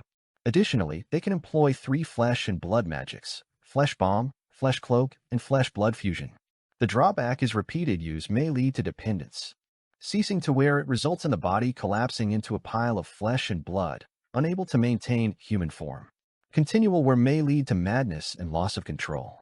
That silver ring is a semi-finished ring of the Sea Queen, possessing a high-level steel ability usable only once. The drawback is that an ancient angel will take notice of you. The Dark Gold Mass, a possession of Loki, survived his self-destruction. Its exact function remains unknown. Sensing it, one might feel an intense desire to wear it, believing it would grant abnormal power. Let's call it the Demon Mask. This featureless white cloth doll, a creation of Mad Lady, corresponds to the faceless of the seer pathway. When affixed to your shoulder, adjusting its facial features and figure is akin to altering your own appearance. Simultaneously, it empowers the wearer to master the ability to create paper figurine substitutes. However, only the first paper figurine proves effective. Beyond these functions, it allows the wearer to employ flames for a dynamic leap and develop a certain premonition of danger. Be warned, though, carrying it around brings weak bad luck. Moreover, one day you may realize that its face mirrors yours, and you will cease to be yourself. This mechanical music box, discovered on Loki's corpse, is from an unknown pathway or sequence. It's rumored that the music it plays has the potential to either kill or drive anyone who hears it into madness. However, a prerequisite exists: you must hear the music for at least 10 seconds. I just found this blank painting album from Bard. Its precise effects and drawbacks remain unknown, but based on my experience, the depictions on its pages may come to life or exhibit special effects. Notably, only 9 pages remain, showing signs of tearing. This brooch, belonging to Mad Lady, appears crafted in anticipation of the loss of the governor of the sea's authority and the sea's berserk state. It grants the wearer fish scales, mitigating damage and enabling underwater breathing and movement akin to a fish. Each strike carries the effect of electric shock, with a near 100% probability of triggering natural lightning strikes and thunderstorms. Aligned with sequence 6 or 5 of the Sailor Pathway, the negative consequence is a heightened likelihood of being struck by lightning on rainy days, coupled with increased irritability and anxiety after wearing it. Lumian concluded the introduction of the spoils of war, his knowledge derived from Madame Magician. It was evident that for the success of the sea prayer ritual, April Fools had entrusted most of their mystical items to Mad Lady. Bard had only left behind an ordinary-looking blank painting album. On the other hand, Loki, the leader of April Fools, had seemingly retained his items privately. Whether it was his nature or a deliberate choice to retrieve them for hunting Ludwig remained unknown. Gandalf looked at Hela. "Take your pick first." Hela approached Lumian, carefully inspecting the 10 items, before singling out Mad Lady's Traveler Beyonder characteristic. It's severely corrupted. Whether you decide to keep it or have an artisan craft items, it's quite dangerous. Leave it to me. In other words, she suggested that she had a method to handle it and mitigate potential harm. All right. Lumian didn't object. He respected the wishes of each individual and allowed them to choose whatever they wanted. Of course, the order of selection mattered too. His team will be last, and he will be last. Hela extended her right hand, and the night outside the ancient palace seemed to stir. The illusory crystal shrouded in grayish-white fog vanished. After Hela returned to her spot, Gandalf made his selection. Franca's heart skipped a beat as she observed the president scrutinizing the remaining 9 items. She whispered, "Don't choose the 7-stone bracelet. Don't choose the 7-stone bracelet." That was the teleportation she had been longing for. The traveler beyond her characteristic was too dangerous. She didn't dare to set her sights on it. Although the 7-stone bracelet was an expendable item, its advantage lay in its many uses and its relatively manageable negative effects. Gandalf's intense gaze fixed on a dark gold mask, his mutterings barely audible. "I've got a burning desire to delve into its powers and potential, but it's too risky. I'm itching to put it on now." Yes, the blood gold ring aids my experiments into dangerous matters. The blank painting album requires further exploration. The high-level steel ability is also worth studying. But being noticed by an ancient angel is no small matter. After thorough contemplation, Gandalf turned to Hela and spoke, "Can I leave the silver ring here? I want to arrive half an hour early to study it before every gathering." "All right," Hela agreed to Gandalf's request. Thus, the president of the Curly-Haired Baboons Research Society opted for the half-finished ring of the Sea Queen. Franca let out a sigh of relief and grinned at Gandalf. "President, you really should have gone down the reader pathway. You suit their style perfectly." Why did he have to pick warrior just to live up to the title of Gandalf? Gandalf, the half-giant in a linen robe, glanced at Franca, smiling without uttering a word. Lumian stowed the remaining items back into his traveler's bag, not affording Franca an opportunity to choose first. At Port Santa, near Solemn Motel, inside Loki's rented room, Lumian received a response from Madam Magician. "Even I can't decipher the intricate abilities of that dark gold mask, indicating its exceptional nature. Inquire with Mr. K if he desires it. If not, leave it in my care for now. I'll seal it and await the opportune moment. It might prove useful when the time comes." Ma'am Hermit has her eyes on the mechanical music box. Other items hold little significance for her, but this one, at least, is exquisite. Mr. Moon expresses interest in the faceless doll. As for the reason, I remain in the dark. I'll entrust you with distributing the rest. Lord of Mysteries 2, Circle of Inevitability. Chapter 596, Lord's Revelation? In Mr. K's temporary apartment in Port Santa, Lumian unpacked the remaining spoils of war from his traveler's bag, placing them on the coffee table. He shot a glance at Mr. K, who, now adorned in a black robe with a deep hood, spoke first. "These are the gains from the operation. Perhaps there's a revelation from the Lord among them." Mr. K nodded subtly, diverting his attention to the items, his gaze fixating on the dark gold mask. In a deep, hoarse voice, he mused, "I sense something special about it. This should be a revelation from the Lord." With a swift motion, Mr. K extended his right hand, pulling the strange dark gold mask into his grasp amidst a sudden gust of wind. However, the Aurora Order Oracle didn't put the mask on. Instead, he discreetly stowed it away in a hidden pocket within his black robe. Witnessing this, Lumian was momentarily taken aback. He had been contemplating how to subtly carry out Madam Magician's instructions, aiming to inquire if Mr. K desired the dark gold mask. Surprisingly, he had spontaneously fabricated a Lord-given revelation as an excuse. Before Lumian could specify which item it was, Mr. K had chosen the dark gold mask himself. Could it genuinely be a revelation from the Lord? Yes. Lumian took a deep breath. Had Madam Magician sent me to ask Mr. K because she foresaw something or glimpsed something? These high-ranking figures always prefer to communicate through hints and revelations.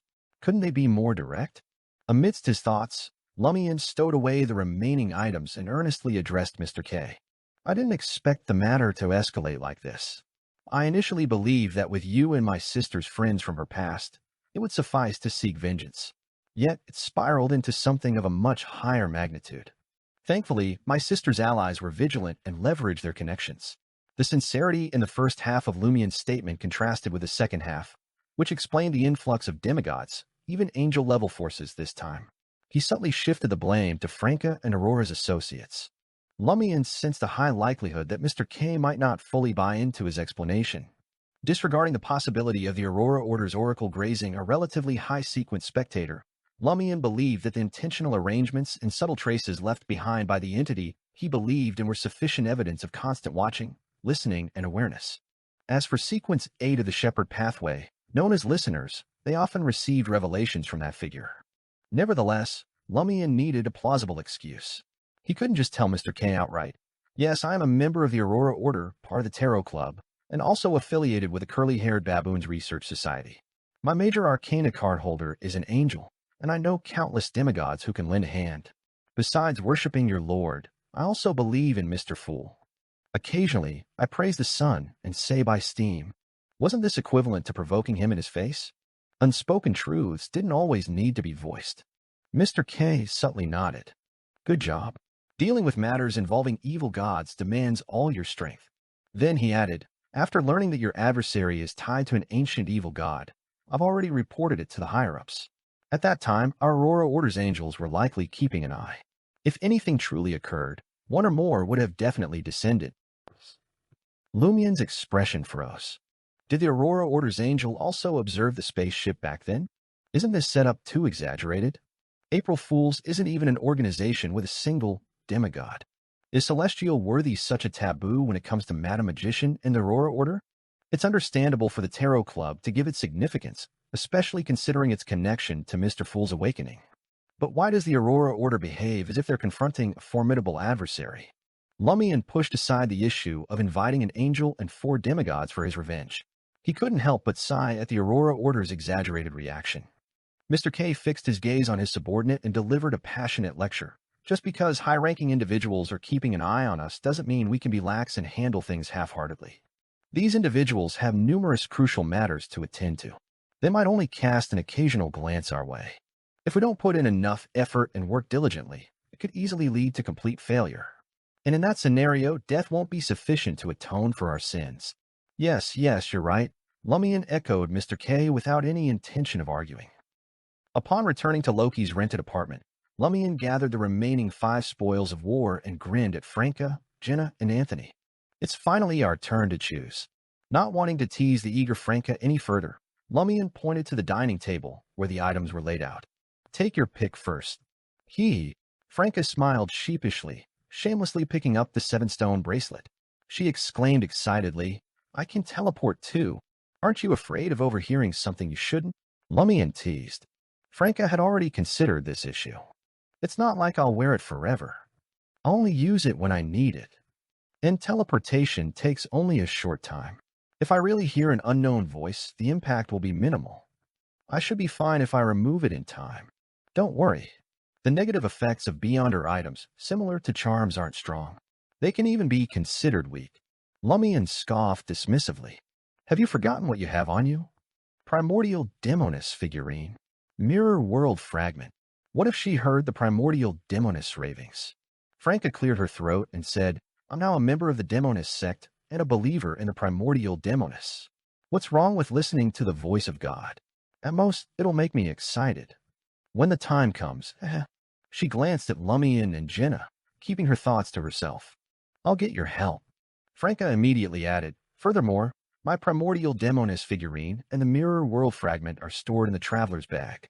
They won't be taken out unless absolutely necessary. It's as if they're sealed." Lumian remained silent. He turned to Jenna and Anthony, asking, "Which one of you wants to go first?" "Anthony. He played a more significant role than me this time," Jenna replied politely. Anthony smiled. "Are you disregarding me as an Intision man? I still believe in ladies first." Considering Jenna's usual showy diva demeanor, she might have typically responded with something like, "Those Intision men who claim ladies first only want to get them in bed. Are you having such thoughts about me too?" Jenna, despite her lack of overt actions, had a knack for teasing in a crude manner. However, at this moment, after exchanging glances with Lumian and Franca, she turned to Anthony with sincerity. "I'm in a dilemma. I want you to help me eliminate an option." Anthony didn't decline and assessed the remaining 4 items. "The blood gold ring enhances my survivability and strengthens my direct attacks. However, whether it's dependency or madness, it's something a psychiatrist should avoid. Furthermore, I'm now a hypnotist. I can use psychological invisibility and have the protection of dragon scales. Apart from underwater mobility, this brooch can only be used in close combat. Why would a hypnotist like me engage in close combat? The Dream Stealer Beyonder characteristics and blank painting album aren't bad. If the former is crafted into a mystical item with weak negative effects, it should be very useful. However, that's not a certainty for the moment unless I find a very good artisan. Anthony decided on the blank painting album. As an information broker, I'm adept at sketching. Such an item that can create different effects is very suitable for a hypnotist to observe first before taking action. Without needing Madame Magician's explanation, Franca had already used magic mirror divination to confirm the function of the blank painting album. The objects drawn on it might become alive and stay so for a short period of time. They might also have different effects. The painting paper will lose its mystical effects after being used once. The negative effect is never to respond to the knocks coming from the painting paper. Lumian and Jenna agreed that it was very similar to the abilities of pixies. After Anthony stored the painting paper, Jenna seized the Dream Stealer beyond her characteristic without hesitation. Why? Lumian inquired with amusement. Jenna looked at him and grinned happily. It's the most valuable. Among the remaining 3 items, only it corresponds to a sequence 5. Even if it fails to become a mystical item, it can be sold for a large sum of money. I still owe Franca 45,000 Vrildor. In the future, I might even purchase the Demoness of Pleasure potion formula from her. An excellent reason. Lumian casually glanced at the remaining 2 items and placed the grayish-white lightning-shaped brooch on his chest. I want this. In the future, call it the Fury of the Sea. He chose the brooch over blood gold because, as an ascetic, he could bear impatience and other emotions. Pure madness was too dangerous for him, given the darkness in his heart. Lumian tossed the blood gold ring to Franca. Put it in your traveler's bag. Anyone can use it whenever needed. It shouldn't be used often. You won't give it to Madame Magician? Franca asked in puzzlement. Do you think she'll take a fancy to it? Lumian stuffed the Fury of the Sea into his traveler's bag and chuckled. Her spoils of war are naturally the humanoid sealed artifact, but she might return it to the eternal blazing Sun Church. With that, Lumian turned to Franca, Jenna, and Anthony. Next, I want to do something unsuitable for others to see. Do you want to watch?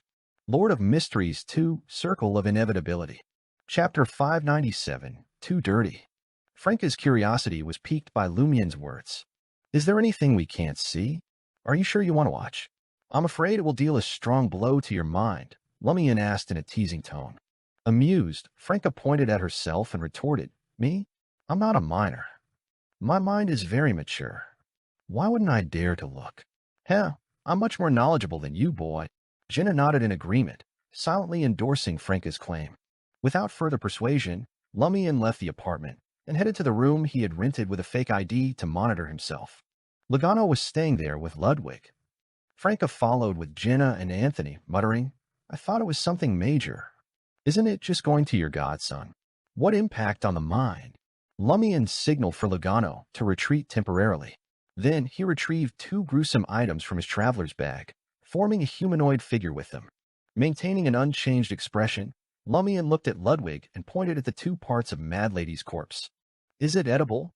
Edible. Franca was taken aback. Her gaze shifted between the repulsive corpse parts and Ludwig's boyish appearance. Suddenly, she felt a wave of nausea, as if her mind had been corrupted by the imagined scene. Indeed, Lumian's godson gained knowledge or abilities by consuming specific creatures, including humans. Memory, after all, was a form of knowledge. Franca couldn't suppress her urge to retch, regretting her decision to witness the cannibalistic act. To make matters worse, she knew the person who had been consumed, Mad Lady. She had interacted with her before. Jenna's face contorted, clearly struggling to contain her churning stomach acid. Anthony, a seasoned veteran accustomed to witnessing scenes of gore, subconsciously frowned. Ludwig scrutinized the 2 bloody corpse parts in Lumian's hands for a moment before slowly shaking his head. It's too dirty. Dirty? Could it be a reference to the severe corruption of the celestial worthy? Even you won't dare to swallow it for fear of something happening? Lumian threw Mad Lady's 2 corpse parts to the ground with regret, summoning a crimson fireball that was nearly white. Rather than exploding, the fireball adhered to Mad Lady's corpse, burning and compressing it into charred dust.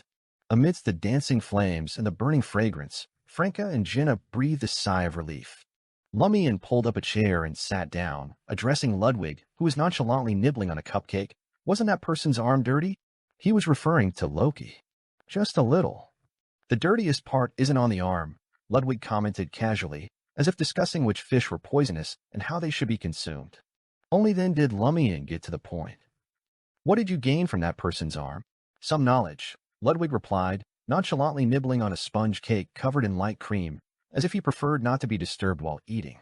Lumian, feigning indifference, asked bluntly, "What are they?" Ludwig's voice alternated between clarity and muffled tones as he replied, sequence knowledge about his pathway. "There are two other terms. One is Dylan, and the other is Orville." "Dylan? Is that the name of Loki's ancient castle? And what's Orville?" Lumian's curiosity piqued, prompting him to interrupt Ludwig. "Apart from the name itself, is there any relevant knowledge?" Ludwig seized the opportunity to take another bite of cake. After chewing and swallowing, he said, "No, but these two terms seem to be connected. Orville should be the name of a place, and Dylan is the castle's name." "Connected? Name of a place? Castle Dylan is in Orville. Where is Orville?" Lumian turned to Franca, Jenna, and Anthony, realizing they were clueless, shaking their heads in ignorance. After a moment of contemplation, Lumian spoke in a deep voice. "Our next priority is to find information about Orville and Dylan through our respective channels." Getting nods of agreement from Franca and the others, Lumian asked Ludwig again, "Anything else?" "His spirituality is quite abundant, and his quality isn't bad. He doesn't like hard liquor or drinking freely. He only drinks champagne and occasionally has coffee. He's a loyal advocate of tea leaves. He's healthy, has good bowel movement, and urinates normally. He hates the smell of the washroom." Ludwig shared the information obtained from the half-arm. Franca listened with keen interest, and just as Lumian was about to interject, Ludwig divulged another piece of valuable information. "He owns Castle Dylan, but he doesn't reside there. He only returns occasionally. He's not the sole proprietor yet. Many areas there aren't accessible to him. Recently, he unlocked a room and acquired a dark gold mask. That mask will grant him immense power, but once he wears it, he'll face terrifying matters. Could that dark gold mask be a relic from the original owner of Castle Dylan? Perhaps a memento from the previous leader of the Secret Order?" Lumian nodded thoughtfully. To him, this information wasn't particularly crucial as the dark gold mask had already been handed over to Mr. K. Thus, he had no reason to be concerned about it. Franca, Jenna, and Anthony prepared to return to Trier after the Q&A session with Ludwig, having confirmed that they had gleaned all they could. Of course, Lumian took responsibility for their return journey. Franca couldn't bring herself to use one of the 7 stone bracelets at the moment. By the way, Lumian looked at Franca, pondering for a moment. "Contact the Eternal Blazing Sun Church and see if they're willing to exchange information about the humanoid sealed artifact and its corresponding story. We'll make efforts to facilitate this transaction." Upon Bard's mention that he was uncertain about his human status, Lumian realized his resemblance to the humanoid sealed artifact. However, Bard retained his rationality and clarity, possessing a relatively independent fate. Otherwise, he could be deemed a walking Grade 0 humanoid sealed artifact. This sparked Lumian's curiosity about the humanoid sealed artifact, wanting to uncover what had happened to her and why she had transformed in such a manner. Franca nodded and instinctively said, "But, that lady only mentioned the possibility of returning it, nothing definite. We're merely striving to facilitate the transaction. It's not guaranteed either." Lumian chuckled. He quickly sent Franca, Jenna, and Anthony back to Trier Quartier de la Cathedral commemorative before entering Aquinas Street. Strolling among the citizens still immersed in the afterglow of the celebration, he made his way towards Salo Motel. Half of the motel's 5th floor had collapsed, and the 4th floor was severely damaged. Ada, the owner, observed the scene with sorrow and helplessness. He wanted to cry, but the tears wouldn't come. At a certain point, Noelia of the Fertility Order approached Louis Berry, the adventurer overseeing Salo Motel. She spoke in a formal tone. "Your partner said you'd be responsible for the compensation." Lumian retrieved 10,000 gold rizit from his traveler's bag and handed it to Noelia. Noelia glanced at his black coin bag and sighed with emotion. "That's good stuff." The combat nun then counted the compensation. 10,000 rizit? That's enough to build 2 motels like this. How generous. Just as expected from an adventurer who recently bagged a bounty of 300,000 gold rizit. Lumian brushed off Noelia's teasing and continued, "This is the reward from the Paco family's commission." The Paco family. Noelia fell silent. The Paco family's matriarch, the current family head, and his wife, all perished in this conflict. Lumian pressed on, weaving through the crowd as if on a leisurely stroll. In the dusk's afterglow, he heard singing, seabirds chirping, and citizens animatedly discussing the past few days. "Did you see that? In the morning, seabirds came to pay their respects to the governor of the sea. Is this year's sea prayer ritual that successful?" "That's right. Back then, many vines grew crazily. Many people fainted from joy. This is Earth Mother's recognition of the sea prayer ritual. No, that's not right. It represents a bumper harvest. It means this year's fish harvest will fill ship after ship. Praise the earth. Praise the mother of all things. Praise the governor of the sea. Though Lumian wasn't privy to the Church of Earth Mother's method to make citizens view the morning mysticism roundup as a miracle, he sensed joy and delight in everyone's hearts. Leisurely, he thought, I wonder if the remaining committee members of the Fisheries Guild have finalized the choice for the fake governor of the sea. Sure, the real Simon Giaro is the top contender. However, it doesn't matter who takes the role this year. The power leaked by the spaceship is now in my possession. In the next year or even two, there won't be frequent catastrophes in these waters. The sea creatures will reproduce faster thanks to the watering. From a certain perspective, I'm the true governor of the sea for just a week. In the midst of a lively parade and numerous street vendors, Lumian casually located a bar and ordered an undiluted Manzan and a large cup of locally brewed dark gold malt beer. Placing the Manzan glass across from the small round table, he lifted his beer, clinking it. Then he muttered with a smile, Did you see that? Did you hear that? Their dance, their singing, and the sound of fish multiplying. Isn't this the future you desire? With that said, Lumian downed a mouthful of dark old beer. Lord of Mysteries 2, Circle of Inevitability. Chapter 598, Confrontation and Reconciliation. The night draped the land in darkness, and stars adorned the sky above Port Santa. The festive crowd had dispersed, leaving behind the remnants of celebration, discarded litter, and the lingering scent of alcohol. With the official end of the holiday, the city would soon buzz with work again. Lumian lingered at the bar until closing time. As he stepped out, the deserted streets welcomed him, illuminated only by sporadic gas lamps. The late-night air hinted at the approaching winter's chill. Lumian breathed it in, feeling the crisp freshness entering his lungs. The rhythmic crash of waves against the shore added to the night's serenity. In seemingly high spirits, Lumian, slightly tipsy, walked past the aftermath of the celebration with hands in his pockets, unnoticed in the silent surroundings. He made his way back to the room rented under a false identity. Upon opening the door, he found Logano pacing anxiously in the living room. Still up. Lumian raised an eyebrow. Logano, looking like he'd recovered from a serious injury, spoke with a complex expression.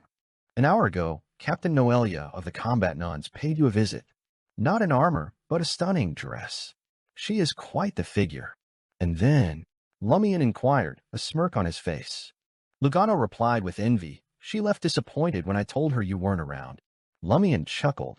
What's it got to do with you? Why are you still awake after an hour? Lugano coughed awkwardly. I had a sudden contemplation about my future. Should I return to Trier and pursue a medical career, or should I opt for a different path? Ignoring the doctor's musings, Lumian, with a smile, washed up briefly and retired to his room, succumbing to sleep. In his dreams, recent events blended into a chaotic tapestry, weaving stranger and more bizarre stories. At precisely 6 a.m., Lumian awoke and promptly sat up. His thoughts sharpened as he recalled the dream. Suddenly, a detail struck him. Disregarding the possibility of the Aurora Order, having covertly observed the situation, the crucial aspect of the sea prayer ritual was Amon's utilization of the altar in Milo Village to discreetly imbue Lai with a steel ability. Without this intervention, the opening of the spaceship's energy passageway would have led to a reversal. Deprived of the sea's power, he couldn't have ensnared Mad Lady with the authority of the governor of the sea, delaying her until Madam Magician's arrival. However, Celestial Worthy, positioned at the pinnacle of the seer, apprentice, and marauder pathways, should possess an in-depth understanding of marauder abilities. It seemed unlikely that he hadn't considered the possibility of an Amon hiding at the altar, granting steel powers. It made sense that he hadn't shared this knowledge with April Fools. They were expendable tools, and excessive information might weaken their resolve during the operation. But the overall plan shouldn't have crumbled due to this. Were Celestial Worthy's intentions more intricate than they seemed? Had he secretly achieved a goal, or did Amon and his unseen ally orchestrate events in advance? Had Amon truly kept watch over the altar in Milo Village without pause, last year's sea prayer ritual might not have failed. There remains the prospect that he wanted to derive amusement from April Fool's antics. The chaos wrought by April Fools last year was perhaps understandable.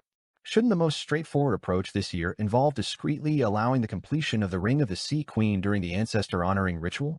Subsequently, events could unfold with Ultraman assuming the guise of the incoming governor of the sea, only to be dumbfounded when the sea sacrifice ritual succeeded. Why the convoluted path? What was the purpose behind these seemingly unnecessary steps? There must be something I'm missing. Lumian massaged his temples and rose from the bed. The revelation didn't surprise him. It would be abnormal if he quickly unraveled the true motives of every participant in such complex scenarios involving high-level entities. Regardless, his goal was accomplished, and the perilous black hole in the spaceship remained sealed. The rest was not his concern. If he could decipher it, great. If not, he could always write to Madame Magician to provide a timely reminder. After a jog around the still slumbering Port Santa, Lumian penned a letter to Madame Magician, detailing his reflections. As Lumian finished, Lugano, who had been out gathering breakfast for Ludwig, returned to his quarters. Taking a moment to contemplate, Lumian handed over 1,000 gold rizit to Lugano. With a composed tone, he stated, "I'll be away for a few days. Take care of Ludwig. When I return, this commission will be completely over." When the time came, Lumian planned on taking a boat to the southern continent. Lumian intended to conspire and make preparations along the way. His aim was to be ready for the final conspiracy and advance to Sequence 5 upon reaching his destination in the southern continent. Without prying into his employer's destination, Lugano nervously asked, "Will there be any danger in the next few days?" "It's done," Lumian replied with a smile. "If any other danger arises, go to the Fertility Order and seek protection." "Isn't that what you've been anticipating?" Lugano grinned sheepishly, reassured by Lumian's demeanor. Under the shining sun of Port Santa, with delicious food and passionate women, staying a few more days seemed like a pleasant prospect. A two-story relay carriage raced through the village towns scattered across turquoise pastures, making its way towards the base of the Pyres mountain range. Maintaining his disguise as the adventurer Louis Berry, Lumian occupied a windowed seat in the carriage, silently observing the passing scenery. Each turquoise pasture was adorned with flocks of sheep, resembling scattered clouds. Shepherds, clad in practical and mobile robes, strolled amidst the grazing animals. Some had their own shacks, while others utilized small wheeled shepherd huts for mobility. Occasionally, local villagers attempted to drive away the incoming shepherds, only to be met with sly smiles or placated with money and supplies. Faced with determined locals, the shepherds, arriving from the mountain pass, reluctantly moved to more desolate areas, contending with the watchful eyes of wild wolves and other creatures. The scenes spoken of by the Cordu shepherds presented themselves vividly to Lumian, searing a memory in his mind. 2 days later, the relay carriage halted at the foot of the Pyres mountain range, pausing in a small town outside the mountain pass. Lumian changed into a black tweed coat, preparing to venture into the mountain alone. As he ascended the mountain ridge, the cold wind intensified, rendering the wilderness almost devoid of life. Navigating the sparsely vegetated mountainous terrain, Lumian followed the trails left by shepherds and merchants. Under the birdless gray sky, the desolate landscape featured withered trees and a meager stream. Winter's solitude permeated the air. In the cold solitude, it took him nearly 3 days to traverse the Dirige mountain range and reach the river outside Cordu. Circling the towering forest, Lumian promptly spotted the blood-colored pillar, emanating the aura of a mountain peak despite its modest height. As Lumian gazed, footsteps approached from ahead. A middle-aged man, clad in a leather coat and clasping his hands together, appeared. Trembling in the cold wind, the forest ranger shouted, "Don't go any further. That village is gone." Lumian's eyes moved beyond the ranger to the collapsed and burned structures in the distance. After a brief pause, he inquired in a deep voice, "What happened to that village?" The forest ranger glanced around and lowered his voice. "They said they believed in demons. The villagers went crazy, burned down their houses, and walked into the abyss." "Look, would a normal village be like this?"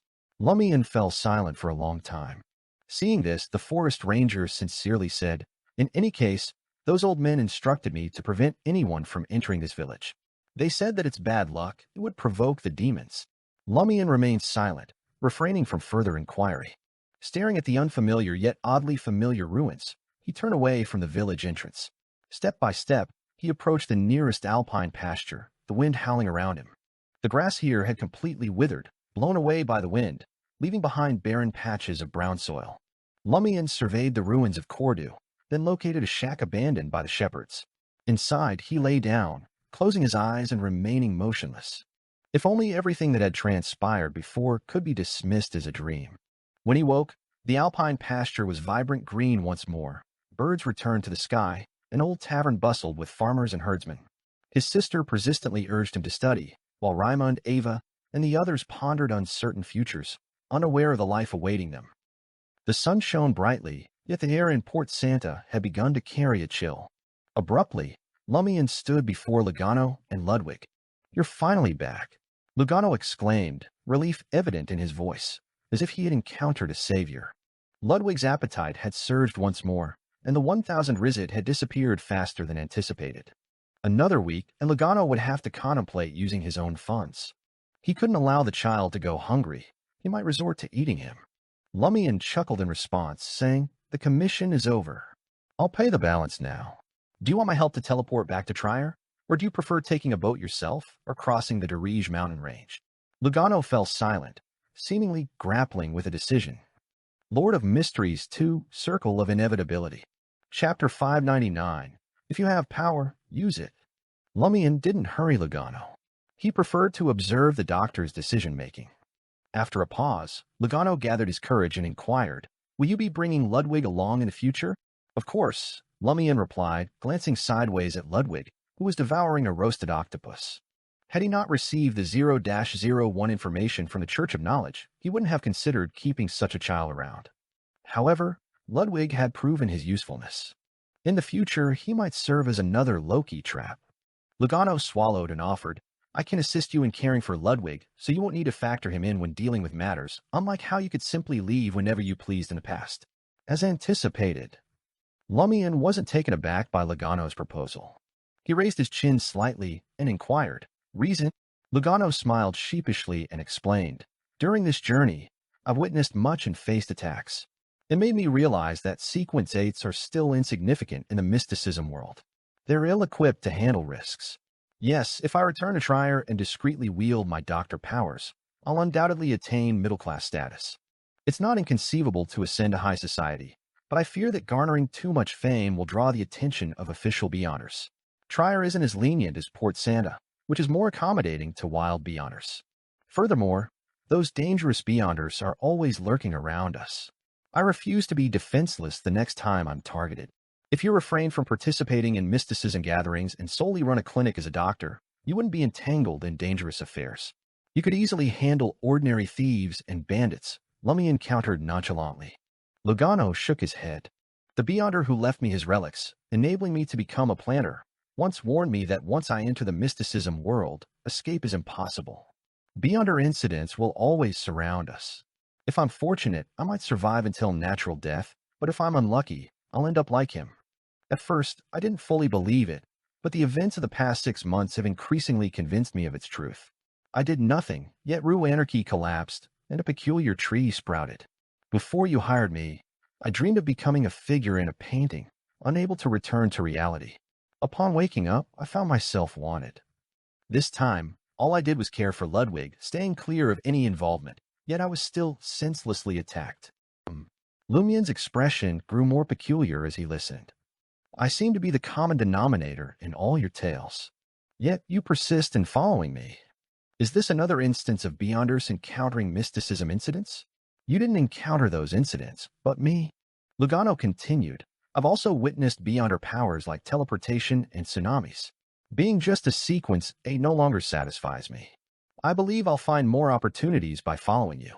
Lumian gazed at Lugano, unsure if someone had influenced him to insist on following, or if Ludwig had somehow tamed him to be his nanny. Initially, Lumian thought Lugano, as a Beyonder of the Planter pathway, had ties to the Church of Earth Mother.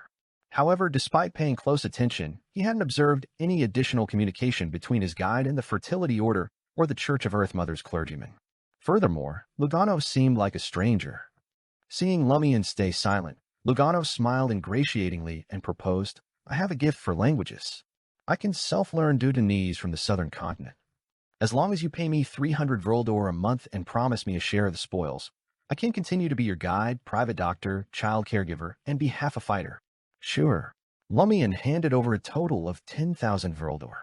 "This is the final 5,000 Vroldor from before. Additionally, you were attacked. As per our agreement, I'll pay you an extra 5,000 Vroldor, making it a total of 10,000. Lugano gladly accepted the payment and began packing. Lumian seized the moment to count his cash, confirming he still possessed 1,000 Vril d'Or in gold, 76,000 Vril d'Or in gold coins, along with other coins, banknotes, and the remaining 2,000 gold rizit yet to be spent. As long as he refrained from acquiring beyonder characteristics, potion formulas, mystical items, or high-end mysticism knowledge, the money he carried could sustain him for a considerable time. The following morning, Lumian boarded the ship bound for Phaenopotter, adopting the guise of the adventurer Lewis Berry. Approaching the first-class suite, he turned to Ludwig, posing a thoughtful question. In your memories, or rather Loki's memories, are there any peculiar creatures? They resemble lizards but are quite small. They can crawl into a human's mouth, appearing transparent and blurry, suspected to be spirit body. They have brownish-green scales and dark green eyes. This description deviated significantly from the starlight lizards transformed by the children of the sea. Ludwig shook his head. No, it's not in the Baiting's black insect's memories either. Lumian fell silent, observing Logano as he opened the suite door with the mannerisms of a servant. Another hour passed, and amidst a whistle, the ship departed Port Santa. After nearly 2 hours of sailing, the weather gradually worsened. The waves surged, and the strong winds compelled passengers on the deck to retreat to their cabins. Observing the dusky sky, the dark clouds stirred by the wind, and the rising waves, many passengers, sailing for the first time, felt a sense of anxiety. Noticing the confidence of the sailors beside them, they sought reassurance. This is a common occurrence at sea. It's not dangerous, right? A Port Santa native working as a sailor replied with a smile. It's relatively common, but it can be a bit dangerous. If the storm intensifies, we might need to seek shelter in a nearby port. But don't worry. This year's sea prayer ritual was a success. The current governor of the sea will protect us and prevent any shipwrecks. Governor of the sea. The passengers became even more uneasy upon hearing the sailors' response. They had taken part in various sea prayer rituals and celebrations in Port Santa.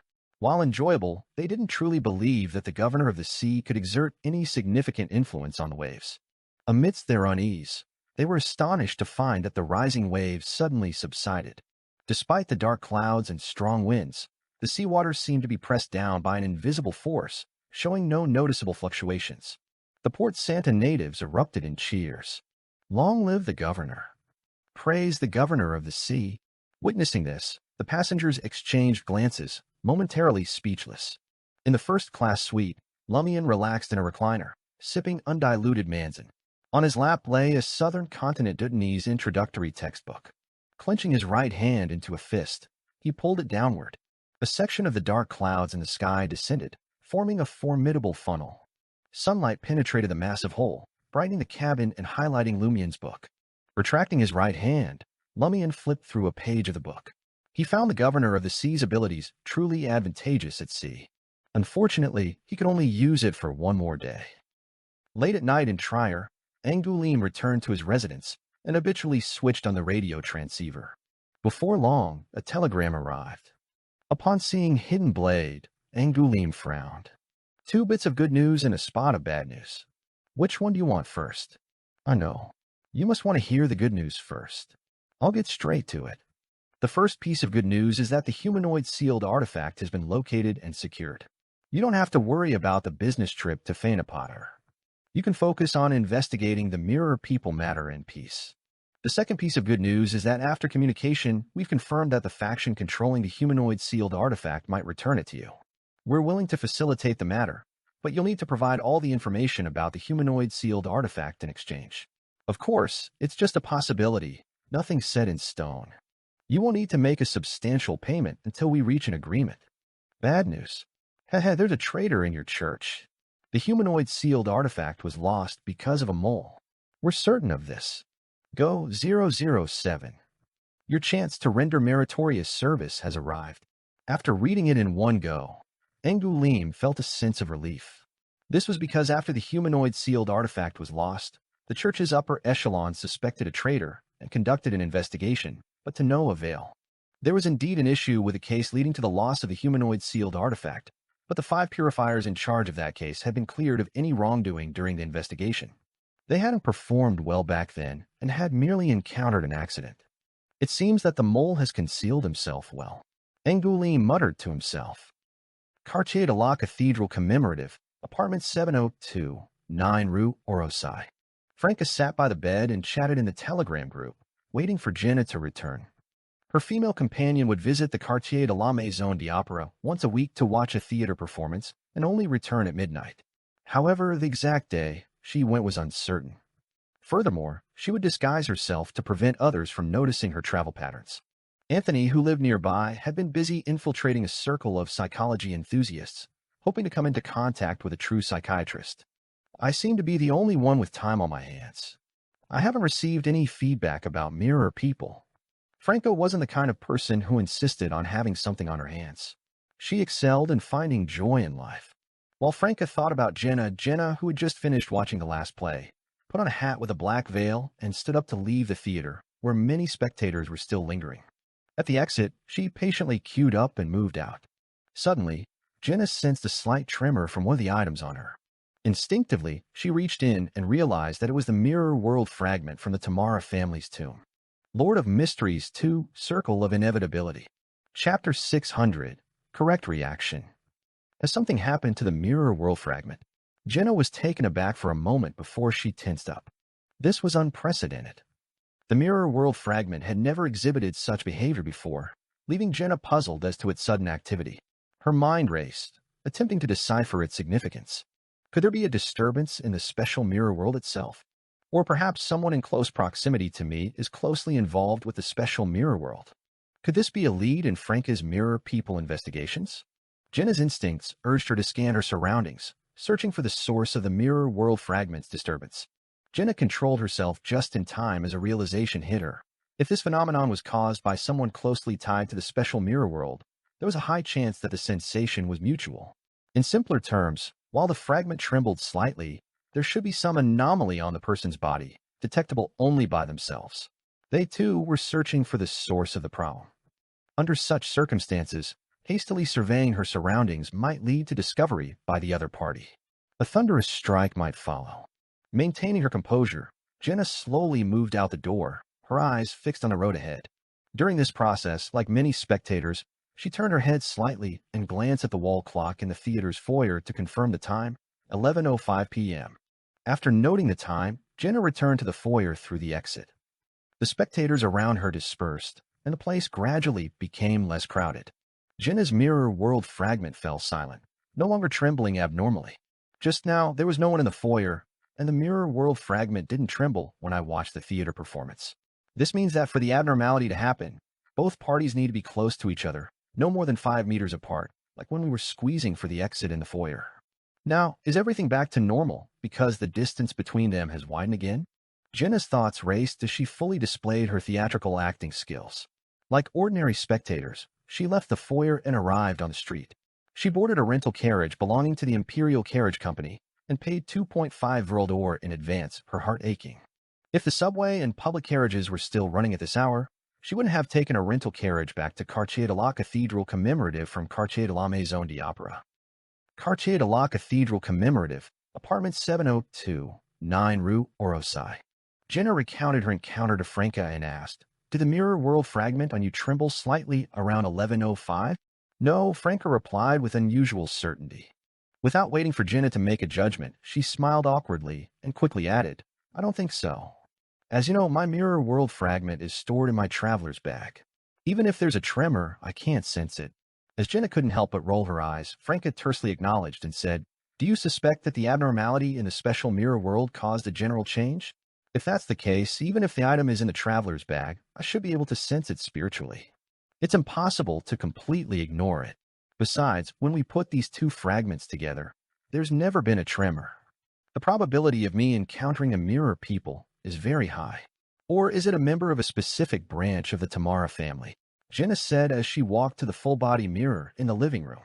She stroked the surface and whispered the secret subject she wanted to inquire about. The full-body mirror's surface quickly darkened, surging with illusory water waves. Jenna began magic mirror divination. At approximately 23:05 last night, the area within a 10-meter radius of me. At approximately 23:05 last night, the area within a 10-meter radius of me. After repeating it 3 times, the deep, dark mirror lit up. In the light, Jenna saw herself in a bonnet, the theater exit connected to the theater foyer, and the audience and attendants standing within 10 meters of her.